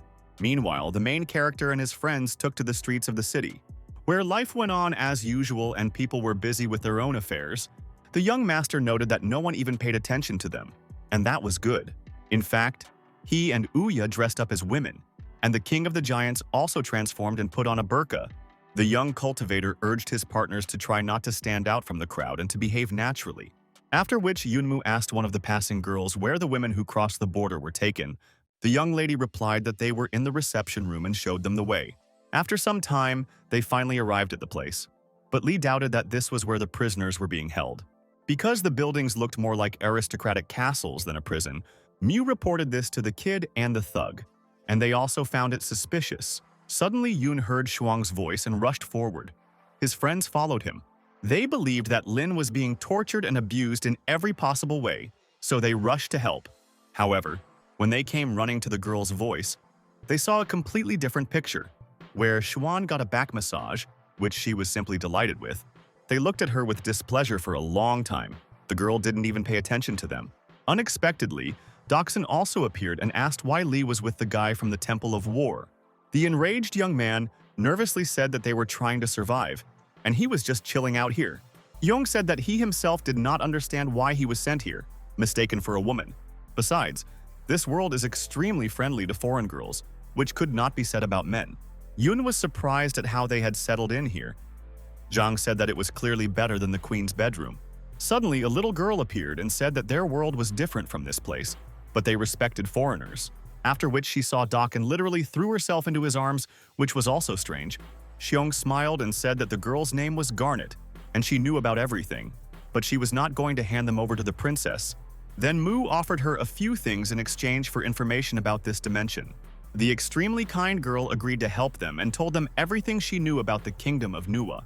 Focusing on the Fuxi tree, which was the foundation of these lands, Yunmu, in turn, suggested that they needed to return the fruits of the sacred tree, but he still had a number of questions, mostly concerning Minister Qing.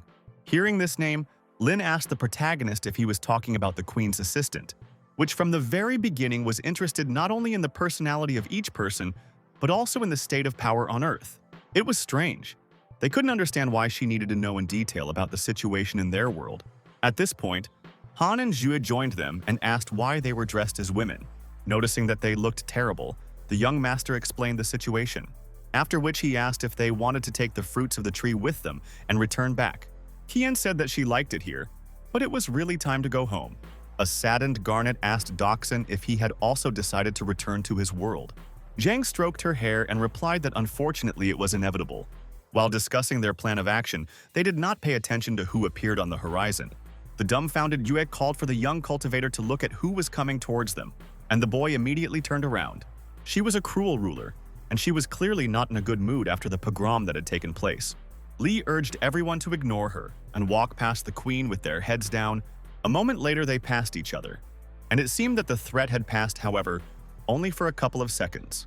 Because the attentive princess nevertheless recognized her beloved Yun in the woman, suddenly she stopped and slowly turned towards the teenager. Mu continued walking, even though he knew she suspected something was wrong.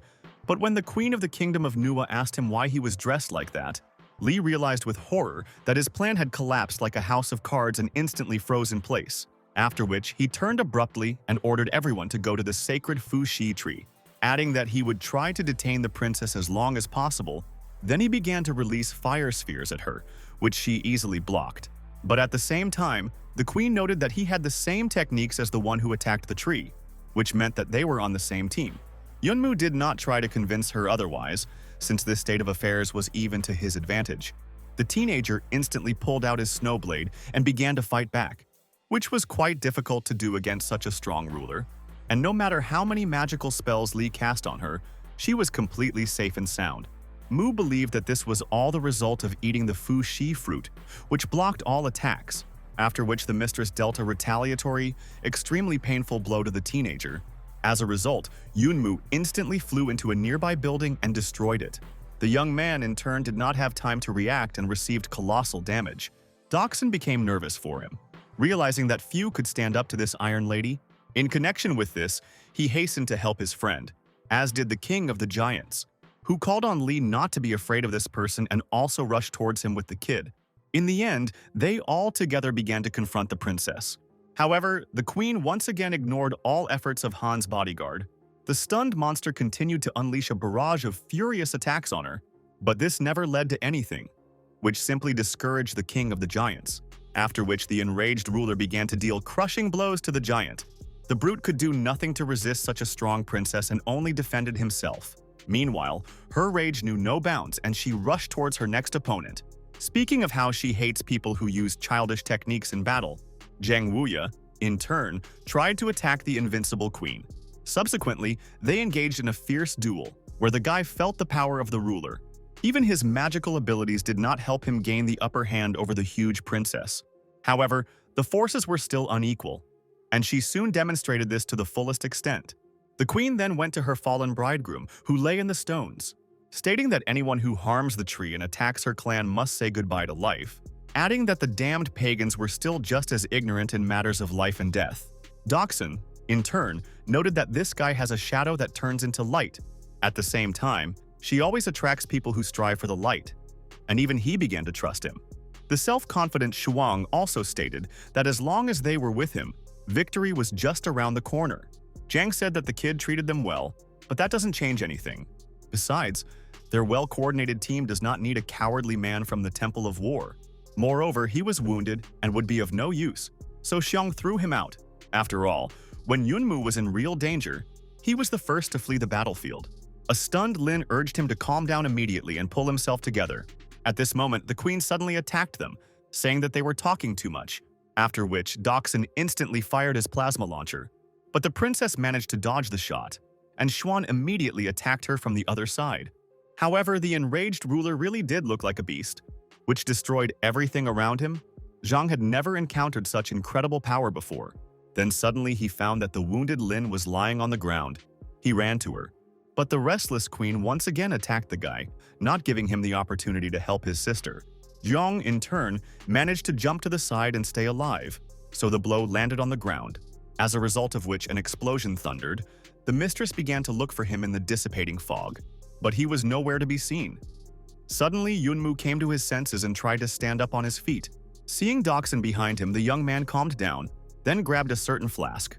By gnawing at it with his teeth, the teenager intended to break the body in order to increase the chi energy. Soon he managed to do it, and it seemed that salvation was very close. At this time, Han and Qian were running away from their pursuers, heading towards the sacred tree. Suddenly, Yue stopped and looked back, where she found that no one was chasing them. But she didn't see the rest of her teammates. Xu also turned around. The main character, in turn, continued his attempts to break into the kingdom of the gods. Suddenly, a bright light appeared, which immediately blinded the ruler of Nuwa. At the same time, she began to understand that the young master was trying to move on to the next stage of development. Soon the young cultivator burst into flames and headed towards the bewildered princess. Suddenly, Yunmu asked Zhang to take everyone to the Fuxi tree, but Doc objected. However, the self-confident young man insisted on his own, declaring that this time he need not worry about him. Then the friend decided to listen to Li, realizing that he had become much stronger. Mu himself said that this time she would not go to the sacred tree. The queen replied that he was hurting her because she did not want to beat her lover, after which she began to use her well-worn skills to crush him. But the self-confident guy began to demonstrate completely different techniques to her. This greatly puzzled her, since he had not previously been so strong and did not have overly powerful spells, which she personally told him. The teenager only smiled in response and continued to attack her, emitting a huge number of extremely painful fiery and lightning strikes at the princess, which this time caught her by surprise, and she simply couldn't do anything. Collapsing to the ground, the queen began to scream from the unbearable pain of numerous burns. But the battle did not end there, and Yunmu did not stop beating the ruler of Nuwa, unleashing a barrage of more magical spells on her, something she never expected. Naturally, he was more than satisfied with this result, because now no one could interfere with him. Suddenly, the princess said that he had really hurt her now. Seeing the unknown girl in front of him, the perplexed Li could not understand who she was. The girl noticed that he had changed a lot since their last meeting. Shocked, Yunmu asked what she was talking about and who she was. The ruler of the kingdom replied that she was a princess, and that after consuming fat, she changed her appearance. Naturally, it was quite difficult to believe this, and the young man thought about it. Taking advantage of the opportunity, she once again attacked her faithful husband. As a result, the girl was unexpectedly able to knock the frostblade out of his hands, so the teenager had to take a defensive position, which he did. At the same time, he noticed that the speed and power of her attacks had increased significantly. Suddenly, the princess stuck her sword into the ground and told the protagonist that she wanted to be honest with him. The young master urged her to take up the blade again and not pretend to be noble. Moreover, they both know that this is not true. The queen was stunned by such a statement, after which she suddenly pounced on Yunmu and dealt him a crushing blow, nervously saying that he had upset her greatly and from now on she would not play with him. The young cultivator, in turn, instantly flew into the rock, which was quite unpleasant, and since her strength had increased significantly, the blows were incredibly powerful. However, the queen thought this was not enough, and she hastened to finish off her fiancé. The wounded Yunmu still managed to react and jump back in the opposite direction, after asking her if she really wanted to kill her husband, adding that he would have to try what his father once taught him. Taking a completely different fighting stance, Lee decided to try out the old man's technique. Although he didn't have high hopes for her, he had no other choice. The bewildered princess rushed into battle and asked what this strange stance was. The young man said with a smile on his face that the sun is born in movement, and yin, energy and silence. From the expression on the kingdom's ruler's face, Mu realized that she had not understood his statement. At that moment, he delivered another powerful blow, causing her to fall to the ground. Then, with a smile on his face, he asked how it felt to be defeated by one's own strength. The distraught princess did not believe that she could not cope with a man. Hastening to her feet, she fearlessly rushed into battle again, something Yun was of course prepared for. The enraged queen began to strike fiercely, but was unable to hit her target. The young man became much faster and did not give her a chance to catch her breath, which only exhausted her. But even when she managed to hit him, the guy immediately blocked all attempts.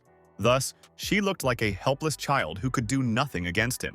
Lee demonstrated his superiority in every possible way, taking advantage of the confusion of the ruler Nuwa, continuing to brutally beat her with his father's forgotten technique. However, the irrepressible princess seemed to have no intention of giving up and was even ready to die. Mu, in turn, did not expect that his old man's skills would actually be useful to him. The queen could not understand why she could not catch him or even hit him.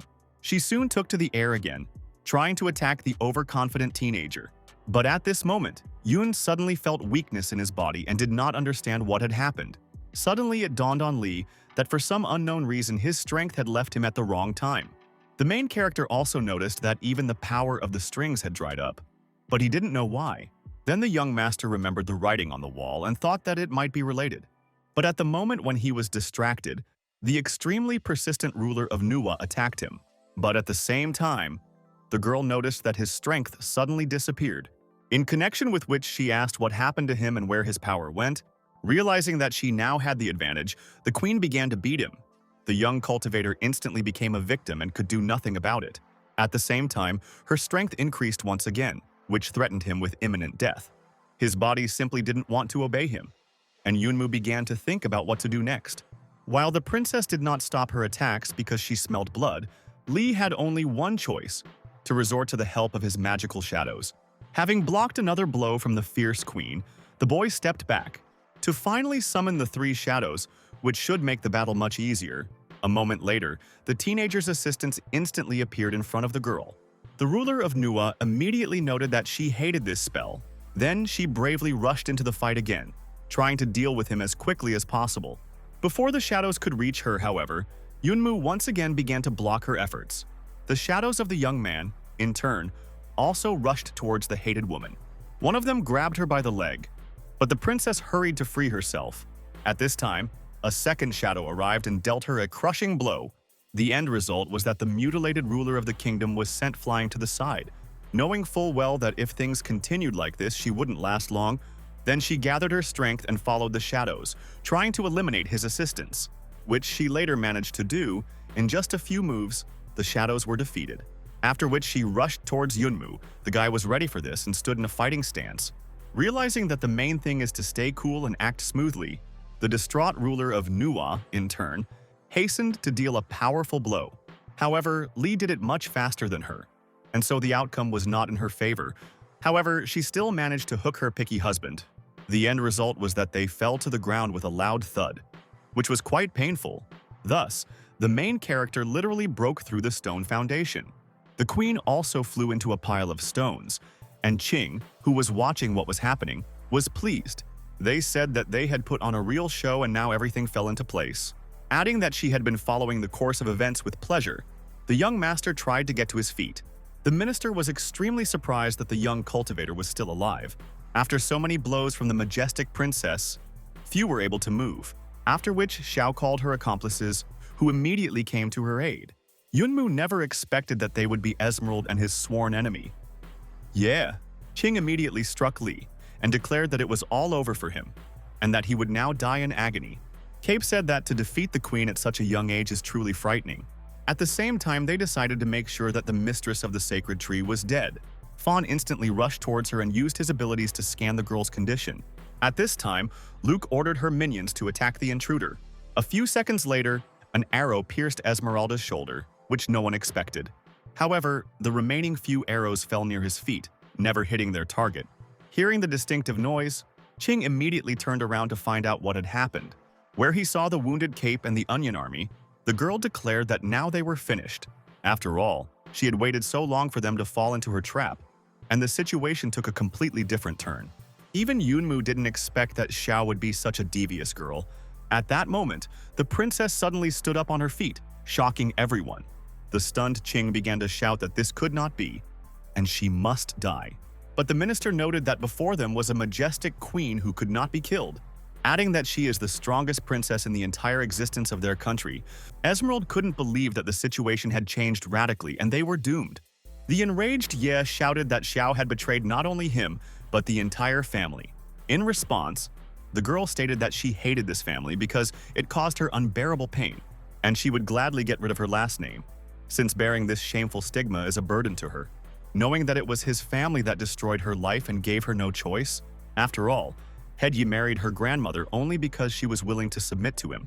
And when she had a child, he beat her and locked her in a room, and soon she died. After which they began to mock her and constantly beat her for the slightest mistakes. Her life simply became unbearable, and one day, she made the only right decision. When her father was fast asleep that night, she grabbed a knife and cut his throat, and now she dreams of destroying the entire Yi family. Everyone was shocked by her statement. Meanwhile, Luck ordered her subordinate archers to get ready, after which dozens of arrows immediately rushed at them, and it seemed that they could not escape. Cape looked at the cloud flying towards him and made a very mean decision. The frightened Qing did not know what to do or how to get out of this situation. Suddenly, Fawn disappeared from sight, leaving behind only a pile of stones, which was strange. The assistant of the ruler Nua said that this was the end and they would not survive. However, the queen did not think so, because Esmeralda was not as simple as he seemed at first glance. In fact, he exposed E to the arrows, so several of them pierced his body. Qing did not expect such meanness from his partner and said that he would not get away with it. Cape, in turn, pushed E's body away from himself and said that his plan had not worked. The guy fell to the ground and began to breathe heavily. Realizing that he didn't have much time left, suddenly, he began to remember old events from his life, when no one knew about him, where the whole family kept saying that he was a low-level cultivator and only brought shame on his clan. But one day he met Lin Jian, who promised to make him a killing machine. And soon E lived up to the hopes his family had placed in him and began winning competitions. In doing so, he was able to defeat the strongest newcomer in their guild, which elevated him to the pinnacle of fame. However, this did not last long, because Yunmu appeared, who surpassed him in strength. Everyone started talking about him, and the defeated Qing swore to avenge Jian on him.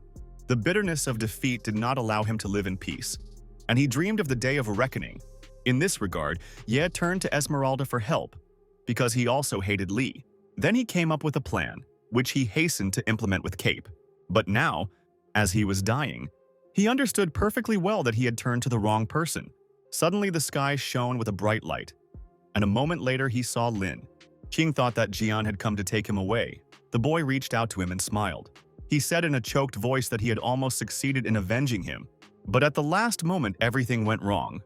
The bloody master could not contain his emotions.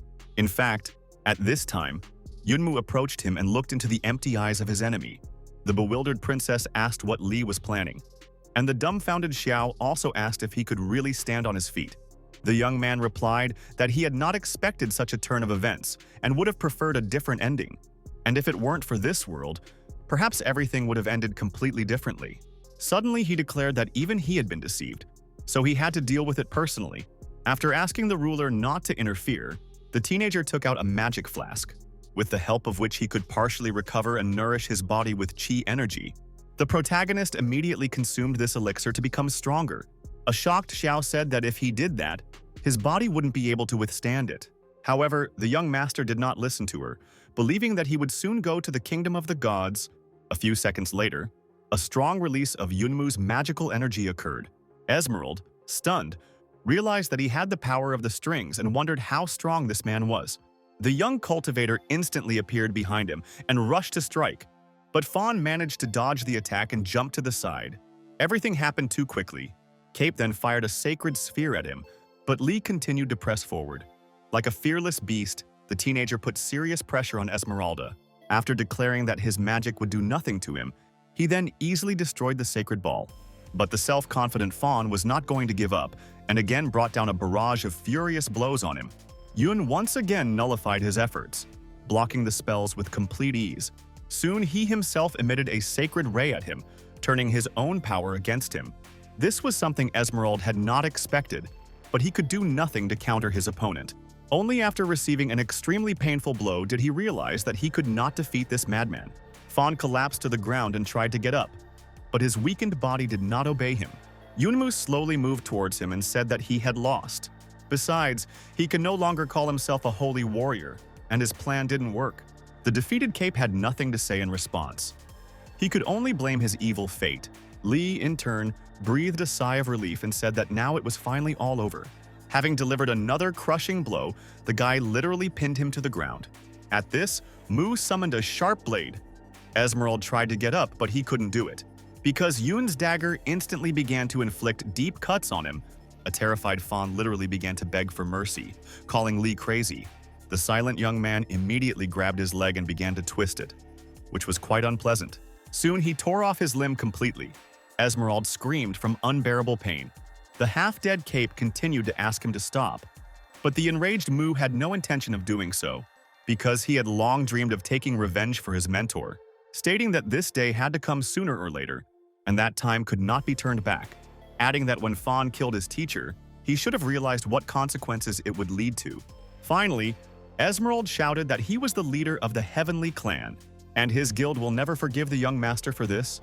Yunmu only smiled, after which he said that no one would know that it was he who killed him, because Cape had secretly entered the rift. So most would think that an unstable wormhole had swallowed him up. Then the main character began to beat Fawn again, saying that he was already dead. He added that it was too naive of him to think that he would never be held accountable for what he had done. Meanwhile, Dachshund arrived with Shuang and Baby, who were watching what was happening. Surprised, Lee asked why they had returned, and Shuang replied that they had met soldiers on the way who had told them the plan. The young master again asked what the plan was and what he was talking about. The dying Esmeralda could not believe that the Nuwa clan had fooled him. On top of that, he was also overcome by a teenager, which he couldn't come to terms with. Having felt the poisoned needle with his tongue, Cape dared to deliver the dying blow. He immediately spat out the needle towards the young cultivator, intending to kill him. Lin immediately called out to the young man, but she understood that he would not have time to react. So at the last moment, she personally threw herself into the attack, thereby protecting Lee. Doc and Qian didn't have time to understand anything at all, and only when Shuang began to bleed did they run up to her. Yunmu shouted that this needle was poisoned. Fawn only laughed in response. They stated that they would not be able to remove this poison from her body since there was no antidote for it. Zui instantly released an ice sphere at him to finally close his mouth. Everyone was shocked by what happened because they really didn't have an antidote. The enraged Mu in turn rushed towards Esmeralda to finish him off. Cape understood that he had no chance to escape and could only wait for inevitable death. The realization literally killed him, but Fawn could do nothing about it. Meanwhile, Yun summoned his frost blade to finish him off, after which he immediately dealt him a fatal blow, from which there was no escape. It seemed that everything was over, but no one knew how to remove the poison from Lin's body. Qian and Zhang tried their best to help her, but nothing worked. Li then volunteered to try to do it himself, but he also failed to neutralize the poison, because the toxins spread too quickly throughout the girl's body. Without thinking twice, the young man called the system and asked to run diagnostics. The protagonist continued to try to heal Shuang's body, but it was to no avail. Suddenly, the system reported that if he did not stop, he would seriously harm himself. But Lee ordered it not to stop. A perplexed Khan could not understand who the guy was talking to and what was going on. Doxon asked himself the same question, understanding only one thing. Mu's power was different from the power of strings. He also decided to scan Yun to understand who he was talking to and what his secret power was. Suddenly, he saw various spirits flying around him and wondered who they were. The young master, in turn, suddenly felt pain in his body and realized that these were side effects.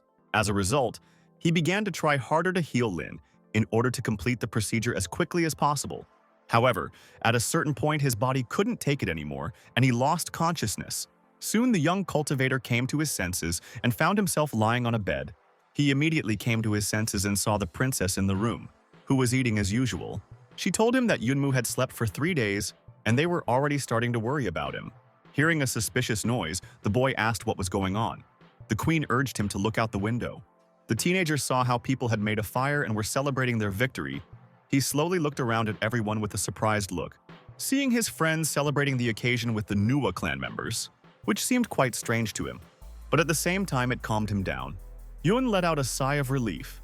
Realizing that it was all over, a smile appeared on his face. But suddenly he remembered Sister Shuang and asked the mistress if she was okay. The ruler of the Nuwa kingdom immediately called on him to follow her. She soon led him to the sacred tree of Fuxi, to which Ling was attached. The princess said that they were still unable to remove the poison from her body, and only the magic tree can nourish her life force, since there is no other way out, adding that she would have to live on the edge of life and death, and if she left the tree, the toxins would destroy her body. The saddened young man approached her, stroked her hair, and said that he would definitely save her. At this time, Zhao went to the cliff where the unknown person's grave was located. The girl began to say that she had destroyed a plan that had taken more than 100 years. Suddenly, Yunmu called out to her and asked what she was doing here. Qing immediately turned around. Also curious, Li asked who she was talking to and who was buried there. The minister looked at him with sad eyes and replied that this was her mother's grave. The protagonist immediately apologized for disturbing him and said that he would leave immediately. However, the girl suddenly stopped the young master and asked him to wait. Suddenly, Xiao apologized to the young cultivator. After all, she had dragged him into all this trouble. Yunmu urged her not to worry about it and added that it had nothing to do with him. Besides, he had long felt that she was not telling him the whole truth. The surprised girl asked how he knew about it. Li replied that when he heard her name. After all, the others had names associated with fruits and vegetables, and then he heard about the attack on the tree.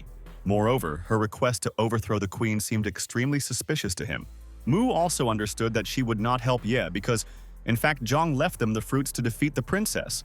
So it wasn't hard for him to guess that she had deliberately set everything up to lure them into a trap. Xiu noted that he was a scary person, but anyway, they won, and Li became the hero of their world. But he didn't consider himself as such because the teenager lost his mentor because of this war, and she lost her mother in a happy childhood, so what happened is an extremely dubious victory. King thought for a moment, then said that she should actually hate her mother. At that moment, the face of her late mother appeared in her mind and she burst into tears. Yun tried to calm her down, saying that she was happy because Xiao was able to avoid reincarnation, adding that, although he was called a hero, he also did not always do the right thing. After all, a person cannot act without mistakes, and a difficult path is always full of troubles, because everyone makes mistakes. But when they get on the right path, there is hope for redemption. The next morning, Li was about to leave, and the queen in turn asked why he had decided to leave them. At the same time, she gave them several fruits of the Fuxi tree. Mu stated that the energy fluctuations would help open the portal, and if they don't leave now, they'll have to wait a very long time for the next time. But he promised to return. Qin immediately picked up the device to open the spatial rift. A moment later, the girl activated the wormhole, and they followed into it. The inhabitants of the Nuwa kingdom silently watched what was happening, and the ruler noted that it was like a dream. Finally heading back through the crack, Doxon asked Yunmu why they had taken so many fruits with them. The teenager in turn only smiled, and Zhang also smiled sharply.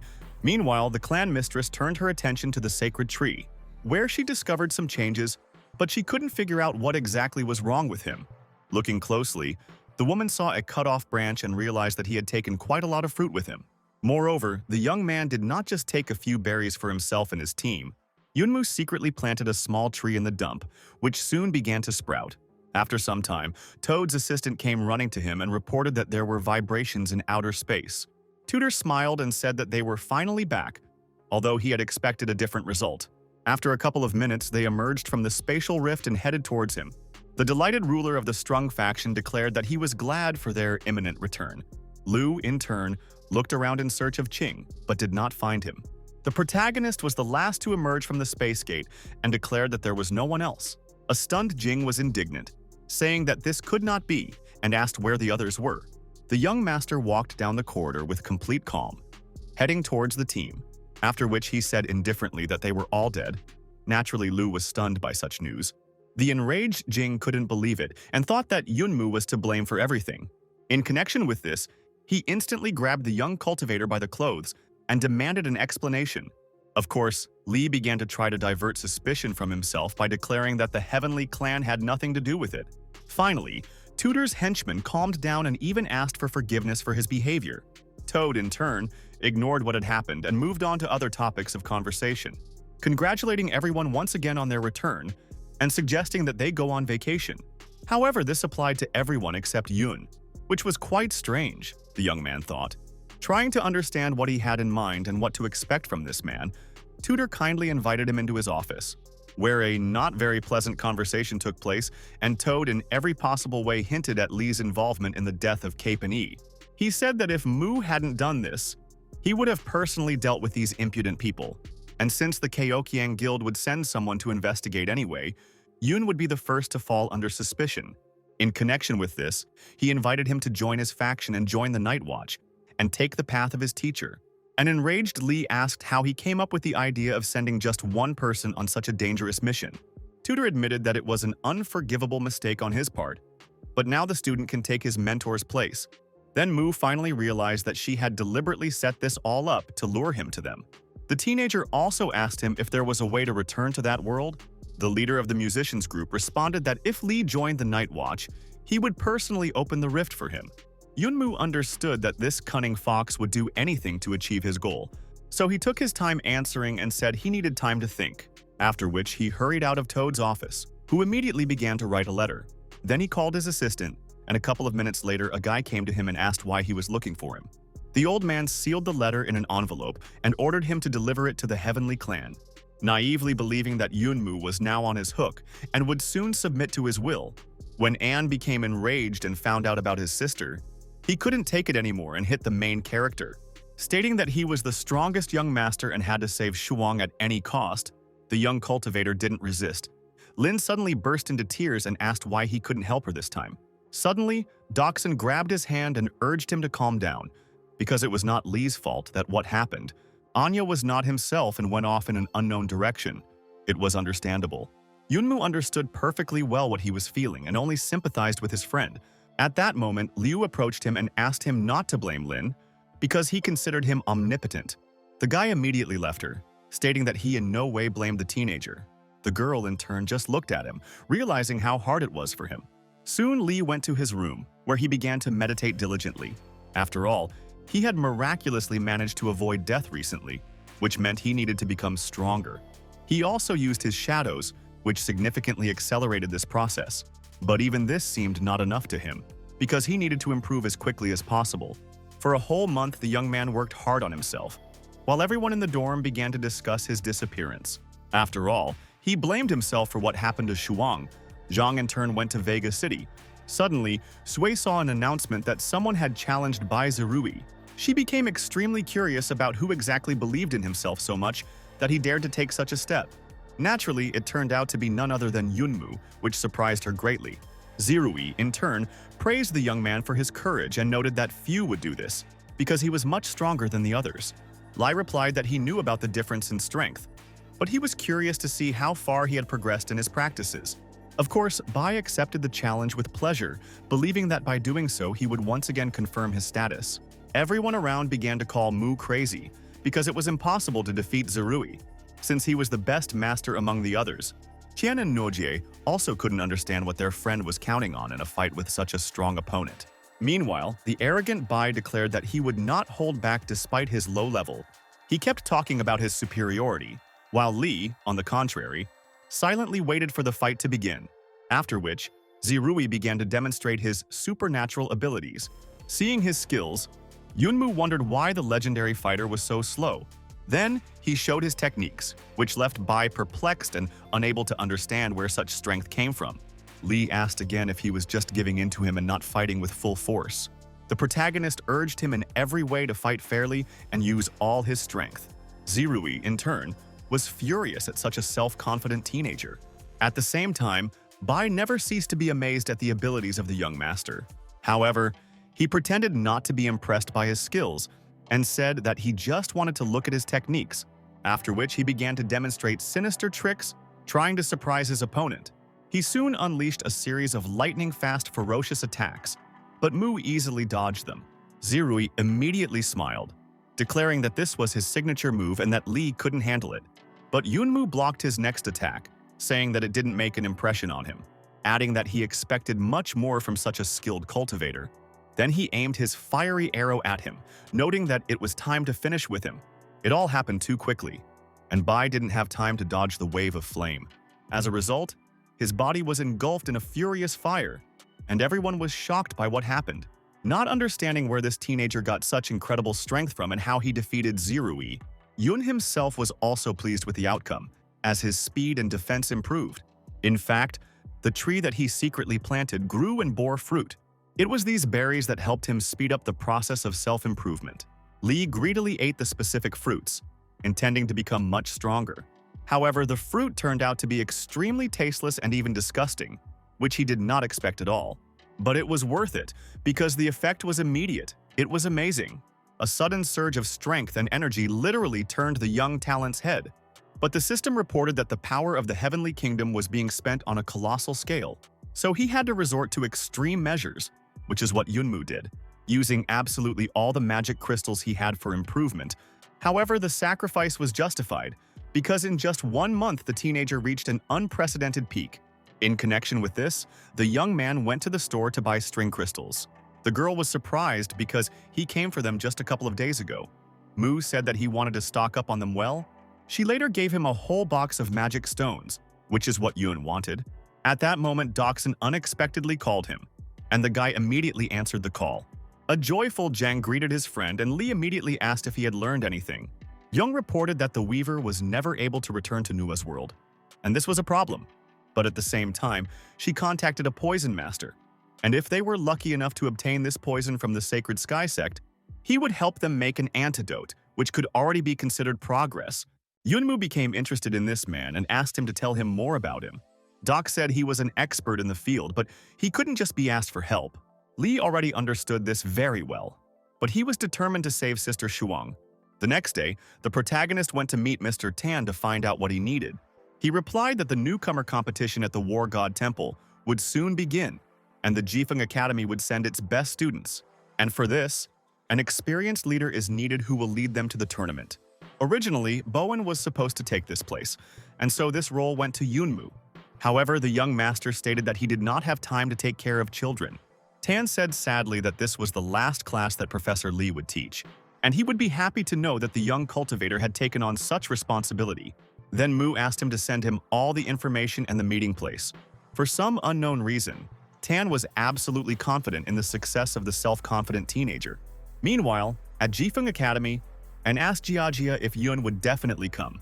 Jay replied that although Li was the best of the new generation, he did not understand why Mu should be the leader.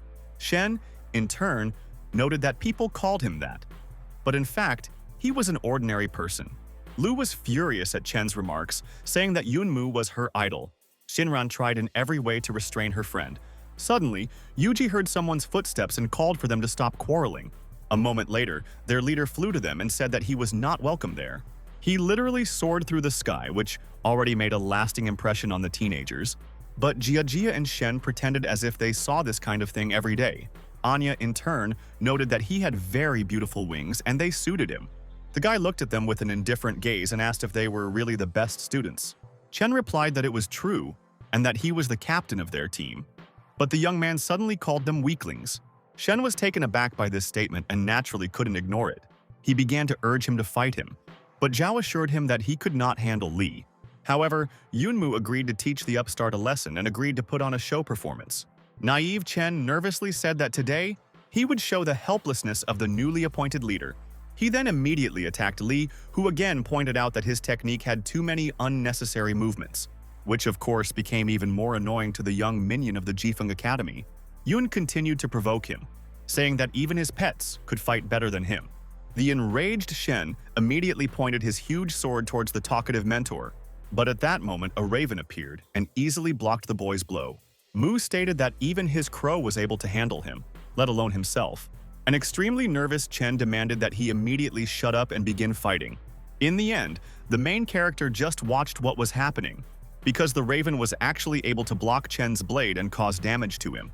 The young master said that he didn't even know how to hold a sword, so he would definitely lose the competition. The enraged Shen grabbed his weapon again and rushed to attack the self-confident leader. Having said that this was not the end, he then pointed his dagger at him.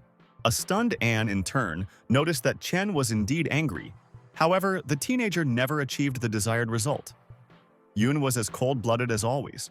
A moment later, the student was lying on the ground. The young cultivator just shook his head in dissatisfaction. He said that he had a lot of determination, but he clearly lacked strength, and this was a serious problem. But the confident Chen said that one day he would become stronger than him and would definitely take revenge. Li approved of the guy's attitude and replied that he was moving in the right direction, adding that whether they like it or not, he is their mentor for the duration of the tournament, where they may even die. So it is better to refuse to participate in this competition. But if they still intend to win, then they need to be prepared for anything. On the way to the competition, Yun told about the first test, where it was necessary to defeat the Earth Dragon of the Golden Crystal. Lu asked how they could defeat him if they only had the Black Crystal. Li stated that they would need to work together to do so. Suddenly, they saw a team of participants fighting a monster. Zhao asked if they should help them. Mu replied that it was their prey and they should not be disturbed. So they headed deeper into the desert. But when they arrived at the place, they did not find any dragons, which was strange since their location was indicated on the map. A nervous Shen began kicking the tree, saying that they were most likely killed by other teams. Li, in turn, urged him to be careful and take a good look around. Suddenly, something similar to an earthquake began. Everyone was terribly scared. Yunmu understood everything and immediately ordered everyone to disperse immediately. A few seconds later, the earth snake burst out of the sand, lifting Chen into the air. The stunned Jia ran to the side and stuttered that it was some kind of demon.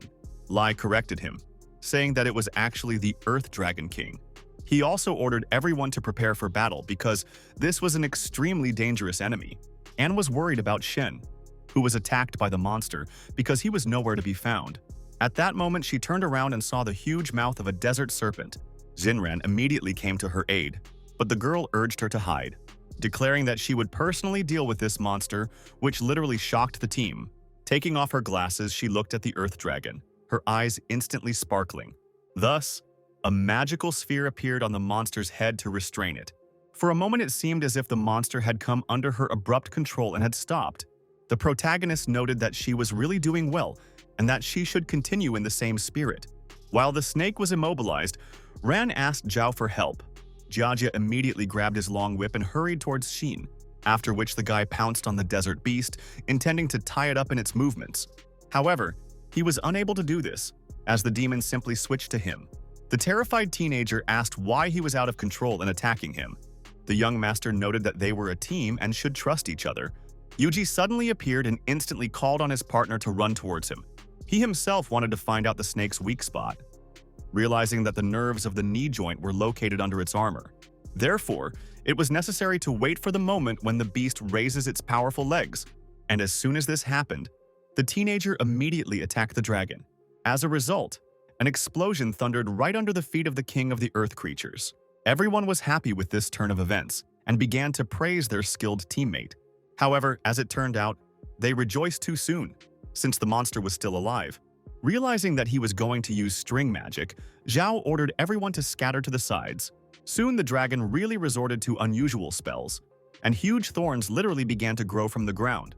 Meanwhile, Shen finally returned to them, grabbing his blade. The young cultivator noted that he was too slow and needed to work on that. However, the self-confident Chen ignored his mentor and rushed into the epicenter of events. The end result was an explosion. At first, it was not clear what exactly had happened.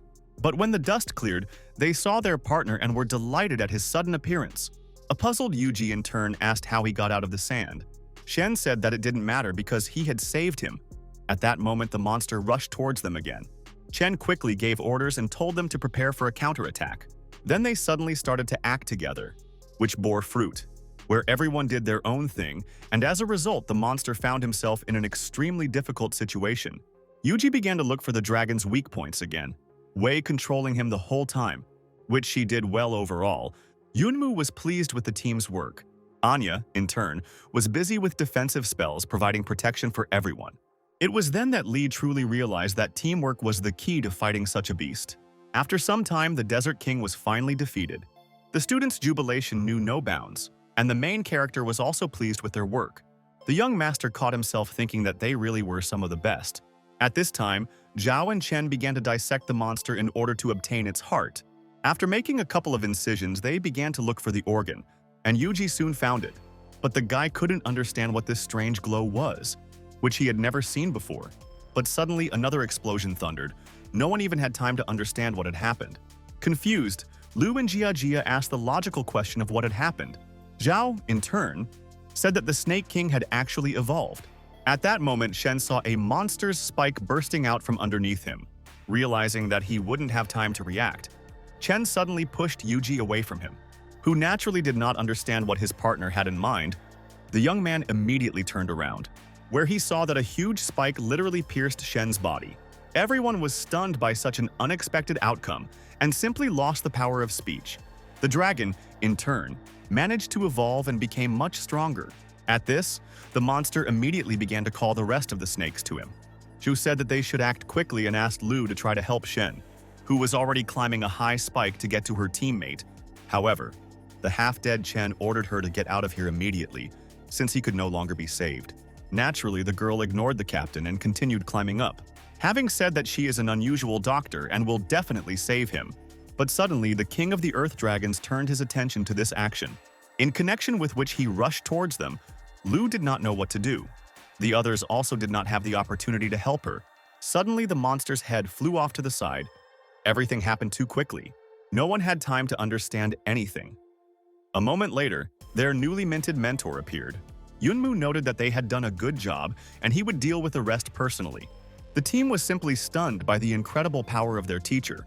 The main character, in turn, also urged Dan to get out of here immediately, after which, using his abilities, he rushed to help the wounded Chen. Soon everything was covered in fire, and Shen irreversibly fell down from a great height. The young master instantly rushed towards him to prevent the boy from dying. Eventually, the young cultivator caught him by the leg and asked if he was okay. But the irrepressible captain again began to tell him to leave him and help others. Yunmu smiled and replied that he was here to help all of them without exception. After some time, they were surrounded by the younger brothers of the Dragon King. Jiajia suddenly began to give a dying speech, saying that he was glad to fight alongside them. But Yuji urged him to hold off on this, and even if they were destined to die, they should at least try to fight back. At this time, one of the monsters prepared to attack, its mouth filled with flames, which he let out a few seconds later. The stunned students did not know what to do. Soon a wave of fire rushed towards them. It seemed that they could not escape.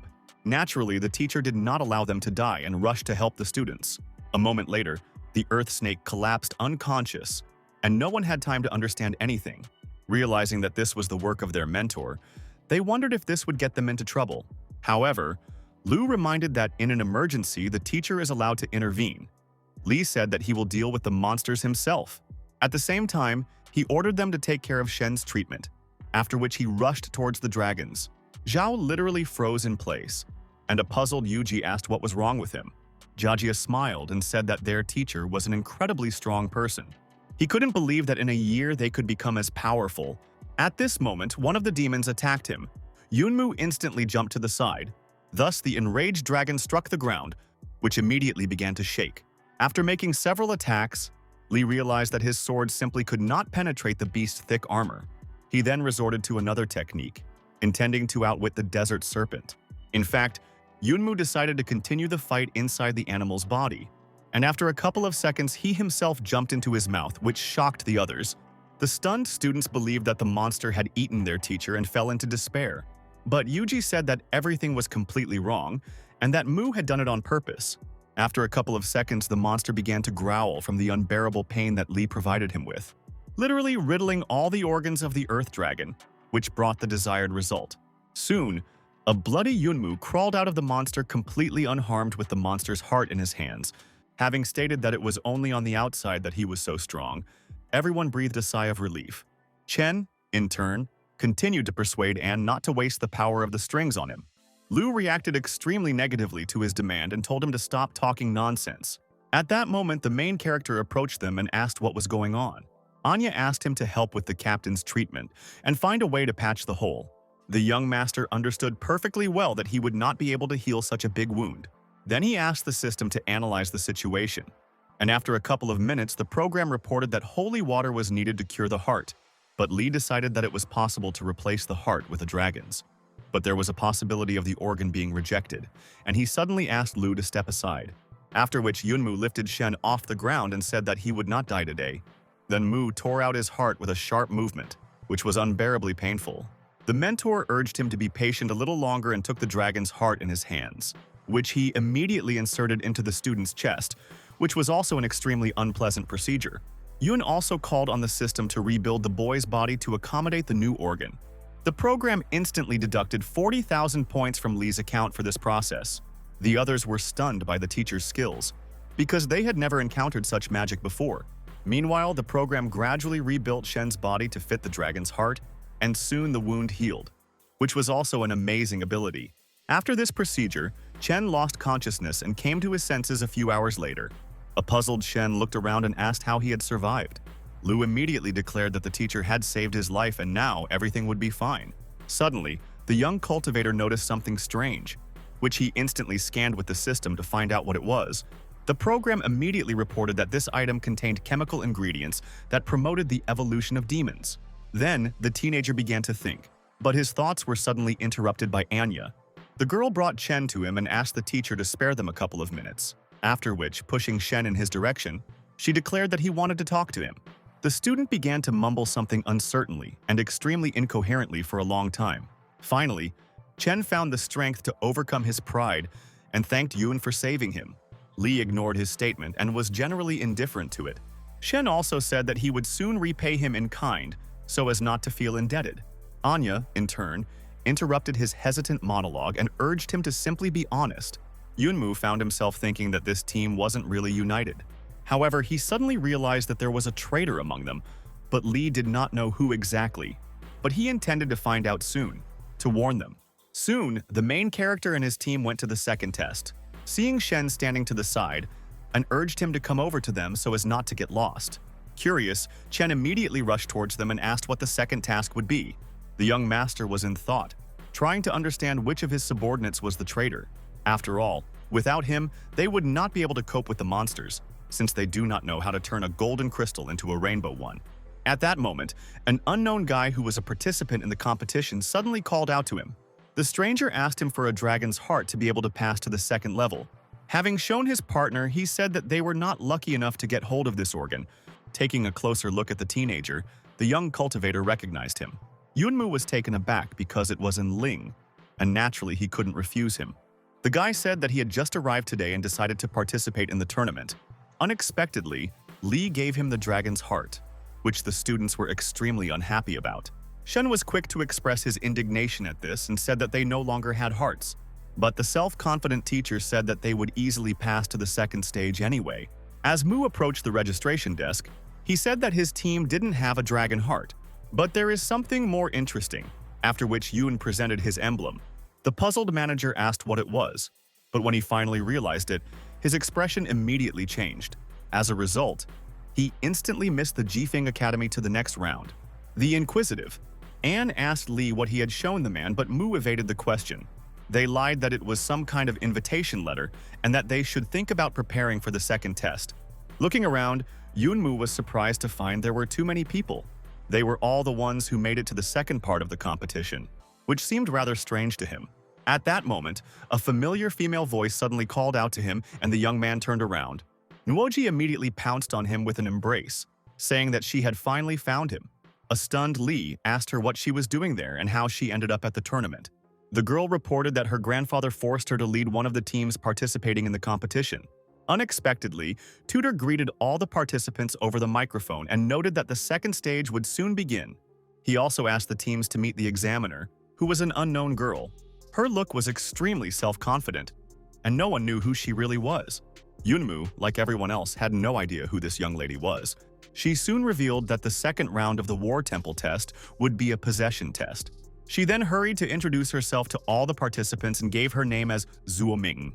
After scanning the chi energy of everyone present, she turned her attention to Li, because his aura clearly stood out from the crowd of masters, something she had never expected, adding that the illusion will turn into a deep obsession, and only those with a strong heart will go further. At the same time, Zuo called on everyone to gather all their energy in their hands so that she could evaluate their data. Each of the students generated their own illusory thing. It could be absolutely any object. Min noted that if their illusion could withstand her attack, they would pass the test. Unexpectedly, one of the participants stated that this would not be a problem for him. In this regard, he volunteered to take the test first. The guy was the leader of the city of Lingbo. Everyone naively believed that such a person would definitely easily pass to the second stage. His transformation was a huge sword, and Zuo began to attack with her whip. However, the examiner's sharp blow brought down his blade, and everyone was shocked by this turn of events. The stunned students immediately ran up to him, asking if he was okay. Lu also couldn't understand how a rainbow crystal level person failed this round. Min only said that he was overly arrogant, but he turned out to be a typical weakling. After that, Zuo began to check on An. But her illusion couldn't withstand such a strong blow. Knut Jiajia also couldn't contain the girl's strength, and he failed the test. Next was Yuji, who passed the test with the help of the transformed book. Shen, in turn, also withstood Ming's powerful attack, generating a shield. Even the modest Jinran passed this round, creating only a small doll. The main character did not expect such an incredible result from her and was pleased with this outcome. Although he found it extremely suspicious, Wei's faith was indeed strong. Soon it was Lin's turn, who also decided to try his luck and pass the test. Zua swung her illusionary whip and pointed it towards the overconfident Anne. At the same time, the examiner noted that this was the first time in 4 years that she had seen such a belief. The young man, in turn, presented his transformation of Sister Shuang. Lin adjusted his glasses and said that his target was fundamentally different from the others. Nuoji was extremely surprised and asked the young master if this was really his sister. The young cultivator himself did not expect that his illusion would turn out to be her. At that moment, Min called out to him and said that he was the last one to be checked, adding that she wanted to test him the most, since even Elder Qin praised the teenager. A moment later, she aimed her whip at him. Yunmu continued to stand in place. The students became nervous because the teacher had not yet formed his conviction at this point. The end result was an explosion, and everyone began to believe that he had not passed the second round. Lu couldn't believe it was all over and the teacher had failed the exam. But in reality, his illusion had grabbed Zuo's whip, which was only visible after the smoke cleared. Yunmu himself hastened to ask the girl if he had offended her in any way. After all, she hit him harder than the others. Min was shocked by this result. None of the participants could understand what exactly the main character's belief was. Seeing the young master, Lin wondered what this man was doing here. A pleased Zuo said that the young cultivator had successfully passed the test, after which she called on everyone to go on vacation. She herself understood perfectly well that Yunmu was a real beast, because he was able to withstand her crushing blow. Soon, an unknown traitor informed his patron about the failure of the mission. However, he promised that he would definitely find a way to deal with Li in the third round. But the boss said that such performances could not be held in the Temple of War, especially since he could discover it. Mu, in turn, constantly thought about Ling, who had clearly changed after what happened to Shuang. What changed him a lot was that Anne really became a completely different person. At the same time, he understood perfectly well why the young man chose this particular competition. After a certain amount of time, the team found Li and asked what was happening to him. They were puzzled by the strange state of the teacher and were extremely worried about it. However, Yunmu said that he was just thinking, of course they didn't believe him. Then Li told them the truth that he could no longer be their leader, because his friend also came to the tournament and he is obliged to help him get into the Temple of War. And in the next round he will help him, even if he has to go against them. Therefore, Mu decided to resign from the position and said that he would personally inform the academy leadership about this. Lee also promised to find them a new mentor to lead them to victory.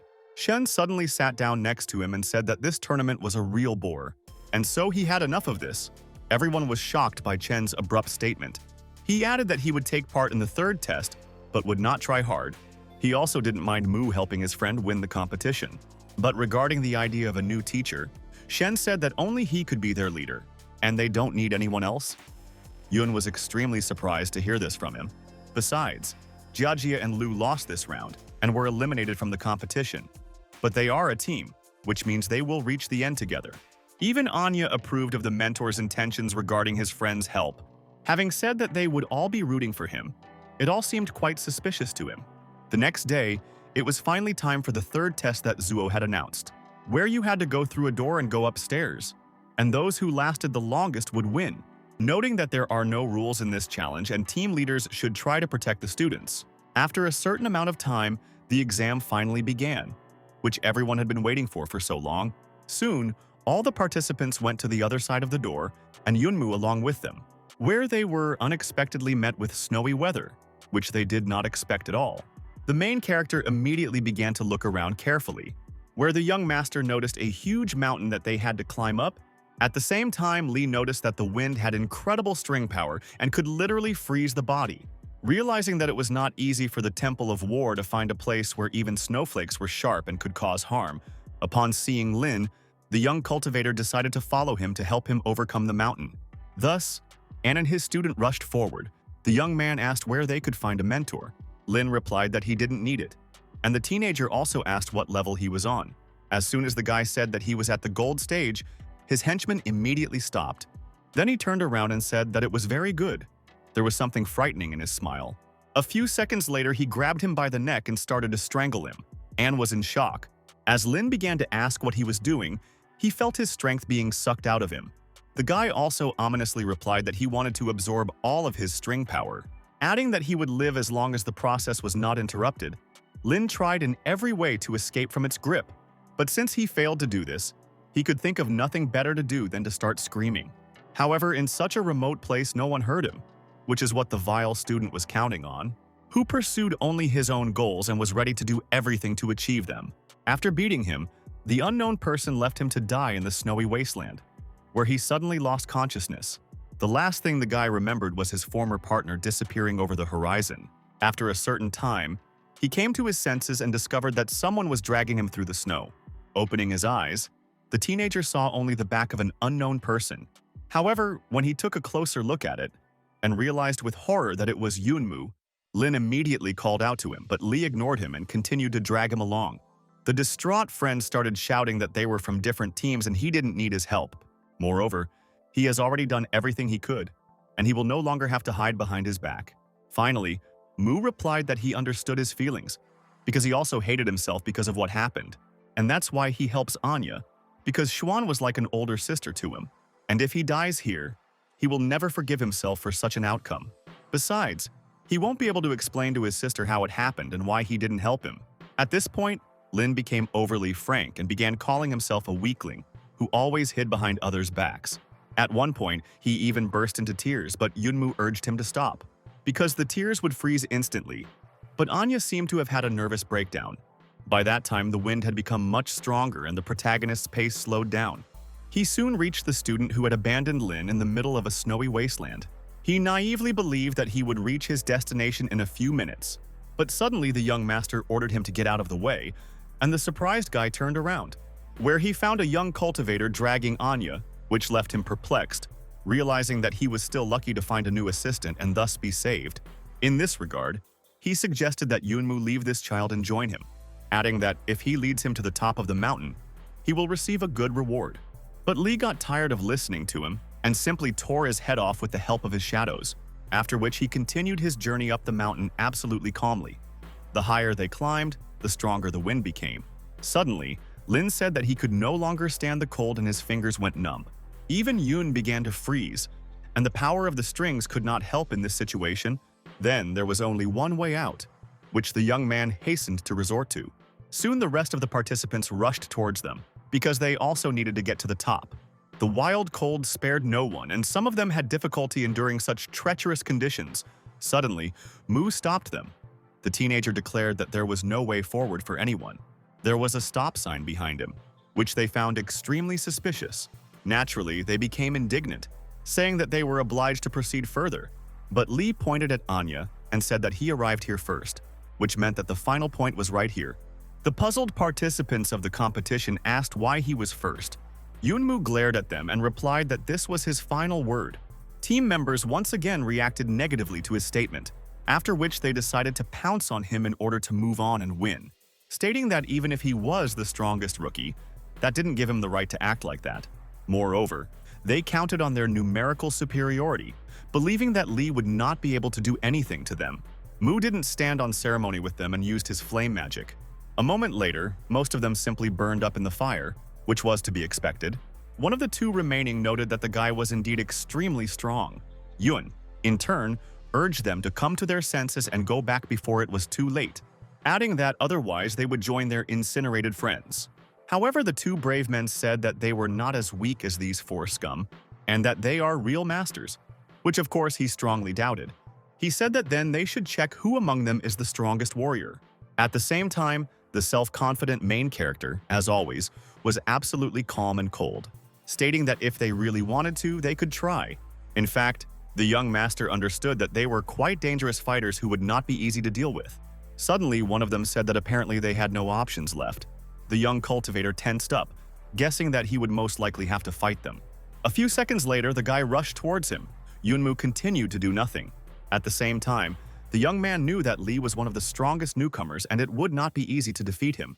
Soon he came close to him, flexing his fists, and looked at him menacingly. Then, he suddenly put the same sign in a snowdrift and said that they would then stop here. If, of course, Mu didn't mind, the perplexed young man of course agreed. So they took a seat and settled down next to the teenager. Meanwhile, the rest of the participants followed the same path, intending to climb the mountain. Soon they encountered the same problem and could not understand why the path was blocked. The guy who took second place said that their path ends here, because there are no more places. However, they became indignant and demanded that they be allowed to pass further. The master noticed that Yunmu took first place and did not let anyone pass, so they had to accept it and take second and third place. Suddenly, one of them rushed towards him. Having declared that this would not happen and that they would move on anyway, the young man then resorted to action. With just one glance, he brought down an avalanche on them, which swept away most of the enemy team, after which, taking advantage of the moment, he bravely rushed towards them. As a result, I was able to kill two more dissatisfied people. Everything happened quite quickly, and no one had time to react to fight him back, which the warriors successfully used against them. Finally, having dealt with almost everyone, only one participant remained, who began to understand that it would have been better if he had initially agreed to their terms. The unknown killer was indeed incredibly fast and strong. Yunmu knew that he was lucky because he didn't have to confront the two brothers, because their strength would clearly have been enough to defeat him and Anya. But by a lucky chance, everything worked out. Soon the guy finished off the last participant, and it seemed that everything was over. Naturally, Lee was happy about this, because with this state of affairs, Lin was the winner of the competition, and, in turn, continued to lie in the snow and think about how lucky he was to meet Mu. The main character was immersed in a thought process and constantly remembered Shuani. Lin also thought about his little sister all the time and what happened to her. A few hours later, they headed to the temple of the god of war, where they were going to have a snack.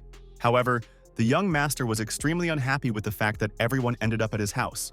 In connection with this, the young cultivator asked them why they came to him, but most ignored him and continued to celebrate Anya and Lee's victory. At this moment, Yoon's father approached the newly minted member of the Temple of War and offered his help. After all, in the past he was also in this organization, and the dissatisfied Mu noted that he was surprised by his sudden appearance. Since he was usually not so easy to find, the old man immediately pounced on his offspring to teach him some manners. At this time, Sister Ruyan came to him and said that his father was very worried about him. Yiyun shouldn't act like that towards him and accept the fact that he has a special character. But in fact, the old man thought about him every day, and it was even pitiful to look at him. He could sit alone for hours, not letting anyone near him and not talking to anyone. All he did was go around to his acquaintances and friends to find out about Mu. Therefore, he will not find a person who would care about him more than his father. Soon they went to the teleportation hall to return back. Ruyan asked her brother to visit them more often, adding that she would look after her parents, and he must work hard. After chatting for a bit more, Yunmu finally urged Xinran to activate the teleport. A moment later, a huge beam of energy shot from the heavens to the earth. Li said goodbye to his family and hurried to enter the portal. His father sadly looked at him.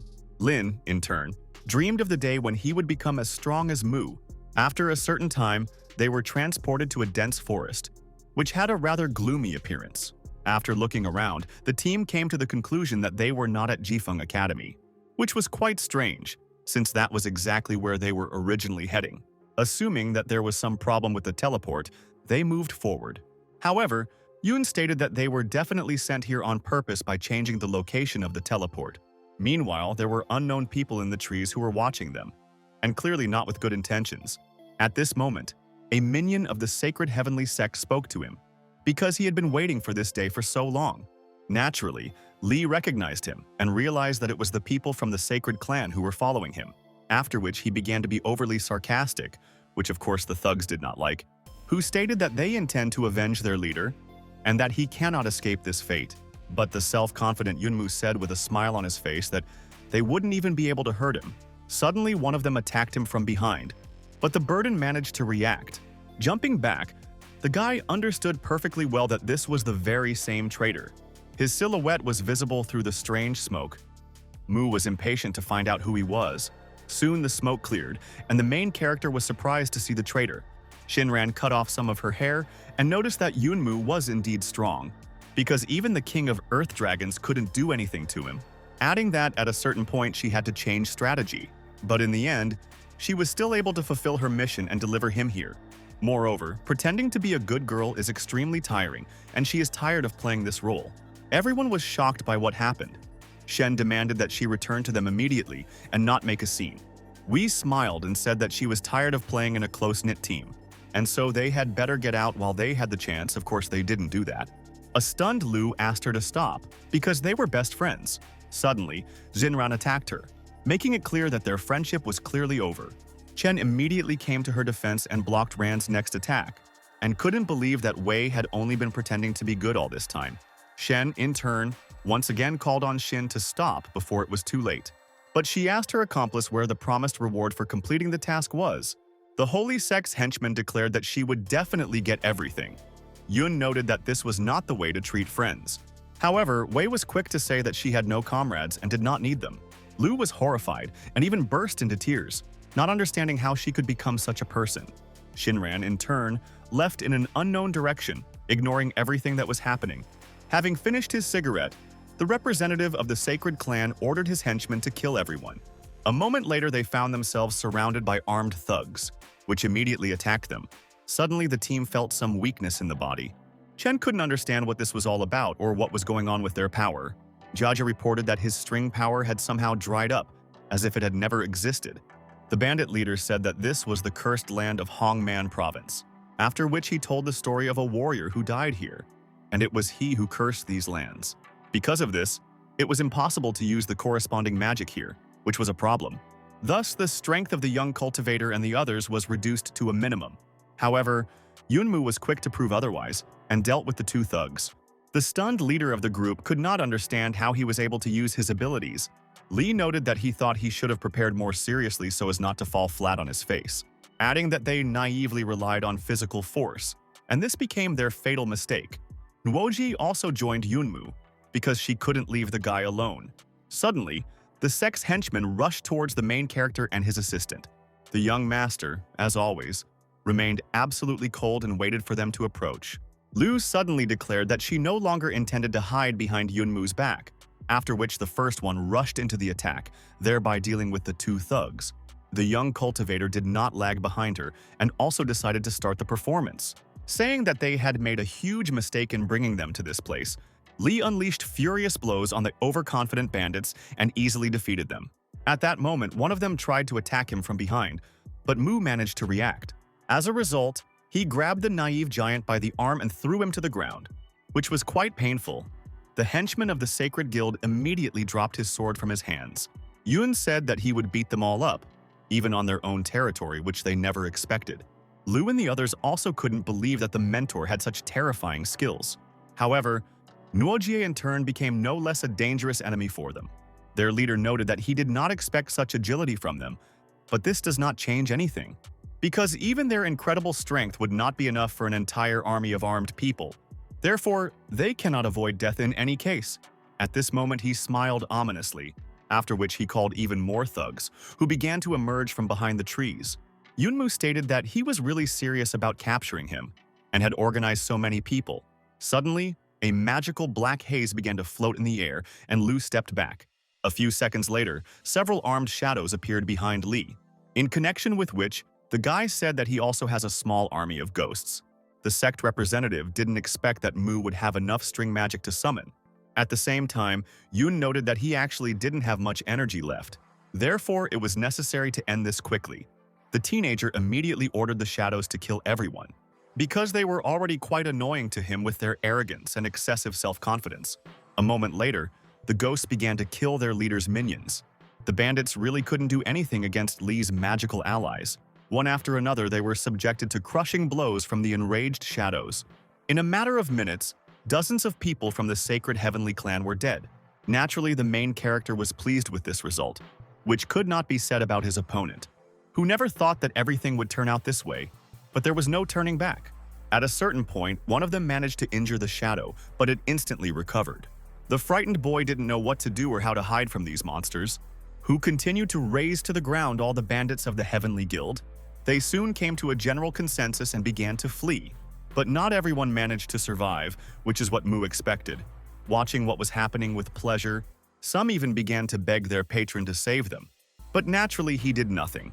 Moreover, he even put forward the verdict that whoever runs away will die, and a couple of minutes later he carried out this order, killing 2 of his subordinates.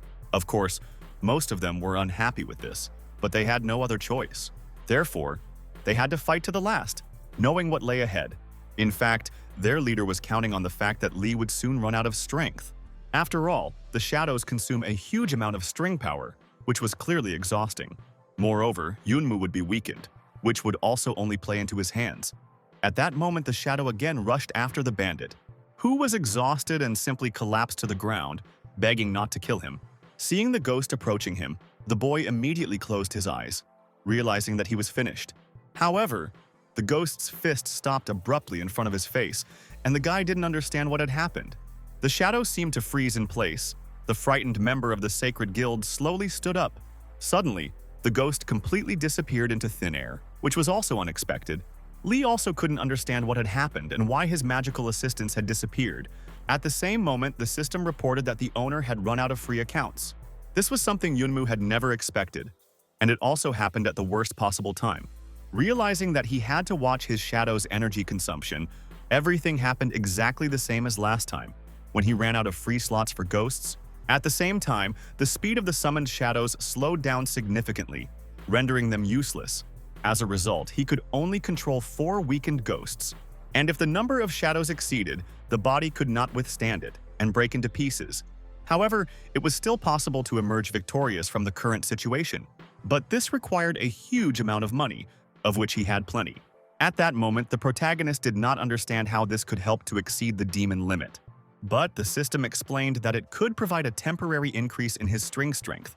Naturally, the young master agreed to this condition, thinking that he had plenty of points. However, after just a couple of hours, the young cultivator ran out of money. A stunned Yunmu couldn't understand how this could happen, and his account was simply hacked. But the program said that this was the price for consuming shadows. But the guy still didn't calm down. The system reminded him that the more ghosts he summoned, the higher the payment for their exploitation. Thus, the teenager spent all his savings in vain and found himself without the help of ghosts. The leader of the thugs suddenly smiled and declared that his string power had run out, adding that if he had not killed his patron, they would have invited him to join their clan. But since the guy chose a completely different path, everything will end exactly like this. The young cultivator said that he could not be killed by energy installations. However, the bandits still opened fire on the extremely self-confident Yunmu. Li, in turn, urged the team to listen to him in order to have a chance of salvation. Everyone began to listen attentively to his words, but suddenly Mu ordered everyone to run, which completely shocked his opponents, who who for a moment simply froze in place. Yun, however, stated that he was not going to fight against them without the power of the strings. The minions of the Sacred Guild asked their master what they should do. The enraged leader of the group said that they must finish him off by any means necessary. Meanwhile, the team hurried to hide from the forest, which did not work out very well for them, because the armed thugs once again began to open fire on them. Jiajia, in turn, avoided the plasma cannons with great difficulty. Li immediately ordered Shen to lead the team deeper into the forest to hide while he distracted them. Thus, the majority rushed to the left, while Yun and Liu went to the right. In connection with this, the leader of the Heavenly Clan ordered them to split up as well. He himself hurried towards Mu, because he personally wanted to deal with him. Hiding behind the trees, Nuoji asked Yun if everything would be okay with Jifeng's disciples. Li assured her that they were capable guys and would not let themselves be offended, which she seriously doubted. Mu also smiled and noted that they were taught by one of the best newcomers. Suddenly, Shen said in a choked voice that he could no longer run. At this moment, Zhao urged him to look at his feet, and Chen instantly stopped, after which he immediately looked down and discovered swamp mud. Further down the road, there was a huge swamp, which became a real problem. The perplexed Jiajia could not understand why there was such dirt in the middle of the cursed land. By that time, they were caught by Wu's thugs, who realized that they now had nowhere to run. Thus, the team from Jifeng fell into a trap. The situation was extremely difficult. Of course, Ka was more than pleased with this and didn't even think about hiding it. Smiling broadly, he announced that whoever took down the most heads would receive a reward. At this moment, Chen suddenly attacked him, intending to finally get rid of him. The rest rushed deeper into the forest and heard a sharp roar behind them and turned around. The only question that remained was whether Shen had survived and whether he had managed to defeat Wu. In fact, Ka easily blocked Chen's efforts, which greatly surprised him, saying that it was extremely mean of him to attack from behind, but the guy was not going to give up. Even when he found himself in the crosshairs of the thugs, he did not lose his composure. Suddenly, Shen shouted, calling his friend Jiajia for help, who was already halfway there, and with the help of his whip began to deal with the bandits. But first of all, the young man knocked the weapons out of the hands of the sectarians so that they would not have the opportunity to shoot. Kaja smiled, saying that even if they killed all of his subordinates, they wouldn't survive. However, Chen had a different opinion and said that they could easily deal with him. At that moment, the rest of the team came to their aid. Lu immediately began generating protective barriers for her clanmates. Wu was taken aback by this turn of events, but he didn't even think about giving up, because he considered himself one of the strongest masters of the Sacred Guild. Meanwhile, Yuji hurried to use his magic needles, which, after a couple of seconds, rushed towards the minions of the self-confident Ka. Thus, most of the thugs along with their leader were defeated by Zhao's technique. However, this was not enough to deal with all the bandits. Moreover, the biggest problem was Wu, who was not so easy to defeat. Suddenly, he rushed towards them, saying that it was high time to finish with them. Yuji was shocked that the resilient Ka only suffered a few scratches. Shen immediately commanded everyone to immediately run away from the maddened Wu, but Jiajia tried to attack him, causing another explosion. What Chen didn't expect was that everything happened too quickly and he didn't have time to help Zhao. Yuji was also attacked by Ka. Shen was terrified and did not know what to do. The bloodied Wu suddenly said that it was his turn now. Frightened, Anya immediately hid behind the captain's back, realizing how strong the opponent was. Ka, in turn, said that it was useless to hide because soon they would all die. He then slowly moved towards Chen, who replied that he would not allow his team to be killed. He added that to do this, he would have to kill him, which is what the enraged henchmen of the sacred sect began to do. While delivering crushing blows to Shen, the boy simply couldn't keep up with Wu's lightning-fast attacks. The bloodied Jiajia suddenly came to his senses, but he was unable to even stand up, so he had to just watch as his captain was brutally beaten. The merciless Ka continued to deliver a series of furious blows to Chen's mutilated body, which was quite painful, and the young man screamed in unbearable pain. At the same time, he could not do anything to counter the master's superior strength. Lu burst into tears like a child, realizing that no one could help the captain. The defeated Yuji could also only watch the unequal battle while lying on the ground. Meanwhile, Wu seemed to become more furious in his series of lightning attacks. At a certain point, Chen suddenly froze in place, without moving. His gaze also froze. At first, Ka didn't understand what happened, but then he assumed that Shen died standing up, after which he slowly walked towards the tearful girl, saying that everything would happen quickly. But suddenly Lu began to ask the captain to help her, which greatly surprised the sect representative. Because he understood perfectly well that Chen would no longer be able to come to her aid, a moment later, he aimed his mighty fist at the poor girl, who realized at that moment that her life had ended at such a young age. However, at the very last moment, Shen miraculously woke up. The guy then shouted menacingly that he would not allow his team to be harmed. Shocked, Ka couldn't believe his eyes and only managed to turn around, seeing Chen's fist in front of him, which suddenly sparkled with magical light. A few seconds later, Shen unleashed a barrage of vicious attacks on him, and Wu collapsed to the ground.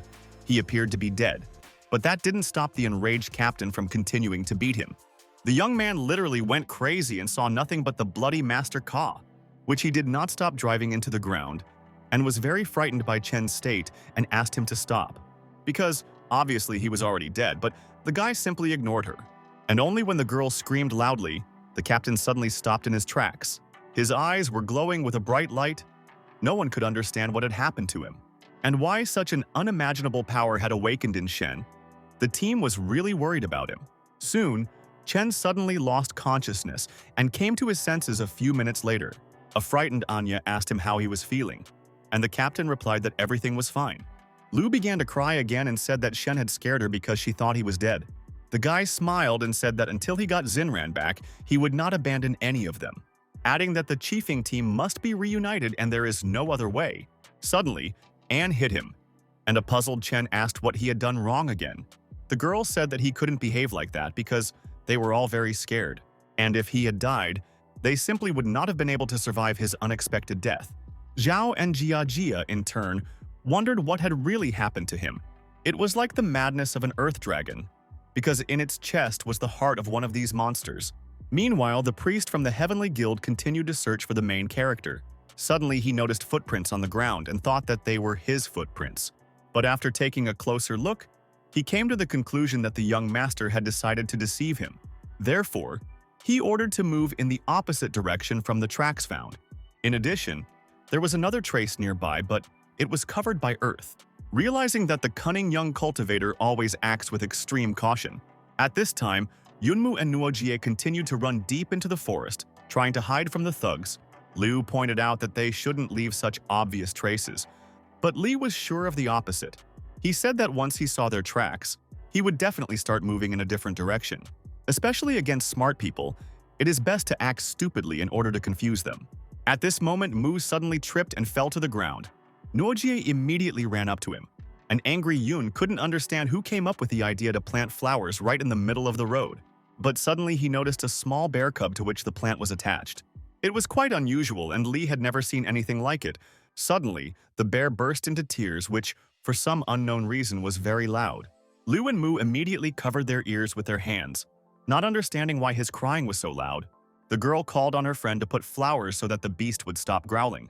Since he could attract the attention of the thugs, a moment later the ground behind them began to shake.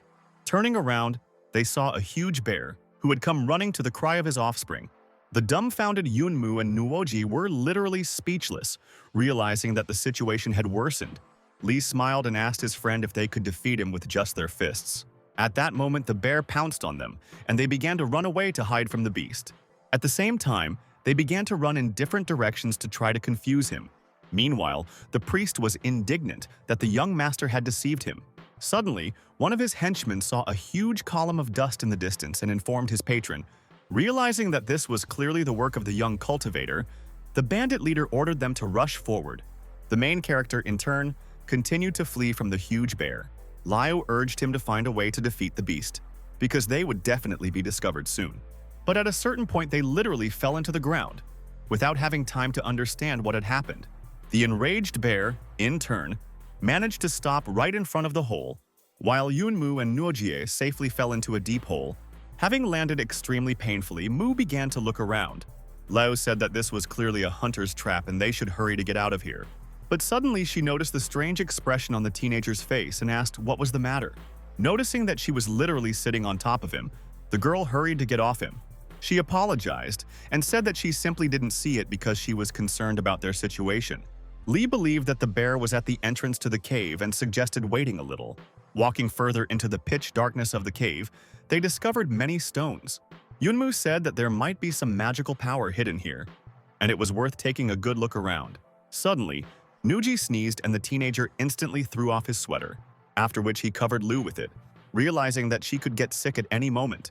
The girl said that he himself might catch a cold, but the young man insisted on his own.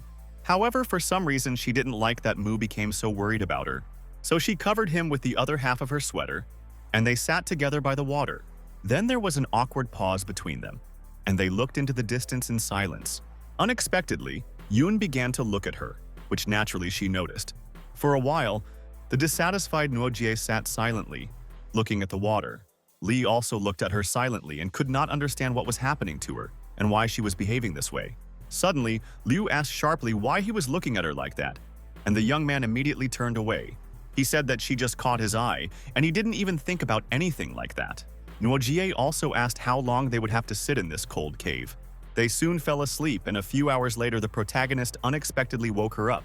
At this point, the young master said that he had found something special, and Liu asked what he was talking about. Turning around, Nuojie saw a wet young cultivator with a fish on his pants. The teenager said he was fishing for a snack and offered it to Liu, but she refused. Then the guy urged her to jump into the water with her, where he allegedly found something interesting. Naturally, the girl was against such an idea, but the young man was still able to convince her. While swimming underwater, they suddenly discovered a tunnel that led to another place. When they emerged on the other side of the cave, Noji actually saw something unimaginable. Where was the room with the magic sphere on a certain stone platform? There were a huge number of strange crosses in the area itself, and Liu began to believe that the ball was a source of energy. The young lady said that it seemed that these crosses served as an instrument of suppression, and most likely, what needed to be suppressed was precisely what was inside this sphere. Yunmu decided to personally find out what all this was, and what the purpose of this energy sphere was. Nuojie, extremely curious, followed him, as she was also interested in knowing the truth. As they approached the huge ball, they noticed a certain device. There were strange markings on it that seemed quite familiar to the teenager. Suddenly, he remembered the magic pot and immediately took it out to compare it with this device, on which were identical signs, but what they meant he did not know. And the old man from Wanwan told him that there was a second part of this pot. And perhaps this installation is the second part of this device for suppressing forces. Soon, Yunmu tried to insert it into the hole, and it actually fit.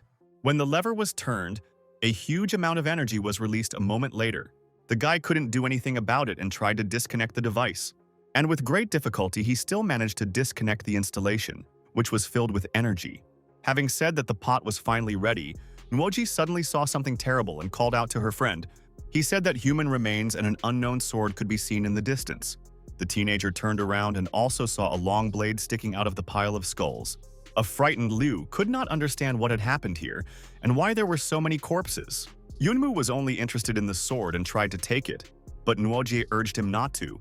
Li couldn't understand why she was asking him to do this, since it was obvious that he was homeless. However, she stated that she felt his extremely evil aura, and it could be a trap. It is worth noting that the blade really did have extremely suspicious energy. The main character approached a large sword sticking out of the ground. Liu told her friend that they didn't know anything about this blade, so they had to be careful. Li reached out his hand to the sword in the ground. A man came up from the side and angrily asked the guy and the girl who they were. The stranger held several papers in his hands. He sternly asked his partners, "Where is the void treasure ring that suppresses the sword?" The man looked closely at the photographs in his hands. One of them depicted the main character. The stranger identified the guy and shouted that his name was Li Yunmu. Liu on the side excitedly told her friend that they had been discovered. The man's eyes lit up angrily. He took out his blade and wanted to catch the main character. Li dealt with his opponent very quickly. The man was very weak for him. The beaten stranger lay on the ground. The main character walked up to the blade that was sticking out of the ground. The Holy Heavenly Sect was partial to this sword. It couldn't just be left like that, she asked the guy. Does he really want to do this? Li reached out his hand to the ball. He wanted to look at it. Even suppressors were used for this weapon. The guy grabbed the weapon with his hand. Suddenly, a bright fusion appeared around him. Suddenly, the main character fell unconscious to the ground near the sword. Liu called the guy in fright. The main character grabbed his head with his hand. He thought that he had already died after touching the sword. He felt that his strength was exhausted. Li turned around and stepped aside. He decided to forget about the sword. The girl asked her friend with excitement if he had learned his lesson this time. A small metal artifact was flying near the protagonist's head. The guy said that this sword was clearly not for him, but he did not leave empty-handed. Lee reached forward and helped his girlfriend out of the big hole in the ground. The main character looked around carefully. He realized that the bear had also left. Liu asked her friend with displeasure what they should do next. A bright yellow ball was glowing above the ground. The main character walked away with the girl. Lee said on the go that he didn't even know how Shen Chen and the others were doing now. Lee and her friend were very scared. They quickly ran away from the explosion. The protagonist jumped to the side and landed on his feet, with stones flying around him. An unfamiliar fighter appeared from the side. He greeted the main character angrily. The stranger looked angrily at the main character and shouted that it was very easy to find him. Lee looked at the fighter with a displeased smile and said that he had offended his dignity. The man looked at the guy with great hatred. He was getting ready to pounce on him. The main character and his girlfriend were running away, and there was a bright explosion behind them. The girl was unhappy because the guy was provoking and irritating the fighter. Lee explained to his girlfriend on the go that he didn't know the man was so touchy. There was a bright glow behind the main character. The girl shouted at him to be careful. A very bright, fiery explosion was heard behind the guy. He bowed to the ground. The main character looked to the side at the big bang in fear. It was all very close and he was almost killed. The warrior stood on a tree branch. He shouted from behind to the main character that he would not be able to escape now. He promised to save Lee's body if he would kneel and apologize. The main character was warming up his hands. He angrily told the fighter that he wouldn't deal with him later. After the next time, there won't be any more. The fighter on the branch with a cigarette got angry. He looked at the main character with hatred. A man from a tree branch angrily shouted at a guy on the ground that he was going to die. Lee stood next to his girlfriend. The main character pointed with his hand at the huge bear behind him. He pointed at it with his hand and explained to the man that he meant this predator.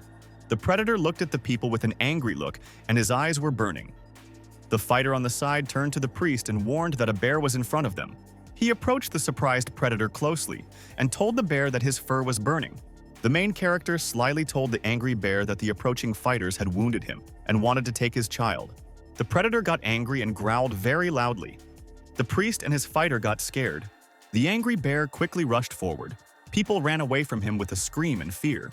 The fighters ran away from the bear in all directions. Someone shouted that the beast needed to be shot. Or, in a joyful voice, told his girlfriend that they needed to leave. The girl approached the laboratory doors from the side. The guard at the entrance told her that the deputy bishop was already waiting for her. The man at the entrance pointed forward with his hand and told Wei to come inside. The girl walked along the corridors of a large laboratory. There were people in huge glass capsules. Wei stopped and saw how on the side of one of the capsules, someone inside hit the glass with his hand. The girl looked around in fear.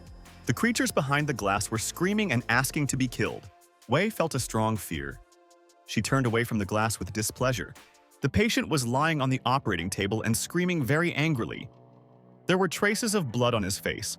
The masked scientist handed the scalpel to the subject. He told him in a calm voice that everything would soon be over. The scientist held a scalpel in his hands. The boy informed the deputy bishop that a girl from the Wei family had arrived to see them. The deputy bishop told the girl Wei Zirian to come in quickly. The girl looked at the body of the test subject on the table. She told the deputy that she had brought him the one he wanted. Now he had to do for her what he had promised. The patient on the table coughed. His lifeless hand dropped down. The scientist examined him carefully. The scientist began to take off his medical clothes. He told the girl that resuscitation was not an easy task. The man promised the girl that he would do what he promised. The scientist took off his mask. He told the girl in a sly voice that she could trust him. He still had some assignments for her. Wei rushed forward to the man. She asked him for a reward for bringing the main character here. The scientist answered the girl with displeasure. The man looked angrily at his partner and demanded that she return and wait for his instructions. Wei looked ahead very frightened and angry. She decided to leave the laboratory. The scientist remained standing near the table with the test subject. The girl turned around and headed to the side. The man twisted the medical mask in his hands with displeasure. He looked at the body on the table. The scientist looked at the body and said in a dissatisfied voice that more subjects were needed. The girl walked down the corridor. There were huge glass capsules around her. Wei walked down the corridor and remembered her parents and Xiaoxin. The girl remembered how the kidnappers grabbed her family members. She was lying on the ground. The man on the side shouted at the angry girl that Wei Shirian was the genius of the Wei family. The man approached the lying girl and angrily offered to make a deal with her. Wei Shi stopped and looked ahead silently. She thought angrily that she could do anything and no one should stand in her way. The main character and his girlfriend went inside an unfamiliar village. They finally met people there. Liu told the guy that the people in the previous village were similar to the Hongman tribe. Li waved his hand at the man with the log on his shoulder and called him. The resident looked at the guy with displeasure. The man stopped. He started screaming in fear that strangers had come to them. The main character and his girlfriend were watching him from behind in surprise.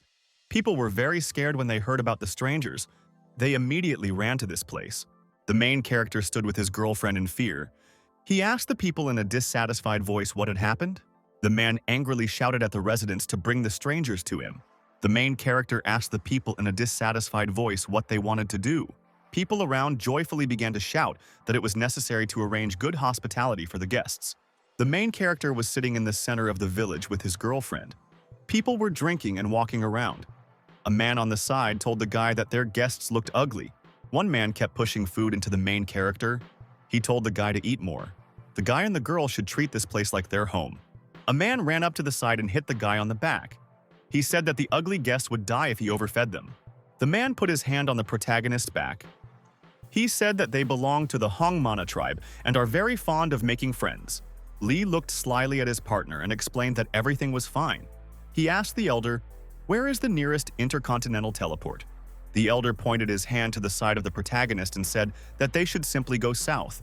Someone's loud footsteps were heard from the side. The man ran and shouted to the elder that everything was bad. Some guy ran up from the side. He shouted to the residents that the bandits had come again. The old man angrily told the people that they had to end this again. He ordered Bart to stay and protect the guests. The main character asked Bart if they often have bandits here. The guy explained to the guests that the bandits appeared 2 months ago. The man told the main character that suddenly residents of their village began to disappear. The bandits came to the people and demanded a ransom for their inhabitants. All savings had to be given away. The man looked away with displeasure and said that his sister had also disappeared. The main character stepped aside. Bart asked the guy in surprise, "Where did he go?" The main character, without turning around, told the man that he had not thanked him for his hospitality. People from all sides rushed with weapons to the bandit boss and decided to kill him. The boss looked angrily at the elder and asked sternly, "Is it really just him?" There was a very loud explosion. The villagers were thrown to the sides. After being attacked by a bandit, the elder flew back and hit his back on the ground. The boss walked up and held out the blade to the elder. He angrily asked the old man, "Will he fight to the end?" The villager answered the bandit that even if they died, they would not follow their lead. The bandit swung his blade and said goodbye to the old man very angrily. The boss turned around and saw a guy next to him. The main character looked angrily in front of him and activated the sword technique. The main character, with a blade in his hand, ran up to the boss from the side and cut off his head with a powerful blow. The elder looked at the guy in surprise.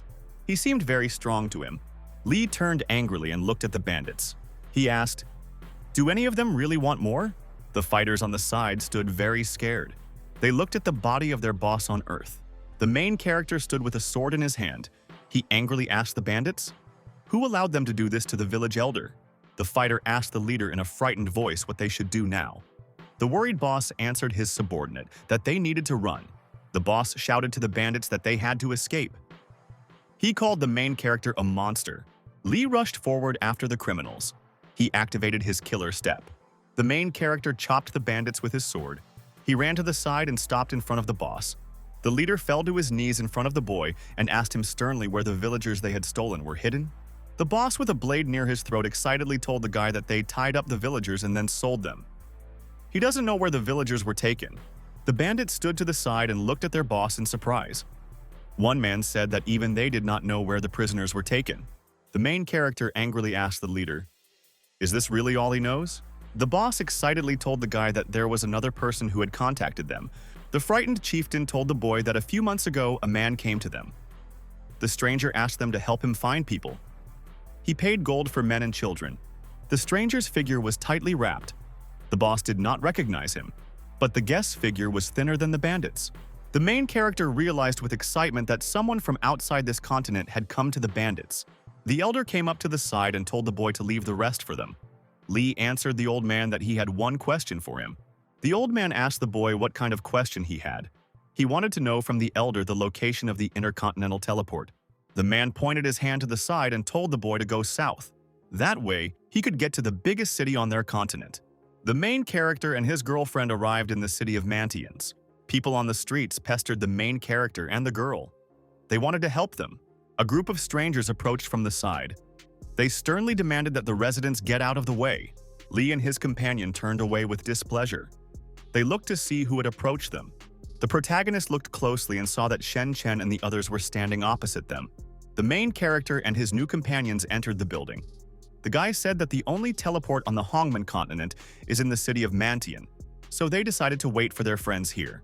Liao in the hallway of the building told the worker behind the counter that they needed an intercontinental teleport for 6 people to the central continent. The guy with red hair was sitting on the couch.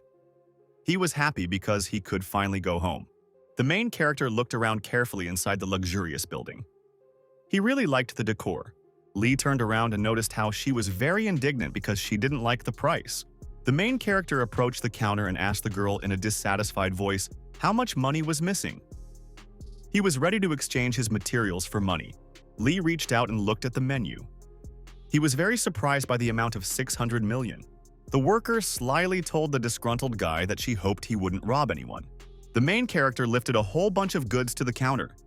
He wanted to show the woman how much it could all be exchanged for.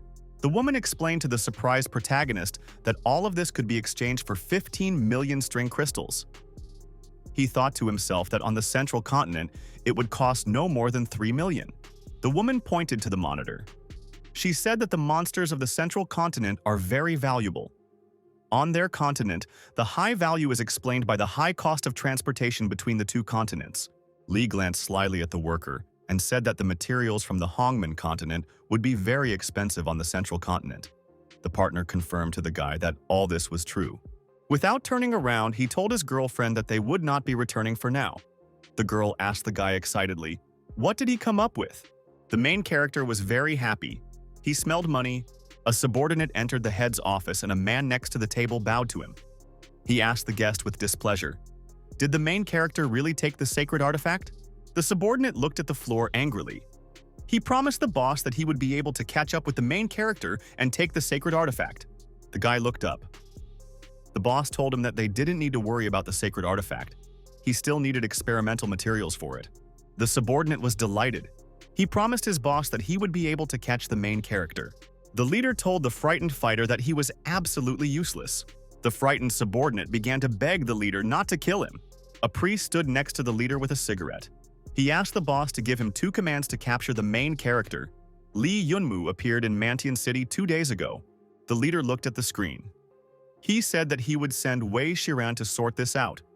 The subordinate promised the boss that he would be able to find the protagonist in Mantian City faster thanks to his connections. The boss stood up. He sternly told his subordinate that he would not repeat it to him a second time.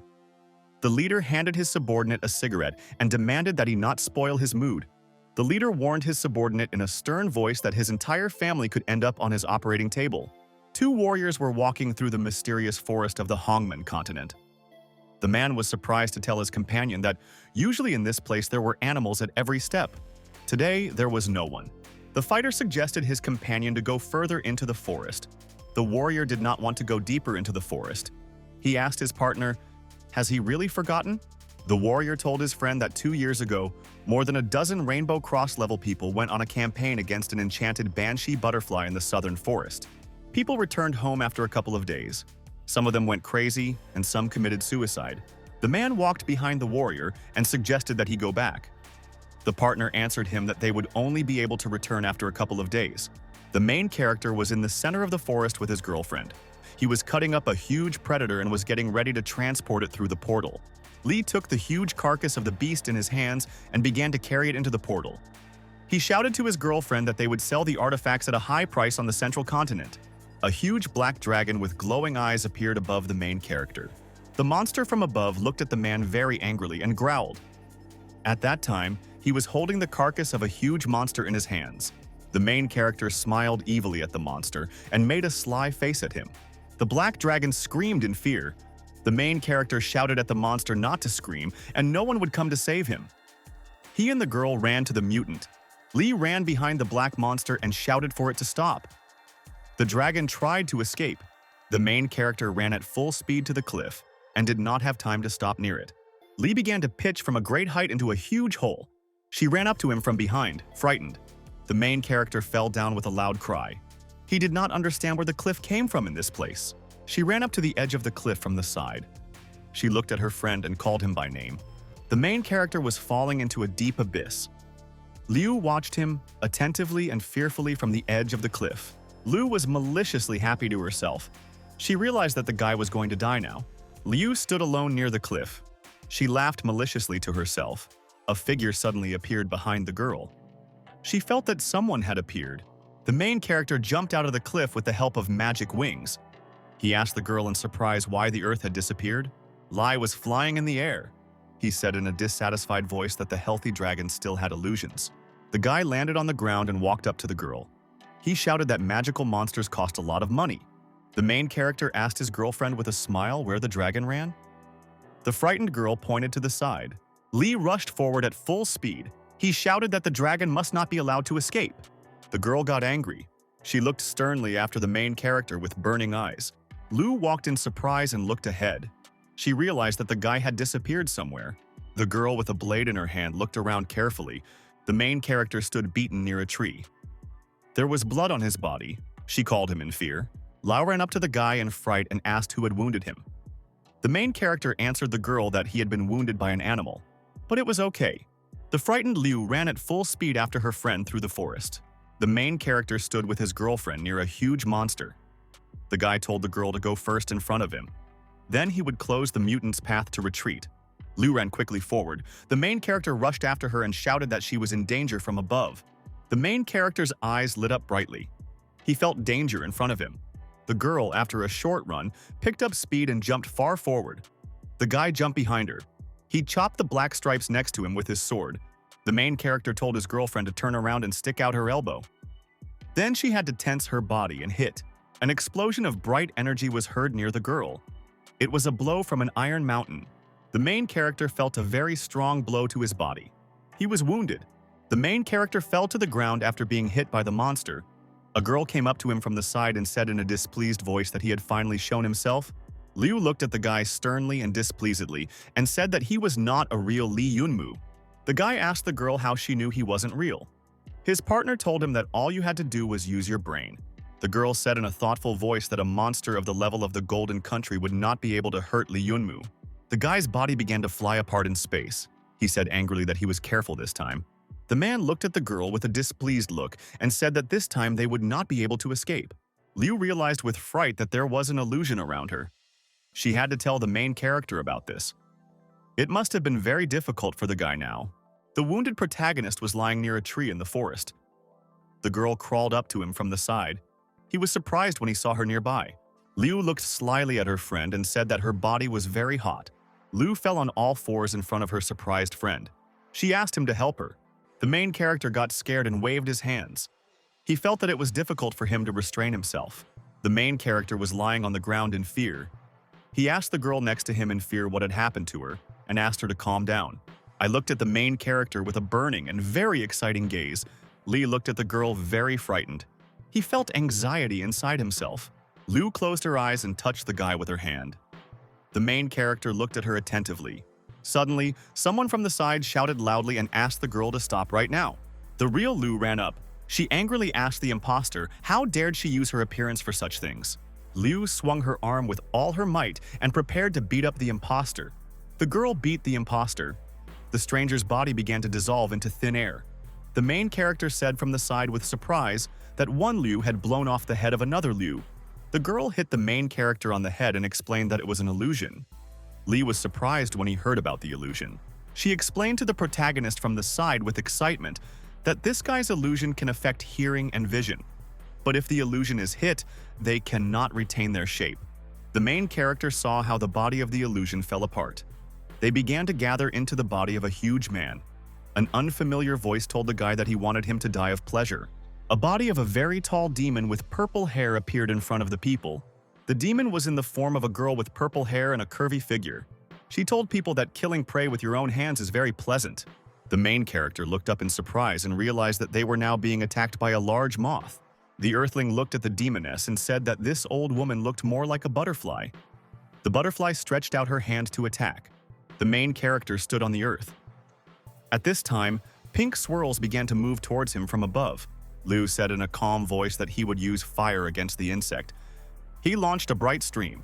The demoness flew low above the ground towards the main character. The moth flew towards the man. She swung her arms wide. The demoness launched a bright stream against the protagonist in flight. There were swirls around her. The main character dodged the moth's attack with very fast and dexterous movements in all directions. The main character jumped back. He looked angrily at his rival and shouted that she should not forget about something important. Li shouted to the demoness so that she would not forget that he was not alone. At this moment, Liu appeared behind the moth and prepared to hit her with her elbow with all her might. Liu swung her arm wide with all her might and hit the moth in the back. The demoness flew back after being hit by the girl and crashed into a tree. The main character was standing nearby. Li glanced slyly at his beaten rival and asked what was wrong with her illusions. The butterfly laughed maliciously. She was very amused by the main character's question. The demoness looked at the main character and said that people are very stupid. The moth began to suddenly dissolve into the air and moved back to the main character. The demoness angrily raised the sword in front of her and prepared to hit the guy on the head. Liu was very scared for her friend. She reached out her hand to him with excitement. The butterfly from above swung her sword and wanted to hit the main character on the head from behind.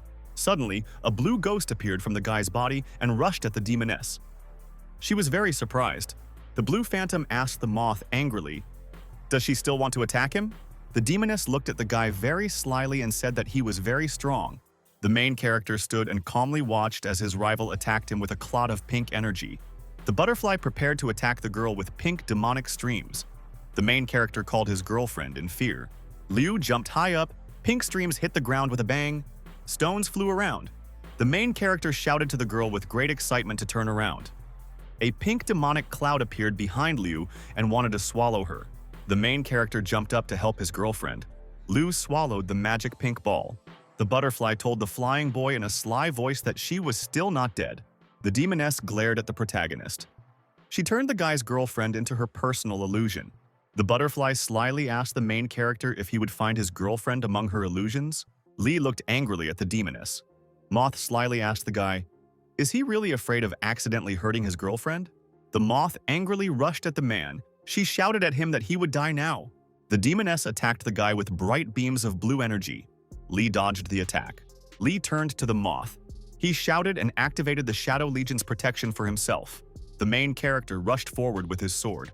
Moth fought him off with her blade. The demoness flew up behind the guy and put her hand on his shoulder. She told him in an angry voice to forget about his girlfriend. Li demanded that his rival take her hand off him. The butterfly swung with all her might and hit the man in the back. The main character flew forward. Li fell to the ground after a very powerful attack from his opponent. Stones flew around him. The main character fell to the ground after being attacked by his rival. He thought that things would not go any further. At this time, the amulet on the guy's chest activated and began to glow brightly. Li glanced at the insects flying towards him. He shouted at the moth to go to hell. Suddenly, the main character heard a girl's voice from the side. She was calling her father. Li stretched out his hand forward, and near it were bright blue swirls. The butterfly looked up in surprise and noticed how swirls appeared in the clearing in front of her. Someone was supposed to appear there. A girl with red hair appeared to help the main character. She extended her hand to the demoness. Li was very happy. He realized that his daughter had finally returned. The butterfly was surprised. She did not understand why the Supreme Being obeyed the call of the main character. The demoness jumped high up. She wanted to hide quickly until the girl saw through her illusions. The girl watched the flying demoness with an attentive gaze. Butterfly in flight. She felt how the reality around her began to crumble and crack. The reality around the girl began to shatter into pieces. A moth was hovering in the air next to her. The demoness was frightened because the girl got rid of her illusions so easily. She realized that such was the power of the Supreme Being. The butterfly turned to the side and saw Lu flying down next to her. The demoness joyfully shouted to herself that she still had an ace up her sleeve while she had the hostage. She decided that no one could help the main character. Lu fell unconsciously from a great height. A demoness flew after her and stretched out her hand to the girl to grab her. The frightened moth suddenly felt like someone had grabbed her in space. The butterfly was hanging in space, held by the throat by the hand of an invisible girl. The warrior grabbed the demoness by the throat with her hand and strangled her with all her might. The butterfly felt that she could no longer breathe. She asked the girl in a hoarse voice to let her go. The girl looked angrily at the demoness and shouted that she would not be shown mercy. The girl squeezed the butterfly's throat with all her strength and crushed it. After this, the warrior turned into a little cunning girl. She stretched out her hands to her father. The main character hugged the girl and said in a joyful voice that his daughter was simply amazing. The little girl happily hugged her father. The girl suddenly turned around and saw Lu lying down. She called her mom. The daughter looked at the lying girl and continued to call her mom in a loud voice. The main character shouted angrily at his daughter not to scream. He didn't want her to see his little girl. Liu came to her senses. She said in a tired voice that she should have been swallowed by a big moth. The main character hid his daughter from behind. He told his girlfriend that he killed the demoness. The girl jumped up and hit the main character with all her might using a crane strike. The surprised guy flew back. The girl decided that the main character was not real. She took him for an illusion from a moth. Whether he shouted to his girlfriend and tried to justify himself. The beaten protagonist was walking across the lawn. She asked him from behind with concern if everything was okay with him. He heard a noise from the side. He grabbed the girl by the hand and led her into the forest to hide. A huge truck appeared on the road. It was rushing through the forest at full speed. There was a girl tied to the back of the car. The driver shouted at her to run. The car was racing at full speed. The driver was shouting at the tied-up captive to run after them. The scared girl ran after the car. The driver shouted at the victim that if she didn't run faster, she would end up like the dead guy in the back of the car. The fighter inside the car turned around and said angrily that he didn't expect to catch a little girl in the forest who was charmed. The accomplice sat next to him and said in a sly voice that they had the deputy chief's medicine. They are not affected by charms. The main character and the girl were sitting on a branch. He said that the people in the car were from the sacred heavenly sect. The car stopped and people got out. The leader commanded the brothers to act faster. The amazed protagonist and his girlfriend looked around. Liu couldn't understand where they were. The main character saw how the sectarians threw the bodies of people into a huge pit. Li said in a frightened voice that this place was very similar to the underworld. A frightened boy watched from a tree branch as the fighters from the sacred heavenly sect threw a huge number of corpses into the pit. The main character remembered a story he heard in the village. Its inhabitants began to disappear one by one. Li thought about it and realized that it was not the villagers themselves who were kidnapping people. The protagonist looked piercingly ahead. He realized that all this was connected with the sacred heavenly sect. He did not understand what the attackers wanted to achieve. The truck was parked in the middle of the forest. The strangers continued to throw human bodies into the pit. The criminal grabbed the girl by the head and pulled her forward. He shouted that she had a beautiful view. He wanted to throw her into a pit for her fellow countrymen. The fighter angrily shouted at the stranger that she could stay with them after they finished playing with her. The main character suddenly appeared from the side. He shouted discontentedly to the surprised bandit that his sacred sect was a perverted concentration camp. The bandit asked the main character with excitement who he was. He accused the guy of entering the forbidden land of the sacred heavenly sect. Li threatened the fighter that he would die a painful death if he did not answer his question. One of the bandits asked the main character in surprise who he thought he was. The fighter grabbed his head with his hand and turned to the main character. He angrily told him that he would teach him manners. The bandit swung his arm and rushed at the main character. He shouted at the guy that he would send him to hell for Lao Tzu. Li very sharply and quickly dodged to the side. The bandit's hand flew past him. The main character sharply twisted the bandit's arm to the side with both hands, and it broke. The beaten bandit screamed very loudly and called his older brother to him. Monday ran to his side. A girl appeared in time to protect the main character. She knocked the bandits off their feet with powerful blows from her hand. The attackers were lying unconscious on the ground and groaning. The main character was standing nearby. He approached the body of the bandit lying on the ground and threatened that he could break his other arm. The guy demanded that the fighter answer his question. The main character sternly asked his partner, "Where did the corpses in the ground come from?" The frightened fighter told the guy that he really didn't know where the bodies came from. He had only heard about the experiments that the deputy chief was conducting. Li became worried when he heard about the experiments. Li sternly asked the fighter where their experimental base and deputy head were.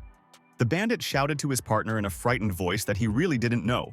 The main character stepped aside. He said in a dissatisfied voice that all this was a waste of his time. The frightened girl stood to the side and carefully watched the main character. Lee approached her with a blade in his hand. The main character swung his sharp blade and cut the rope on the girl's body. He told her goodbye, that she could do whatever she wanted with the kidnappers. The freed captive looked after the guy with tears in her eyes and thanked him. The girl reached out her hand to the sword to cut down the lying bandit. He was very scared. The criminal got scared. He shouted at the girl to stop. The girl walked next to the main character. She couldn't understand what the sacred heavenly sect was doing this time. Lee explained to his partner that the sectarians would conduct an investigation as soon as possible. They lost the corpse transportation team. Lee thought about it and said that he wanted to tell Shen Chen and the others everything. The friends needed to return to Mantian City as soon as possible. It was not safe for them in this place. The girl stepped forward and suddenly a loud explosion was heard next to her, and the guy, with a very dexterous and quick movement, he managed to grab the girl in his arms after the explosion. On the ground, several huge guns were aimed at the main character. He was floating in the sky with his girlfriend. Lee looked sternly ahead. He thought that everything had started even earlier than he expected. The main character was soaring very high above the ground on his magic wings. He looked down carefully. Someone unfamiliar from the ground carefully took aim at the guy through an optical sight. People from the ground began to fire heavily at the main character from huge cannons. Lee was hovering in the sky and dodging shots in the air. There were very bright explosions around him. The main character felt in flight that he could no longer move his body. It was as if it no longer obeyed him. He was flying in the air with a girl in his arms. He felt that his body could not move. After that, suddenly there was a loud explosion after the flying guy was shot at. The main character stretched his hand to the side. He continued to soar in the sky. There were clouds of smoke around. He attacked the warriors on Earth with fire from his hand. The main character's attack against the guns on the ground was successful. They exploded and caught fire. Lee was floating in the air with a girl in his arms. He had the protection of the Great Flame Art. He shouted to the people on the ground to come out. A girl appeared on the ground in front of the guy. She shouted at him that she admired him. The main character looked closely. He recognized who was in front of him now on Earth. Lee took a closer look and realized that the girl Wei Shinran was standing in front of him on Earth. He landed on the ground. He asked the girl, "Have they really sent her to kill him?" Wei looked sternly at the guy. She told him that she had to return the sacred artifact. The main character looked piercingly at his partner. He explained to her that she could take the artifact if she wanted. Suddenly, a huge black demon appeared behind the main character. He told the girl that she could take the artifact from him if she had enough strength. Wei looked angrily at the protagonist and shouted that she would try. She grabbed her blade in her hands. The girl rushed forward at full speed. The main character launched his ghosts against her. Wei dodged back sharply as a purple ghost flew past her from above. Wei rushed forward at full speed. A blue ghost appeared in front of her. The phantom looked angrily at the girl. He hissed very displeasedly. The girl, with a very quick and professional movement of the knife, struck the ghost in front of her. Lee realized that the girl had her skilled fighting skills along with mental attacks to compensate for her lack of string power level. The main character stood and looked attentively at his rival. He did not understand why she stopped. Wei raised her gaze and looked at the main character with great hatred. Liu stood with her friend. She got scared and said that she couldn't move. Wei ran up from the side. She swung her blade wide to quickly hit her opponent. The girl tried to wound the ghost with a powerful blow of her knife. After that, blood began to drip from her. The phantom extended his hand forward. With its help, he was able to block the sword strike from the girl. The main character calmly watched as the ghost protected him from the girl's powerful blows. The girl felt a strong weakness in her body. The main character calmly told his rival that continuous mental attacks overload the body. Lee looked angrily at his rival and asked, "Is the sacred artifact of the heavenly sect really worth her efforts?" The main character controlled the body of the phantom. He extended his hand forward and defended himself from the blade strike from the girl. Wei felt weakness in her body. She could no longer attack her opponent. The man held a medallion in his hand. Inside it was a photograph of a young family. The boss held a medallion with a photo in his hands. He demanded that the girl take the sacred artifact from the main character. The man clutched the medallion in his hand. He threatened the girl with consequences if she did not follow his instructions. Wei looked ahead with an angry and piercing gaze. She prepared to fight further. Lee suddenly pulled out the sword in her hand. She shouted at the guy not to continue. Wei rushed forward to attack the main character. She shouted at him that she had no way out. The main character slyly told his girlfriend to stand next to him for now. A sword began to activate near his hand. Lee rushed forward towards his rival. He wanted to see what she could do. The main character continued to fight against the Wei. They fiercely attacked each other with blades. Lee rushed forward towards the girl and blocked her blow. He shouted that she was doing well. The angry Wei looked sternly at the guy and thanked him for the teachings. Lee's concentration sharpened. He realized that the girl had used another mental attack against him. Wei looked at the guy very angrily. She shouted loudly and discontentedly. Lee fought off his opponent with a blade. He angrily asked why she was using a mental attack and knew about the consequences. The main character knocked the girl back with a powerful blow. He shouted to her that it was all over. The main character swung the blade with all his might. He used a sword technique against the girl. The main character picked up speed. He hit his opponent with a powerful blow on the move. He used standing water against her. The girl fell to the ground exhausted after the guy's attack. She raised herself up and didn't understand why she was still alive. We looked at the main character from the side in surprise. She didn't understand why he didn't kill her. The main character looked at the real girl kneeling in front of him. If he had killed her, the team of the Jifeng Academy would have hated him for the rest of his days. Lee looked sternly at his rival and said that his friends were waiting for her to return. The main character came up to the girl and sat down. He told her to take the artifact and give it to her people. Lee left the magic vessel near the girl. He did not understand why she was straining herself so much. Wei stood up. She asked the protagonist if the elder had asked him about the poisonous game of the Sacred Sky Sect. The girl told the guy that she would help him with this thing. She promised to return the sacred artifact to him later when everything was over. Lee advised his rival to return with the artifact as soon as possible. There was no need to make people wait for too long. He wanted to return the artifact himself. The protagonist thought slyly. He had plans for the sacred heavenly sect. The main character decided to make a small gift for the sect members. He came up with the idea of putting his daughter inside the artifact. Lee looked angrily ahead of himself. He decided that his plan should work now. The main character was walking along the city street of Mantiana. Someone shouted from the side that this was a very high award and the guy did not look like a simpleton. Lee ran sharply to the side. She asked him in fear, where was he going? The main character turned around and slyly told the girl that there was a reward for someone in this place.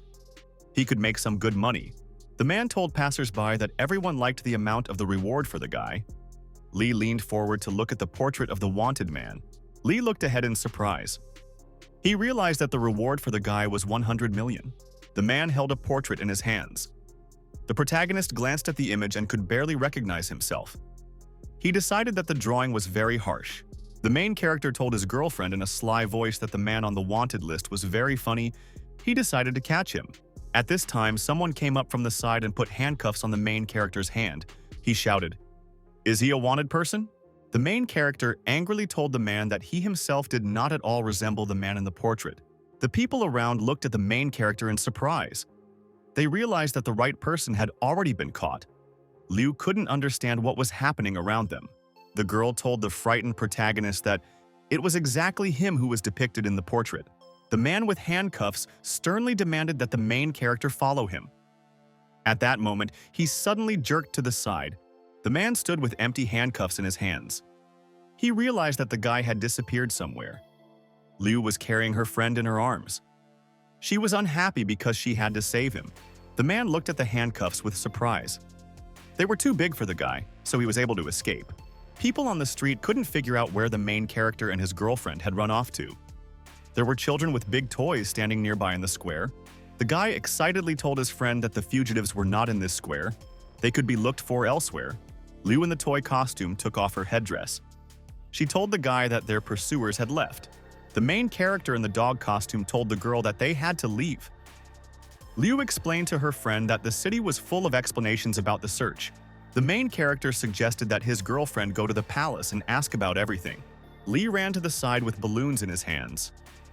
He was unhappy because he was drawn as ugly. The man was surprised. He could not understand how the famous Li Yunmu could be connected with the disappearance of their population. The subordinate replied to the boss that he didn't believe it either, but the governor had to see it for himself. In the palace meeting room, people were sitting at a large table. There were many letters of complaint in front of them. The man read one letter carefully. He said that someone could have intentionally set up the main character. The worker explained to the boss that they needed to personally catch the guy and ask him about everything. Suddenly, the door to the room opened. The main character ran in with his girlfriend. The man in the dog costume angrily asked the people in the office who was in charge. The main character ran up to the table and started throwing letters to the side. The governor asked the guest who he was. He sat down at the table and put his feet up on it. He told the man that they had been looking for him. The man was very surprised when he realized that Lee Yunmu was sitting in front of him. He shouted that the guest needed to be caught. The governor extended his hand to his subordinate and demanded that he calm down. The worker looked at his boss with displeasure. The governor told the guests that if they came here themselves, then they could talk frankly. The man told the boy that someone had reported them for kidnapping people from their continent and sacrificing them. They were also accused of studying forbidden spells. The governor looked sternly at his partners. He didn't know for sure if all this was true. The girl was sitting all alone inside an abandoned building in a large room. There was a huge photograph behind her. A man entered the room. He called the girl of the Wei family in a menacing voice. Wei did not answer the guest. The man explained to his partner that the bishop's assistant wanted to see her. The main character was sitting in the governor's office and put his feet up on the table. He called the story about the missing people absurd. The governor told the guest that he could leave if his innocence was proven. A bright fire appeared near the main character. He menacingly asked the man what would happen if he refused. The man sternly told the main character not to judge them in that case. At this time, strangers appeared in the room. They surrounded the main character at the table. The boss ordered his subordinates to be polite to the guy and the girl. The guard extended his hand to the frightened girl. He demanded that she come with them. Liu didn't want anyone to touch her. The main character sat in place. He turned to the fighter next to his girlfriend. The guard looked closely at the main character. He felt a strong aura around him. Liu strictly demanded that the man not approach the girl. The guard stood to the side and looked at the main character with fear. He realized that if he fought with the guy, he would definitely lose. An old man appeared from the side. He told the soldiers in a dissatisfied voice that no one had greeted him. The old man with a long beard said that he felt a strong aura from afar. The guard was surprised when he saw a young gentleman next to him. The protagonist greeted the warrior. The guy knew that the old man was born into an influential family of the Desolate clan. He did not expect that he would be able to easily enter the palace. The main character was sitting in a chair. He bumped his hand with the old man. They greeted each other. The young gentleman invited the main character to go out with him and have a drink. He offered the guy and the girl some good wine. Surprised guards were watching all this from behind. The fighter shouted to the old man that the main character could have been somehow connected to the missing persons case. People would be very angry if he just left. The old man turned around. He couldn't believe that his friend was involved in this. He asked the main character if he was guilty. The main character looked piercingly ahead. He answered his partner that he was not guilty of anything. The young gentleman told the guards that the main character was innocent. He invited the boy to go for a drink with him. The governor said to the young gentleman with displeasure that if he continued to be so wayward, he would take him in. The old man told his uncle that he was now the governor, and he should not forget to listen to him. The warrior angrily told the governor that he was the heir of the Desolate clan and the future leader. The old man put his hand on the protagonist's shoulder. He explained to the governor that this guy would be a big man in the future. He couldn't be treated like a murderer. The warrior told the governor at the table that he could find no evidence and was relying only on written clues to catch the killer. The old man explained to the governor that he was a wayward fool. The warrior sat down at the table. He told the people that he had not come there to ruin everything. Lee said in a loud voice to the people on the side that he had one very important piece of evidence. The unfamiliar girl opened the doors wide and prepared to enter the office. The man stood near the table. He told his guest that she had finally arrived. The boss turned around and looked slyly at the girl. He asked if she had brought what he wanted. The girl handed the artifact to the man at the table, which the protagonist took. The boss was glad that his guest had brought the whole item. Wei looked at the man with displeasure and asked where his family was. The boss slyly told his partner that her family members now looked different from the previous ones. Wei asked the man in fear, "What does he mean?" The boss slyly put his foot on the table. He told the girl that she had already seen his bloody zombie army. The girl got scared. She realized that she saw bloody zombies in capsules. The man explained to his partner in a thoughtful voice that there was a small problem. Wei continued to remember about the monsters in the capsules. The man told the guest in a sly voice that he had forgotten the numbers of her family's capsules. She could find them herself. The boss told the frightened girl that she could try to find out her family members. Wei was very scared. Her whole body shook and she could no longer stand on her feet. The boss glanced slyly at the girl. He was surprised by her funny reaction to a nervous breakdown. The girl felt that she could no longer stand on her feet. Her heart ached in her chest. The man told the girl that her relatives, even locked in capsules, asked him to spare her. The boss leaned over to the girl and said that he liked the way the boys screamed in pain. The man walked past the girl. He said she could go. He didn't want to hurt her. Wei was sitting on the ground and couldn't get up. The man told the girl that she should thank her loved ones. The girl got scared. She realized that she had betrayed her friends and attacked her mentor. Wei clutched her chest in fear. She realized that she had failed to save her family. The girl fell to her knees on the ground. She realized that she had lost and deserved to die. The girl activated the mind control skill. She decided to attack the boss. Wei suddenly rushed forward with a weapon in her hands. She decided to finish the man off with a blow from behind. The old man sat in the governor's office. He angrily slammed his fist on the table. The man pounded the table. He realized that the divine religion sect was to blame for everything. There were more victims than they thought. Li answered the old man in a calm voice that there were dozens of corpses in the pit. The young master was angry that the divine religion dared to touch his people. The old man, on behalf of the clan of the Desolate, declared war on the divine religion. The governor shouted from the side at the young master to stop. The worried governor asked the fighter to reconsider his decision to fight against a first-class force on the sacred continent. The young gentleman listened silently to the governor. The man said that the pit with corpses does not prove that the divine religion had planned this. The crowd's stamping was heard from the side. The governor explained that the main character's words did not prove anything. A group of people ran into the room from the side. They shouted that they believed the main character. The governor was very surprised when he saw the elder and other people in front of him. He did not understand why they came here. The elder stepped forward. He asked his granddaughter to come to him. The girl confirmed to the governor in a stern voice that the divine religion had kidnapped people. The young gentleman jumped to his feet in fear near the table. He asked the girl if she could confirm this. The guest answered that she could confirm it. Liu shouted joyfully from the side to the main character that in front of them was a girl who had been rescued from a pit of corpses. The stranger said that the guys from the divine religion caught her when she was in the forest. She saw a lot of things in them, and the truck. The girl told her surprised partners that she had seen many dead bodies of people from their clan. The witness told people that members of the divine religion were capturing their people to experiment on them. The guests in the office were angry. They asked the young master and the governor to declare war. There was no place for cowards in their clan. The warrior stood near the table. He angrily asked the governor, "Does he still want to stop them?" The man jumped to his feet and shouted that he was not a coward. Now there was enough reason and he officially declared war. The angry governor threw the envelope aside. He declared war on the divine religion. The people in the room rejoiced and shouted loudly. The governor asked the fighters how they would find out the location of the secret laboratory of the divine religion.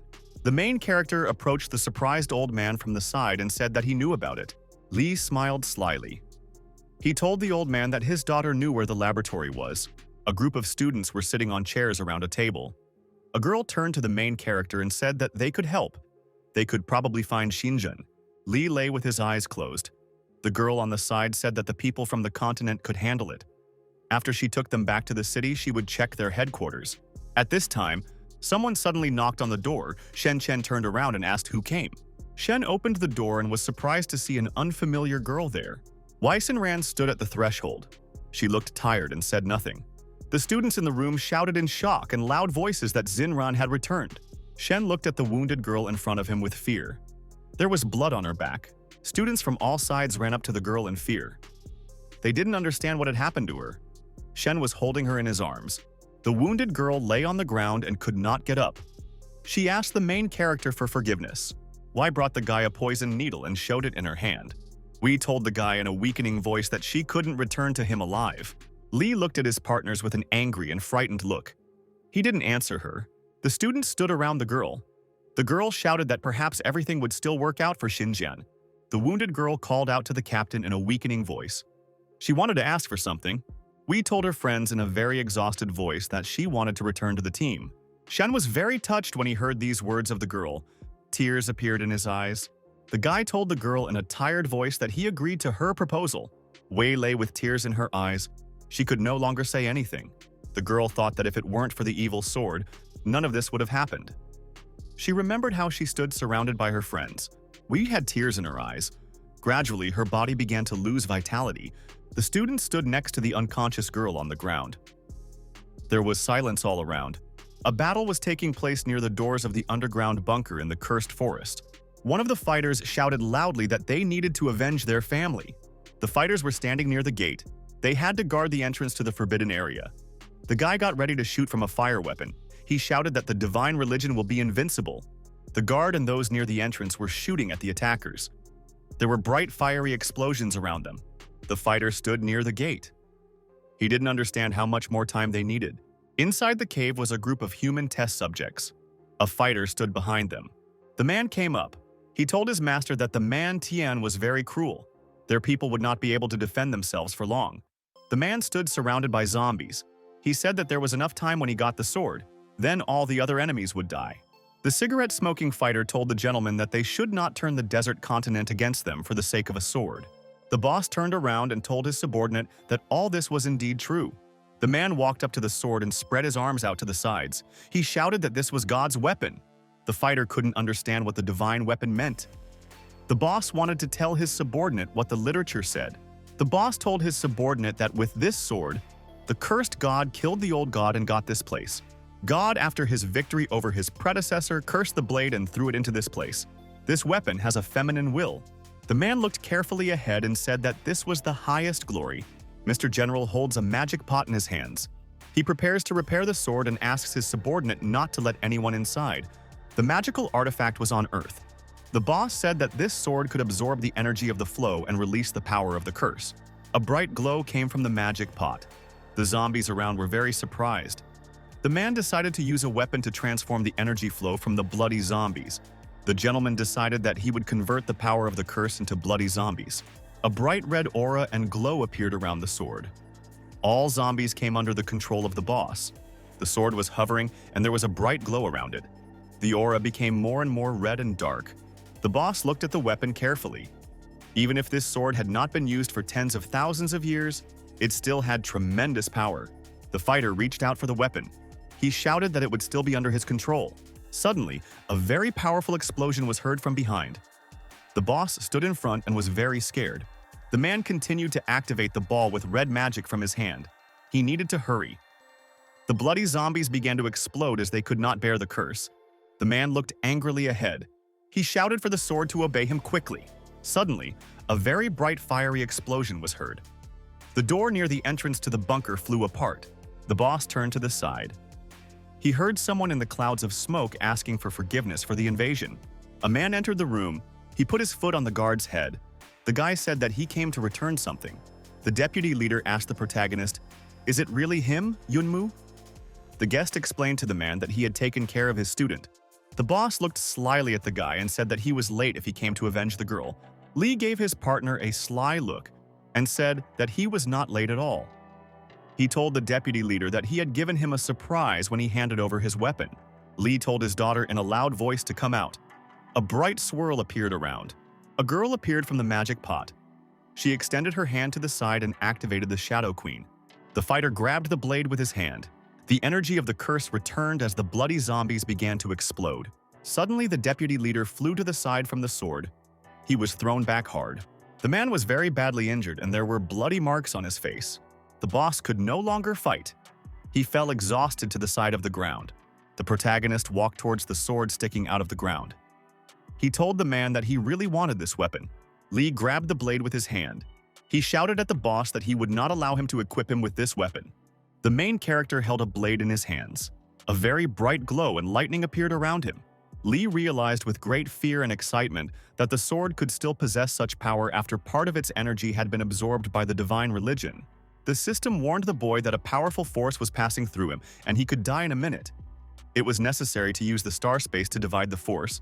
There was a bright glow around the boy. He activated the power of the star space. Lee held a magic blade in his hands. Very bright blue lightning appeared around him. The main character moved to the street under the starry sky. He stuck the sword into the ground. Not far from him lay various objects. Blue energy descended to the ground near the objects. Red lightning was around the tree. Lee held the blade in his hands. He activated the energy flow of the entire star space. A bright glow appeared near the main character's hand. A red dot glowed on his palm. The main character stretched out his hand to the side. He attacked the blade in the ground with a bright radiation. Lee stretched out his hand, and with the help of bright lightning and radiance, he thrust the blade into the ground. The sword was sticking out of the ground and began to transform. Lee said that this is how the weapon should actually look. The main character walked up to the sword and snatched it. He raised it above his head and looked at it carefully. The guy carefully examined the blade in his hands. He told himself that it was very easy for him to fix it. Suddenly, the weapon in the guy's hand began to shine brightly. Pink lightning bolts came from it. The main character looked ahead in fear. A pink lightning bolt hit his face. It was a sudden attack. The guy closed his eyes for a moment and opened them. He didn't understand what it was. The main character saw himself floating in space. There were pink lightnings and a planet around him. A group of students broke into the cave. Liu ran among them and called the main character by name. A group of fighters with weapons ran into the cave. Among them was a young gentleman. The girl looked at the main character from the side in fear. He was holding a blade in his hands. Sue stood behind and looked at the guy in surprise. She didn't understand what he was doing. Lee stood with his eyes closed. Lao told her friends in a frightened voice that the guy was now in control of the sword. It couldn't be touched. The boss suddenly shouted from the side. He shouted that this couldn't be. The students didn't understand who was shouting. The fighter was very injured. There was pink blood on his body. He did not understand how he could become like this. The energy destroyed his body. Suddenly, the man's body began to turn into a monster. He stretched out his paw to the side and called the main character. The man shouted in an angry voice at the main character that he would kill him. The boss quickly ran forward to the guy. He shouted at him that he would kill him. The frightened students rushed forward to protect the protagonist from the attack of the monster man. The main character was on the Star River in outer space. A magic blade in a pink glow was flying next to him. The guy looked closely and saw an unfamiliar warrior in long clothes in front of him. Lee looked closer and felt that the stranger had overwhelming power. The guy looked ahead and said that it was not easy to kill God. If he had cultivated another original power, he would not have survived today.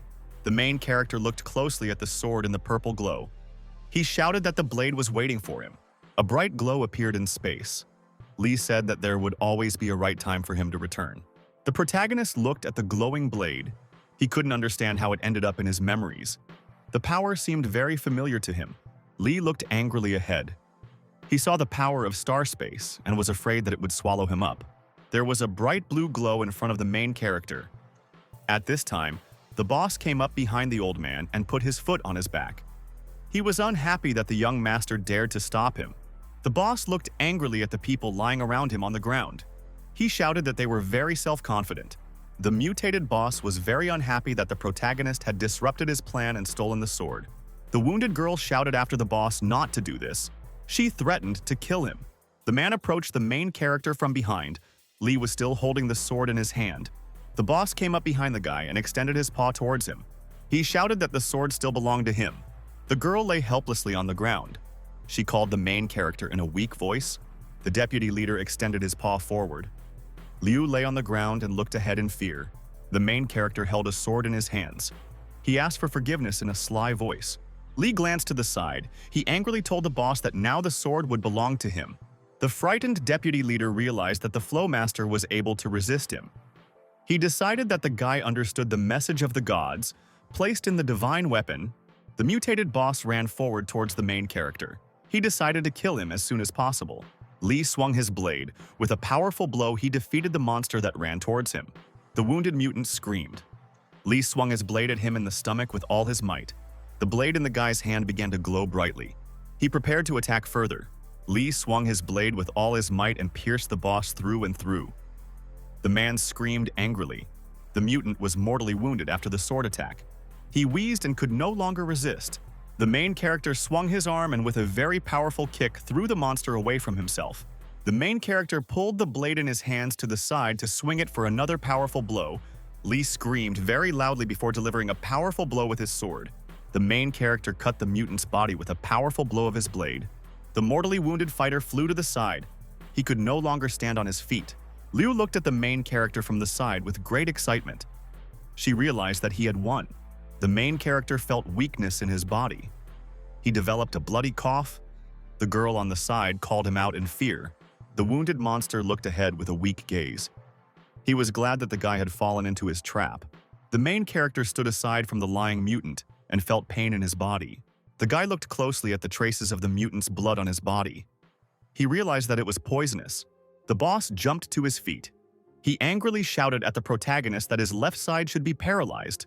The mutant was already standing confidently on his feet. He explained to the guy that he had been conducting experiments on a large number of people all his life. The man angrily extended his paw to the main character. He said in a joyful voice that he himself turned out to be the ideal experiment. Lee extended his hand with the sword forward. He decided to try to fight off the mutant's huge paw. The main character pierced the monster's predatory paw with a powerful blow with his blade. The mutant managed to snatch the sword from the main character's hand and threw the guy back with a powerful blow. Lee was very badly wounded. The deputy leader happily held the sword in his hands. He shouted at the guy to shut up. The main character was on his knees. He weakly shouted to his opponent to throw away his blade. The fighter looked at his paw in fear. The guy asked his partner, "Has he really forgotten about everything?" The main character slyly asked the man, "Has he really forgotten how he became like this?" The deputy leader still held the blade in his hand. He commanded the destroyer to release the curse. Suddenly, a dark glow appeared near the monster's hand. He could no longer hold the weapon in his hands and dropped it. The monster's hand began to crack, and huge purple spikes appeared from it. The deputy leader looked at his body in fear. He needed more flesh and blood to support him. The fighter leaned down exhausted over the ground. He repeated to himself the words about flesh and blood. The monster moved to another place. In front of him lay a huge pile of bodies.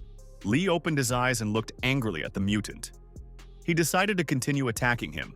Liu approached the main character from the side near the wall. She handed him a small pill. The medicine was supposed to stop the spread of the poison. The main character thanked his girlfriend. He bit the yellow pill in his hands. The girl from behind told the guy to be careful. The main character told the girl not to worry. Lee looked piercingly ahead, and a pink mist appeared in front of him. He decided to end this as soon as possible. The main character's body acquired a black light. His eyes glowed white. Lee bent down and picked up the sword from the ground. He angrily asked the fighter why he continued to live like this. The monster angrily told the guy that he should have killed him while he had the chance. Now the main character won't have that chance. The main character looked angrily at the monster and said that he had become even more disgusting. The mutant suddenly rushed forward towards the guy and shouted at him to try to overcome this perfect body. He was scared.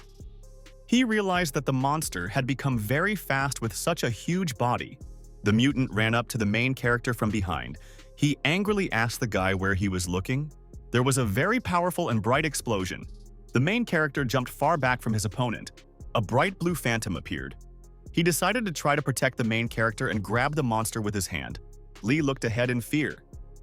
He noticed that his opponent was not seriously hurt. The monster angrily told the guy that his body was perfect. He had started regenerating. A huge monster stood in front of the main character. He told the guy that all the zombies he had turned were now integrated into his body. They made up his strength. The mutant grabbed the sword in the protagonist's hands. He sternly asked the guy how he wanted to defeat him. Lee suddenly managed to snatch his weapon from his opponent's hand. The main character thought to himself in fear that he could not defeat his opponent directly. Lee jumped far back from the monster. He stretched his hand forward and activated the army of shadows. A huge number of magical shadows appeared. They all rushed forward against the monster. The mutant waved his arms in all directions. He scattered the monsters to the sides. The main character carefully crept up behind the mutant and prepared to hit him with a blade. The monster swung and hit the guy on the head with his hand. The protagonist hit him with his blade in response. Lee, after another unsuccessful attack, jumped far back from his opponent. The main character was frightened and thought to himself that the mutant had used the power of the sage's flow against him. The monster's body began to recover. At that moment, he remembered the power of the cursed sword. The protagonist remembered with excitement that at that moment, not all the power of the cursed sword had yet been awakened. Lee held the blade in his hands. He thought that he could awaken the sword's power with the power of star space. Lee realized that he could defeat his opponent. He needed to buy enough time to activate the power. The main character continued to fiercely repel the opponent's attacks. The monster continued to attack the guy. Lee closed his eyes. He felt that somewhere near him there was a magic sword. The monster was amazed. He did not understand why his opponent avoided the fight. The mutant rushed forward to attack the guy. He didn't want to wait any longer. The monster threw the protagonist far away with an energy strike. He decided to kill him. He felt a very strong wound in his body. He started coughing up blood. The mutant looked at his opponent very angrily. He decided that he had finished off the main character. The young gentleman, along with other students, watched the main character with fear. Liu was very scared. She called the main character in a shrill voice. The fighter turned around and looked slyly at the girl. He told her in an angry voice that he had completely forgotten about her. The mutant jumped up to the girl with an outstretched paw. He shouted that she would soon see the guy. A bright magic sword appeared in space. There was a bright glow around it. The monster was very surprised when he saw a bright glow in front of him. The mutant rushed forward at the main character. He was surprised because the guy was still alive. Lee swung his blade to the side. He told his opponent in a sly voice that he was getting luckier. Then he angrily asked the monster if he was ready to die. The mutant was displeased and amazed. He didn't understand what the guy was talking about when he mentioned death. The protagonist felt a huge surge of strength and his head seemed to grow. The monster in front of him looked very small. The mutant was very scared. He did not understand why the human's strength had become so overwhelming. The monster looked angrily ahead. He decided that all this happened because of the cursed sword. The monster looked at the main character with an angry and attentive gaze. He realized that the guy had completely mastered the power of the cursed ball. The protagonist suddenly moved back to the mutant and prepared to attack him. The main character attacked the monster's body with very powerful and fast blows. The mutant was wounded. There was purple blood on his body. He asked the guy with displeasure, "Is this really all the power of his vaunted sword?" He reminded his opponent that his body was infinitely regenerating. There was a bright yellow aura around the main character. He slyly told his opponent to take a close look at his body. The monster looked at the wounds on his body in surprise. They just couldn't heal. He decided that it was all because of the cursed sword. The surprised mutant heard around him what seemed like alien voices calling for revenge. The wounds on the mutant were getting bigger. He shouted at the voices to shut up. The agitated mutant continued to hear voices. The cells of the corpses went against him. Someone wished the mutant to die and burn in hell. The mutant felt a strong loss of strength. His whole body was twisted. There were huge purple wounds on him. The monster, with the last of his strength, shouted in an angry voice to the voices that he was their god. The main character angrily told the bloated monster that he didn't deserve to be a god. Lee cut the mutant down with a bright fiery blade. He shouted at him to go to hell and repent of his sins. The monster screamed very menacingly.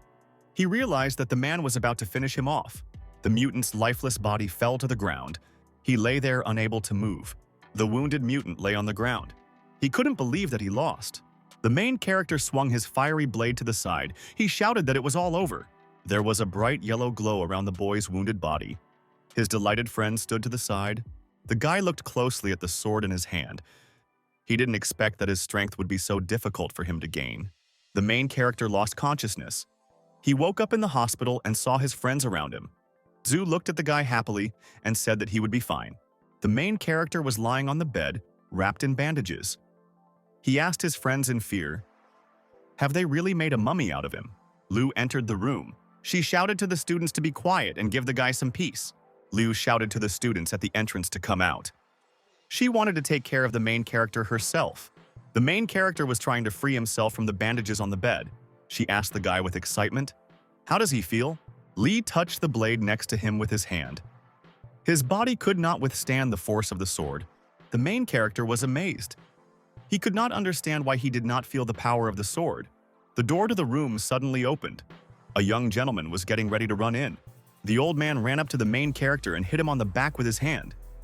He was glad that the guy woke up. Did he catch his breath and ask the warrior if they had severed ties with the heavenly faith? The old man happily answered the guy that they had done just that. The young gentleman said in a proud voice that they had killed everyone who was on the cursed lands. They had also driven out the ordinary followers of the heavenly faith. The main character was sitting on the bed. He asked if someone from the sect really needed the sword that much. The old man told the guy that they had questioned the prisoners. The young master wanted to tell about the purpose of this sword. Lee asked in surprise, "Is this really the damned god?" The name sounded very stupid to him. The girl came close to the main character's bed and called him by name. Liu looked at her friend with concern. She realized that the guy was in a very dangerous situation.